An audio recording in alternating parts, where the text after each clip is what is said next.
He Fan traversed into the world of Slay the Gods, where he narrowly escaped death at the hands of a ghostly figure, only to activate the god-level role-playing system. His initial role to embody was that of a river deity. Thus, as Zhao Kongcheng faced imminent demise, a river god brandished a dragon-slaying sword, proclaiming, "Dear, just click to receive." During the night of divine descent that threatened annihilation, the galaxy spiraled back to the heavens, declaring, "Even deities can drown." Chapter 1. Embodying the River God. In a moment of disorientation, beneath the dim glow of street lamps in a desolate alley, He Fan gradually opened his eyes. It was as if he had awakened from a nightmarish slumber, staring blankly at the figures of several classmates ahead. "What am I doing?" He glanced around, bewildered. "Where's this place?" "Hey, He Fan, are you all right? Hurry up." A vibrant female classmate turned back, smiling at him. "We need to go, or we'll be too late." Classmate Chi Ye's aunt will worry. "Jie, aunt? Am I in a film crew?" It suddenly dawned on He Fan that he was likely on set. Not long ago, he had received a role in a live-action drama titled Slay the Gods, Mortal Realm. The script was adapted from a popular novel, renowned for its explosive popularity.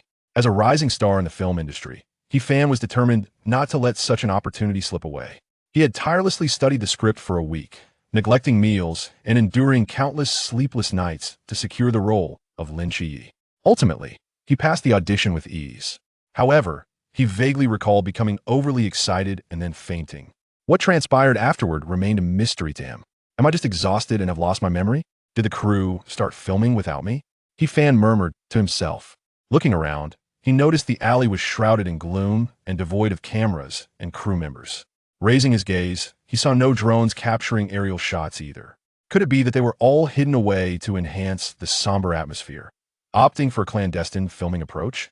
He Fan had encountered such immersive sets before, where everyone acted as if they were playing a live-action game. Was the director fond of such methods? Eventually, his gaze fell upon his bewildered classmate, Jiang Qian.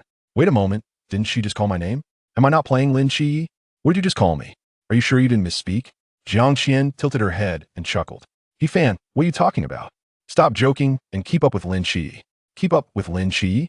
At that moment, He Fan felt as though his mind was about to explode. Without a second thought, he hurried past Jiang Qian, who was left confused, her head filled with questions. Ahead, a handsome young man with a black satin blindfold was conversing with other classmates.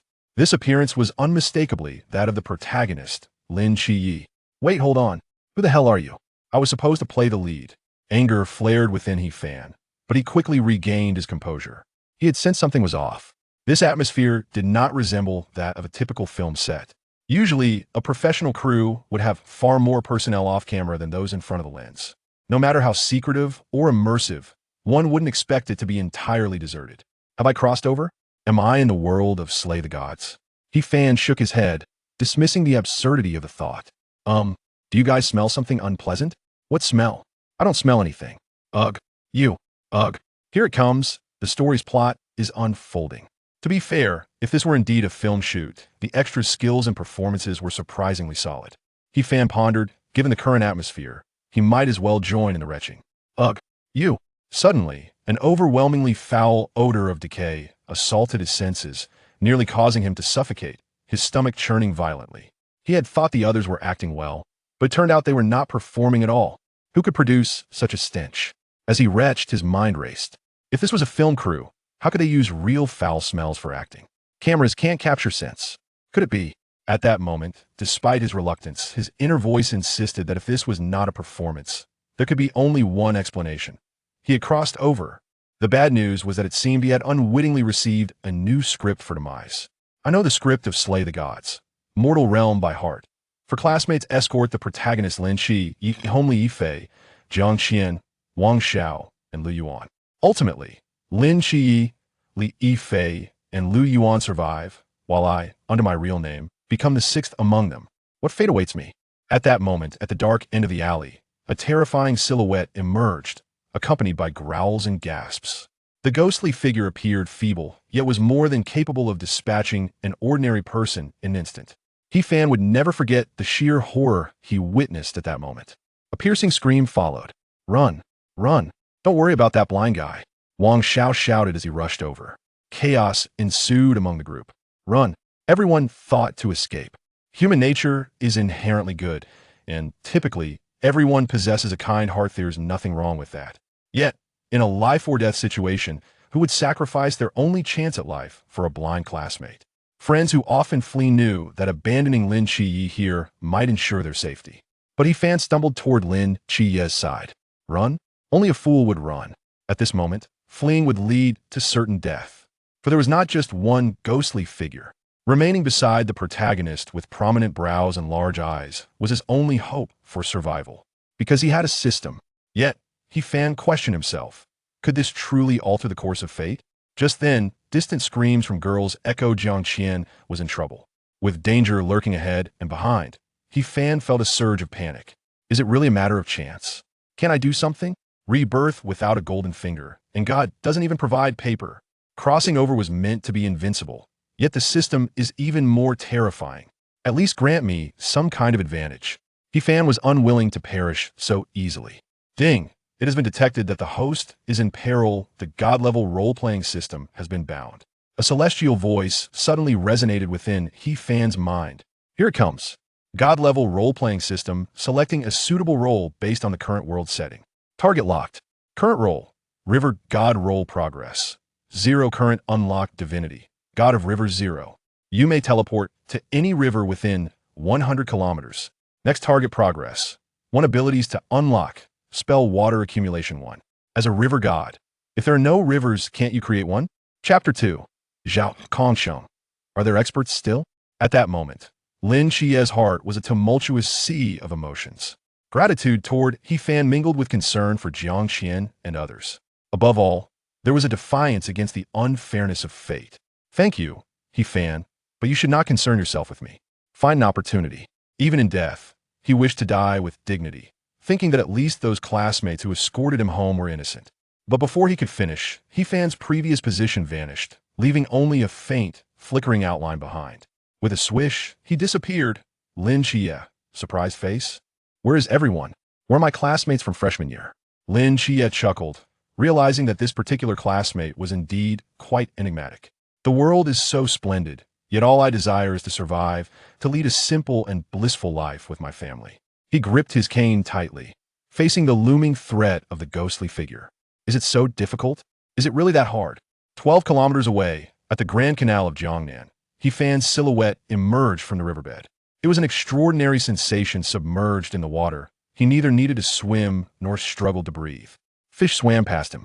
Having just heard Lin Qiyi's polite remarks, Fan wasted no time and activated the inherent abilities of the river god. At that moment, a map of the river topography within a 100-kilometer radius materialized in his mind. He could point to any location he desired. I suppose my life is saved. As a wise predecessor once said, the highs and lows of life are truly exhilarating. As for Lin Qiyi, there was no need for concern. He possessed the protagonist's halo. Following the original storyline, Lin Qiyi would awaken the divine realm of the seraphim Michael, achieving enlightenment and soaring to the pinnacle of life. In this world, supporting characters are easily discarded. Although Fan had evaded disaster today, his situation remained precarious. Firstly, despite having acquired a system, he was still merely a mortal with no combat skills. Secondly, why among all roles did he have to play the river god? It sounded rather weak. Lastly, as the story progressed, powerful figures gathered and deities roamed freely. Could he truly hide within 100 kilometers of river without being noticed? He needed to find a way to grow stronger to ensure his survival. In that moment, Fan sat cross-legged at the riverbed, eyes closed, regulating his breath. I am merely an actor, granted the opportunity to portray a system. What is there to critique? Strong individuals never lament their circumstances. Did I not start by playing minor roles to reach where I am today? First, I shall master the role of the river god. Once my wings are fully developed, I will reclaim my rightful position as the protagonist. I will ensure that Lin Qiyi can only ever secure second place in the competition of portraying Lin Qiyi. Acting progress. 0 gazing at the unyielding progress bar. Scenes related to the river god danced in Fan's mind. The river god is a conceptual deity. Those who play with concepts are rarely weak. Let's start with the appearance. Simple and endearing, with expressions that are cheeky and eyes that seem perpetually closed. Lin Qiyi was only blind for chapter 1, must remain blind until the very end. How amusing. He Fan resolved. If he was to do it, he would do it to the best of his ability. He took a deep breath and squinted his eyes. Younger Lin Chia, acting progress. 1 ding. Acting progress has reached the required threshold. New abilities have been unlocked. Current unlocked ability. Spell Water Accumulation 1. As a river god, is it not your prerogative to create rivers? Pending unlocked abilities. Divine Realm Gold, Silver, X5. Whatever falls into the river could yield unexpected treasures. Success. This was remarkably simple. It appeared that each time an ability was unlocked, the required thresholds and descriptions for the next stage would be displayed. However, the next stage's ability made He Fan's eyes light up. The Divine Realm. With this, I shall not feel weary. Meanwhile, in the distance, a golden pillar of light soared skyward, resonating with divine sound. That sacred radiance seemed poised to dispel the darkness. Number 003, Divine Realm, Seraphim Michael. Lin Chia had indeed awakened. He Fan gradually surfaced, gazing in awe at the magnificent spectacle. To say he felt envious would not quite capture it. At this moment, He Fan felt nothing but reverence. His reverence was not directed at Lin Chia, but rather at this world itself. As various supernatural phenomena unfolded and mysteries resurfaced, human lives became as fragile as grass, and even the strongest would eventually meet their end. How long could he endure? The protagonist is striving so hard I cannot afford to slacken. He Fan mused, concentrating. A blueprint of the area within 100 kilometers once again appeared in his mind. Unlike before, this time it displayed all the fresh water accumulation. The next moment, the entire city of Sangnan inexplicably stirred. An elderly man had boiled a kettle of water, and in the time it took to read the newspaper, the water vanished. A little child, just seated on the toilet, was suddenly ejected by a surge from the bowl. A young lady frolicking in a wealthy young man's private pool found herself submerged as water cascaded upwards. Various strange occurrences unfolded across every corner of Sangnan City, all related to water. Ordinary people, bewildered, looked as if they had seen a ghost. Only a few powerful individuals sensed a trace of divine energy and changed countenance. In an alleyway, crack, Zhao Kongcheng executed a swift strike, severing the head of the ghostly figure, sheathing his sword. He pulled out a cigarette from his pocket, lighting it and taking a deep drag. Turning to Lin Chia, he asked, "Am I cool? Would you like to join us?" Not interested. To his surprise, Lin Chia flatly rejected him. "Because I cannot afford to die yet." It was a straightforward and easily understood response. Zhao Kongcheng was taken aback. He could comprehend Lin Chia's reasoning, yet he shook his head slightly. He understood that Lin Chia had already closed off all avenues for retreat. Even if he chose not to join the Night Watchers, the ancient God Church would still set their sights on him. The notion of continuing as an ordinary person was mere folly. At that moment, however, in the night, the alleyway became awash with swirling, gathering, and leaping streams of water, creating an atmosphere of eerie dissonance.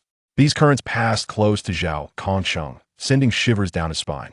He instinctively swung his sword, but the water seemed to possess a life of its own, deftly evading his strike.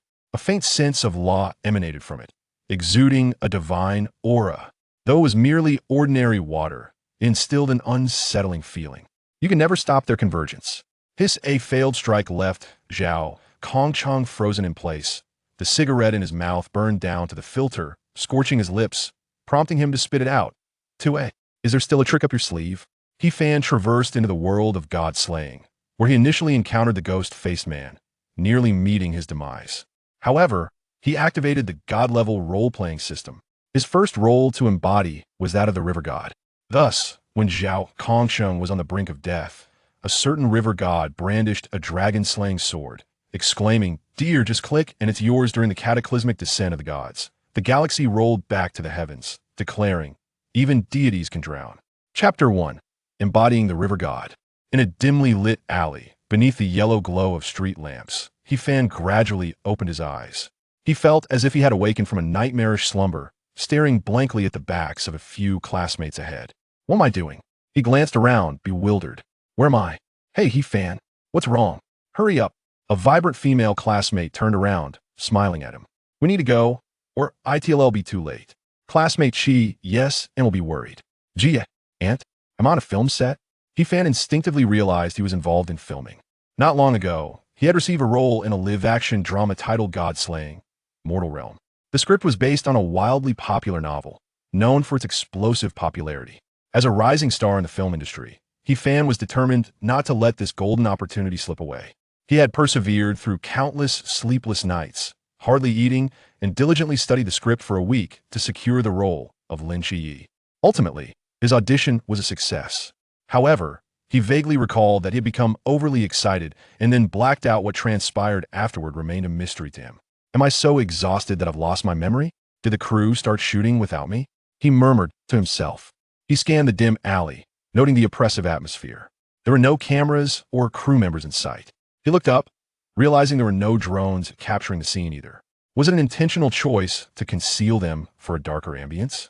He had encountered such immersive productions before, where the entire cast was deeply engaged in their roles.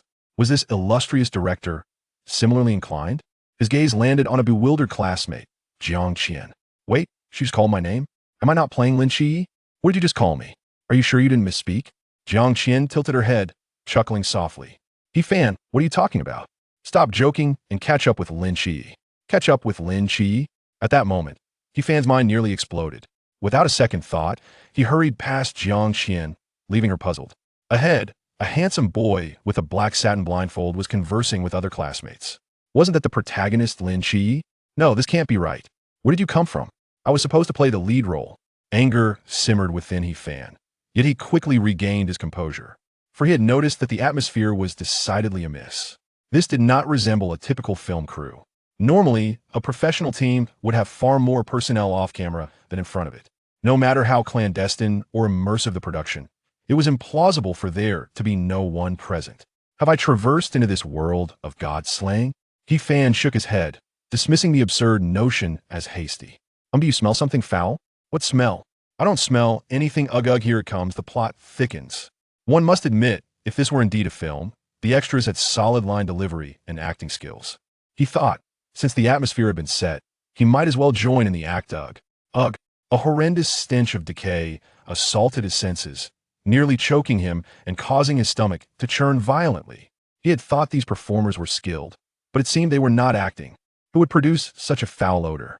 As He Fan retched, his mind raced. If this were a film set, how could they possibly use real stench for a scene? Cameras couldn't capture smells. Could it be at that moment, despite his reluctance, his heart incessantly urged him to accept a grim truth? If this was not a performance, then only one possibility remained. He had traversed. The bad news was, it appeared he had acquired a new script for an early demise. He had memorized the script for God-slaying, Mortal Realm verbatim, where 4 classmates escort the protagonist Lin Chiyi home. Li Yifei, Zhang Qian, Wang Xiao, and Lu Yuan, with Lin Chiyi, Li Yifei, and Lu Yuan surviving, while he assumed the role of the 6th individual among them. What would become of his fate?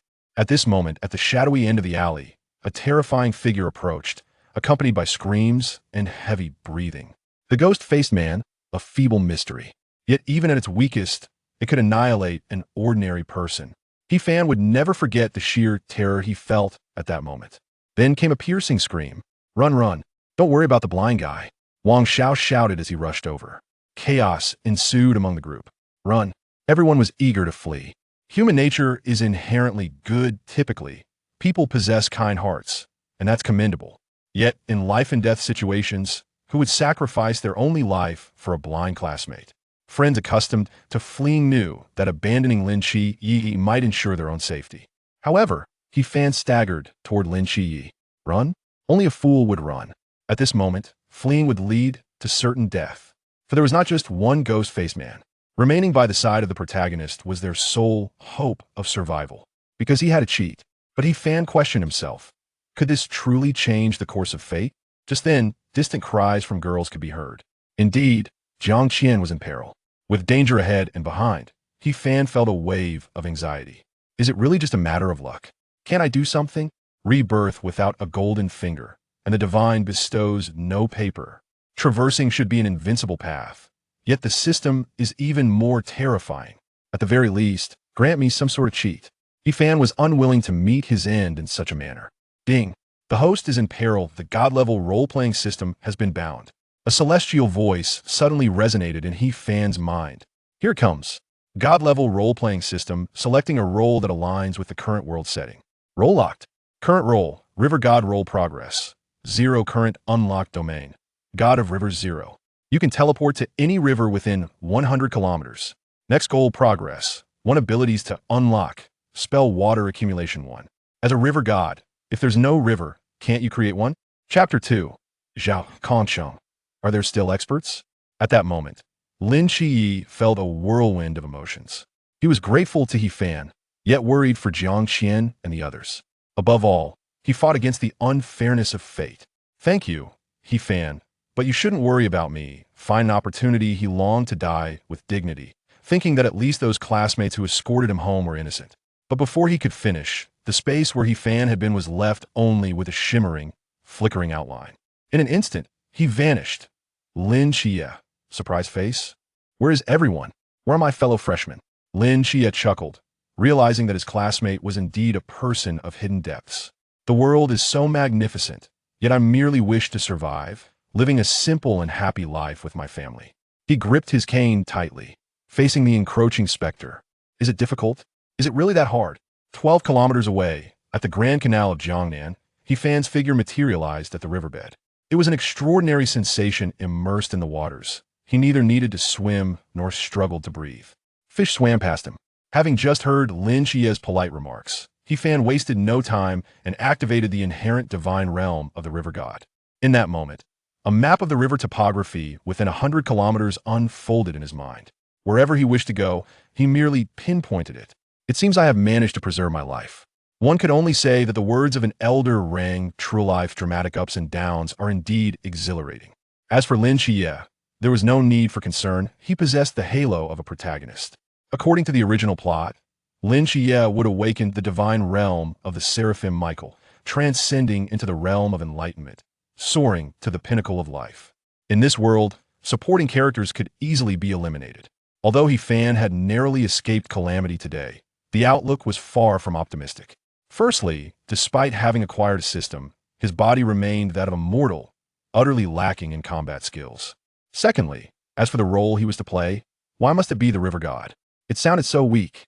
Lastly, as the story progressed, powerful figures would converge, deities would roam freely. Could he hide within 100 kilometers of water and not be targeted? Strength was the only means of survival. At this moment, He Fan sat cross-legged at the riverbed, eyes tightly shut, focusing on his breath. I am but an actor given the role of a system. What is there to critique? The strong never complain about their environment. Did I not rise step by step from playing minor roles to where I am today? First, I shall embody the river god well. Once I have grown my wings, I will reclaim my rightful place as the protagonist. I shall ensure that Lin Xie forever remains in second place in the competition of playing Lin Xie. Role-playing progress. 0. Gazing at the unyielding progress, He Fan's mind conjured images related to the river god. The river god embodies a conceptual deity.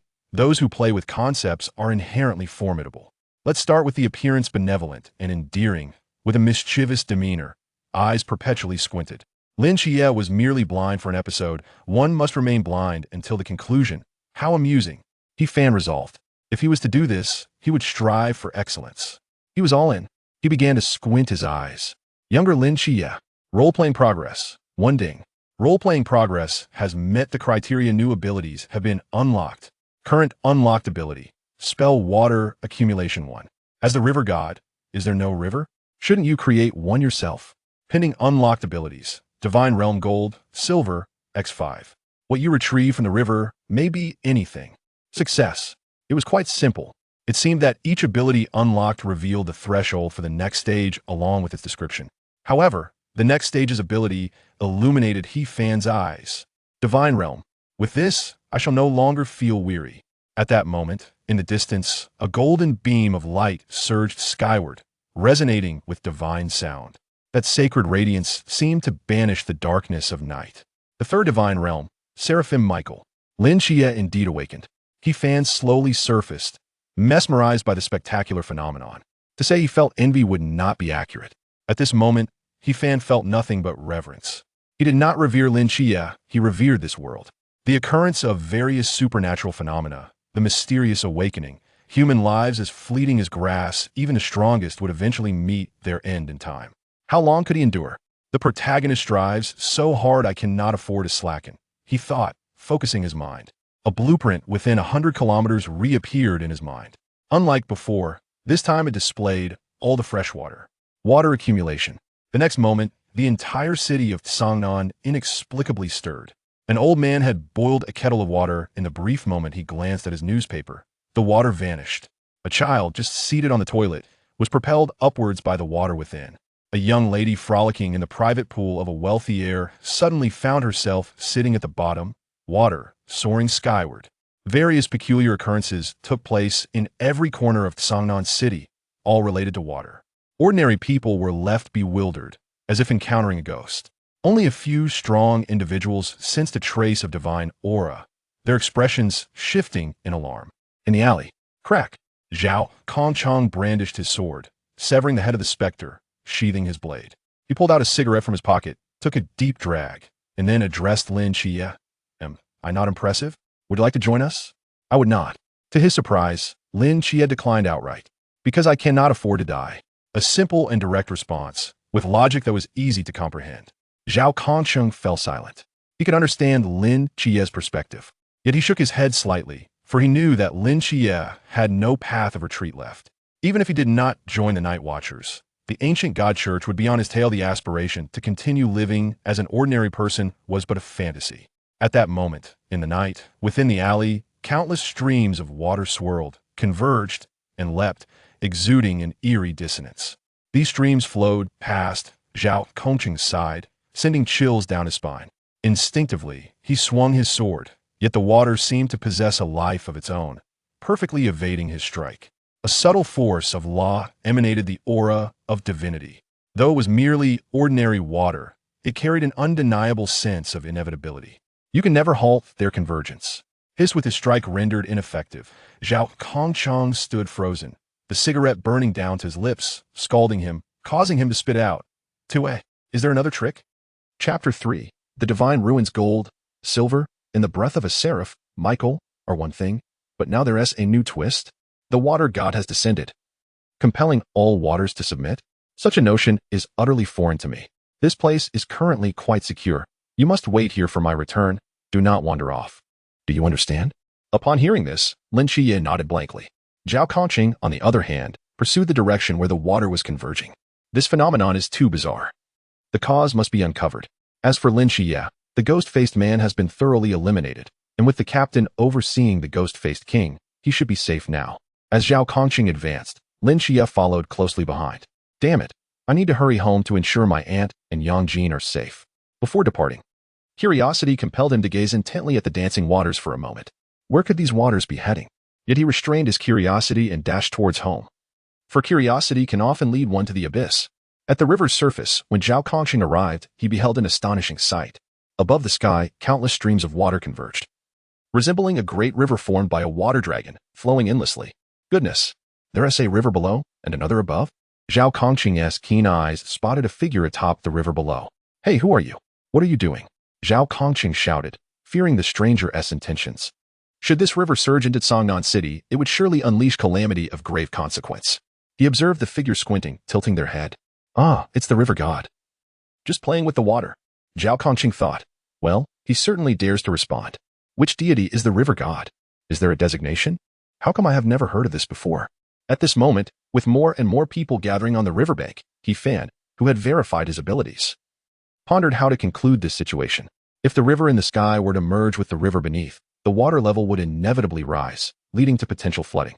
Could he slow its descent, allowing the city's drainage system to manage the flow gradually? He dared to act, controlling the river to rise gently into the heavens. The spectators stood in astonishment. After a long while, a torrential rain began to fall. Damn it, as a river god, he must also perform the duties of the Dragon King.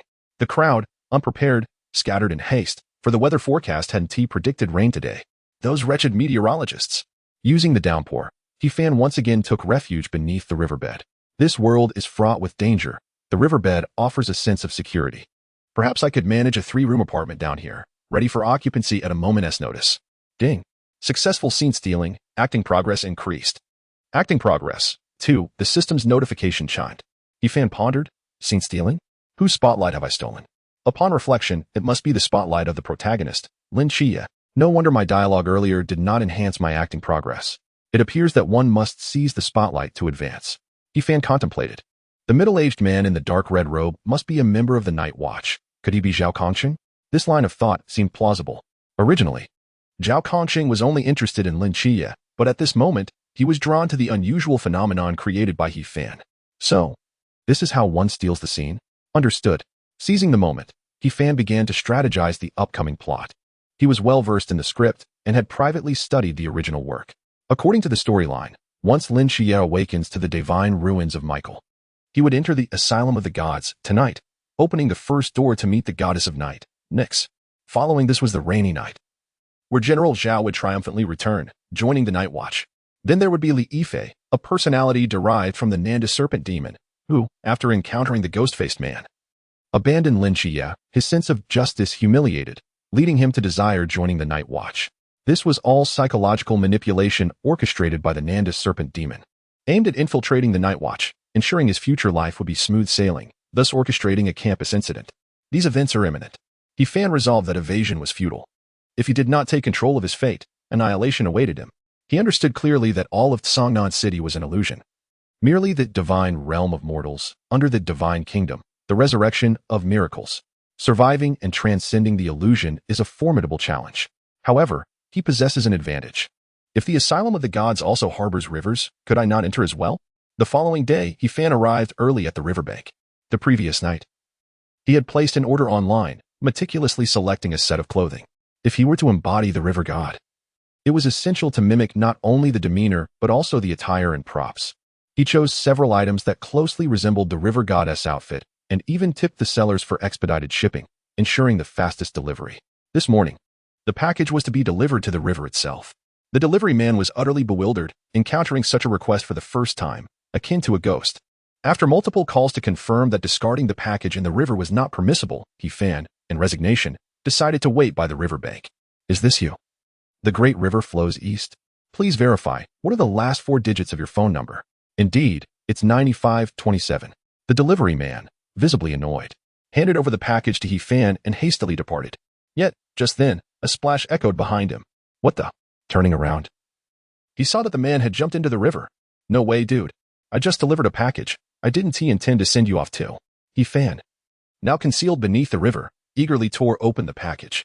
Donning the simple clothes and shoes, he adorned himself with a scarf and ribbon. Ding. Basic character setup complete. Acting progress increased. Acting progress, 7, could it be? An increase of 5 at once? Yifan heart soared with delight. Current unlocked abilities, Divine Ruins of Gold. Silver, 5. The items that fall into your river can be retrieved, and their nature is uncertain. Next target progress, 10, pending unlocked abilities, Conceptual Divine Power of the River, 10. If you deem it reasonable, it exists within the river. First link, at this moment. Yifan felt an unparalleled sensation throughout his body. It was as if golden and silver fish were swimming within him, tirelessly swimming out and into the river where he resided. This transformation clarified the capabilities of the divine ruins. When an object is cast into your river, you can immediately enhance it into gold or silver, allowing the target to choose one form as a gift. Note, random items, anything is possible. Existence duration is 1 hour. Enhancing items for others? Goodness, does that not make me a support? Yet, there is ample room for maneuvering here. What if the target hesitates to choose? What if I don't hear their choice in time? Chapter 4. I said reasonable. It is the river Yifan observed that the next ability to be unlocked was the Conceptual Divine Power. Ability to be unlocked. Conceptual River, 10. If you deem it reasonable, then it is indeed in the river. First ring. The text implied reason, yet it sounded somewhat unreasonable. This ability should perfectly align with gold and silver. I do not require your opinion. I want my own. One more thing piqued curiosity, the first ring in parentheses. What does the first ring signify? Thousands of years of soul rings. To be honest, Yifan was increasingly intrigued by his own abilities. Only 3 more to unlock. Besides stealing the spotlight, what else could elevate him to level 10? Today, there were no opportunities to seize the spotlight. According to the plot, today was the day Lin Chiya would visit the Sunshine Mental Hospital to consult on Nike's condition. Unless he also ventured to the mental hospital and preempted Lin Chiya's lines. Unnecessary. Utterly unnecessary. Such tedious tasks should be left to the prominent protagonist with striking features. After some contemplation, Yifan decided to get a haircut. From head to toe. Only his hair remained to be styled. If memory serves, the river god's hair is gray, slightly age-revealing. A gamble it is. Let us permit, shall we? The crucial issue is he seemingly only possesses the identity of a high school student and lacks the funds for a perm. All his money was spent on ordering clothes. He tilted his head, suddenly sensing something. With a mere thought, a wallet floated into his hand along the rushing river. It appeared that some unfortunate soul had inadvertently dropped it into the river last night. Well, now there's money. Unfortunately, it was lost last night. Otherwise, it could have transformed into gold or silver. He opened the wallet, and indeed, there was a stack of cash inside, along with an ID card. Zhao Kongcheng, a day in the life of Zhao Kongcheng. General Zhao spent the day smoking 3 packs of cigarettes. In the morning, he loitered at the entrance of the second high school, waiting for a chance encounter, yet failed to spot Lin Chia.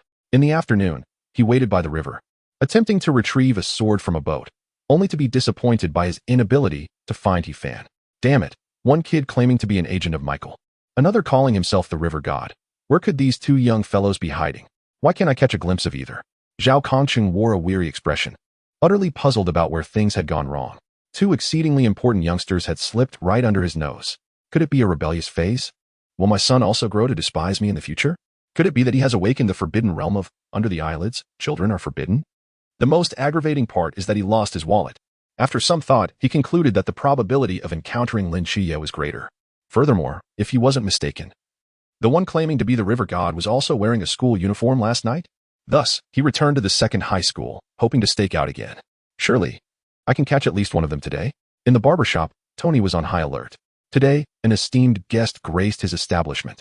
This individual, possessing the visage of a youthful lad, donned simple clothing, reminiscent of someone returning from a comic convention. The most pressing matter was that upon speaking, he demanded to dye his hair a striking gray.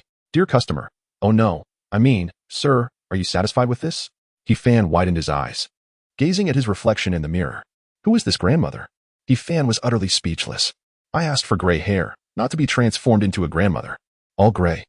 Do you understand? All gray. And what else with this gradient effect, meant to showcase your skill. Come now, dear grandson, let us redo it, all gray please. Tony was sweating profusely.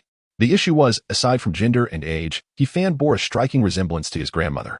2.5 hours later, the atmosphere in the barber shop was tense. Each department was busy with meticulous precision. An outsider might mistake them for conducting scientific research. This area is too faded. This part is too frizzy. It needs to lay flat. Yes, the bang should be jagged. Under He-Fan's personal guidance, the masterpiece finally came to fruition. Ding.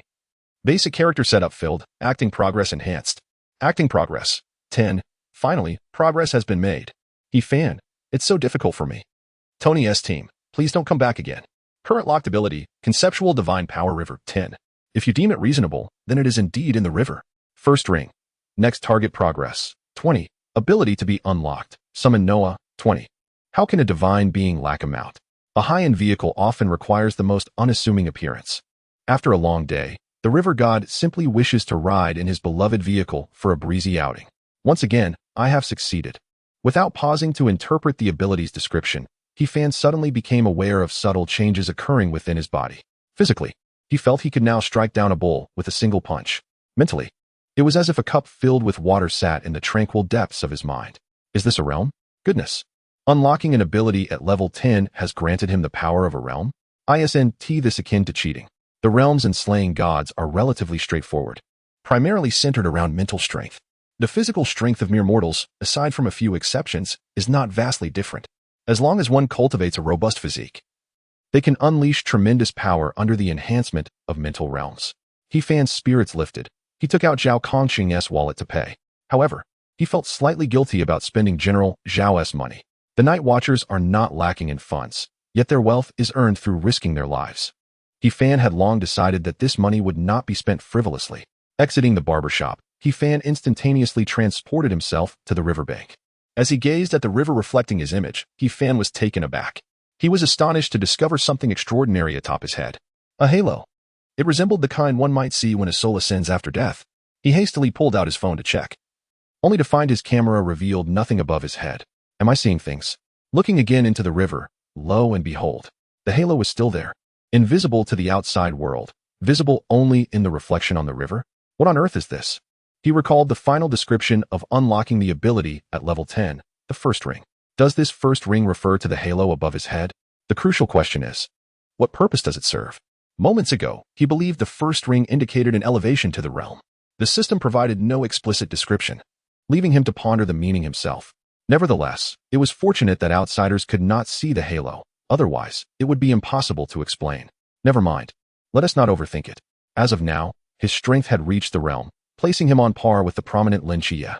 The mere thought brought him joy. If he encountered the masked man again, even if Fan could not employ any techniques with the enhancement of the realm, he could surely land a punch that would topple the masked man, right? A delightful day quickly passed. Fan lingered at the riverbed, contemplating what Lin Xie might be doing. He must be at the hotel with Zhao Kongcheng, inadvertently revealing his hidden ailment of hemorrhoids. Or perhaps he secretly went to help them pay for the room. Would that be considered stealing the spotlight? Chapter 5. 2 Divine Agents? Before an imposing villa. The doorbell rang. Ding dong. At this late hour, who could it be? It's me, old Zhao. Hong Ying, clad in a delicate pink nightgown, opened the door to find old Zhao, his face etched with worry, dragging along a rather uncooperative young man. I wanted to have a quiet chat with this lad, but I've lost my wallet. After much contemplation, I could only come to trouble you. Oh, it's nothing. Please, come in. Once inside the villa, Zhao Kongcheng settled onto the sofa and began imparting various knowledge to Lin Xie. Throughout this exchange, Hong Ying refrained from interjecting, while Si Xiaonan curiously peeked out. Both women could easily discern that old Zhao was particularly invested in the young man named Lin Xie. Upon hearing their conversation, they realized that this lad was, in fact, the divine agent of the Archangel Michael. The allegiance of every divine agent is of utmost importance, and they finally understood why Zhao Kongcheng held this young man in such high regard. However, according to old Zhao's usual habits, he ought to have gone to a hotel. Oh, right, old Zhao mentioned he lost his wallet. He probably has no money for the time being and lacks an ID as well. Hong Ying was well aware that old Zhao was exceptionally good to his wife and children. Every month, he would transfer his salary into his wife's account, keeping only a small portion for himself. After a moment's thought, Hong Ying returned to her room and retrieved a wad of cash. Here, take this for now. Don't think it's too little. Zhao Kongcheng sat on the sofa, staring at the thick stack of cash in astonishment. He quickly frowned, attempting to refuse. No, this is already too much trouble for you. How can I take your money? Losing a wallet is a trivial matter. There's no need to alarm the family, right? Are you planning to starve before your next paycheck and become the first general to die of hunger among the night watchers? Hong Ying, uninterested in further debate, shoved the money into his hands. In Songnan City, we are your family. There's no need for formality. With the atmosphere having reached this point, Zhao Kongcheng could no longer refuse. While feeling grateful, he remarked, one must say, our Hong Ying is truly kind. Any young man fortunate enough to marry you would surely have their ancestors smiling down. If my son could be as filial as you, I would have to burn incense in gratitude to my forebears. Hong Ying shot him an exasperated glance, yet her heart warmed at his words. Observing her reaction, Zhao Kongcheng playfully teased, this money, I'll repay you when I get my salary next month. But if I happen to kick the bucket before then, how heartbroken would you be, huh? What nonsense. Just stop. Lin Xie remained silent, sensing a harmonious bond among the three in the villa. However, he did not know this greasy middle-aged uncle or this charitable sister. I've had enough of this. I must take my leave. Someone is waiting for me at home. Zhao Kongcheng shared a wealth of knowledge with Lin Xie regarding deities, agents, and the night watcher's significance, imparting a new understanding of this world. Yet, this did not imply that Lin Xie intended to join the night watchers. He could not protect all beings. His sole desire was to safeguard his family. Enough of this, lad. Let us not discuss it further. Empathizing with Lin Xie's perspective, Zhao Kongcheng could even relate to his feelings. After 10 years of blindness, with family steadfastly supporting him, caring for him diligently, wasn't it now time for him to give back? Reflecting on his own experiences, Zhao Kongcheng opted for silence and respect. Wait, don't be in such a hurry to leave. I have one last question, which is quite important. Yesterday, I saw another young man wearing your school's uniform. Do you recognize him? Saying this, Zhao Kongcheng pulled out his phone to show Lin Xie a blurry photograph he had hastily captured by the riverside the previous night. In his eagerness to reach for his phone, he had lost his wallet.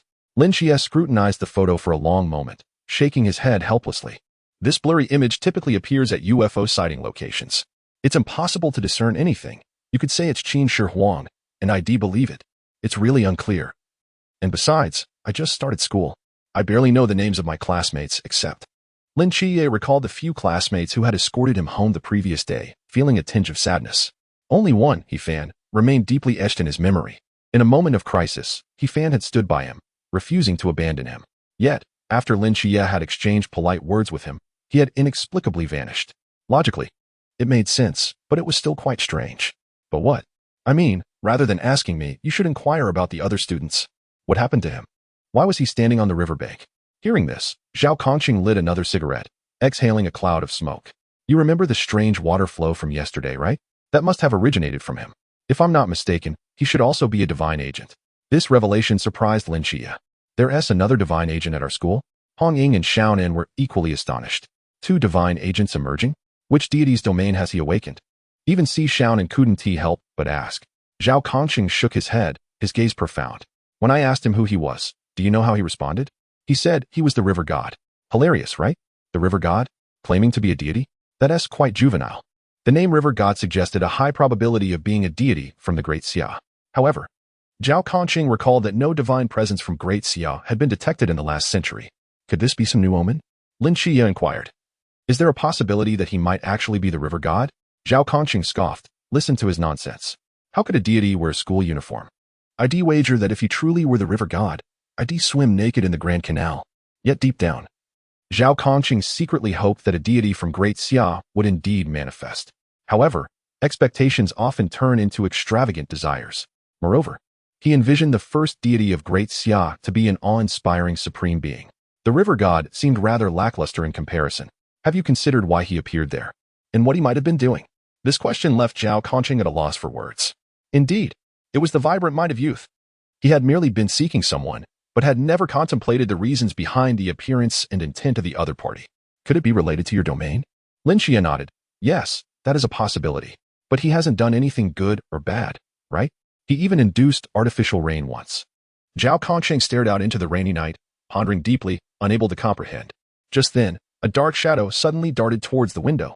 He swiftly became alert. Be cautious. Zhao Kongcheng rolled over, shielding Lin Xie beneath him. Hong Ying, too, took a defensive stance in front of the two. Si Xiaonan upstairs exhibited a vigilant demeanor. In the tension of the moment, Lin Xie's mind was too occupied to entertain other thoughts. Suddenly, the sound of shattering glass echoed as if something had crashed through the window, leaving a large puddle of water on the floor. The impact was minimal, akin to someone tossing a brick from outside.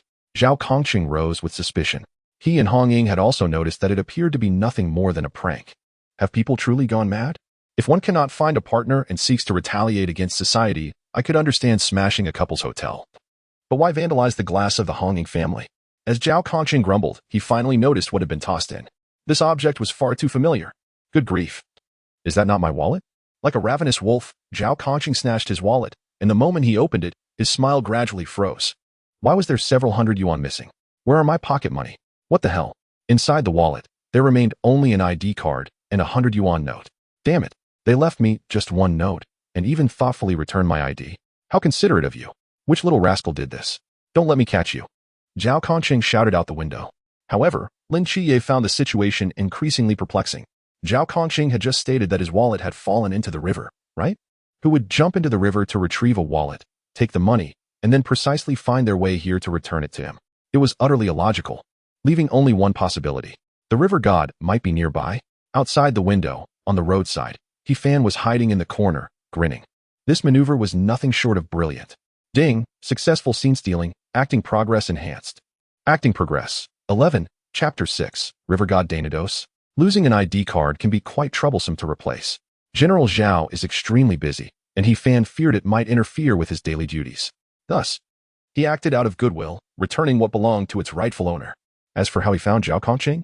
As a river god, he could remember the essence of every individual he encountered. Within 100 kilometers, as long as a person was exposed to the water vapor in the air, he could sense their location. With a mindset of trial and error, He Fan intended to make his appearance. And indeed, he succeeded. But why did I succeed in stealing the scene without actually appearing? Unbeknownst to him, it had nothing to do with being on camera. Lin Xie had already deduced that it was the river god Zhao Kongcheng mentioned who was causing mischief, thereby making him a scene stealer nonetheless. Hong Ying, the cost for repairing the window will be on me, and I'll pay you back next month, Zhao Kongcheng pondered, growing increasingly furious. Damn it, the debt just keeps piling up. None of the divine agents took anything back with them. What kind of fate is this? I really need to consult a master to tell me my fortune. Upon returning home, Lin Xie briefly conversed with his family before collapsing onto his bed. The day's experiences made him realize he must grow stronger. He was astute, although Zhao Kongcheng hadn't explicitly stated it. He understood that it was Zhao Kongcheng who sought him out today. What about tomorrow? The day after? What challenges lay ahead in the future? He closed his eyes, his consciousness drifting to the asylum of the gods, where he immediately spotted Nikes holding bottles and jars in the courtyard. Her stunning beauty radiated a maternal smile, as if she were a painting from another era. Yet at that moment, Lin Xie sensed something unusual. An astonishing scene unfolded before him. Suddenly, a figure appeared. The person wore simple clothing, their hair a gray reminiscent of a grandmother's, turning slowly to face him. Who could this be? He turned around, squinting, a mischievous grin adorning his face. In truth, he was quite astonished. He had truly succeeded. After all, the spiritual river is still a river, after all. Lin Xie could not comprehend his words. However, in that instant, Lin Xie felt a strange familiarity in this individual's spiritual fluctuations. He? Indeed. Oh my goodness. It really is him. Lin Xie exclaimed, astonished. He could also enter this asylum? The key point was that this guy didn't speak like this yesterday. Are you really He? You are the genuine river god. Upon hearing this, Lin Xie instinctively took a step back. This retreat was entirely serious. He, the river god, was actually the same person? In that moment, Lin Xie's brain raced. He speculated that perhaps last night, He, like him, had accidentally awakened the forbidden ruins. After awakening, he fled and verified his abilities by the river. Understood in this way, the logic made sense. If He could come to this asylum, did it mean that all divine agents could enter as well? Lin Xie's mind was filled with conjectures. Little did he know that He had also suddenly sensed a change in the map within 100 kilometers, which revealed a trace of ancient divine aura. Instantly realizing that Lin Xie had opened the door to the asylum, He could not pinpoint the river, but he thought of what else could be called a river. Thus, he focused on the spiritual river nurtured by Nike's maternal love for her offspring. Moreover, He extrapolated that he could also transport through the river of knowledge to the second door of Merlin, although he could not freely enter and exit the asylum. As long as Lin Xie opened the door, he could stealthily slip inside. Some may wonder why he entered at all. Of course, to steal the scene. Oh mother. My dear mother. He exclaimed first, addressing Nikes. To be honest, despite his seemingly calm demeanor, his hand was firmly poised over the teleportation key. Should he provoke Nikes or find himself in a life-threatening situation, he would teleport away without hesitation. Nikes slowly lifted her head, her beautiful eyes examining the new face of He. Gradually, affection radiated from her. My son Dainados. Lin Xie stood dumbfounded nearby. This was originally his clever idea, to present himself as Nike's child, yet He had intercepted it. Seeing the opportunity, He replied, Oh my, I am delighted to meet you in this manner. My beloved mother. On the side, Lin Xie wished he could slap both of them. She is a Greek goddess. What does your London accent even mean? You are truly Dainados, truly my son, Dainados? Nikes exclaimed, filled with emotion, tears welling in her eyes. He calmly said, Yes, mother, I am your dear child, Dainados. No, the river god Dainados. Lin Xie was utterly at a loss for words. The river god Dainados, the river of the underworld, right? Suddenly, Nikes took hurried steps, her pupils dilating in an instant. At that moment, both sensed a mysterious force known as the night. Nikes embraced both Lin Xie and He. Dainados, Hypnos, you are both my good children. In that instant, they wept together, unable to contain their emotions. How wonderful it was. Communicating with a mental patient was so easy, without the need for pretense. Ding, successful scene stealing, acting progress enhanced. Acting progress, 12, after all this effort and conversation. The progress in scene stealing only increased by 1. This indicated that scene stealing was not counted by frequency, but by the overall event, with each instance yielding only 1 point. Yet at that moment, a chill suddenly swept through He mind. The sudden crisis compelled him to make an immediate choice to teleport. Yet, despite his efforts, he found that Nyx's grip remained firmly around him, showing no signs of loosening. Unable to teleport? What on earth is happening? The power of the night enveloped him, impenetrable. In that moment, he realized how insignificant the river goddess' inherent divine ruins were in the presence of the supreme creator. Dainados, why are you returning so late? You've always been such a playful child. I must teach you a lesson today. With that, Nyx gently waved her delicate hand, aiming directly at He's rear. Oh no. If I had known Dainados was this mischievous, I would have played Hypnos instead. The crisis had officially descended. With such a divine-powered slap, wouldn't He's backside bloom, like a flower? At the critical moment, He's eyes sparkled with tears, and 2 streams of warm liquid flowed swiftly down his cheeks. Mommy, the child knows he was wrong. The child has missed you dearly. Nyx's trembling hand ultimately refrained from descending. instead gently caressing He Fan's face and cradling him deeply in her embrace. He Fan thought to himself, Lin Xie must be astonished. If you can resolve such a crisis, this child is destined for greatness. What followed was a heartwarming scene of maternal affection. As Nyx gradually became lost in the repeated calls of mommy, the two little rascals took the opportunity to deceive her, maintaining a facade of innocence. Finally, Nyx's healing progress saw a momentous change. Healing progress, 30 Chapter 7. Extraordinary fertility, let him give birth. Astonishingly, the healing progress surged to 30. He Fan mused. If only his performance progress could rise so dramatically, it would be a divine blessing. If memory serves, that night, Lin Xie had elevated Nyx's healing progress to 3. Unlocking her first divine ability, Starry Night Dancer. As the progress reached 50 and 100, there would be 2 more opportunities for enhancement. He Fan's presence had significantly aided Lin Xie in advancing his progress, a true windfall for the lad. In the midst of his musings, 2 ethereal lottery wheels descended from the heavens. One landed before Lin Xie, and the other before He Fan. I have a share too? He Fan felt a rush of happiness. This was so unexpected. Where could he seek explanation? This was the divine essence of the goddess of night.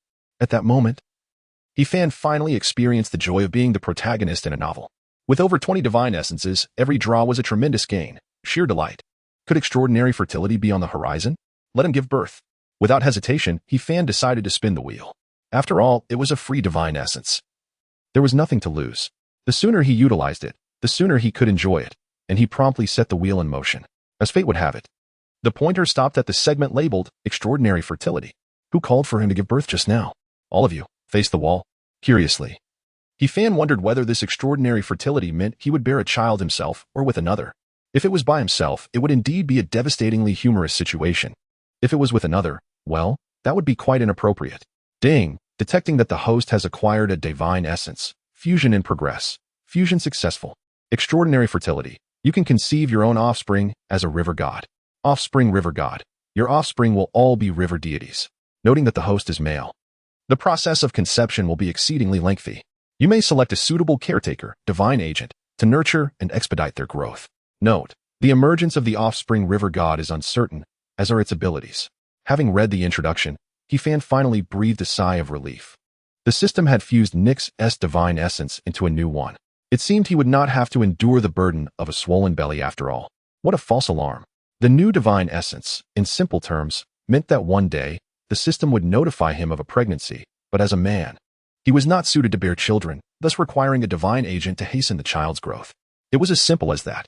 In that moment, He Fan noticed that Nyx's gaze upon him had transformed into one of tenderness. He couldn't help but swallow hard.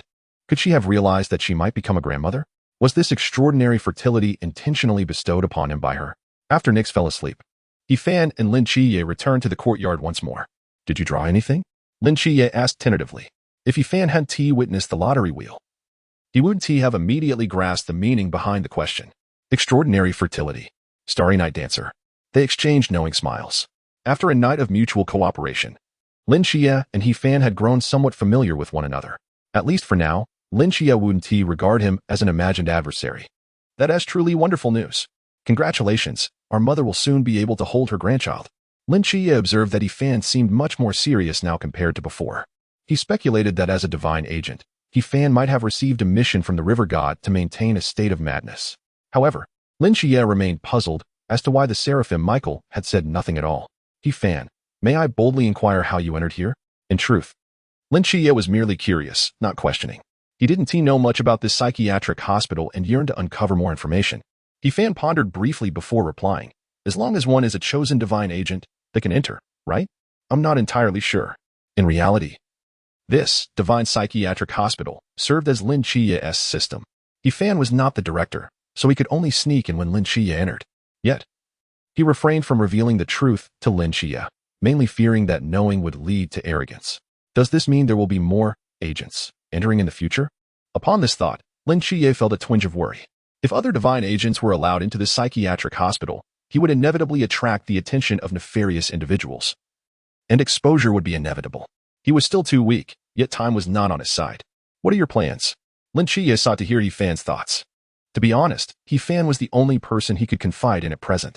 As fellow divine agents who could enter this place, when one is in a state of confusion, they often seek the perspectives of their kind. Moreover, Lin Xie was uncertain whether He Fan would ultimately stand against him. I may join the Night Watchers. At that moment, He Fan, though squinting, spoke with determination. Is that a command from the river god? Of course not. I am actually the river god. Lin Chia chuckled, jotting down the gathered information in his notebook. The river god instructed him to maintain his madness and even to refer to himself as the river god. Every household has its own troubles, and thankfully, Michael was not so twisted. Nonetheless, Lin Chia began to hold some respect for He Fan at that moment, if not for the divine guidance. What motive would he have to join the Night Watchers? It must be the sense of duty within the hearts of the sons of Daxiao to protect their homeland. Perhaps we may tread upon different paths, yet I believe that ultimately we shall never be enemies. Lin Chia smiled as he extended his hand towards He Fan. He Fan did not refuse, clasping his hand in return. You foolish boy, did you really think I was deceiving you? I joined the Night Watchers solely for your sake. Did you think I would willingly follow you? How else could I seize the spotlight from you? Furthermore, to ensure my own survival, I must transcend the constraints of Lin Chia's divine kingdom. The means to achieve this must be sought from Lin Chia himself. See you tomorrow, young Lin Chia. In the next moment, He Fan vanished without a trace. Lin Chia remained in place, lost in thought for quite some time, pondering the true meaning behind He Fan's words of meeting again tomorrow. Perhaps it was merely a polite expression. Little did he know, a torrential rain awaited him on the morrow. Chapter 8. The rainy night, the gods weep. The following day, in the early morning, Lin Chia hesitated repeatedly before revealing the matter of his restored vision to his aunt. The cloud of gloom that had loomed over their family was instantly dispelled. Xiaoqi, come home early tonight. I'll prepare a grand feast to celebrate the restoration of your sight. Lin Chia then went about his day at school, where his classmates were astonished by the news of his regained vision. During this time, Li Yifei sought Lin Chia out for a lengthy conversation, sincerely apologizing for abandoning him during that encounter with the ghost-masked man. Lin Chia, of course, chose to forgive him. Yet, for some reason, he always felt a distinct connection with He Fan that was lacking in his exchanges with Li Yifei. He Fan seemed to understand him on a deeper level. Understanding. That simple phrase holds immense significance among friends. As the day's activities drew to a close, Lin Chia honored his promise to his aunt by returning home early. A gentle drizzle began to fall. Xiaoqi's back. Your teacher and classmates have come to see you. Lin Chia thought, what teachers and classmates? Where did they come from? Before he could even step inside, he overheard a somewhat heated conversation within. You little rascal, you claim to be the river god. You must be the one who stole my wallet. I merely found it, and I returned it to you, didn't I? But what about the money inside? Money is meant to be spent. Do you expect me not to use it? But you spent my money. I found it. Never mind. I won't hold it against you, but you're still just a student. A few $100s could lead you astray, you know? I've already spent it. You have a perm, don't you? You little brat. Are you trying to infuriate me? Zhao Kongcheng nearly spat blood in exasperation. At that moment, Lin Chia pushed the door open. Zhao Kongcheng smiled slightly. You're back. He Fan smirked mischievously. Oh, how did you find my house? Lin Chia was utterly speechless at the antics of these two tailing him, unsure of whom to address first. To ensure I can find you anytime. This device has a locator. Clever, right?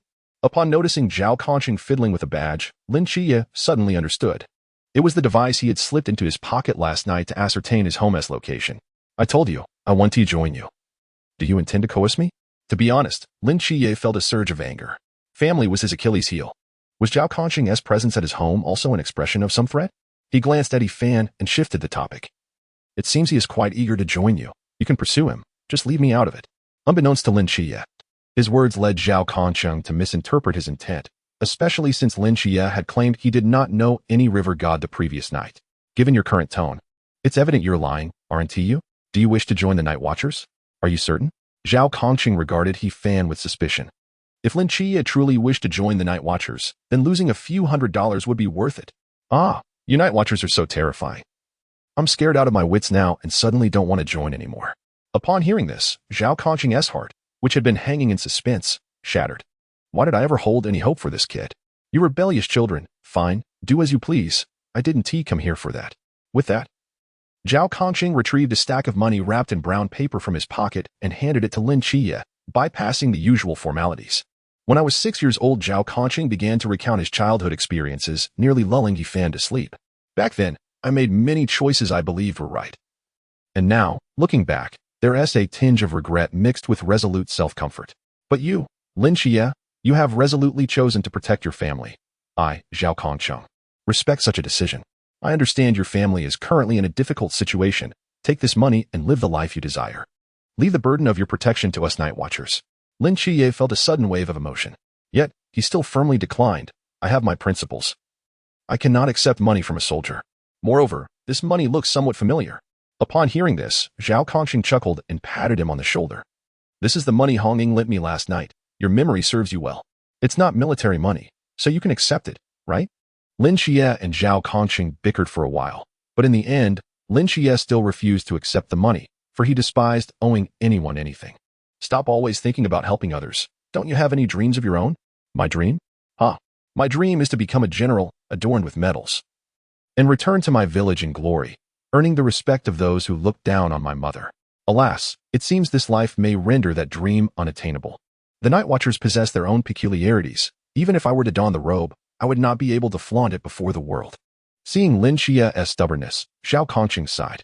I must take my leave. I wish you a bright future, Lin Xie. May you one day don the robe, General Zhao. With that, Zhao Kongcheng departed. Before leaving, he discreetly slipped the money to He Fan, hoping he would understand and find a way to get Lin Xie to accept this gesture. His purpose in coming was to convey a message to Lin Xie. I can help you conceal your identity, but not indefinitely.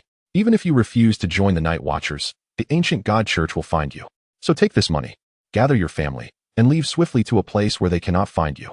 Otherwise, everything you wish to protect will ultimately be lost. As a Night Watcher, allowing Lin Xie to go was already against the organization as well, so he could not speak these words outright. Has Teacher Zhao left? Xiaoqi, dear. Why didn't you invite him to stay for dinner? His aunt inquired with a slight reproach. He had something to do and departed in haste.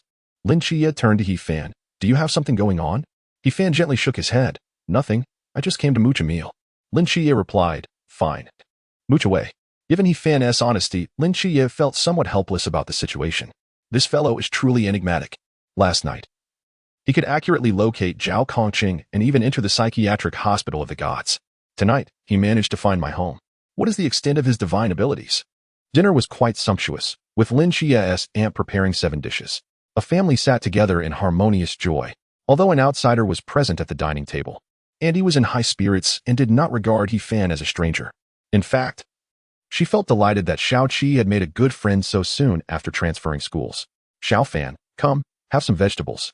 Auntie continuously served He Fan food. At that moment, however, He Fan's chopsticks suddenly halted. The rain is about to pour heavily. Yang Jin, sitting nearby, instinctively cast a sidelong glance at He Fan, then fell silent. Lin Xie also sensed He Fan's unease, feeling inexplicably anxious. Outside, torrential rain fell, as if celestial beings were weeping for someone. Zhao Kongcheng unexpectedly received orders from his superiors. They had discovered the whereabouts of the Ghost-Face King. After being injured by the captain, the Ghost-Face King had hidden in the sewers. The search team found traces of its blood in the sewers and deduced that the Ghost-Face King could only escape in 2 directions, the city center or the Old Town. Coincidentally, Lin Xie's home was situated in the Old Town, which Zhao Kongcheng happened to encounter. At that moment, an overwhelming stench assaulted the senses, enough to induce nausea even amidst the rain. Zhao Kongcheng's pupils constricted as he held a walkie-talkie. Report. Watcher Zhao Kongcheng has discovered the Ghost-Face King in the Old Town. Chapter 9. The young Zhao Kongcheng. Old Zhao, stay calm. The Ghost-Face King's power is at the Chuan realm. Even if it's severely injured, it is not something you can handle. 10 minutes. Use the boundless domain to control it for 10 minutes. I've given orders. All colleagues are on their way to support you. The nearest Hong Ying will arrive in about 10 minutes. On the walkie-talkie, Wu Xiang then continually urged caution. Yet Zhao Kongcheng knew that the boundless domain could not control the Ghost-Face King, and it was unlikely that Hong Ying would arrive within 10 minutes. Even if she did, she was not a match for the Ghost-Face King. If the captain could not arrive in time, there was no guarantee of avoiding casualties for anyone. Wu Xiangnan's words were meant to persuade Zhao Kongcheng to avoid confrontation. Even if the Ghost-Face King ravaged the Old Town, it was Wu Xiangnan's orders and had nothing to do with Zhao Kongcheng. He could shoulder the blame, but he did not wish to see Zhao Kongcheng march to his death. Old Zhao, are you listening to me? Xiangnan. Do you remember the oath you took when you enlisted? Don't change the subject. Old Zhao, we are Night Watchers, not gods. We cannot save everyone. Even if the mysterious forces sweep the globe, humanity must preserve its fighting spirit and await a chance to rise again, rather than heroically sacrificing ourselves. Look behind you. You do not have thousands at your back, only one life. I may not have thousands behind me, but behind me is the entire world of that child. Zhao Kongcheng roared. Boundless domain, activate. On the balcony of Lin Xie's home, as the heavy rain poured outside, Lin Xie anxiously asked, What are you bringing me out to see? He Fan did not respond. With a thought, a scene emerged through the rain curtain. After a long moment, when the figure of Zhao Kongcheng in the vision uttered those words, Lin Qi fell silent, his heart constricted. It's a building near my home. What has happened to him? The Ghost-Faced King is about to appear. A few days ago, we encountered a weak being called the Ghost-Faced Man. But this Ghost-Faced King is at the Chuan realm. Chuan realm? Lin Qi was taken aback. Zhan, Qi, Chuan. That's 2 realms above him. Does that mean Zhao Kongcheng is in danger? He was not foolish and had heard Zhao Kongcheng's earlier proclamation. He could have retreated, as the superiors had ordered him not to engage the Ghost-Faced King, yet he was willing to risk everything just to protect Lin Qi's warm family dinner? Then what are you waiting for? Save him. Just as Lin Qi was about to leap off the balcony, He Fan seized him. It's not the right time. He has his mission, and you are not a match for the Ghost-Faced King. Even if you go, he will not allow you to assist him. Are you asking me to watch him die? Lin Qi shouted, his eyes filled with fury. Inside, Annie looked troubled. What is wrong with these 2 children? Why are they arguing? This child, Xiaoqi, should be more accommodating to our guest, Yang Jin advised. Really? In the rain-soaked vision, the battle between Zhao Kongcheng and the Ghost-Faced Man was about to erupt.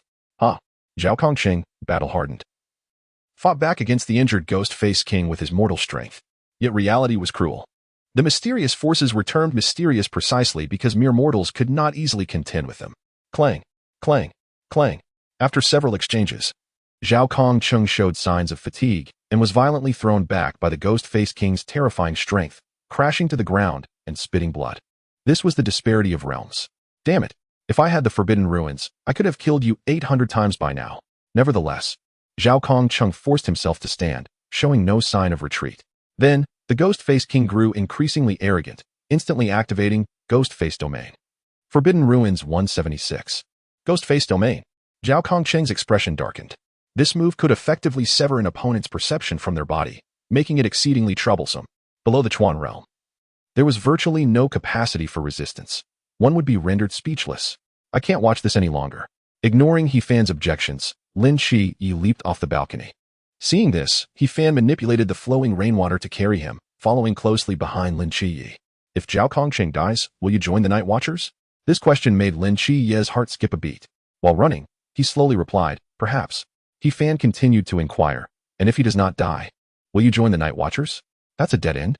Lin Qi took a deep breath. I don't know. Only then did he realize he had not outright rejected the notion, but had instead responded with uncertainty. The Ghost-Faced King, having sustained severe injuries, needs to consume humans to regain strength. It could easily head to a densely populated area, yet it chose the old town, near your home. Can you guess why? A few days ago, when you first transferred, a classmate escorted you home, and the Ghost-Faced Man attacked everyone, resulting in the deaths of 2 classmates. Can you guess why? If you don't care about the answers to these questions, won't you regret it? Lin Qi abruptly halted. Indeed, He Fan's relentless trio of questions struck him with a realization he had never considered. His imagination had not yet reached the point where he could discern how deliberately the world had treated him. What else do you know? Lin Qi demanded. He Fan merely smiled slightly, controlling the water flow to carry them onward. I only know that we are pawns of the gods. When you hesitate and remain stagnant, you will be ruthlessly discarded as a pawn by them. It must be said, He Fan's words instantaneously awakened Lin Qi. Not joining the Night Watchers? Merely wishing to safeguard his small family? What a laughable notion. Was this the realization of being the agent of the god numbered 003? Did the gods grant you the Forbidden Ruins out of charity? Today it could be Zhao Kongcheng sacrificing himself for you. Tomorrow it might be Annie or Ajin. At this moment, Lin Qi seemed to grasp the path he must take. Regardless of the reason, he needed to take that step. To avoid becoming a pawn of the gods. I comprehend. Thank you, He Fan. But for now, let us prioritize saving lives. General Zhao is on the brink of collapse. He Fan nodded. As he had anticipated, even if Zhao Kongcheng survived, Lin Qi would undoubtedly join the Night Watchman. This is a game orchestrated by the gods, and unraveling it is no trivial task. Regarding General Zhao, to be frank, He Fan wished for his survival, even if he were to be resurrected later. He Fan still desired to see him live. However, can a character destined for a plot twist truly endure? Furthermore, Zhao Kongcheng possesses his own convictions. Ideals he is willing to protect at all costs. He Fan chose to respect that. If all else fails, he could join forces with Lin Qi to confront the Demon King of Chuanjing. Logically speaking, the 2 of us together should be able to stall the Demon King for at least 10 minutes, right? There's no rush. I will first give it a try. He Fan reassured him. You must believe in General Zhao. Within the boundless domain, Zhao Kongcheng had just unleashed his lifelong knowledge and finally seized the opportunity to unravel the Demon King's forbidden realm. He laughed heartily. I thought I was doomed, haha. I am indeed a genius. Yet, despite his bravado, he understood that he was already running on fumes. A roar echoed from afar. And in the clash with the Demon King, Zhao Kongcheng faltered. His blade was knocked away, spinning in the air before plunging into the puddles below. The crisp sound of metal was drowned out by the torrential rain. Zhao Kongcheng struggled to rise again, his face etched with bitterness. Had it not been for his sword's defensive stance, he would have lost his life just now. He slowly retrieved the emblem. At last, the moment had arrived. I have waited years for this. The emblem is the Night Watchman's ultimate insignia. It contains the lethal poison of the demon god. Once employed, there is no turning back. The demon god will ignite all potential within the human body, awakening the forbidden realm. However, the consequence of its use is the soul's return to the heavens. Should darkness descend, I shall stand before millions, sword drawn against the abyss, blood staining the heavens. Without further hesitation, Zhao Kongcheng plunged the emblem's needle into himself. But at that very moment, a faint voice whispered in his ear, and simultaneously, the emblem was dislodged from his hand by a surge of water. The divine realm? Gold. Silver. In that instant of distraction, Zhao Kongcheng's gaze fell upon He Fan, whose figure emerged slowly from the water, radiating a faint light. In that moment, Zhao Kongcheng felt as if he were gazing upon a celestial being. He beheld He Fan, each hand wielding a blade, and above him hovered young Zhao Kongcheng. Which blade will you choose? The golden sword, the silver sword, or perhaps this magnificent, unparalleled dragon-slaying sword, which offers a staggering 9,999 damage. Zhao Kongcheng stared dumbfounded at the resplendent dragon-slaying sword above He Fan's head. What in the world is this? Upon closer inspection, he noticed that the dragon-slaying sword even possessed wings. It was a complete set. How much must one spend to acquire such equipment? And it's a free gift? Zhao Kongcheng's face flushed with embarrassment. I choose the dragon-slaying sword. Good heavens, how shameful. As soon as he spoke, the radiant dragon-slaying sword descended into General Zhao's grasp. Simultaneously, a pair of golden wings unfurled from his back. Exhilarating. In that moment, Zhao Kongcheng's aura surged dramatically, and in the blink of an eye, he was in Chuanjing. He seemed to relish the thrill of spending money. This sword is magnificent. So you're the Demon King, are you? With that, Zhao Kongcheng spread his wings and soared into the sky, then dove towards the Demon King. The Demon King, ever vigilant, suddenly sensed that the tides of battle had shifted alarmingly. You think you can play this game, huh? General Zhao, wielding the dragon-slaying sword, struck fiercely. The Demon King raised his hand to defend, yet his sturdy arm crumbled like tofu, sent flying. Following that, the Demon King exclaimed, You dare to act so brazenly. Chapter 10. Combat proficiency lacking? Does he even possess any? The Demon King, realizing the peril, fled in disarray. The Demon King was utterly humiliated. You all flaunt your cheats without discretion and dare to accuse me of being reckless?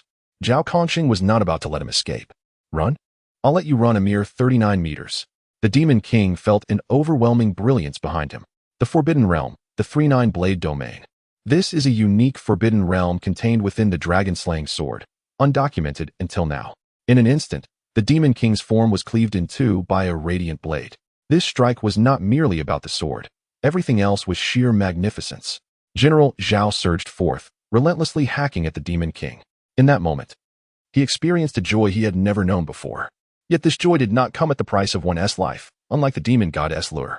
However, amidst this ecstasy, he overlooked the burdens imposed upon his body by Chuanjing. After cleaving the Demon King into over 100 pieces, Zhao Kongcheng collapsed into the rain-soaked night. Simultaneously, a thunderous explosion erupted. Divine radiance shattered the boundless domain. Lin Xie, having breached the forbidden realm, rushed in and saw Zhao Kongcheng collapse, hurrying to his side. Zhao Kongcheng, wake up. Yet, Zhao Kongcheng, weak and weary, replied, You foolish boy, what is the point of shouting? I am still alive. Lin Xie's eyes glistened with unshed tears. It seems I played too hard, cough cough. My body can't quite handle this. Chuanjing isn't so easily controlled. It hurts like hell. I'm afraid I'll need to rest for a while, but it was truly exhilarating. Zhao Kongcheng muttered. Lin Xie sensed that Zhao Kongcheng had reached his absolute limit. Even one of his arm bones had shattered, while the other was not much better. Yet, despite this, he continued to swing with reckless abandon. Each strike was invaluable to him. At the same time, the dismembered Demon King had not perished entirely, for within its grotesque visage, a parasitic demon face still thrived. Now, spurred on by the demon face, the fragments of the Demon King's body began to coalesce, ultimately forming a repulsive, spherical monstrosity. I cannot believe it. The Demon King is resilient, even in this state. 7 knights, help me up. I can still fight. Zhao Kongcheng's body was nearly incapacitated, yet his spirit remained unyielding. At that moment, He Fan, standing behind him, declared, "Allow me to take over. The night is my domain." Water surged around He Fan, brimming with anticipation. Now, the Demon King was in a far worse state than in the original tale. He Fan contemplated that he could manage this dirty work and seize the opportunity. Notification: hidden task completed. Role-playing progress increased. Role-playing progress, 17, to his surprise. There was a hidden task, and he gained 5 points in an instant. He Fan had not expected this. His sole aim was to prevent General Zhao from meeting an untimely end, for the general's dreams remained unfulfilled. The completion of the hidden task was a delightful surprise.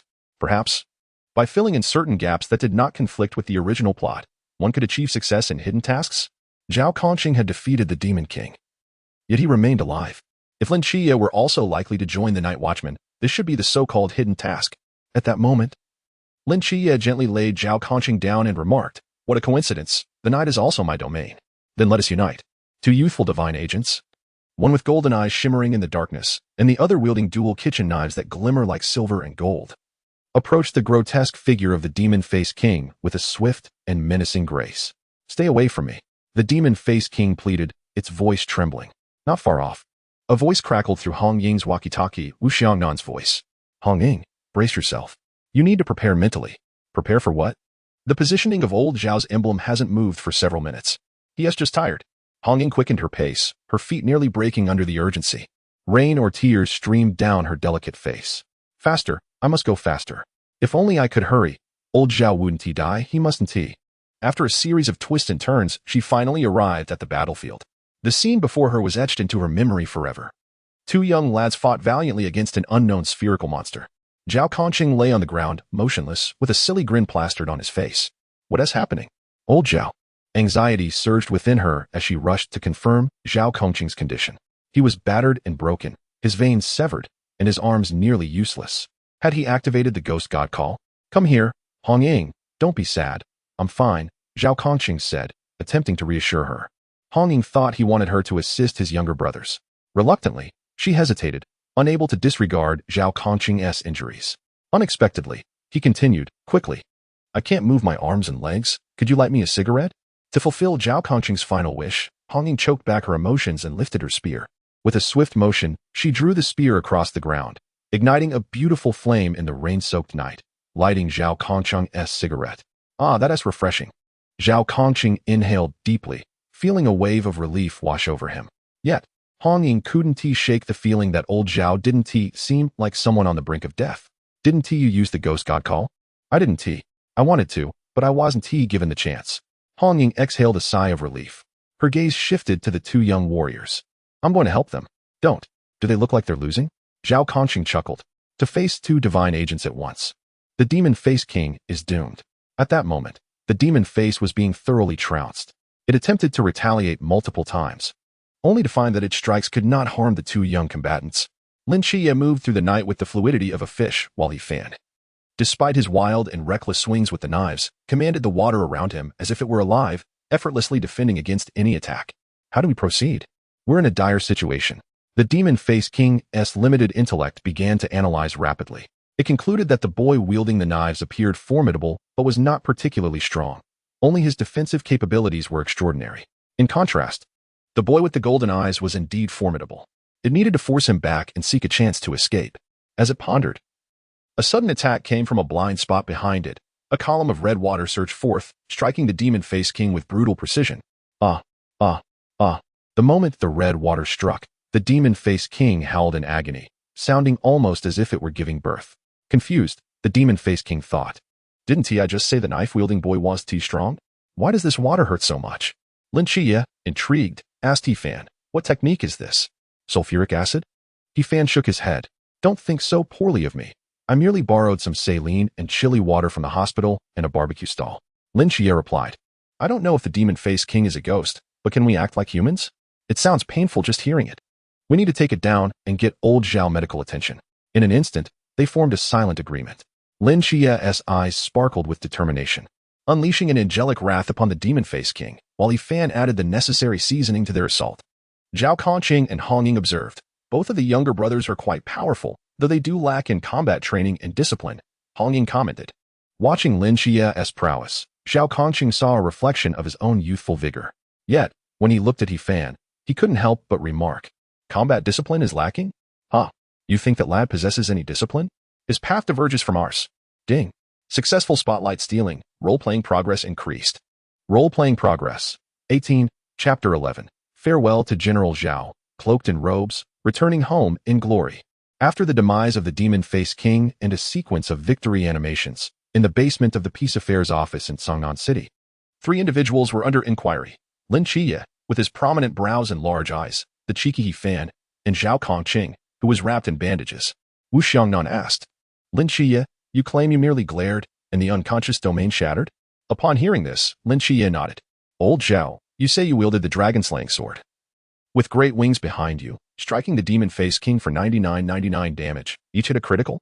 Zhao Kongcheng made a sound of acknowledgement, tacitly agreeing. Wu Xiangnan inhaled deeply, nearly losing his composure. All right, I believe the first 2 accounts. He Fan, you say you are the river god? He Fan smiled. I'm not exaggerating. I truly am the river god. The others exchanged awkward glances until their captain, Chun Mai, intervened. All right, let us welcome the first divine being of the great Xia to join our night watch. Everyone understood the implication. He Fan's claim of being the river god was likely a link between him and the divine, a matter beyond the purview of outsiders. In Lin Xia, the Night Watch's 136th squad warmly welcomes you. From this day forth, your family will be our family, and we will do our utmost to provide for them. Upon hearing this, Lin Qia nodded, having resolved to join the Night Watch. As for whether Chen Mai was merely making promises, Lin Qia felt otherwise. He had observed the character of the Night Watch members, including Zhao Kongcheng and Hong Ying, and recognized their integrity. Such leaders attract such followers, he thought. At that moment, Zhao Kongcheng, bandaged and in pain, could no longer hold back his question. Qia, are you truly all right? He understood that Lin Qia had his own thoughts and family to protect. Perhaps the sudden shift in perspective was due to him. Lin Qia remained silent, unsure of how to express himself. Zhao Kongcheng chuckled softly, as if he had come to a realization. Kid, once I recover, I'll teach you hand-to-hand combat every day. I assure you, my decades of training were not in vain. It was this very skill that won my wife's affection. Upon hearing this, Hong Ying's eyes welled with tears, and she turned away, crouching down to stifle her sobs. The hall fell silent. When they had taken Zhao Kongcheng for medical attention, they had heard the doctor's prognosis. Nerve damage throughout his body, multiple organ injuries. Fortunately, none were life-threatening. However, his right arm had a comminuted fracture with a slim chance of healing, and his left arm was functionally impaired, requiring at least 3 years for a miraculous recovery. The situation was clear. In the years to come, Zhao Kongcheng could no longer continue the fight. He was no longer the night watchman. Comrade Zhao Kongcheng. At that moment, Chen Mai called out with a hint of reluctance. At ease. Despite being bound in bandages and his body stiff, Zhao Kongcheng straightened his back and responded loudly. Tears welled in the eyes of those present. On September 3rd, Comrade Zhao Kongcheng valiantly fought against the Phantom King in the old city of Songnan, securing precious time for the supporting troops and ensuring 0 casualties among the residents. In recognition of his extraordinary service, the higher-ups awarded him the Starlight Honor Medal and conferred upon him the rank of Major General as a guardian. He was honorably discharged. Upon hearing the phrase honorably discharged, Zhao Kongcheng's pupils constricted. Yet, he accepted it all with composure, fully aware of his own physical condition. In the hall, the male comrades turned away, filled with sorrow. Hong Ying and Si Xiaonan could not hold back their tears. Some farewells felt akin to death. The term comrades encapsulated everything for these individuals. Seeing this, Zhao Kongcheng forced a smile, declaring, Guardian Zhao Kongcheng will obey the organization's orders. Perhaps this was the last time he would heed such a command in his life. What are you all doing? I'm not dead. Is it because I retire early and avoid 20 years of hardship that you feel envious? Not at all. Today is a rare joyous occasion for my discharge. Let's go out for hot pot. Hong Ying, please cover the bill for now. I'll repay you when my pension arrives next month. Upon hearing this, even the sorrowful Hong Ying could not help but laugh. It must be said that Zhao Kongcheng's charismatic personality always had the power to uplift others. At midnight, in a hot pot restaurant that had been forced to remain open, the atmosphere was lively as families indulged in meat and raised their glasses in joyful camaraderie, welcoming new family members while bidding farewell to the old. Zhao Kongcheng was honored at the head of the table, watching as everyone feasted. Come on, my brothers and sisters, why aren't you serving me some meat? Do you want me to just sit here and watch? Si Xiaonan, Adjusting her glasses, playfully remarked, "Uncle Zhao, the doctor said you have injuries and can't eat rich, oily, or spicy foods, nor drink alcohol." All right, all right. Zhao Kongcheng retorted. "Which doctor said that? I'll have to thank him properly." Nevertheless, seeing his family's joyful atmosphere brought him some solace. The only regret was that after today, it might be difficult to gather again. Yet, people grow through continuous loss. At that moment, Lin Xie suddenly stood up, holding a glass of orange juice. "I want to go home first to say goodbye to my family. I'll take my leave now and raise a glass to everyone." Everyone understood that Lin Xie's family was waiting for him to have dinner, yet he was out indulging, which must have been hard for him. After downing the drink, Lin Xie turned to leave. "Wait, Xie." Chenmai stood up, offering him a straight knife. "It's late. Take this for protection." Lin Xie accepted the knife, the handle engraved with the name Zhao Kongcheng. "Go on, tell your family what path you have chosen. They will surely be proud of you." Chenmai smiled. Lin Xie nodded earnestly, taking the heavy knife with a confident smile towards the complex-hearted Zhao Kongcheng before departing. Once Lin Xie left, everyone wondered if Yifan needed to say goodbye to his family as well. They soon spotted Yifan showcasing his culinary skills in an inconspicuous corner, demonstrating impressive fighting spirit. This was far superior to the crew's meals. After a hearty feast, everyone returned to their homes. Wu Xiangnan took on the responsibility of caring for Zhao Kongcheng, perhaps to numb herself, or perhaps genuinely relieved by Zhao Kongcheng's miraculous survival. Hong Ying consumed a considerable amount of alcohol and became truly inebriated. Under her enthusiastic invitation, Yifan could not refuse and spent the night at her villa. Hong Ying's villa was grand and elegant, except for a newly installed window that seemed somewhat out of place. Upon entering, Hong Ying kicked off her sneakers, striding into the bathroom while humming a tune. "Yifan, feel free to choose any room. Don't be polite with your sister, treat it like your own home." As soon as she finished speaking, the sound of running water echoed from the bathroom. A few hours earlier, Hong Ying had been in despair, feeling utterly hopeless.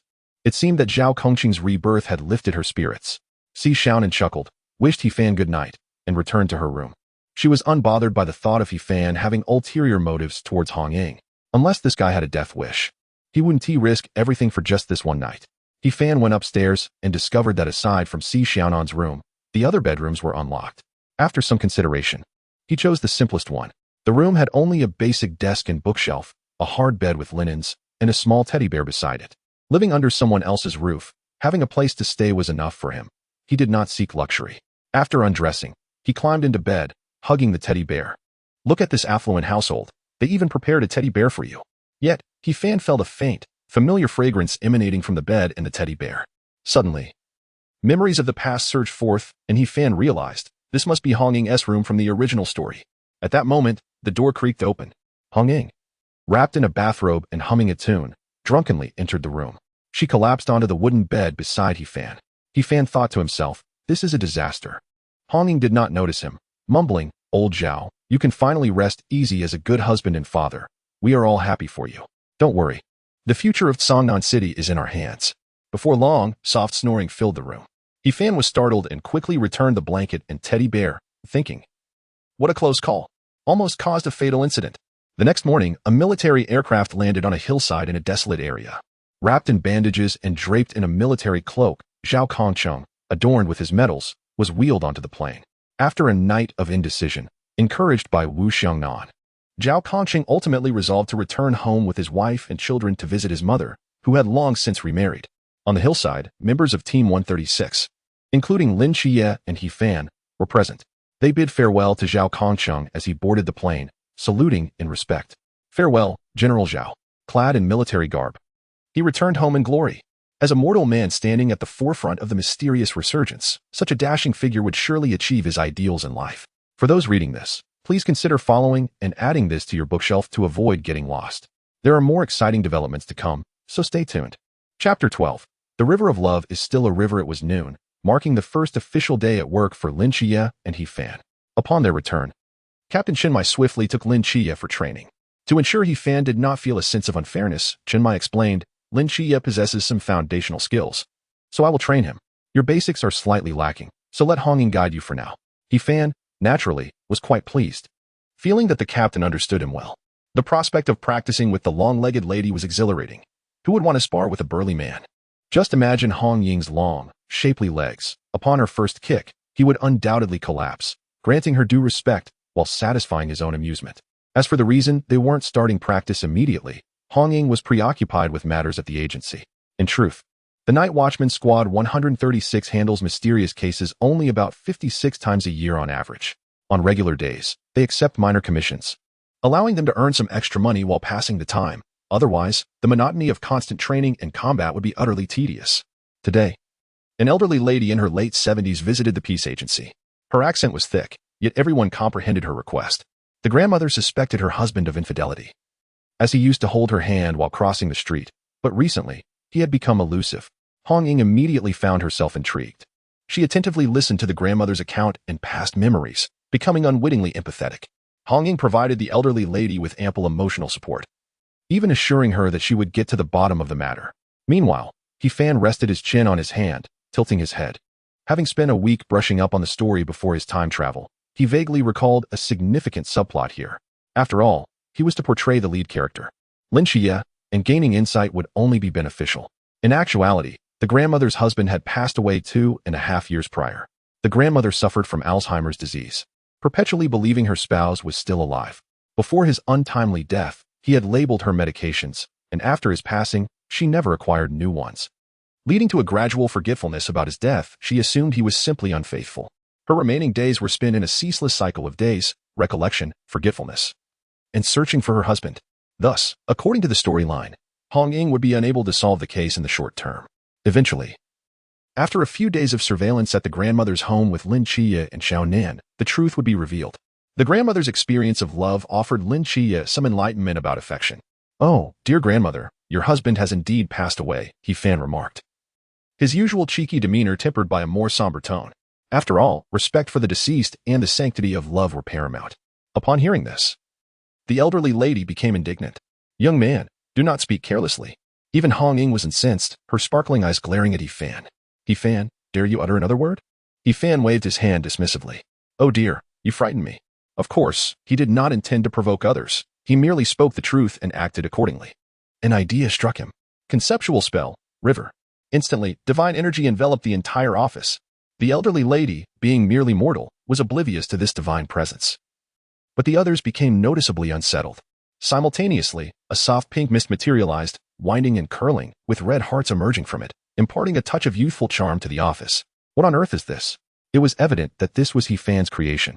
Even the usually stoic Lung Xian was thrown into disarray, fixating on the pink river. Only He-Fan understood. This was the river of love that he summoned. He then approached the elderly lady, his aura shining with divine radiance, flanked by two statues of elderly figures. "Dear young grandmother, do you prefer this golden grandfather, this silver grandfather, or this lively, deceased grandfather?" As he spoke, He-Fan reached into the river of love and pulled forth the spirit of the grandfather. Hong Ying was dumbfounded. Wen Qima was bewildered. Si Xiaonan removed her glasses and rubbed her eyes. Lung Xian stood frozen. What on earth was happening? As soon as the grandfather's spirit emerged, upon seeing the grandmother, its mouth formed a shape of recognition. The spirit, confused, was unaware of why it had returned to reality, reunited with his beloved wife. If spirits could weep, he would surely be inconsolable at that moment. The grandfather extended his pale, translucent arm, gently brushing the grandmother's face. However, he could not make contact. The one closest to him was right there, yet they could not recognize or touch each other, leaving him with a profound sense of helplessness. Ordinary individuals without awakened spiritual abilities could not perceive the presence of spirits. Though disappointed, the grandfather's spirit found solace in this moment. Just then, the grandmother exclaimed, "Where have you been, you old rascal? Come, tell me, is there someone outside?" Her gaze was directed exactly at the position of the grandfather's spirit. Could she see him? Alas, the grandfather's spirit could not respond. It seemed that happiness would soon give way to the anguish of separation once more. But unexpectedly, the grandmother grasped his hand. In that instant, the grandfather felt again the warmth he had lost. She could touch a spirit? "Come, let us go home. What are you still looking at? Come with me."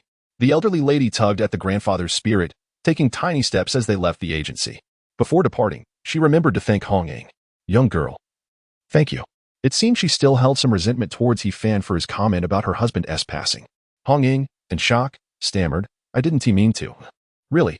As the two elderly figures grew distant, Hong Ying stared at He-Fan as if he were a monster. "How did you do that? How did you know? Was that really a spirit?" she asked, her words tumbling out in confusion. He-Fan pondered for a moment before offering an explanation. "The river of love is, after all, a river. As long as it flows, it is under my dominion. Huh? Then why could the grandmother grasp the spirit? He-Fan clarified, because I granted her that ability. She could grasp it, but remember, the grandfather's spirit can only remain for an hour. As the most significant variable within the divine realm, after selecting a target, the spirit could only exist for 1 hour. While it sounded bittersweet, using that hour to mend the lifelong regrets of the two elders was indeed meaningful. Ding. Scene stealing successful. Role-playing progress enhanced. Role-playing progress. 19. Chapter 13. The moment she raised her leg, I fell down. Is your divine realm a conceptual level ability? When Chima asked, astonished and struggling to comprehend. Some deities possess abilities related to concepts within the realm of forbidden ruins. However, while others are discreet, you exhibit a remarkable lack of shame. Who decreed that an elder must reside in your river of affection? Is that reasonable? I deem what is reasonable to be contained within the river, and I shall govern all that lies therein. The others expressed their utter confusion regarding your words. At this moment, Lin Chia pushed open the training grounds door. With thick brows and large eyes, Lin Chia wore a face of despondency, battered and bruised. Upon seeing him, the veteran team members exchanged knowing smiles. Chia, do not be disheartened. When I first sparred with the captain, I crawled out, and he was the one to open the door for me, sighed Wen Chima. Only old Zhao can hold his ground in close combat with the captain. Hearing this, Honging felt a twinge of defiance. He-Fan, let us also engage in sparring. She was self-aware enough to know she was no match for Chen Mai, yet she had a competitive spirit. In her mind, as long as she could defeat He-Fan more thoroughly than the others, she would consider it a victory. Alternatively, if He-Fan, under her guidance, managed to triumph over Lin Chia, that too would be her win. The others, familiar with Honging, seemed to understand her thought process. Per He-Fan, it seemed, was doomed for the day. Some even regarded him with pity. Chia, why not seize the moment and engage in a vigorous training session with your sister? Forget it. Sister Honging, look at my injuries. Hearing this, Si Shaonan smiled brightly at Lin Chia. A trivial matter, let me assist you in healing, and you shall feel invigorated. Lin Chia responded, I thank you, you are quite resourceful.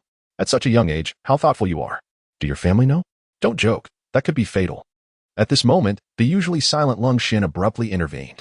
When Chima concurred, spare our younger brother Chia for now, let him rest a moment. After He-Fan's training concludes, I still need to impart some theoretical knowledge, and this afternoon, Lung Xian will teach them how to use firearms. Lin Chia was at a loss. The schedule was more packed than that of a school. Honging and He-Fan also arrived at the training ground. Perhaps He-Fan's utterly unmotivated demeanor inspired a surge of enthusiasm in Honging.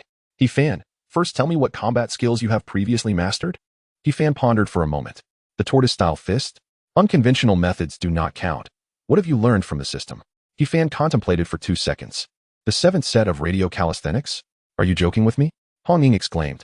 He-Fan squinted innocently and explained, I did mention that my fundamentals are quite lacking. Otherwise, why would Captain Chen assign me to you? Upon hearing this, Honging was momentarily taken aback. What of being assigned to me? I can still help you improve. Come now, unleash your most confident moves against me. Theoretically, I should first teach you basic combat techniques, but before that, allow me to witness all your methods. Honging plunged her spear into the ground, spreading her arms wide in a provocative manner. Of course, she was utterly confident in her ability to handle He-Fan, even with the disparity in realms. Consider this.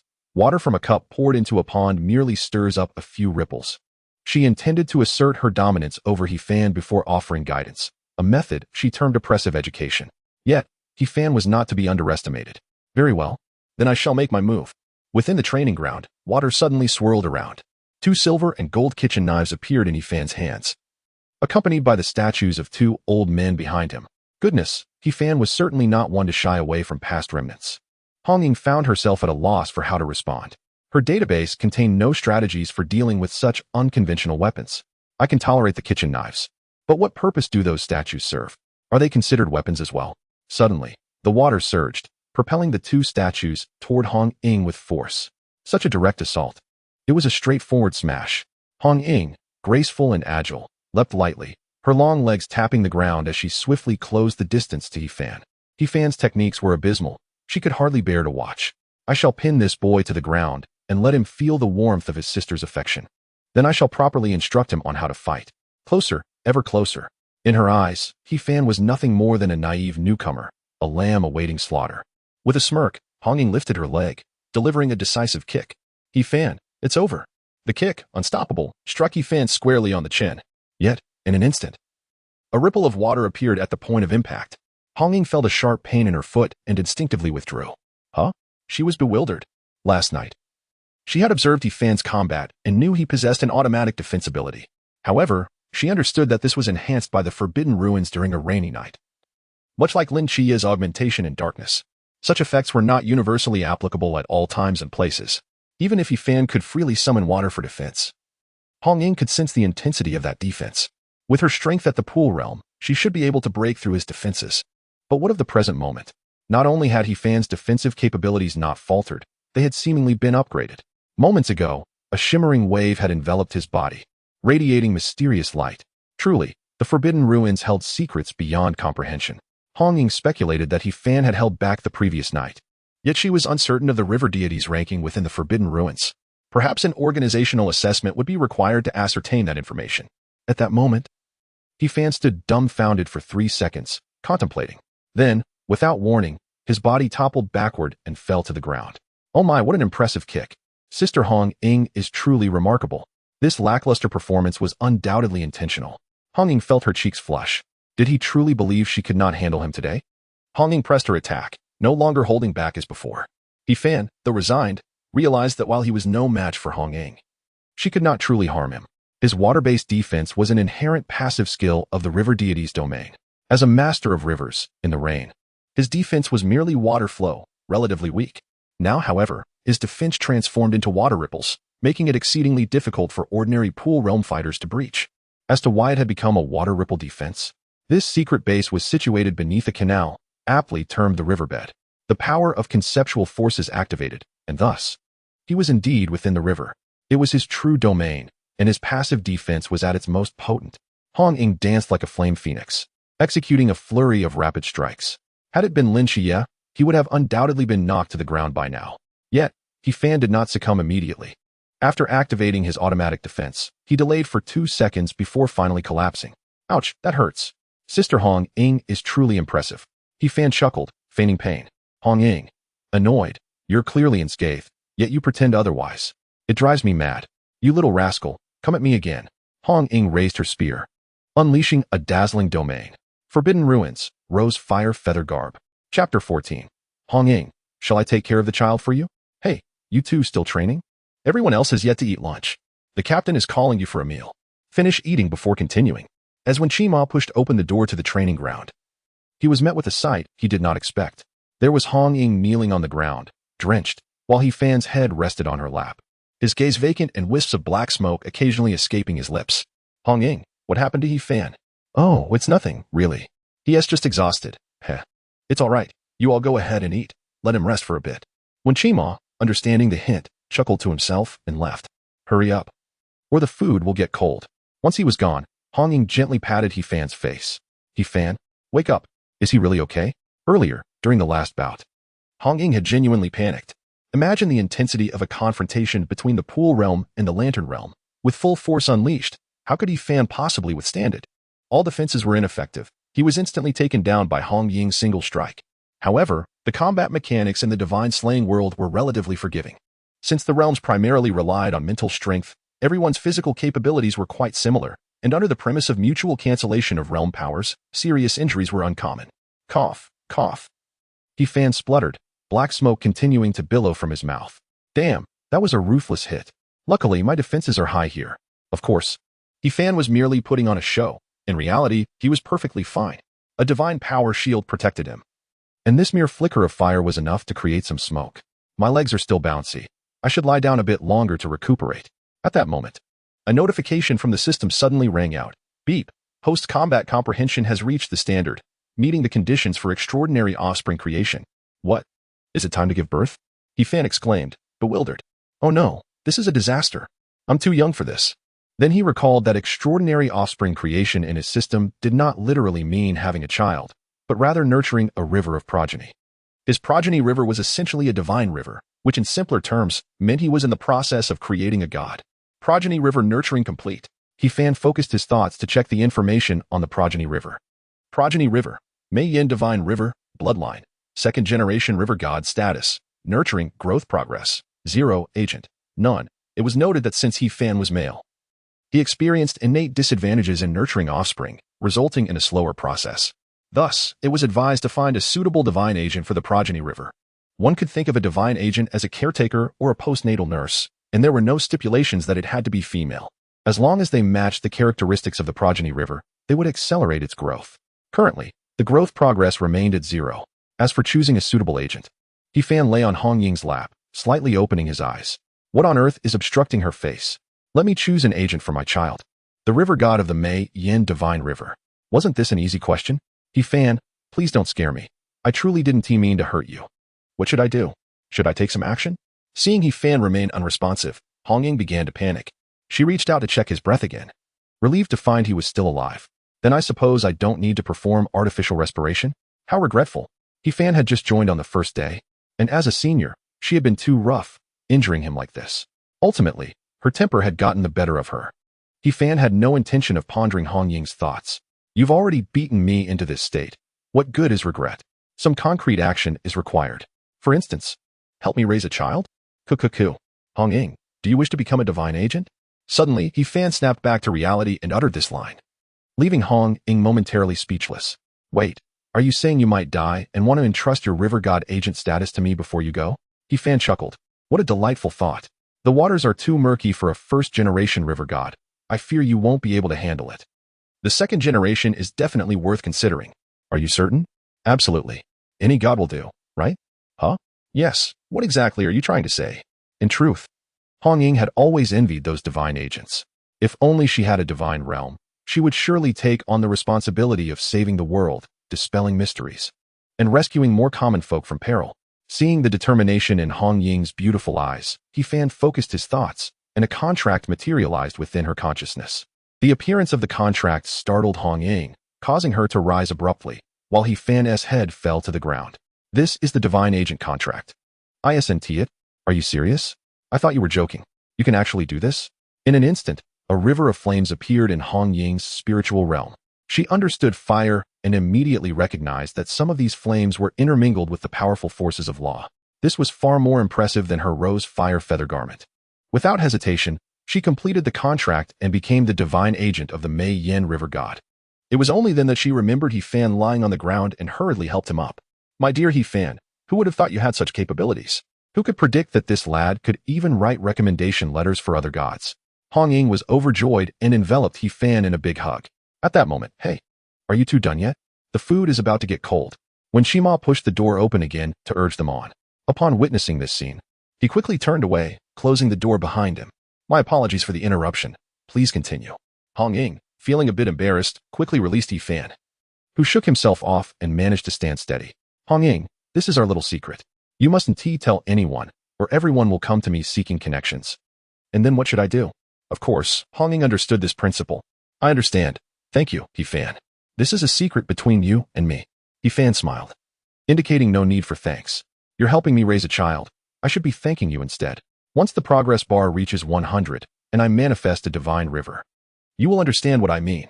Chapter 15. Lin Chia, formally report He-Fan. At the dining table, everyone ate in silence, heads down. Hong Ying thought to herself about Wen Chima's incessant chatter. Surely, he must have said something inappropriate that led to misunderstandings. However, since He-Fan had declared it a secret, she decided not to explain further. I'm done eating.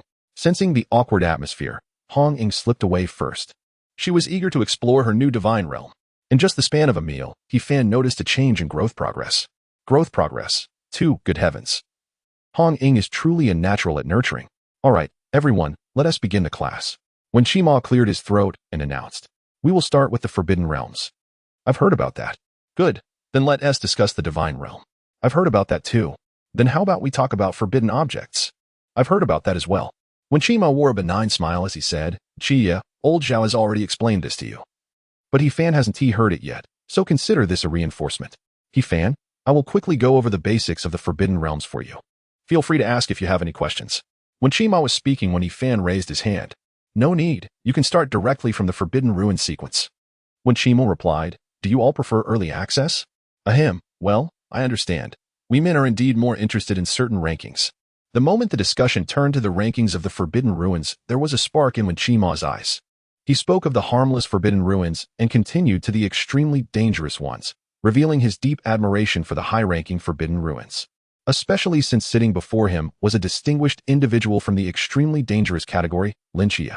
Sequence 003, the Divine Ruins of the Seraphim Michael, the Mortal Realm. Currently, there are only 23 types of Divine Ruins, and any one of them could wreak havoc on the world. The term world-destroying merely refers to the power of these Divine Ruins when wielded by deities. For instance, the Mortal Realm is only truly formidable in Michael's hands. In Lin Xia's possession, it could barely qualify as a high-risk Forbidden Ruins. Xia, what can your Forbidden Ruins currently accomplish? In response, Lin Xia was candid. Within a radius of 20 meters, I possess extraordinary perceptual abilities, encompassing everything. At that moment, Hong Ying happened to pass by and casually inquired, Xia, if you have no place to stay tonight, why not come to my place? Their conversation abruptly halted, creating an awkward atmosphere. With a hint of alertness, Hong Ying lightly furrowed her brows. If you have nowhere to stay tonight, just find a place, okay? I'll cover the expenses. Hearing this, He Fan couldn't help but chuckle. Lin Xia, with his thick brows and large eyes, seemed not particularly clever. Had he inadvertently let slip his ability to see through things? Your Hong Ying sister has just retracted her villa invitation. When Qima, noticing the situation, quickly intervened. As your realm increases, the strength of your perception will also enhance. What else? The dynamic vision has multiplied several times, allowing me to utilize some of Michael's divine might. The hallmark divine might of a deity's proxy, and what else? That's all. That's it. When Qima was somewhat taken aback, was this the extent of the abilities of the Sequence 003 divine proxy? Yet, from Lin Xia's sincere gaze, he could not detect any signs of concealment. To be fair, Lin Xia almost let slip the term X-ray vision, and even faced slight disdain from Hong Ying. What an honest child. Surely he wouldn't hide anything further. Perhaps his current abilities were not yet complete. Don't worry, the Seraph chose you for a reason. Do not be disheartened. Consider this. Michael entrusted you with the Divine Ruins. Does he not care for his reputation?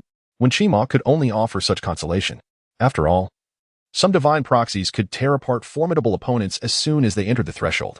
If others could do that, as Sequence 003, wouldn't it be reasonable for you to topple a group with a mere sneeze? All one could say was that everything would improve in due time. When Qima turned to He Fan, what abilities do you possess? Before He Fan could respond, Lin Xia interjected, excuse me, but I heard Zhao Kongcheng mention that the river god has never been monitored by humans. How should such a new Forbidden Ruins be ranked?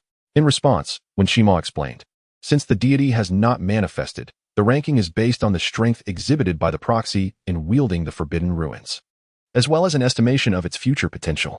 Naturally, new Divine Ruins will not be included in the overall ranking in the short term, as that would be a desecration to the deity, unnecessary.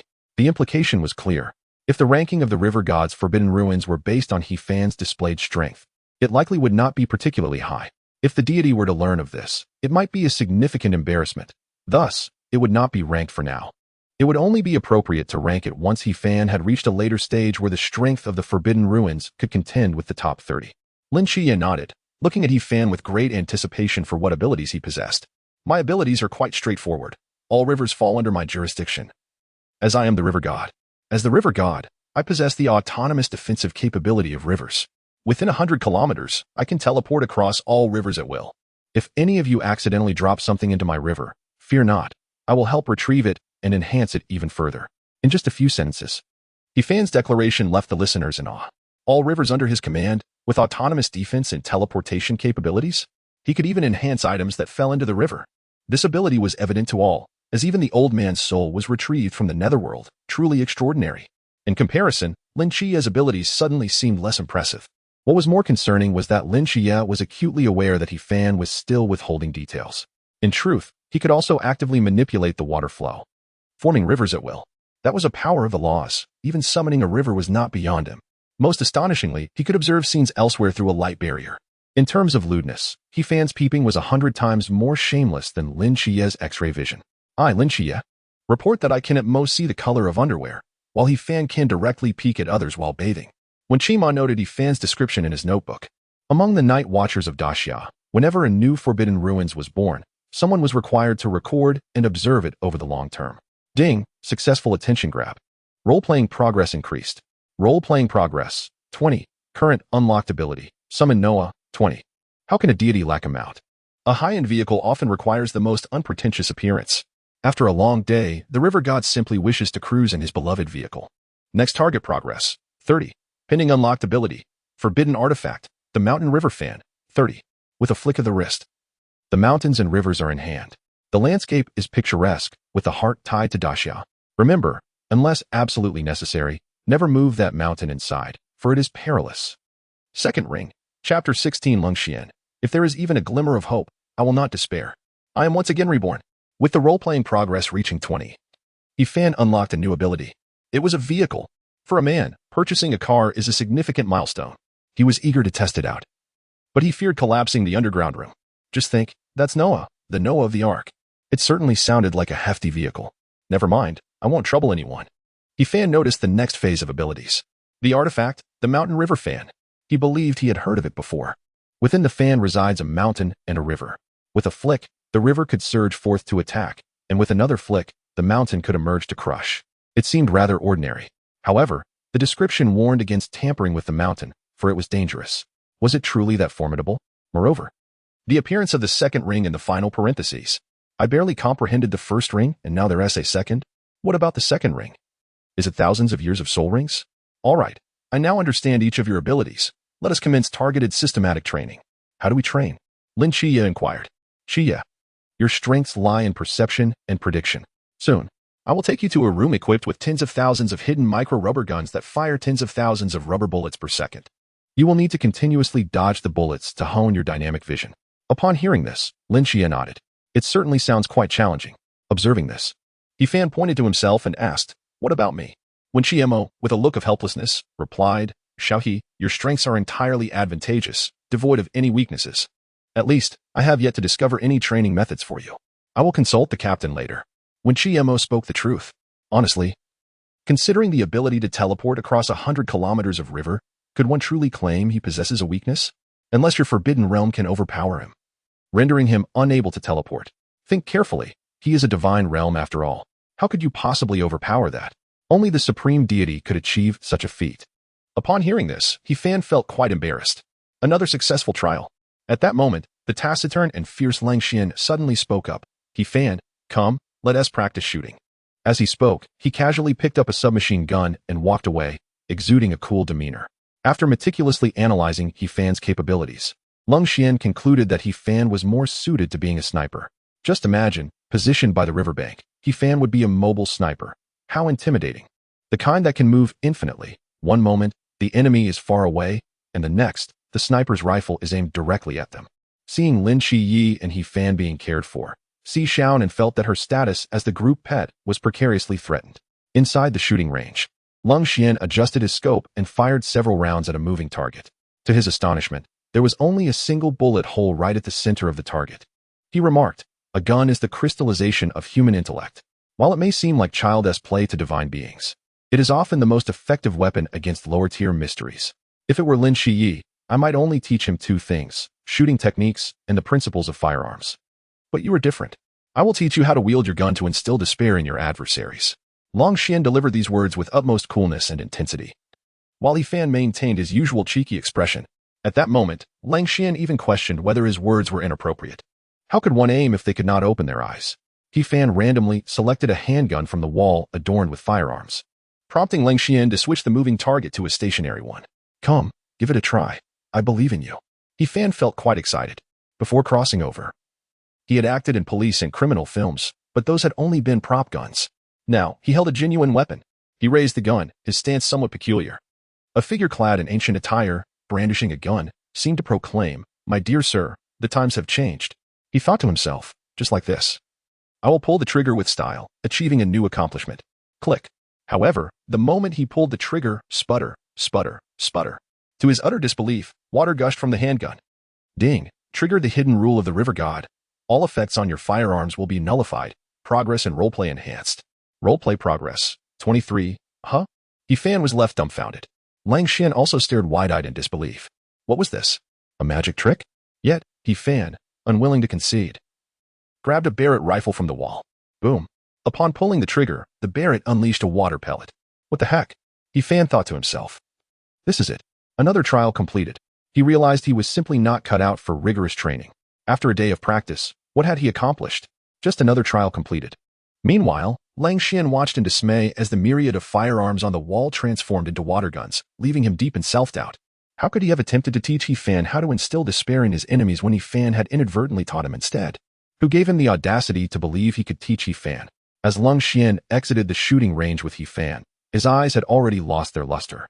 But being the manly man he was, he quickly reconstructed his mental fortitude. Perhaps He Fan did not require his assistance. It was fine, for there was still Lin Chiyi. After a while, Lin Chiyi stumbled out of the training room, wearing a face devoid of joy. In stark contrast was when Chi Mo, who had thoroughly analyzed Lin Chiyi's data. Lin Chiyi couldn't help but exclaim. So this is the mandatory lesson for joining the Night Watchers, getting beaten up. He noticed that Lung Xian and He Fan must have emerged long ago. At first glance, He Fan retained a beaming expression, a stark contrast to Lin Chiyi's miserable demeanor. This kid is so strong. Does he learn everything this quickly? Chiyi, come. Let us practice shooting. Lin Chiyi was taken aback. Brother, I just came out. Lung Xian, resembling a heartless figure, dragged the exhausted Lin Chiyi back toward the shooting range. What he had lost with He Fan, he intended to recover from Lin Chiyi. Si Xiaonan, hiding in a corner, chuckled and asked, He Fan, this is the first time I've seen a Xian like this. What on earth happened in there? He Fan shrugged, indicating his own innocence. On his first day as a member of the Night Watchers, he learned absolutely nothing. Don't ask, just another trial completed. This god-tier role-playing system seems intent on sparing him from any burdens other than roleplay, doesn't it? But he wanted to improve. At that moment, Captain Shenmu Yi returned from outside. He had just taken the time to visit Lin Chiyi's aunt's family and placed the forbidden item Wei Yang at her home. Captain Shenmu Yi had not merely stated he would protect Lin Chiyi's family. He meant it.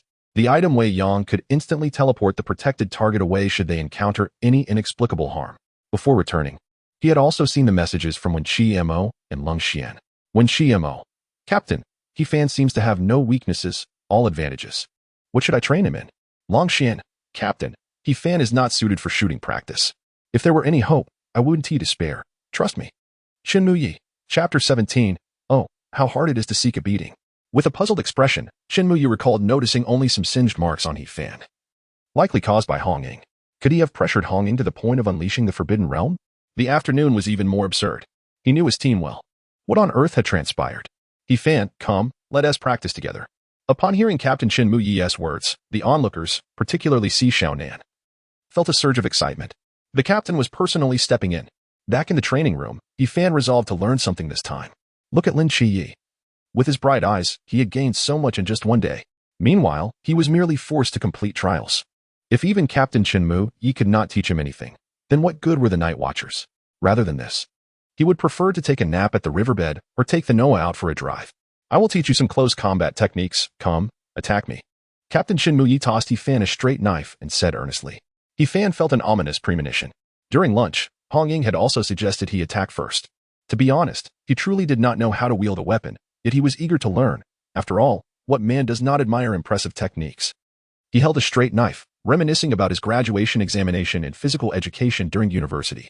He had chosen to specialize in Tai Chi swordplay. However, during the exam, he became so engrossed in his own thoughts that he completely forgot all the techniques his instructor had taught him.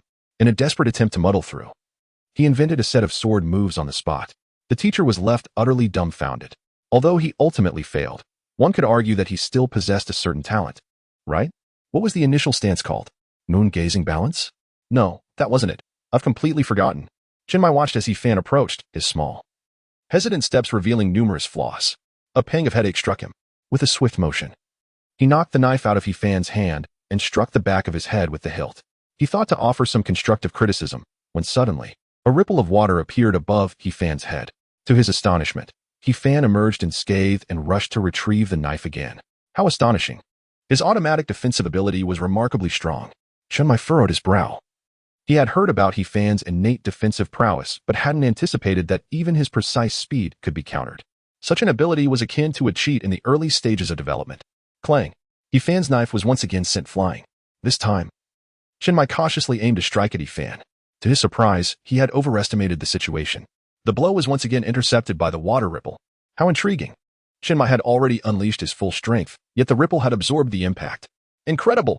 No wonder he could compel Hong Ying to unleash her forbidden powers. Otherwise, with her abilities, she wouldn't have been able to harm him in the slightest. With a smirk, Chenmai discarded the knife and gestured provocatively at He Fan. Though it would be somewhat exhausting, it was the only course of action. As He Fan launched another attack, Chenmai unleashed his full power. Reaching the peak of his realm, he aimed a punch at Yifan's shoulder. Steady your stance, and here we go. In front of Yifan, 3 ripples of water erupted explosively. The immense force sent him flying, causing his insides to churn. Yifan rose from the ground, his face alight with exhilaration. Aside from Hong Ying using her ultimate move, finally, someone had managed to break through his defenses. Little did he know, Chenmai's punch had already demonstrated the prowess of the Chuan realm. Training a newcomer required him to maintain his strength at the Chuan level, which was, to be frank, quite exhausting. Yet, at this moment, a flicker of excitement sparkled in Chenmai's eyes.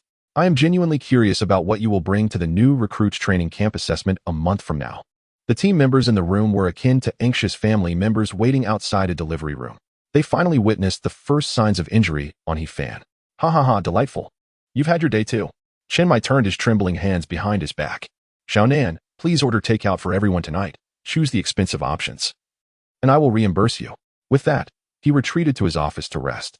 He was utterly fatigued. While sparring with Yifan, he had to consistently maintain his strength at the Chuan level without overexerting himself. If he applied too much force, he risked injuring Yifan.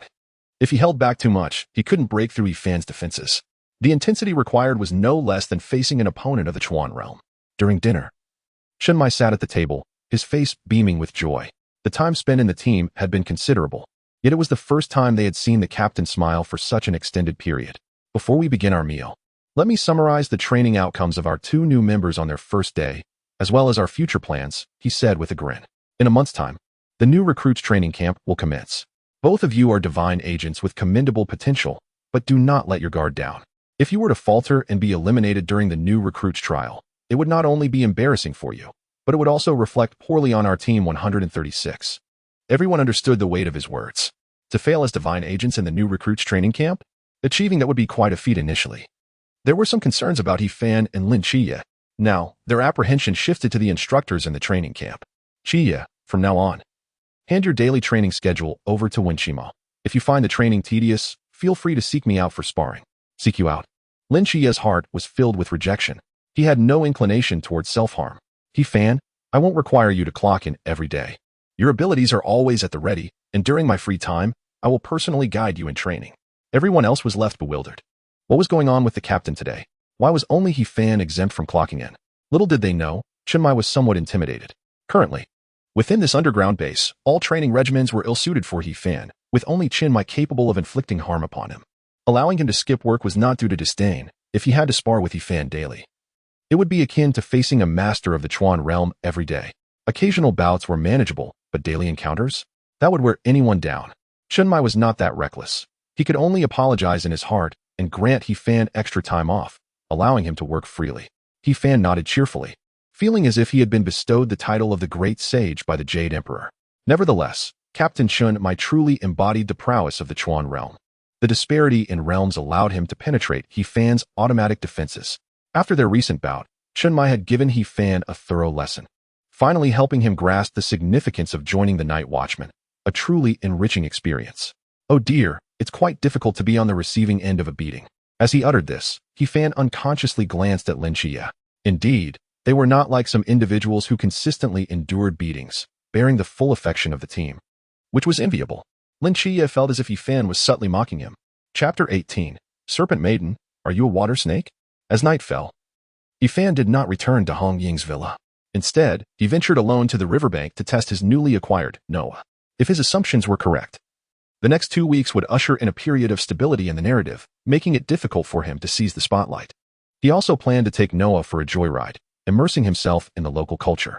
His only concern was that this, Noah, might be something too extravagant, drawing unwanted attention. He preferred to remain low-key. However, the description indicated that high-end vehicles often sported the simplest of exteriors. If only it were a wooden boat. Summon, Noah. As Yifan focused his thoughts, something emerged from the river beneath his feet. He stared incredulously at the creature. What the heck? It's a turtle. Where's my Noah? Don't tell me you're called Noah. The turtle glared back at him with a look of disdain, nodding slightly. Yifan was internally exasperated. No calculation could have prepared him for the revelation that Noah would be a turtle. Come on, don't mess with me. Return my Noah, or I might just stew you for dinner. Truth be told, Yifan was quite tempted to dispatch it. Please showcase your abilities. If your capabilities do not meet my expectations, your only alternative will be to transform into food. Yifan decided to give it a chance. He then noticed the old tortoise, its gaze imbued with defiance, its sharp tail striking the water's surface. Suddenly, its four short legs began to spin. A propeller? To his dismay, the differing frequencies of the leg's rotations rendered it unable to move from its spot on the river's surface. This spinning made Yifan's head spin as well. Stop. Stop. Yifan conjured a kitchen knife, concealing it behind his back. Come here, old tortoise, extend your neck, and I shall show you a treasure. The tortoise's eyes remained haughty, as if regarding Yifan as a fool. This infuriated Yifan. He thought to himself that today, only one of them would survive. Just then, a domain unfolded, encompassing both Yifan and the tortoise on the river's surface. Instantly, peculiar snake eyes appeared across the entire river. The Forbidden Ruins? Yifan was taken aback. Simultaneously, a soft, enchanting voice of a woman drew near. From a distance, the seemingly unremarkable youth suddenly revealed a striking woman with dark green hair, her long locks curling in a mesmerizing fashion. Possessing a pair of vertically slit eyes that exuded an eerie allure, while her tongue flickered like that of a serpent. Upon closer inspection, she bore a certain charm, yet her presence bore no relation to the notion of a stronger being. Yifan remained calm, allowing the woman to flirtatiously approach him, his heart as tranquil as still water. Clearly, the narrative had shifted. It was evident that the newcomer was the divine agent of the ancient god church, codenamed the Serpent Woman, a proxy of Medusa. Why had she come to Tsangnan City at this moment to seek out Yifan? Perhaps his emergence had drawn the attention of the ancient god church. Oh, but I am no formidable warrior. Why then do you seek me? Yifan inquired, feigning ignorance. The Serpent Woman, intrigued, scrutinized Yifan and, upon confirming that he posed no threat, remarked, "It was quite a challenge to find you alone. I advise against resistance. Come along obediently, and from this day forth, you shall be counted among the ancient god church." Yifan shrugged slightly. This Serpent Woman possessed the strength of a pool-level practitioner, should a confrontation arise. She might indeed suffer some losses. However, it was certain that her losses would be far greater. The smile on her face appeared to Yifan as one of ignorance. A mere Medusa's forbidden ruins dares to ensnare me? Dream on. You must first breach my defenses. Yifan was uncertain whether the Serpent Woman's forbidden ruins were truly Medusa-esque or derived from the serpent's fangs. After all, in the original narrative, she was merely a stepping stone for Lin Chiye. He could not be bothered to engage in further conversation with her. He simply wished to convey to this Serpent Woman that displaying arrogance before him would inevitably incur consequences. Pray tell, what kind of serpent are you? A water snake, perhaps? Upon hearing this, the Serpent Woman immediately fell into a frenzy. Oh ho ho ho. You wouldn't dare to resist, would you? Surely not. Her mission was to bring Yifan back to the ancient god church. Yet, the church's doctrine was clear. Those who followed would prosper, while those who opposed would perish. If Yifan chose to resist, she could eliminate him on the spot. What could be more gratifying than torturing a divine agent? Little brother, are you still unaware of your current predicament? You need to please me now. Kneel down, become my loyal slave, and kiss my toes. Perhaps I might generously grant you the privilege of using my foot for a year. Yifan chuckled. So you wish to play the fool, do you? You have quite the audacity. I do so enjoy conversing with sisters like you. A long serpent has no feet. Yet you have yet to answer my question. Are you a water snake? The Serpent Woman's smile began to freeze. What nonsense is this? In an instant, her forbidden ruins expanded once more. In her eyes, Yifan appeared as a caged mouse, ready for slaughter. As a fellow divine agent, do you comprehend what it signifies for me to consume your forbidden ruins? The Serpent Woman, informed by her organization, understood that Yifan possessed autonomous defensive capabilities.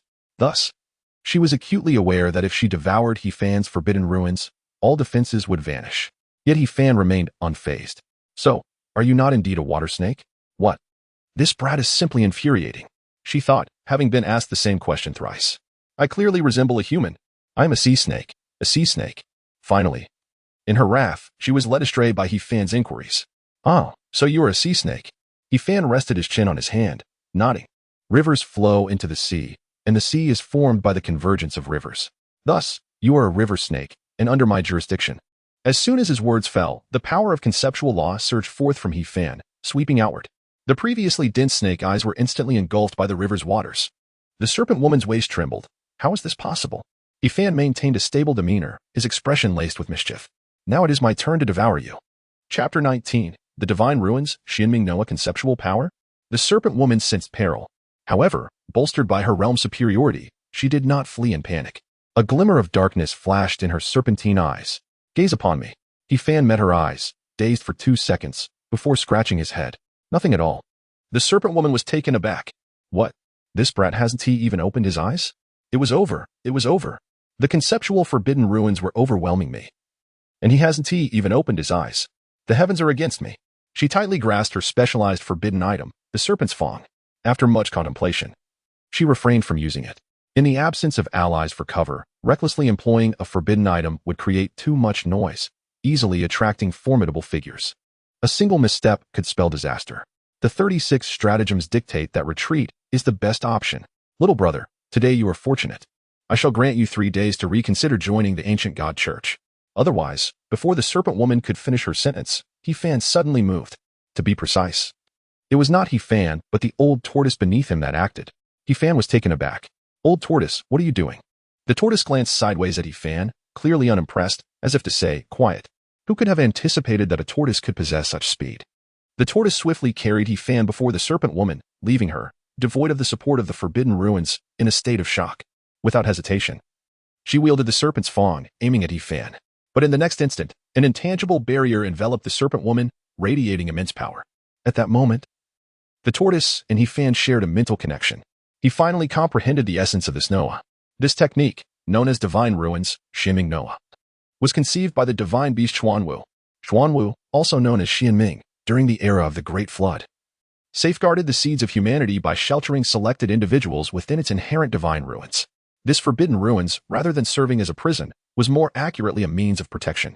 Essentially, those outside could not enter, while those within could not exit. Whether employed for restraint or liberation, it was yours to utilize as you wished. Certainly, this forbidden realm can only be utilized once at a time. To employ it again, one must first dissolve the existing confinement. The ancient creature, the tortoise Noah, is indeed a descendant of the beast spirit of Xuanwu. At this moment, a golden and subtly translucent cube has ensnared the snake woman, Medusa, within its confines. She is bewildered, incessantly striking the barrier of the forbidden realm and employing the forbidden item, Snake Fang, to attempt her escape. Yet, all her efforts are in vain.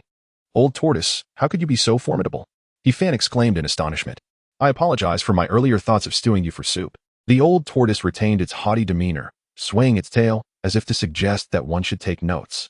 The innocence of a child is unrestrained, and the divine remains indifferent. He-Fan finally comprehended what the ability unlocked at level 20 truly entailed. It allows one to recline leisurely within the tortoise shell, enveloped by Xuanwu's protective barrier, enjoying an undisturbed and blissful respite. However, one query lingered. Just how potent is this Shimming Noah? Surely it couldn't ensnare deities within its grasp. One could surmise that the system would not be so benevolent as to render one invincible at this stage. The snake woman, trapped within the cube, knelt upon the ground. Her eyes filled with terror. She remained oblivious to the fate that awaited her. He-Fan suddenly discerned that he could manipulate the dimensions of the forbidden realm with his mental prowess. It could expand to a size of 10 meters square or shrink to accommodate a single individual. Moreover, the Xianming forbidden realm could isolate external mental perception. This meant that even Medusa, in her true form, was unaware of the snake woman's whereabouts. She likely presumed that she had perished. Confirming that the forbidden realm would not dissipate unless he chose to dissolve it, He-Fan's spirit soared. Was this not akin to a fish tank? He could nurture this snake woman like a pet fish. Since she desired his favor, he ought to indulge her whims. Yet, being a divine agent, did she not have her dignity and pride? He-Fan waved at the snake woman within the fish tank, offering a slight smile. Let us enjoy this. Do not be so stingy. When I require this forbidden realm again, I shall release you. In that moment, He-Fan's mischievous visage appeared to the snake woman as that of a devil from the depths of hell. Beep. Post-combat insights have reached the required standards, fulfilling the conditions for extraordinary progeny. My goodness, am I expecting again? He-Fan pondered. Could it be that engaging in combat with others could lead to conception? Yet, during his tussle with Chiang Mai, nothing of the sort occurred. Was it only when fighting women that such a phenomenon transpired? There is a semblance of logic to that. It should be they who become pregnant. He-Fan couldn't help but scoff. Progeny River has been successfully conceived. Progeny River, observing the celestial river, bloodline, second-generation river god status, in gestation, growth rate, 0, agent, none, the observing celestial river? It sounds rather impressive. He-Fan envisioned a future where, in his old age, he could proudly declare, these are all my children. Yet, a dilemma arose. Who would be the most suitable divine agent? He casually glanced at the snake woman. Logically speaking, the benefits should arise from the source. Much like when Hong Ying had birthed the Mei Yin River, the snake woman's striking eyes had birthed the observing celestial river. After some contemplation, He-Fan dismissed the notion of choosing the snake woman as the divine agent. That creature was entirely unpredictable. She would surely lead the children astray. But whom should he select instead? Suddenly, a name flashed in his mind, Lang Xian. For a sniper, what is paramount? Vision. Currently, he is the most fitting candidate for this role. He is diligent, ensuring a steady growth rate. To be frank, after their interactions, Yifan found Lang Xian to be quite amiable. This decision would also be a means of assisting his brother. He sought nothing in return, other than to not hear the words, Xiaonan, return home for me. Chapter 20. Yifan, are you playing with snakes? Chapter 21. I possess a treasure to deal with snake demons. Yifan first requested a leave of absence from Chunmai, stating he would return within half an hour. Chunmai frowned. To be honest, he disliked employees who faltered at critical moments, especially during this first mysterious purge with Lin Xie and Yifan. How could this child still be entertaining distractions? Nonetheless, Yifan added that he was going home to retrieve a treasure to confront the snake demon. This statement piqued the interest of the entire 136th squad. Hong Ying and Si Xiaonan exchanged glances. Surely, he was going home to fetch something inappropriate? 20 minutes later, Lin Xie, Hong Ying, and Si Xiaonan brazenly infiltrated the school. The reason was simple. They all appeared youthful. Yifan, however, was excluded from this venture. It was not due to a lack of charm or allure, but rather his conspicuous hair color, which rendered him ill-suited to masquerade as a student. Moreover, Yifan outright refused to don a school uniform, as changing attire would diminish his disguise, causing many skills to falter. According to their plan, I will engage Lu Xiaoyan while you investigate the disciplinary director. The individuals Lin Xie mentioned fell within the description provided by Li Yifei. The first task was to ascertain whether Lu Xiaoyan was the true form of the snake demon. Overall, the purge plan was progressing systematically. Approximately 10 minutes later, Yifan appeared outside the school gate, in a relatively concealed location, holding a square balloon. This scene was also observed by Wu Xiangnan and Chunmai, who were stationed in a nearby vehicle. Both felt their heads buzzing. Is this the agent of the ancient god, Medusa, codenamed Snake Woman? She is a fugitive that our night watchmen have recently been keeping a keen eye on. How did this boy manage to apprehend her? Indeed, they had underestimated him. The Snake Woman, the Snake Demon. I'm beginning to understand.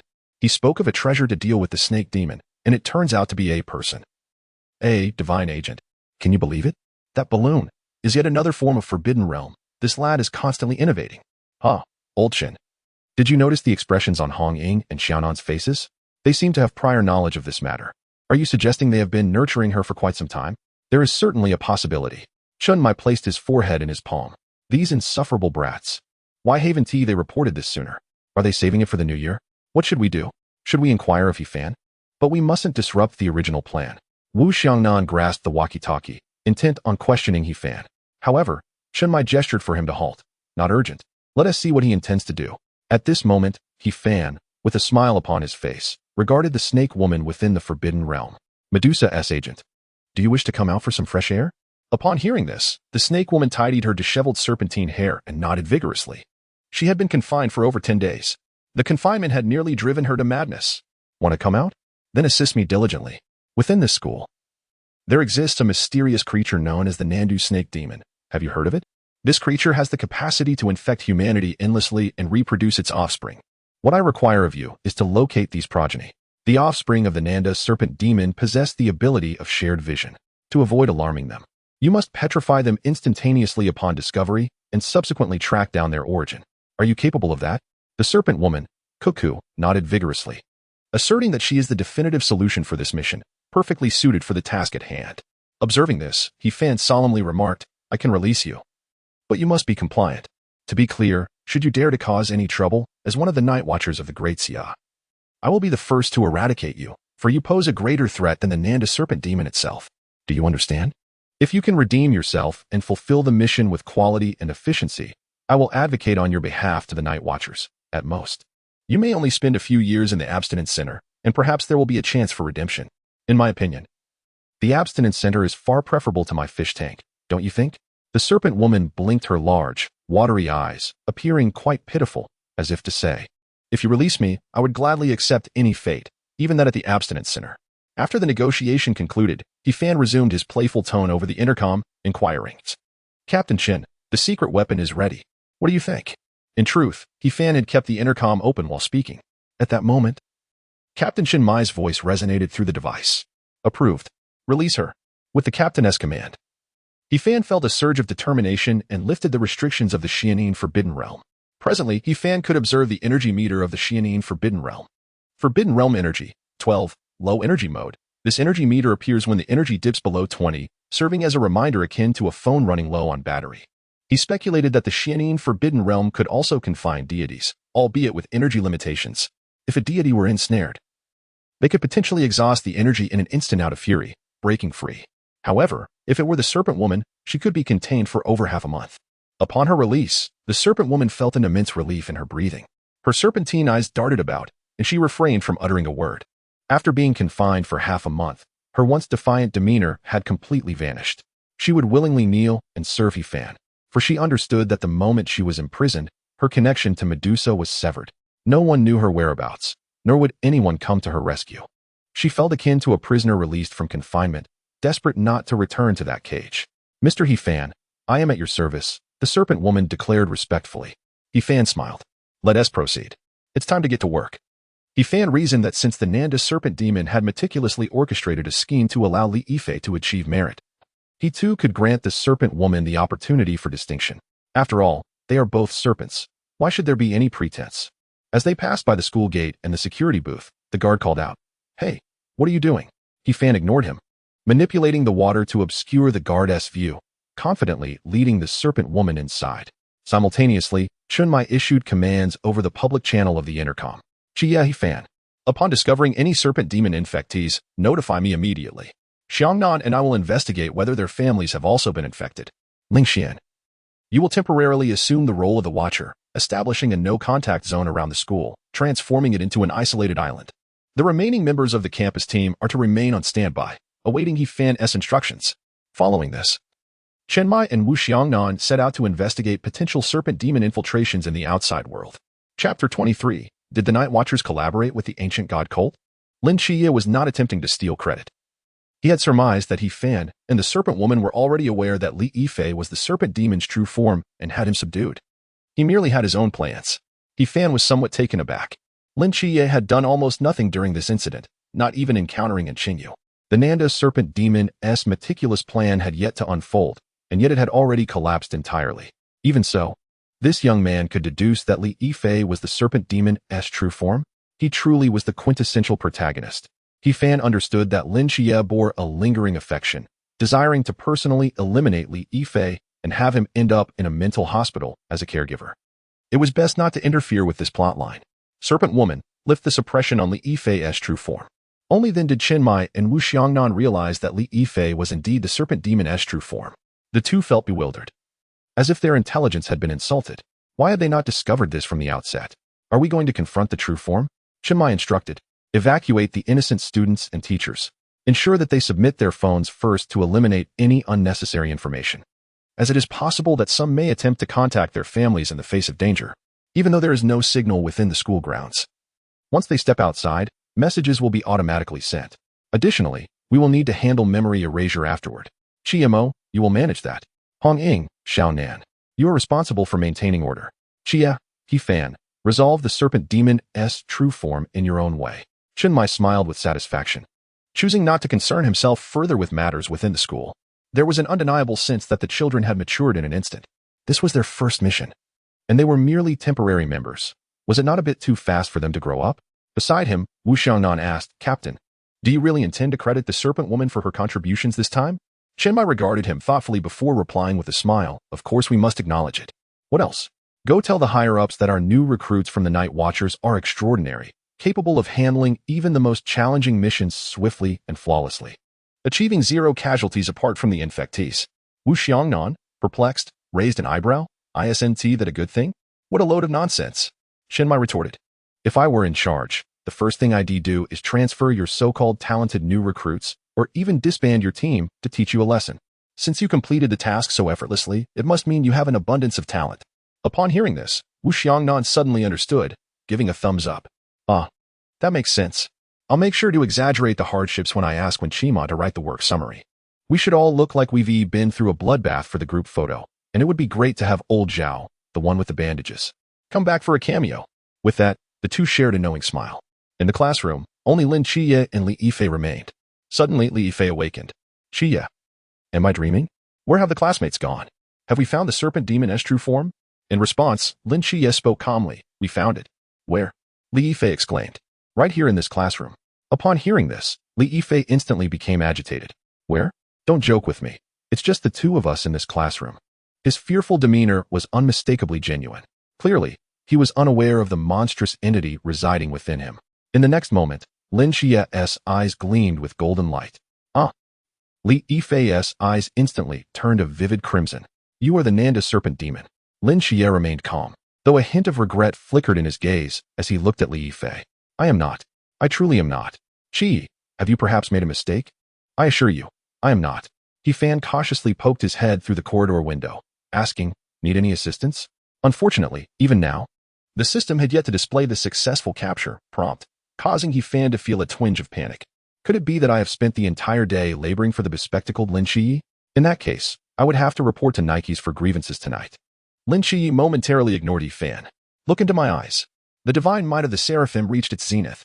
Ah! Li Yifei cried out in anguish as his body swelled like a balloon, transforming in the blink of an eye into a serpent-like monster covered in black scales. Outside the door, the serpent woman fixated on Lin Shiyi and then glanced at He Fan, a shiver of dread coursing through her. This is the realm of the Archangel Michael, a place of divine authority? Prior to this encounter, the organization had mentioned that, apart from the enigmatic river god, it seemed that a representative of Michael had recently awakened, and she was instructed to bring him back if the opportunity arose. The serpent woman thought to herself, what on earth should I do with these two? Simply not being taken away would be fortunate enough. She was relieved that she had not entertained any foolish thoughts of escape earlier. These two were formidable adversaries. One He Fan would have sufficed. But now there was also Lin Shiyi. Her Gorgon gaze was already a terrifying ability, capable of petrifying anyone who met her gaze.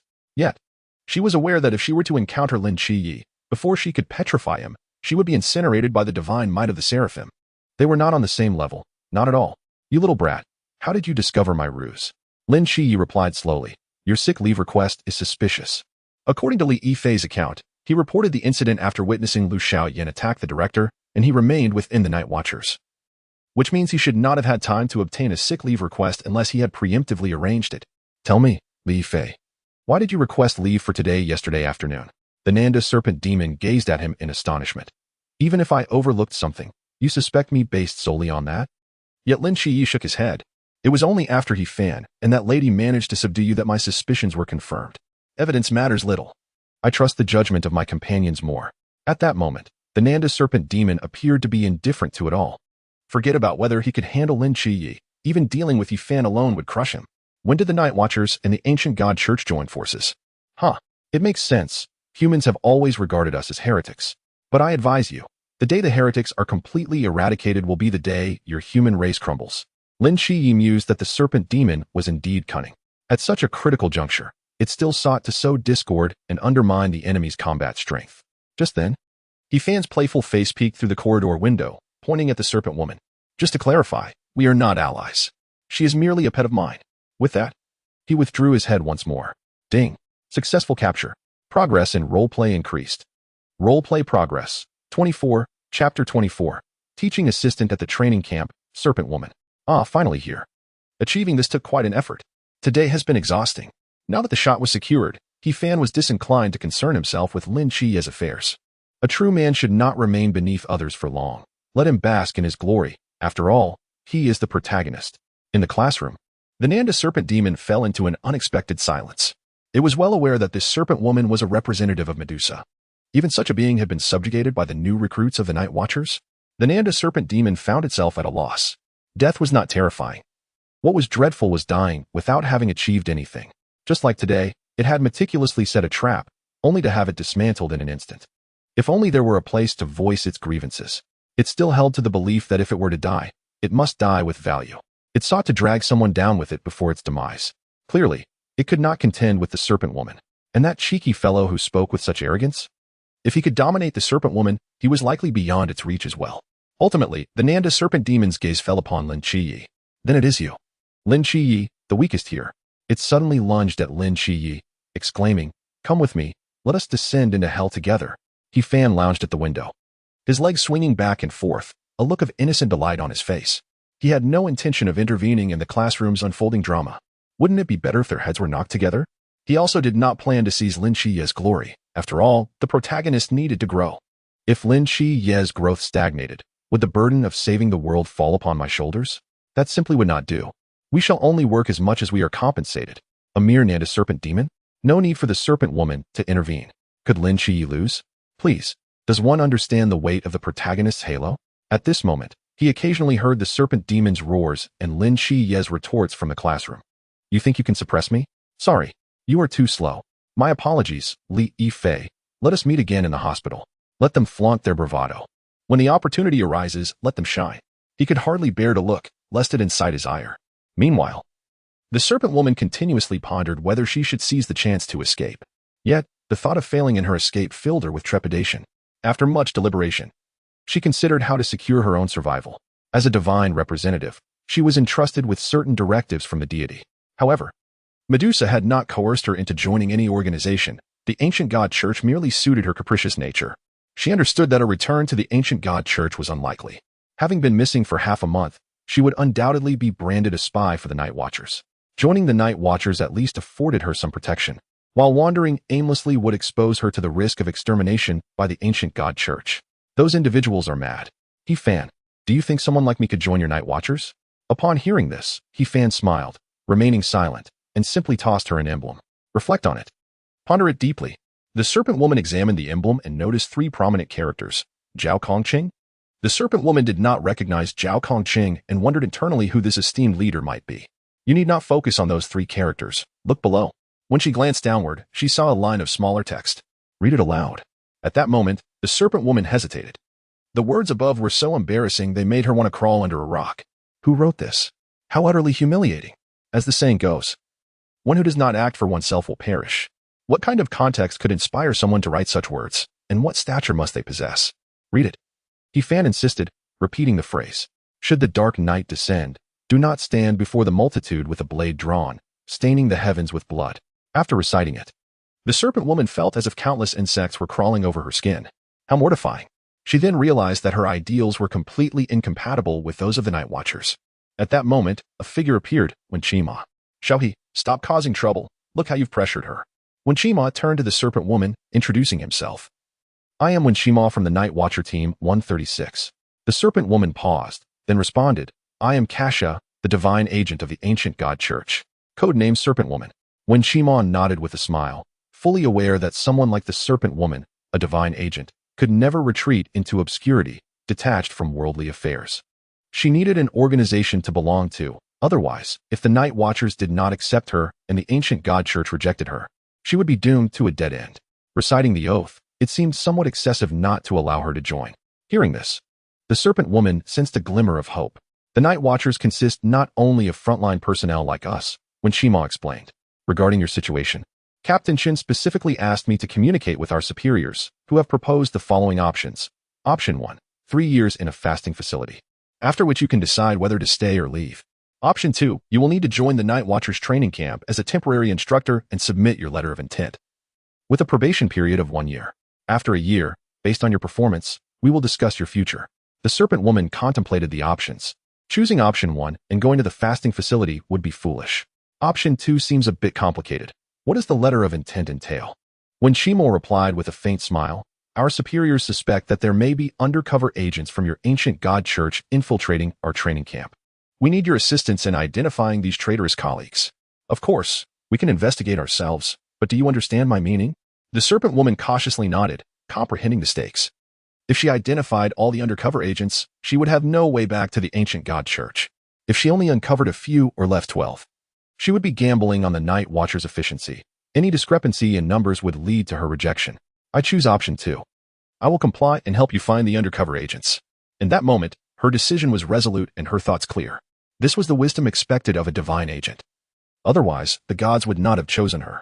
Observing her determination, Wenqima added, during this period, if anyone from the ancient god church contacts you, please express your sense of being compelled and your desire to return to the church and follow their arrangements. Further plans will be communicated to you later. The serpent woman furrowed her brow and tentatively asked, you want me to act as a double agent? Wenqima tilted his head slightly, yes, within your capabilities. Ideally. I hope you can be a double agent among double agents. The serpent woman was left perplexed, while He-Fan understood immediately. He interjected, basically, you will be the jester. bouncing back and forth. The serpent woman felt a mix of emotions. Indeed, it was not easy for a villain to redeem themselves. She began to realize that sending her to the training camp was akin to a form of disguised imprisonment, restricting her actions. Tasking her with uncovering undercover agents effectively severed her chances of returning to the ancient god church. The repeated back and forth was meant to entangle her in a relentless conflict with the church. This path was fraught with challenges. What choice should she make? Chapter 25. The Nantoa Serpent Demon. Begin the flattery. With Lin Xie having slain the Nantoa Serpent Demon, the incident came to a close. Following this, the customary conclusion work began. The duty of the Night Watchers was to safeguard the populace, ensuring that ordinary citizens could live normal lives. And so everyone felt genuinely joyful at the end of each incident. Additionally, there was another reason for their happiness. Imagine your feelings as you approach the end of a work week. Hong Ying and Xiaonin wandered around school with Dream Whisper, an item capable of erasing memories, allowing them to forget the Serpent Demon incident while ensuring a good night's sleep filled with pleasant dreams. When Chimo began drafting a work summary for this incident, centered around the word tragic, which he elaborated on for over 8,000 words in an hour. Nearby, on the rooftop of a building, Lung Xian was taking photographs at the edge of the terrace, capturing beautiful memories. When he used his telescope, he discovered it was not as clear as his own eyesight. It seemed the heavenly river god's forbidden ruins had a more potent effect. The cleanup outside the school had concluded, and Chen Mai and Wu Xiangnan returned. Ultimately, the incident was disguised as an alien attack. Ding. Hidden task completed. Role-playing progress enhanced. Role-playing progress. 27. Upon hearing the system's notification, Fan was taken aback. Another hidden task? He pondered what it could entail. Was it the Serpent Woman joining the Night Watchers? Or perhaps in Qingyu not meeting Lin Xie? He was somewhat perplexed. From the previous outcome, the last hidden task had been Zhao Kongcheng surviving, while Lin Xie still joined the Night Watchers. He deduced that it had compensated for Zhao Kongcheng's untimely demise without affecting the main plot. But what about this time? Wouldn't Qingyu not meeting Lin Xie fill any void? It seemed unlikely. Thus, it must pertain to the Serpent Woman joining the Night Watchers. Fine. Even if that barely fit, it would still impact the main storyline, wouldn't it? Fan's mindset was that understanding the completion criteria for hidden tasks would accelerate his progress. Yet, after much contemplation, he still couldn't discern the pattern, leading to a headache. Never mind, he would leave it to fate. With a progress of 27.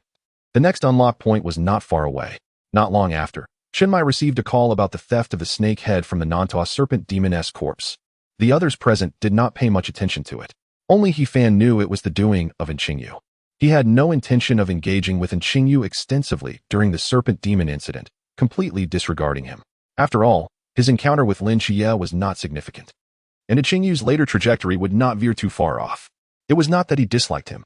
Fan simply found it tiring to deal with those geniuses, especially during school, when the top students would breeze through studies, leaving you feeling inadequate. Furthermore, Fan, portraying the river god, inherently had a naively adorable demeanor. Having a clever companion around would only amplify his own foolishness. Nightfall. In the dim underground cells of the Divine Insanity Asylum, Li Yifei looked around in confusion, as bloody and violent memories gradually filled his mind. No. How could I possibly be a serpent demon? Stay back. Don't come near me. I will kill you. As he spiraled into a state of delirium, everything abruptly halted. In its place, a strange transformation overtook Li Yifei's body, morphing him into the terrifying Nantoa Serpent Demon. Clang. The Nantoa Serpent Demon attempted to escape by destroying the cell, but as soon as it exerted force, it was sent crashing against the wall by powerful runes. Meanwhile, a familiar figure gradually emerged. Indeed, it was you, Brett. The Serpent Demon exclaimed in anger. The outcome it faced was entirely due to this young man's actions. Speak. Am I not already dead? What more do you want from me? Fan stood dazed at the prison door. What do you think? The Serpent Demon furrowed its brow, about to curse, but suddenly realized that such actions would be futile. After all, it was now a captive of another. Perhaps only by yielding to the opponent could it gain a glimmer of hope. Because he was the master here. He was the man to whom even the Serpent Woman bowed in deference. To oppose him was tantamount to courting death. Do you understand the error of your ways? Fan asked calmly. The Serpent Demon's eyes sparkled with intelligence as it sighed, striving to maintain its composure. I should not have harmed your classmates. Nor should I have entertained thoughts of infiltrating the Night Watch. And what else? Fan inquired. The Serpent Demon genuinely did not know what other heinous acts it had committed. The sensation of being interrogated was simply unbearable. However, having miraculously been reborn, it was even more averse to the idea of dying again. Is that all? Oh, very well. The Serpent Demon replied. No, my friend. You seem unaware. Are you merely bantering with me? He Fan pondered for a moment before asking, "Do you wish to escape from here?" This question rendered the serpent demon serious. The conversation had finally reached the crux of the matter. "Of course I do, but I know that there is no such thing as a free lunch." "Speak of your demands," the serpent demon stated earnestly, awaiting negotiations with He Fan. "Demands?" He Fan mused for 2 seconds, then tilted his head, somewhat sheepishly. "I don't have any demands. How about you start by praising me?" This left the serpent demon utterly flabbergasted. "Young master, your tastes are rather unique." I was not prepared for flattery. With no other choice, it had to improvise, drawing upon all its knowledge. "You are called He Fan, correct? By your appearance. You are undoubtedly talented and destined for greatness. Surely, you will become a leader or a general, and your ascent to Klein's throne is imminent." He Fan relished the compliments. "Please continue. Do not stop." "All right, brother. An organization like the ancient God Church would be easily extinguished by you. A being like the agent of Medusa, who makes my heart tremble at a mere glance, would be swiftly subdued by you. As for that so-called agent of the Archangel Michael, how could someone with mere electric bulbs for eyes rank at 003? Though the women in your team are beautiful and charming, I suspect you do not find them appealing. A man as handsome and heroic as you, brother, surely could not settle for a local. Only a supreme goddess of creation would be worthy of your affections." Chapter 26. I never claimed to be the dean. He Fan's lips involuntarily curved upwards. However, the serpent demon was in a predicament. "Have I not exhausted every shameless compliment? Are you still not satisfied? The key is that I am truly at a loss for words." He Fan observed that this creature's desire to survive was genuinely strong. "All right. Although what you said was all true, please do not speak of it outside. I prefer to remain low-key," He Fan added. The serpent demon quickly replied, "No worries. Brother Fan, you are a deity among mortals. Simply regard others as ants and do not concern yourself with them." Such statements, when heard too often, lose their charm. Yet the serpent demon had just mentioned Lin Chiye. He Fan remarked, "I believe Lin Chiye is quite formidable. He is not as incompetent as you claim." Upon hearing this, the serpent demon seized the opportunity, understood. He is but a waste. He does not even deserve to carry your shoes. Brother Fan, you are merely kind-hearted. His identity as a night watchman has saved him. Otherwise, if you ever encountered him, you would strike him down without hesitation, and he would not dare to protest. If he were to appear before me now, the serpent demon was reveling in its tirade when it suddenly heard footsteps approaching. Lin Chiye appeared. In that instant, the serpent demon's body ignited, enduring the sacred flames of retribution. How novel. I have never heard of a prisoner in a cage daring to insult me, the dean. Pray tell, what grudge do we share that you curse so foully? Lin Chiye stared quizzically at the tortured serpent demon. He then turned to the innocent-looking He Fan. He Fan, did you go to relieve yourself and end up here? He Fan chuckled. Oh dear, I must have taken a wrong turn. Lin Chiye was left speechless. Who would believe you got lost? Just moments ago, after Lin Chiye arrived, He Fan had clandestinely visited the psychiatric hospital. Nick had not seen Dainados for several days and had been missing him. The two had been chatting with Nick. Lin Chiye planned to return to the basement once Nick fell asleep. Unexpectedly, He Fan suddenly claimed he needed to relieve himself and stealthily wandered into this place. You could have just come without the pretense. Why incite this serpent demon to insult me? Lin Chiye reprimanded. The serpent demon, shrouded in dark smoke, lay on the ground. Twitching incessantly, it glared at He Fan and raised a trembling hand, pointing at him. Are you not the master here? He is the dean? Yet. He Fan smiled mischievously and shrugged. Oh, I never claimed to be the dean. The serpent demon was left aghast, spewing a mouthful of blood. Then why did you have me praise you? He Fan feigned innocence. You asked me to state my demands, and I even hinted that Lin Chiye is quite impressive. Damn it. You should have said so directly. Why not be straightforward? The serpent demon was infuriated. What hints? Did I need your hints? After all this, you seek me for nothing. Why did you come to seek me, then? If you had not come, would I have misunderstood? Ding. Spotlight successfully seized. Role-playing progress increased. Role-playing progress. 28. He Fan had completed his spotlight mission. Not only did he finish the task, but he also received a wave of sincere admiration. It was a splendid day, as all his wishes seemed to come true. He Fan hummed a tune as he leisurely exited the basement. If I lick the wrong person, it's fine. I can just lick Lin Chiye again. How ridiculous. After just insulting someone, he turned around and began to flatter. Do I have no sense of dignity? After He Fan departed, Lin Chiye felt a mix of anger and amusement. He even wondered if He Fan was truly a little unhinged. What could possibly be his motive behind such antics? Perhaps it was simply for the sake of mischief. Lin Chiye gazed at the serpent demon with a sardonic smile, causing the latter to squirm uncomfortably. I shall grant you another opportunity to reorganize your words.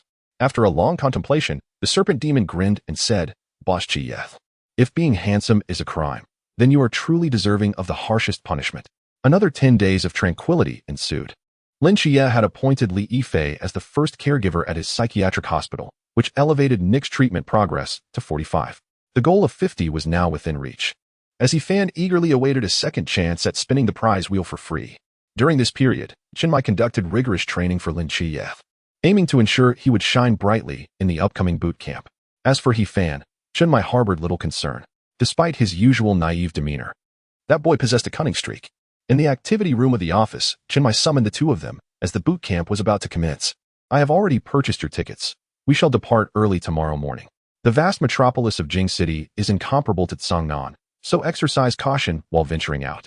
Later, I will have Hong Ying and Xiaonan accompany you for a stroll to procure some essential supplies for your journey, with all expenses covered by me and Xiangnan. The winters in the north are notoriously frigid, so remember to purchase adequate warm clothing and medications. Chenmai fussed over them like a mother sending her children off on a long journey. In the afternoon, Hong Ying and Si Xiaonan took Yifan and Lin Xie on a comprehensive tour of Tsangnan City. They bought everything from Peppa Pig bed linens to luggage, from Snow White-themed backpacks to dresses and tank tops, spending extravagantly. By the end of the day, Lin Xie had accumulated several large bags of purchases, while Yifan bought nothing. He understood that they would never reach Jing City. Once Lin Xie departed from his divine kingdom of Tsangnan, those revived by miracle would vanish. The higher-ups among the Night Watchers were aware of this. Therefore, this boot camp would be relocated to the outskirts of Tsangnan City. In truth, Yifan was uncertain whether he would perish the moment Lin Xie left Tsangnan. Logically, since he had traversed here, he should not be bound by miracle, right? Yet, these remained mere speculations. What if he truly did die? After all, Yifan's identity was established as a child born in Tsangnan City over a decade ago. Otherwise, how could one explain the school enrollment? Thus, he needed to prepare before Lin Xie left Tsangnan. He had to either find a way to resurrect himself or transcend Lin Xie's divine kingdom. As the new recruit's training was about to begin, Yifan was filled with anticipation. Only by interacting with more individuals could he swiftly unlock his role-playing progress. It seemed he needed to prepare in advance. With a thought, the topographical map of Tsangnan City materialized in his mind. He meticulously examined the terrain of the outskirts and discovered 2 suitable locations for establishing the new training camp. Where would it be? Never mind, if I can't guess, I will block both ends. Water accumulates to form rivers. After a night of diligent effort, the topography of those 2 vacant lots underwent a tremendous transformation, culminating in the addition of 3 rivers forcefully inserted. Completed. Hasn't this become my home ground? Chapter 28. Water Ghost? That's a wristwatch. Upon seeing Yifan, the serpent woman excitedly rushed over.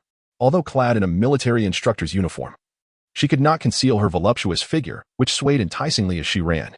It was evident that over the past several days, the serpent woman had fully adapted to the military life of the training camp.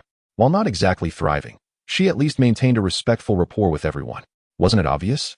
The soldiers in the camp were all tough yet tender-hearted. Encountering such a beauty, it was remarkable that they could keep their composure. Although the serpent woman had moderated her once provocative movements, her every smile and frown remained captivating, for she was the embodiment of Medusa, possessing an inescapable charm. Once a star recruit of the ancient divine sect, her layered identities rendered her a mysterious treasure in the eyes of men. As the saying goes, men and women working together is less burdensome. The arrival of the serpent woman also made everyone busier. No one cared about her past, her misdeeds, or her character flaws. As long as she could turn over a new leaf and join the Night Watchers, she would be considered a comrade. Wrapped up so tightly, I almost didn't recognize you. Yifan teased. They exchanged casual banter. Although the serpent woman still held some trepidation towards Yifan, that was a relic of the past. Now, as she joined the Night Watchers and became a trainee instructor, she and Yifan stood united as comrades. Yifan was her guiding light, and she found herself missing him after such a long separation. Not far away, Instructor Hong approached upon hearing the news. New recruit Yifan. The serpent woman immediately stood at attention and saluted Instructor Hong. Instructor Hong appraised the two of them. Truly, one of the Gemini gods was present. Even the serpent woman, recently regarded as a treasure by her male comrades, showed him such enthusiasm. A few days prior, a member from the masked squad had come by and felt quite awkward upon seeing the serpent woman. Little did he know that he had nearly slain her with a single blow in the past. It seemed that many divine agents had intertwined fates. Yifan, you are the first new recruit to report this year. Serpent Instructor, you are quite familiar with Yifan, correct? Perfect. Please take him around to familiarize himself with the daily life here. As he spoke, Instructor Hong patted He Fan on the shoulder. I have matters to attend to. You'll need to adapt on your own. You will be living here for the coming year. With that, Instructor Hong departed, having acknowledged He Fan, one of the Gemini gods, with due respect. In truth, he had no pressing matters to attend to. He was merely following orders from superiors to accommodate Lin Xie's arrival and provide him with some appropriate attention. Although he was reluctant, a soldier's duty is to obey orders. Once again, the young master from the Guangshan Bailey group, the Gemini god, and 3 highly dangerous forbidden ruins. This training session promised to be anything but peaceful. Lin Xie, dragging a Peppa Pig-themed suitcase, was greeted by Instructor Hong upon his arrival at the training base. The 2 divine agents reported in succession, stirring excitement among the crowd. Lin Xie noted that the construction of the entire base exuded a sense of orderliness. There was the training ground, the mess hall, the classrooms, and the supply station, where all necessities could be procured free of charge. Come, let me show you the dormitory building. The dorms are all double rooms. Since you arrived early, you can choose a better one. Lin Xie selected a dormitory with the best lighting, while Instructor Hong assisted him with the registration. I have a classmate named He Fan. Didn't he arrive first? Upon hearing this, Instructor Hong's expression darkened. He has arrived, and I had Serpent Instructor take him around. Just now, I saw them jump into the river together. What? Haha, as expected of him. He remains so wild. Instructor Hong understood Lin Xie's implication and promptly advised. You two are already familiar. My suggestion is that you live separately during the training period. This way, you can interact with more roommates and make new friends. What do you think? Lin Xie chuckled. I'm fine with that. Having endured a difficult upbringing, he held no lofty expectations for living conditions. As for roommates, as long as they did not cause trouble, he was not particularly picky. Regarding He Fan, Lin Xie thought he would leave it up to him. He recalled Chen Mai's repeated warnings before they departed, urging him not to let He Fan interfere with the other recruits. Lin Xie felt that Chen Mai's words held deeper meaning. What if He Fan meddled with him?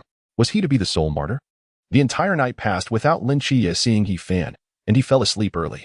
Early the next morning, Lin Xie went to the supply station to collect some provisions, primarily because the cafeteria had yet to open and he needed to eat. Upon returning, he discovered that his dormitory had already been occupied by a whole group of people. Young master, this room is the best. It must be warm in winter and cool in summer. This dilapidated place in Songnan is far inferior to our Guangzhou and Shenzhen. Look at this mess. Isn't it too rudimentary? Is this even a place for humans to reside? I say, young master, we should just return home. There is no shortage of teachers there, so why endure this torment? Who is so inconsiderate as to occupy our young master's dormitory? Hurry, why are you standing there? Throw all of this out. Several bodyguards dressed in black shouted, surrounding a chubby boy like planets orbiting a star. A cold glint flashed in Lin Xie's eyes. Oh, you want to throw my belongings out? Is this your idea of a mindless rich second-generation antagonist? Just then, the chubby boy suddenly exploded with anger, kicking one of the bodyguards attempting to move Lin Xie's luggage to the ground. Watch it. This is a double occupancy dormitory. Do you have the guts to touch my roommate's things again? Lin Xie was momentarily taken aback. However, the situation escalated further. Hurry up and bring in the gifts I prepared. The bodyguards, realizing their mistake, hurriedly carried in numerous bags of presents. Under the chubby boy's insistence, they left in a hurry, striving to avoid leaving a bad impression of bullying his roommate. Upon seeing Lin Xie, the chubby boy quickly introduced himself. Hello. I'm Bailey Tumming, delighted to meet you. Hello, I'm Lin Xie. Before Lin Xie could respond, Bailey Tumming thrust a gift into his hands. At first glance, it contained an array of expensive watches. A little token from my hometown, a gesture of goodwill to celebrate our friendship, which I hope will be as solid as gold. Just as Lin Xie was about to accept the gift, several watches suddenly flew out. Bailey Tumming was taken aback, unsure of what had transpired. How are these watches even moving? Lin Xie sensed a familiar mental force and glanced towards the door. Indeed, He Fan stood there. Bailey Tumming also noticed the sudden appearance of He Fan and exclaimed, Hey, why are the Rolexes from the Water Ghost series flying into your hands? Upon hearing this, Lin Xie facepalmed, realizing the situation. He knew He Fan too well. Anything related to water seemed to be under his control. Are you really going to take the Water Ghost watches too? They are watches, not something related to your river. Although Bailey Tumming had prepared watches for everyone, He Fan still aimed to snatch Lin Xie's, not out of mischief, but to enhance his performance. Ding, successful in stealing the spotlight, performance progress increased. Performance progress. 29, Chapter 29. Show off. He Fan, you have guts. He Fan was eagerly awaiting this moment. Yesterday, he had arrived at the training camp first, but failed to steal the spotlight, leaving him quite frustrated. Now that he was close to 30, he had to push harder today. Are you friends? He Fan's actions in snatching the watches did not irritate Bailey Tumming. Rather, he was excited and delighted. This is my friend, He Fan, Lin Chia introduced. Bailey Tumming immediately responded with a beaming smile. Your friends are my friends. Don't be shy. Take whichever one you like. I'm thrilled that you are willing to be friends with someone from a humble background. Lin Chia sighed. Why is there not a single normal person around me? Is it so difficult to find one? Thanks for the generous gift from Ling Ao Tianzuan. With that, He Fan vanished again. Bailey Tumming looked utterly bewildered. Lin Chia was equally perplexed by He Fan's antics. He Fan only seemed enthusiastic about stealing the spotlight. Otherwise, he acted on a whim. Now that today's task appeared to be accomplished, He Fan thought to return and lie down for a bit. However, upon returning to the dormitory, he was astonished to find it occupied by others. Two clueless youths, seemingly acquainted with one another, were moving in their belongings. Hurry up. Finish packing and go find Brother Shin. I'm all packed and just waiting for you. What? Oh, I'll be ready soon. Brother Shin? He Fan deduced that these two clueless youths were likely subordinates of Shin Chizhu. Shin Chizhu, the kind of man who could be a leader wherever he went, was quite the show-off. But his subordinates couldn't just take over his room. Hey, you two clueless youths, this is my room. He Fan smiled amiably, trying to maintain a friendly demeanor while pointing at the nameplate on the door. I clearly wrote my name here. The two subordinates looked at each other, somewhat dazed. Upon stepping outside, they indeed saw the name. Oh, my friend, I apologize. We genuinely didn't see it before entering. We just arrived and didn't notice the name at the door. When we opened the door, we saw no luggage inside, so we came in. Indeed. He Fan had brought no luggage, leaving the room empty. No problem, then please switch to another room. The two subordinates exchanged glances, anxious to finish packing and find their boss. After all, Brother Shin had transitioned to a new environment, and the brothers were keen to support him. Friend, how about this? Since you have no belongings, could you switch to another room? There are plenty of vacant rooms. Otherwise, we'll have to pack everything back up. Let us make it convenient. He Fan cheerfully interrupted, but this is my room. Faced with He Fan's stubbornness, the two grew slightly annoyed. However, upon reflection, they acknowledged their error and refrained from losing their temper. This is ridiculous. We were being reasonable, and besides, your room is empty. How do I know you didn't just write that name recently? One of them complained. Yet he obediently began packing up, preparing to vacate. At that moment, a figure appeared behind them. The person raised a leg and kicked the speaker squarely in the backside. Ouch! Who did that? As the fellow turned around, he was met with Shin Chizhu, hands in his pockets, exuding a nonchalant demeanor. Brother Shin, what's going on? Making all this noise? Since you're here, follow the rules of this place. Quickly finish packing and get out. Switch to another room. With that, Shin Chizhu turned away but then glanced back at He Fan.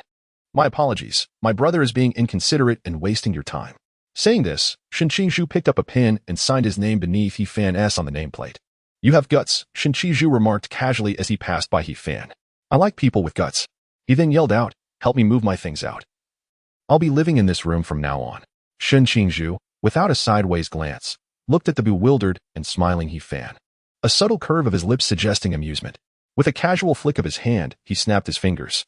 Instantly, the air around the two beds was abruptly siphoned away, along with the traps meticulously set by He Fan. It turned out that Shin Chizhu had already sensed the tricks beneath the beds, where concealed streams of water lay in wait. Should the two bewildered youths stubbornly refuse to leave, He Fan intended for them to experience the humiliating sensation of losing control the moment they attempted to lie down. As the air was momentarily extracted, the manipulated water began to vaporize in the vacuum, evaporating into nothingness. Forbidden Ruin Sequence 068, Chi-Min, Shin Shuqing's domain revolved around mastery over the air. Despite his carefree demeanor, he had once been an academic prodigy before descending into the underworld. With a firm grasp of mathematics and the sciences, he was unfazed by the world. Though He Fan maintained a stoic expression, internally he began to regard Shin Chizhu with newfound respect. When it came to posturing, no one surpassed the swagger of this fellow. If one were to speak of a person who was both cultured and martial, it would undoubtedly be him. Everyone else paled in comparison. You are a good person, but I simply do not fancy men, He Fan quipped playfully. Wait, my friend. Is there a misunderstanding here? I was referring to a camaraderie born from mutual respect. Shin Chizhu exclaimed, his expression a mixture of confusion and indignation. Chapter 31. Unlocking the Mountain and River Fan, the Unconstrained Pool Realm. The masked team, 7 members striking poses with flair, faced an unexpected turn of events. The one adorned with a swirling mask suddenly stumbled and fell to his knees. Unbeknownst to him, he had a fear of heights and had just endured a harrowing descent from the sky that nearly deafened his teammate, Rose. After a prolonged bout of shouting and exchanging New Year-esque greetings, this hapless fool even expressed hunger. A profound silence enveloped the scene, with Wang Mian twitching at the corners of his mouth while Yuan Gang rubbed his temples in frustration. This abrupt celebration had left the new recruits in stitches, questioning if this was truly the special team they recognized or merely an imitation. Lin Chiya, with a grave expression, sensed the divine aura emanating from Wang Mian, affirming the authenticity of the masked team. Silence. Yuan Gang stepped forward, commanding immediate attention. This is the masked team. Just moments ago, many of you doubted my authority and questioned my words. Now prove me wrong. Among you 240, regardless of the methods employed, if anyone can unmask a member of the masked team, you shall be victorious. Should you win, I will honor my word and allow you to graduate early from this training camp. However, should you fail, you will obediently follow orders and trample your misplaced pride underfoot. Understood? He added. The masked team will suppress their powers to the same realm as you, with 240 facing 7. Do you dare? Upon hearing this, the crowd erupted in excitement. Facing 7 with a numerical advantage of 240? How could they not seize the opportunity? Many raised their hands in agreement. Observing the newfound fighting spirit among the recruits, Wang Mian spoke slowly. Against you rookies, we need not 7. 5 will suffice. The recruits nearly erupted again, incredulous at his audacity. How dare you boast so brazenly? Yet some quickly grasped Wang Mian's intent. Just state your weaknesses openly. There is no need for pretense. Shin Qingzhu scoffed. Shall we team up and take one out first? He Fan pondered quietly, while Shin Qingzhu looked perplexed. This audacious fellow was even bolder than he. But when he turned, he realized. Where did he go? He Fan had already teleported to the riverbed, donning the attire of the river god. I will instigate trouble. You shall handle the resolution. Notification. Basic character setup complete. Role-playing progress enhanced. Role-playing progress. 30. Current unlocked ability. Forbidden Artifact Mountain and River Fan. 30. With a flick of my wrist, the mountains and rivers are in my grasp. The landscape is picturesque, my heart bound to the great Xia. Remember, unless absolutely necessary, do not disturb the mountain within, for it is perilous. Second ring. Next target progress. 40. Pending unlocked ability. Summon the Lord of Rivers. 40. As the river god, how could I not have my own entourage? No matter the enemy formation, rally my forces and strike. Unlocked. He felt a wave of comfort wash over him as he sensed a change in his being. A subtle yet profound sensation coursed through him, akin to a spiritual energy multiplying within his mind, ultimately coalescing into a vast pool. He could distinctly perceive his elevation in rank. Simultaneously, he sensed the presence of a forbidden artifact suppressing the realms of all others in the training camp. However, being situated at the confluence of 3 rivers rendered such suppression nearly ineffective. Now reassured, He Fan acknowledged the seasoned capabilities of the masked team, all of whom had similarly restricted their powers. It was unlikely anyone would foresee that He Fan could maintain his pool realm strength unrestrained. What a thrill it was to have an advantage. At this moment, He Fan felt a connection with a powerful artifact. With a mere thought, a magnificent fan materialized in his grasp, the mountain and river fan. Upon closer inspection, its surface depicted a grand river alongside a towering mountain, and the incantations to wield its power were deeply etched in his memory. Is this incantation truly so hasty? A realization struck him as he emerged from the water. Gazing at his reflection, above him, a halo still lingered. Wait a moment. What about the second ring? Though He Fan was uncertain of the halo's purpose, it seemed illogical to overlook such details. How could he discern patterns? Confounded by the meanings of the first and second rings, he recognized they manifested during each elevation of his realm. Reflecting on the last instance being 10, this time it was 30. By this reasoning, 50, 70, and 90 should yield similar revelations, potentially culminating in 5 rings. Extending this thought further, perhaps attaining realms from 50 to 90 would correspond to the river realm, sea realm, and infinite realm? Upon reaching 100, might he ascend to the Klein realm? Such possibilities lingered in his mind. However, if this hypothesis were accurate, would advancing beyond the Klein realm necessitate personal effort? The esteemed leader could not possibly falter in such a manner. Perhaps there remained a chance that the system would assign other roles for He Fan to embody. Meanwhile, back at the training ground, the command echoed, "Do not hold back. Crush them entirely." The balance, the vortex, the rose, the moon specter, received. With the sound of the opening bell from Wang Mian, the team members charged into the fray, and the battle commenced immediately. The masked squad made an entrance that swiftly eliminated nearly half of the new recruits. Lin Chiya, astute as ever, recognized that this was the moment when their opponents were at their most energetic, and it was unwise to confront them head-on. Thus, he seized Bali Pang Pang and fled with great urgency. He Fan pondered whether he should eliminate a member of the masked squad immediately. However, he concluded it was not worth it. Such an act would only allow him a fleeting moment of glory and rob him of significant progress in his role. It was far better to follow the spirited Lin Xie and continue to seize the spotlight. At the entrance to the armory, Lin Xie sighed, "I'm so tired. I can't run anymore," as Bali Pang Pang plopped down on the ground. Lin Xie was still contemplating how to breach the armory door when a tall, graceful woman appeared. With her fiery red hair tied back, she approached the door, placing both hands upon it. Lin Xie was perplexed as to what a girl like her intended to do, but felt an undeniable aura of strength emanating from her. In an instant, Molly unleashed a powerful vibrational frequency, shattering the massive steel door to pieces. Chapter 32, Moonspectre. Watch me eliminate this fool first. Sequence 076, Cosmic Frequency. Remember this. It will be on the test later. He Fan appeared beside Lin Xie and spoke. For He Fan, as long as he did not act too recklessly, he would seize any opportunity to grab the limelight. Regrettably, this time the system did not provide a successful prompt. With the armory door breached, the other recruits surged inside, eager to select their preferred weapons. Molly merely glanced back at He Fan, then swiftly entered to choose a suitable katana. Bali Pang Pang was fixated on Molly, his eyes wide with admiration. Meanwhile, Lin Xie dragged him into the armory, selecting 2 straight swords. "Aren't you going to choose a weapon?" Bali Pang Pang asserted. "I can't use any weapon." Lin Xie was rendered speechless. This child was unlikely to survive. He Fan stood there, dazed, without selecting a weapon. Yet Lin Xie felt no concern. After all, even with a weapon, he would likely resort to clumsy punches. "Hello, I am Lin Xie." Adhering to the principle that unity is strength, he addressed Molly. "Oh," was Molly's indifferent reply. Noticing her cold demeanor, Lin Xie remained patient. Among the masked squad were 3 high-risk entities and a divine agent, their years of coordination fostering an unbreakable bond. If they did not unite, they stood little chance. Joining forces guarantees a chance of victory? Yes. Why? Are you also a high-risk entity? No. Lin Xie shook his head. "I am a divine entity, a seraphim agent." Upon hearing this, Molly regarded him with newfound respect. He Fan scoffed, damned if he let this opportunity slip away. Just then, Lin Xie's extraordinary perception kicked in, and his pupils dilated as he shouted to He Fan, "Be careful." Due to the distance, he could not assist, only warn. A formidable threat materialized behind He Fan.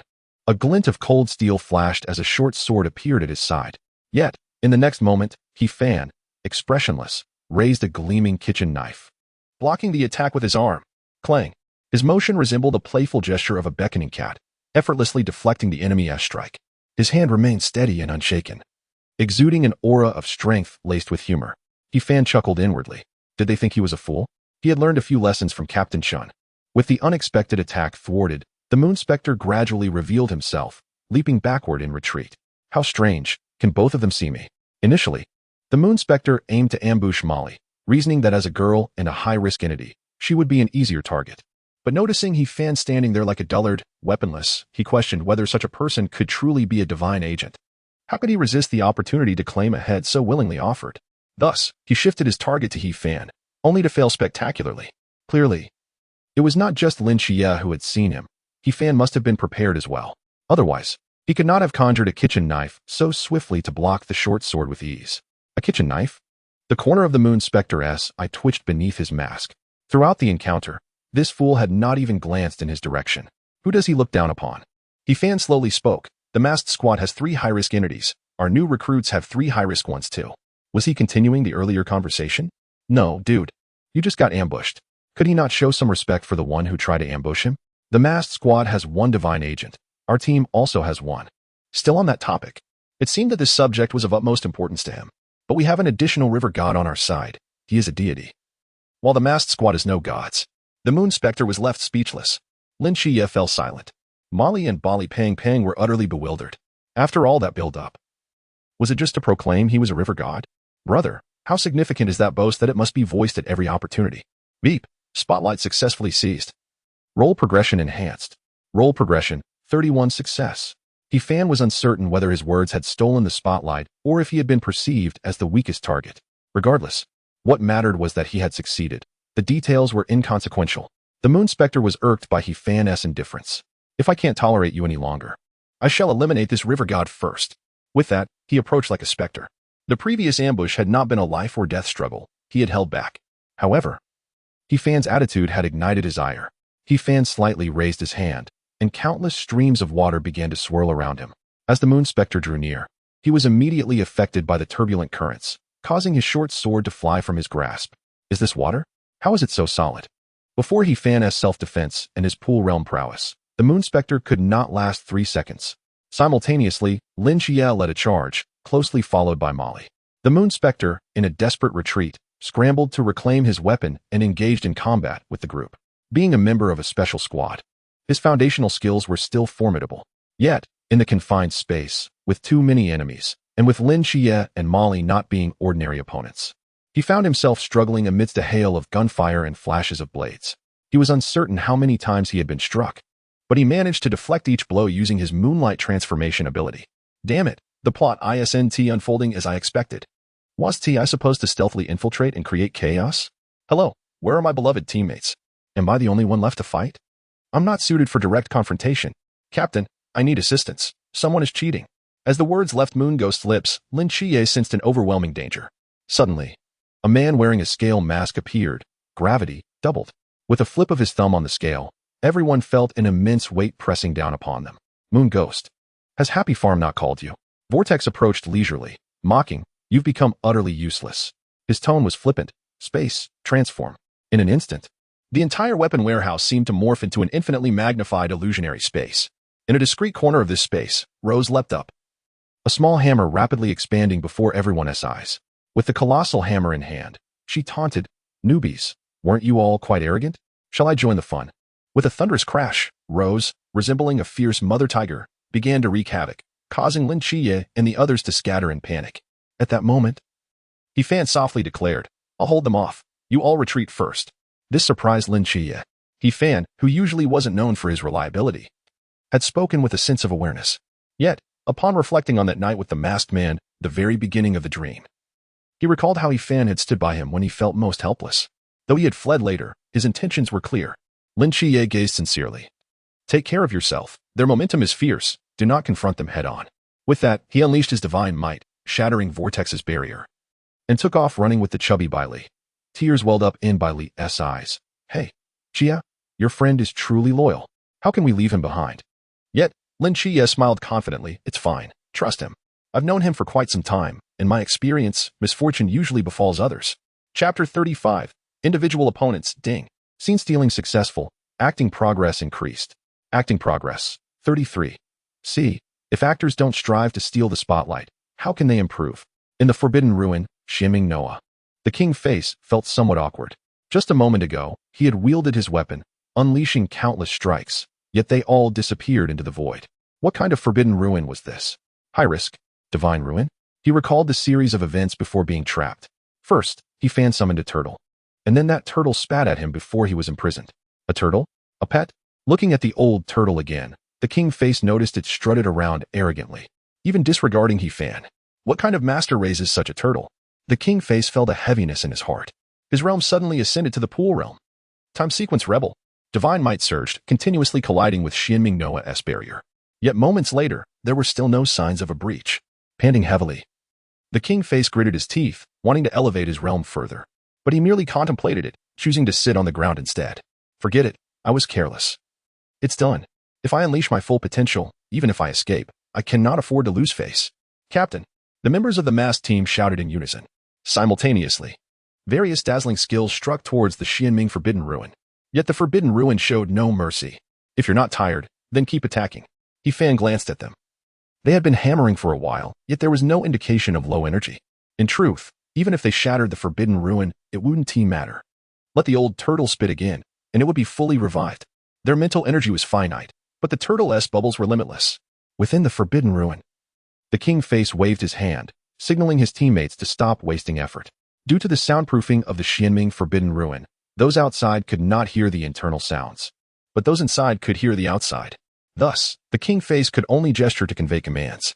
Ultimately, he pointed toward Vortex, implying that during his confinement, Vortex should take charge. Vortex's demeanor brightened, and he thought, Captain, just stay trapped. Don't come out. It's over, all over, with Vortex in command. I feel this rookie showcase is doomed, Moon Ghost lamented.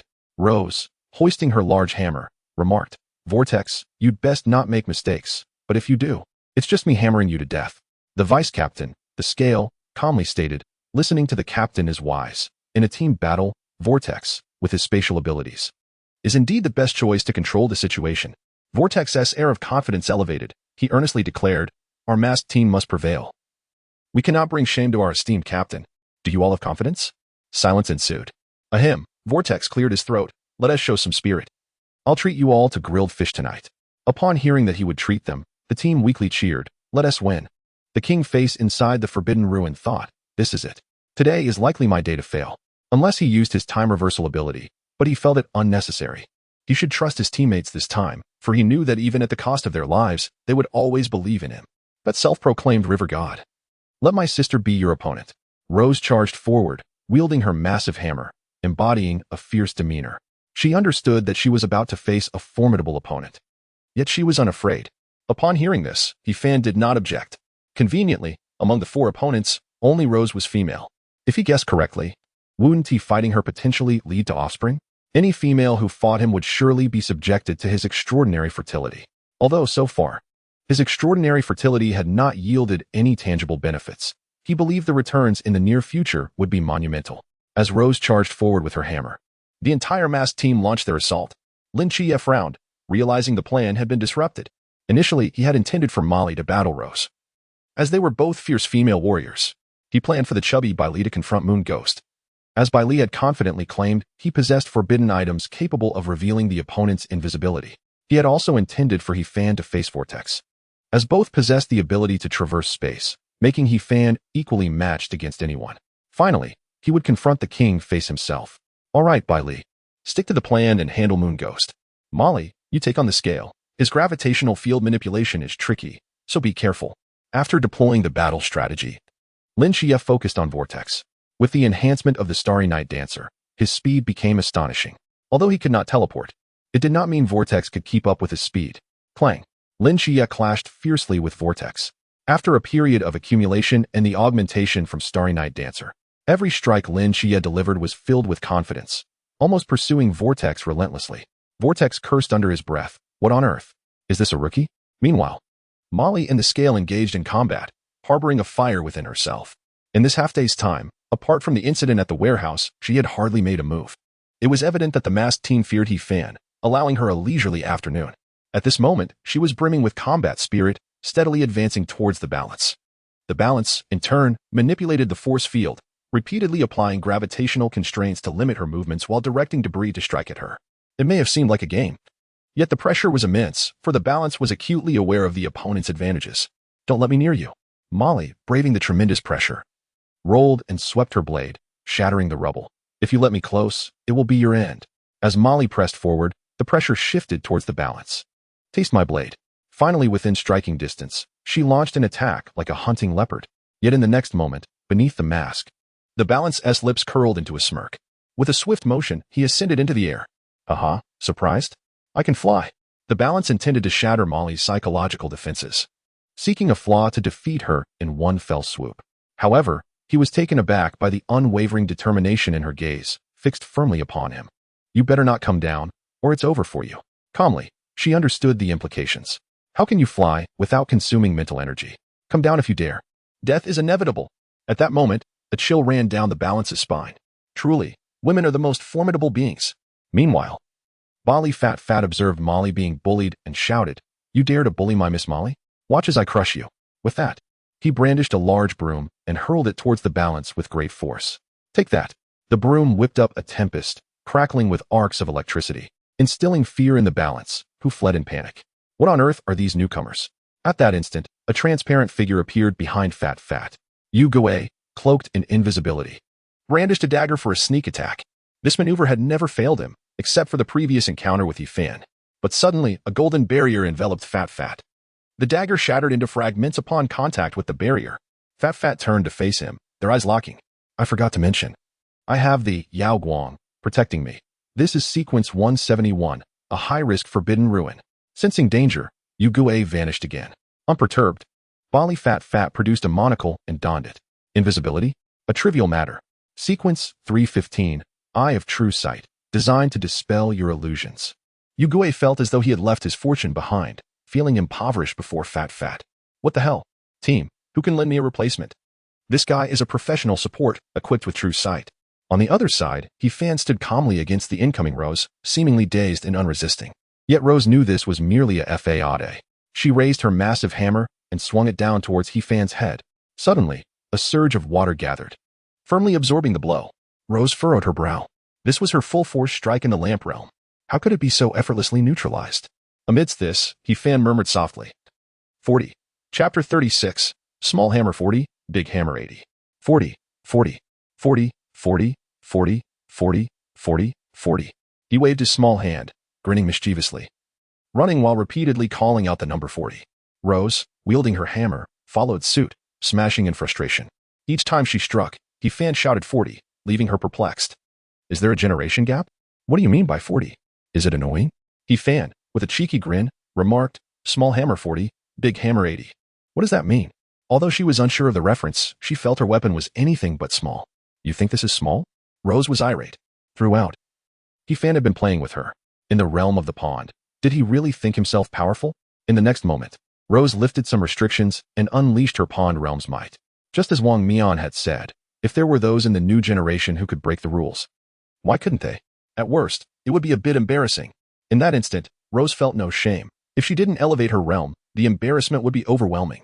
Her physical attributes significantly enhanced, she leapt high, soaring above He-Fan. With a furious roar, she declared, 80. In the command center, the instructors buried their faces in their hands. What were these two doing? Engaging in a game of hammers? Everyone expressed disbelief at He-Fan's audacity, leading even Rose of the masked team astray. Yet, this was of little concern. Their primary anxiety lay in He-Fan's confinement of Wang Mian within that forbidden ruin. Yuan Gang turned to the snake lady, Instructor Snake. I hear you have some insight into He-Fan. Have you encountered this forbidden ruin before? Upon hearing the mention of the Xianin Noah's forbidden ruin, the snake lady's heart sank. I have seen it, and indeed, I see it every day. Every day? Yuan Gang pondered the implications of such a relationship. If you see it daily, do you know how to break his forbidden ruin? Upon hearing this, the snake lady shook her head vigorously. Are you jesting? If I knew how to break it, would I still need to see it daily? I would have fled long ago. Regrettably, she lamented, missing the duel between Wang Mian and Lin Xie. Everyone felt a sense of loss, eagerly anticipating the clash between Songnan twin gods and Wang Mian. However, the snake lady suddenly sensed something amiss in the atmosphere. Why were they so eager for the duel between Wang Mian and Lin Xie? Why was no one praising He-Fan for subduing Wang Mian? It felt as though only Lin Xie were the protagonist. She found it incomprehensible how these righteous figures operated. At that moment, a data analyst noted anomalies in the data of Rose and He-Fan. Sir, it seems the forbidden object cannot suppress He-Fan's realm. Both he and Rose have activated their pond realms. Should we intervene? Yuan Gang had recognized this earlier. He shook his head. No need. They are the same realm, making it relatively fair. Just as Yuan Gang finished speaking, the recorder stared at the screen, eyes widening at the displayed data. Stammering, he exclaimed, Sir, look, it's no longer fair. Yuan Gang, upon seeing the footage and data, gasped in shock. He immediately grabbed the loudspeaker, rebuking Rose. What are you doing? In the dilapidated training ground, Rose discovered a troubling fact. Even with her realm elevated to the pond and employing Big Hammer 80, she still could not breach He-Fan's defenses. In a fit of rage, she directly liberated her realm, ascending to the river realm. The crux of the matter is that He-Fan is exceedingly infuriating. During the first realm, he taunted with his voice, proclaiming 40, 40. In the second realm, he continued with 80, 80. Enough of this nonsense. I demand more of your mockery. The hammer in the hands of Rose is colossal, towering as high as 10 stories. One cannot fathom how she manages to wield it. What is the worth of this strike? Speak. Faced with Rose's monstrous blow in the third realm, He-Fan squinted his eyes, unfazed. This strike is on the house, he remarked, and in an instant, he vanished, teleporting to the riverbed, leaving behind a shimmering outline. Boom. Rose's hammer crashed down, failing to land on anything. Where did he go? She bellowed, nearly choking on her rage. Rose, what are you doing? Have you lost your mind? You violated the rules. Withdraw immediately, and take a moment to calm down. Upon hearing the announcement, Rose regulated her breathing, realizing her impulsiveness. She lowered her hammer and retreated, silently placing her hopes in her teammates. Meanwhile, the others were not faring much better. Over by Lin Xie, empowered by the Starry Night Dancer, the whirlpool was utterly dominated. Forced to flee. It is crucial to understand that an increase in speed by several folds carries significant implications. When the whirlpool heard the broadcast, his composure nearly shattered. He had no time to ponder what transpired with Rose. He could only feel the injustice. Wasn't the match supposed to be fair? Yet, they were unable to suppress the new recruits' realms while denying them the chance to advance. Hey, old Yuan, you insisted we remain at the first realm. Yet you haven't restrained the opponent's realm? Weren't we supposed to be evaluated by the new recruits? He shouted, boiling with indignation. At that moment, the announcement echoed once more. Stop shouting. Rose has ascended to the third realm, which is a serious violation. The whirlpool was stunned. Are you out of your mind? You were only supposed to elevate to the second realm for a somewhat balanced match. Instead, you accelerated to the third? Why not just unleash your full power and obliterate the field? Yet, upon reflection, he wondered if even the second realm could contend with Yifan. A chill swept through the whirlpool's heart. Their captain was under Yifan's control, and Rose had been forced into violating the rules. The current predicament left their team at a disadvantage. Though Yifan was currently absent, he could reappear at any moment to disrupt the balance. Most troubling of all was the uncertainty of how to counter him. No one knew. At this moment, a flame ignited within the whirlpool. If they, the masked team, were merely to go through the motions, victory or defeat would hold little significance. Losing was acceptable.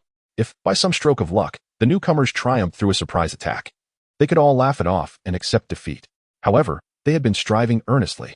Each member was taking this new recruit showcase seriously. But the outcome? They were being trampled by these newcomers in the same realm. Suddenly, the whirlpool ceased his retreat. Facing the fierce Lin Chiye, he dug his feet into the ground. Clang. The clash of metal sent both combatants stumbling back several meters. Lin Chiye, the divine agent, is it? Lin Chiye sensed that the masked figure before him emanated an aura akin to that of a ravenous wolf. Although the face beneath the mask remained unseen, he could feel the menace radiating from him. The whirlpool formed strange hand seals. Space shifted. The forbidden void opened, and Lin Chiye found himself ensnared within that boundless, peculiar realm. However, this time, the whirlpool had no intention of letting him escape. I will make you understand that our special team, the Masked, is not here to be stepping stones for newcomers. Simultaneously, within the confines of the space, hundreds of purple whirlpools materialized. The whirlpool did not elevate his realm. Rather, he held nothing back. He understood that with the captain entrusting him with command, the honor of the entire masked team rested upon his shoulders. Newcomers, if you wish to take my mask, you may do so, but only over my dead body. Meanwhile, Yuegui and Tianping also sensed the looming crisis. Their inner resolve ignited. The two sought opportunities to collaborate, leveraging their strengths while compensating for weaknesses. Their years of synergy shone through. In contrast, Bai Li and Molly struggled to coordinate seamlessly. Where are you hitting, you fat fool? You nearly struck me. My apologies, Miss Molly. I truly did not mean it. At times, Molly, frustrated with the clumsy fatty, resorted to indiscriminate attacks, sending the little chubby boy into a panic. Miss Molly, control your attacks. Yuegui and Tianping exchanged knowing glances, both smirking. Our masked team cannot falter against such inferior opponents. Enough chatter, let's strike. The remaining 3 members of the masked team launched a ferocious assault, instantly shifting the tide of battle. Yifan lingered at the riverbed. Ding. Scene stealing successful. Performance progress enhanced. Performance progress. 34, to be honest. He had already captured considerable attention today. Furthermore, after battling Rose, he found himself quite inspired. Ding. Post-combat understanding has reached the required standards. Fulfilling the conditions for extraordinary reproduction, Child River has been successfully conceived. Child River, God River of Breaking Army. Bloodline, 2nd generation River God. Status, in gestation. Growth length, 0. Agent, none indeed. Engaging in combat with a female adversary triggers extraordinary reproduction, and the attributes of the Child River are fundamentally linked to the opponent's abilities. This time, his opponent wielded a massive hammer. Thus, the resulting God River of Breaking Army likely leans towards strength attributes. Who would be most deserving of the title of Divine Agent? It seems appropriate to bestow it upon Rose, given her significant contribution. After all, she had been thoroughly provoked, and it would help mend her wounded spirit. However, there was one caveat. She was a member of the masked team, and Yifan's interactions with her in the future would not be frequent. Perhaps once this confrontation concludes, she would depart the next day. Moreover, Yifan had yet to see her true appearance. Should they cross paths on the street, he might not even recognize her. That simply wouldn't do. He at least needed to ascertain her looks. What if her eyes, nose, and mouth were all askew? How could one trust such a caretaker around children? With audacity and determination, Yifan willed himself to teleport once more. Within the whirlpool's domain, the battle between Lin Chiye and the whirlpool reached a fever pitch. If Lin Chiye could suppress most adversaries through his protagonist aura, then the whirlpool was certainly not among the majority. In the realm of martial arts, the foundational skills of Su NW are nothing short of exemplary. Whenever he becomes earnest, Even in life and death situations, Lin Chiye finds himself at a complete disadvantage. Each time Lin Chiye attempts to wield the divine might of the Seraphim to dismantle the Forbidden Abyss, Su Nw merely allows the attempt before re-establishing his own domain. At this juncture, Su Nw's mental energy is nearly depleted, teetering on the brink of peril. Yet, even in the face of death, he refuses to let this group of novices trample upon the dignity of their masked team. With He Fan's involvement, the narrative has undergone a profound transformation. On the other side, Molly is battered and bruised. This battle is perhaps the fiercest she has ever fought. Meanwhile, Bai Li Pang Pang has exhausted all his protective resources in defense of Molly. The mental energies of both Yuegui and Tianping are also nearing exhaustion. At this critical moment, the battle could conclude at any instant. Just then, Wang Mian, who had been seated in the depths of the Su Nw Forbidden Abyss, slowly rises. He has witnessed the indomitable spirit of his teammates and finds himself unable to remain idle. Even if it requires a sacrifice, he yearns to escape this place. Should Wang Mian choose to lift the restrictions and restore his peak strength, he could easily manipulate time to escape the Forbidden Abyss. However, he refrains from doing so. He opts instead to utilize his Zhangjing form to enact a temporal reversal. The price for this decision is steep, potentially diminishing his lifespan. But why would he take such a foolish risk? Because he understands that to unseal his powers would be to insult the resolve of his comrades at this moment. After much contemplation, he thinks, how could my presence as captain be absent in this crucial time? In the next moment, the black blade of Yuan is drawn. Suddenly, an announcement interrupts his actions. I declare the rookie's debut concluded. Due to the new recruit, He Fan removing the mask of the masked team member Rose. The rookie camp emerges victorious. The voice of Yuan Gang resonates through the broadcast. Simultaneously, the Su Nw Forbidden Abyss vanishes. Wang Mian sighs, shaking his head.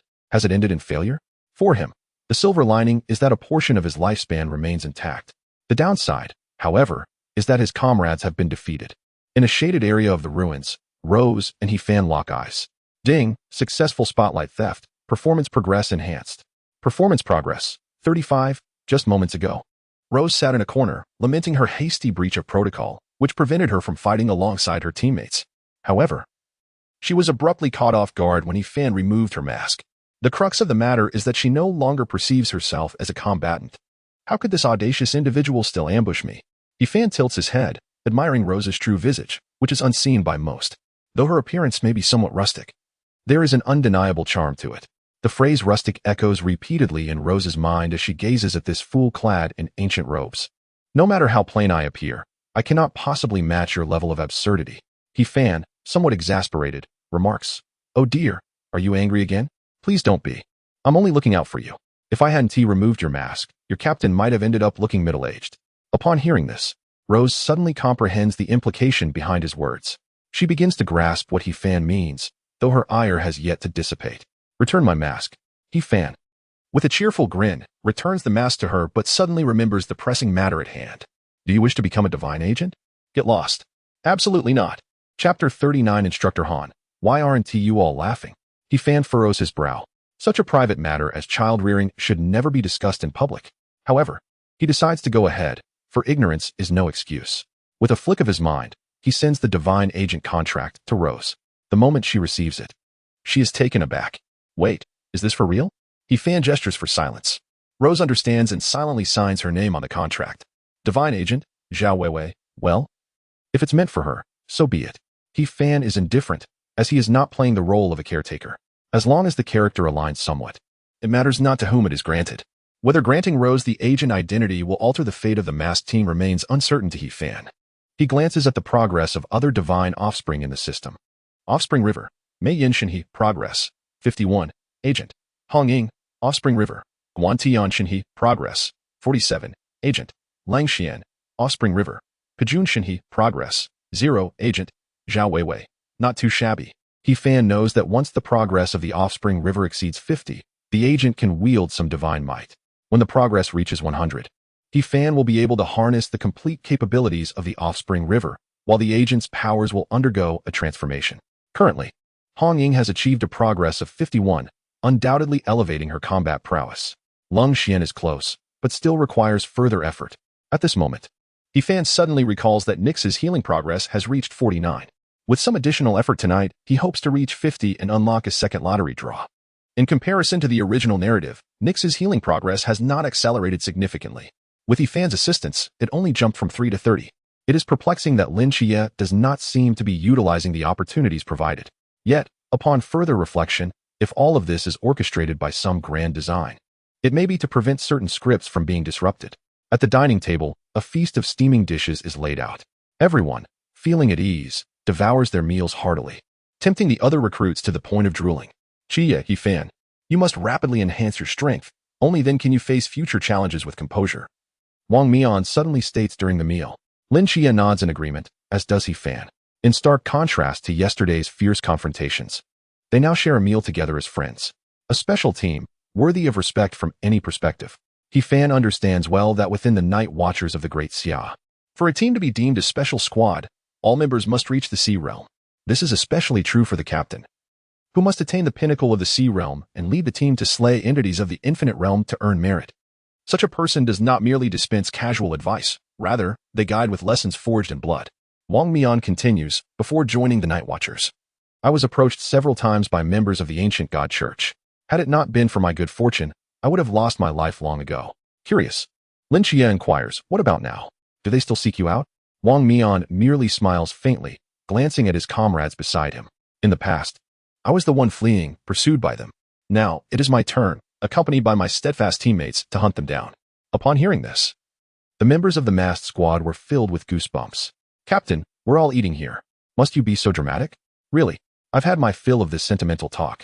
You all can indulge as you wish. Observing the cheerful atmosphere among everyone, Lin Xie felt a surge of hope for his future. When would he be able to assemble such a team of his own? At that moment, the assembly whistle suddenly sounded, prompting the new recruits to curse as they left the cafeteria. We must gather now. Farewell, agent of the God of Time. Off you go. We have our own tasks to attend to. Until we meet again, it may be outside the training camp. Another mystery has surfaced? Indeed.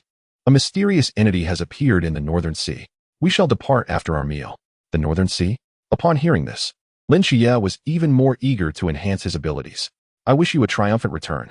Once the new recruits gathered, the masked squad bid farewell to Old Sunday. According to Vortex's words, without the envious gazes of new recruits watching them eat, mealtime lost its flavor. However, that was not the case. They understood that every second wasted could mean a colleague perishing in the face of the unknown. In the training grounds, the newly appointed instructor Han wore an expression of utter disbelief. He had just gathered a few new recruits and posed a question. How do we combat formidable mysteries? He instructed them to write their answers on a small blackboard. The results? They produced an array of nonsensical responses. What is your name? Shin Qingzhu. Look at what you've written. Facing mysteries requires explosive ruins? My goodness, it's not that I look down on you, but with your nonchalant demeanor. How explosive could your ruins possibly be? Ruin sequence 068, Chimin. Instructor Han turned his gaze to Molly. And you, a girl? Ruin sequence 076, Wanxiang pinned Ong. Wiping the sweat from his brow, he glanced at a chubby boy. Upon reading his answer, with money, it seemed he had forgotten the prior unpleasantness. And Instructor Han burst into laughter. So, you're quite wealthy, are you? Li Panggang replied, I'm just an ordinary child from a common family. Instructor Han chuckled. Come here, use your cash power to defeat me. Teaching requires choosing a representative, and Instructor Han found this chubby boy quite suitable. To avoid hurting the students, he picked up a wooden sword. Watch closely, this opening move is called One Cut to Sever the Soul, created by my ancestors. Its power is as its name suggests, soul-severing. Crack. The wooden sword shattered. What came into view was by Li Pongpong's Yaoguang golden shield, almost blinding Instructor Han's titanium alloy eyes. Whether or not it severed the soul was uncertain, but the wooden sword was indeed broken. Typically, such soul-striking techniques do not appear overwhelmingly powerful on the surface. You may step down now. Instructor Han felt a bitter pang after failing 3 times in succession. I was hasty. Had I known, I should have gathered more information about these new recruits. He then turned his attention to another recruit. What a fool. Why can't you keep your eyes open? Do you have some hidden ailment? How could someone like this pass the first round of assessments? What is your name? Yifan. Settled. Why not call yourself Lunchbox, destined to meet your end? Kid, you've just encountered a good instructor like me. Rest assured, once I teach you, you won't easily meet your end. Instructor Han glanced at Yifan's answer on the blackboard. Question, how do we combat formidable mysteries? Answer, throw them into the river. Haha, you plan to toss powerful mysteries into the river? Have you considered how the river would feel? Instructor Han laughed heartily. After his laughter subsided, he noticed that the new recruits below wore serious expressions. Why aren't you all laughing? Is it not amusing? This batch of recruits was truly challenging to manage. Outside the command room, Yuan Gang observed the situation in the training ground from a distance. Is that Instructor Han who just arrived today?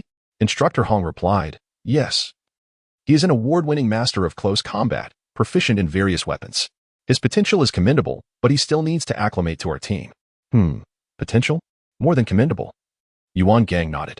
Go inform our regulatory department about the lottery in Daxia, blacklist Instructor Han. He must never be allowed to buy a lottery ticket again. Chapter 40. The Adventures of Instructor Han He Fan. Come here. When facing a formidable enemy, you must protect your vital areas. You may not be able to withstand this move, but the focus is on your self-protection. Here I come. As he spoke, Instructor Han's aura suddenly shifted, his eyes gleaming with a cold light. Advanced sword technique, swift as lightning. Swish. The wooden sword swung fiercely toward He Fan's head. He Fan squinted but stood there like a wooden post. Instructor Han was taken aback. Kid, can't you dodge? Are you really that lazy? Thud. The next moment, Instructor Han's wooden sword struck the water flow. Unwilling to concede, he changed angles and struck again. Thud. What the heck? Lightning 5 strike. Instructor Han's hand moved so quickly that it left behind afterimages.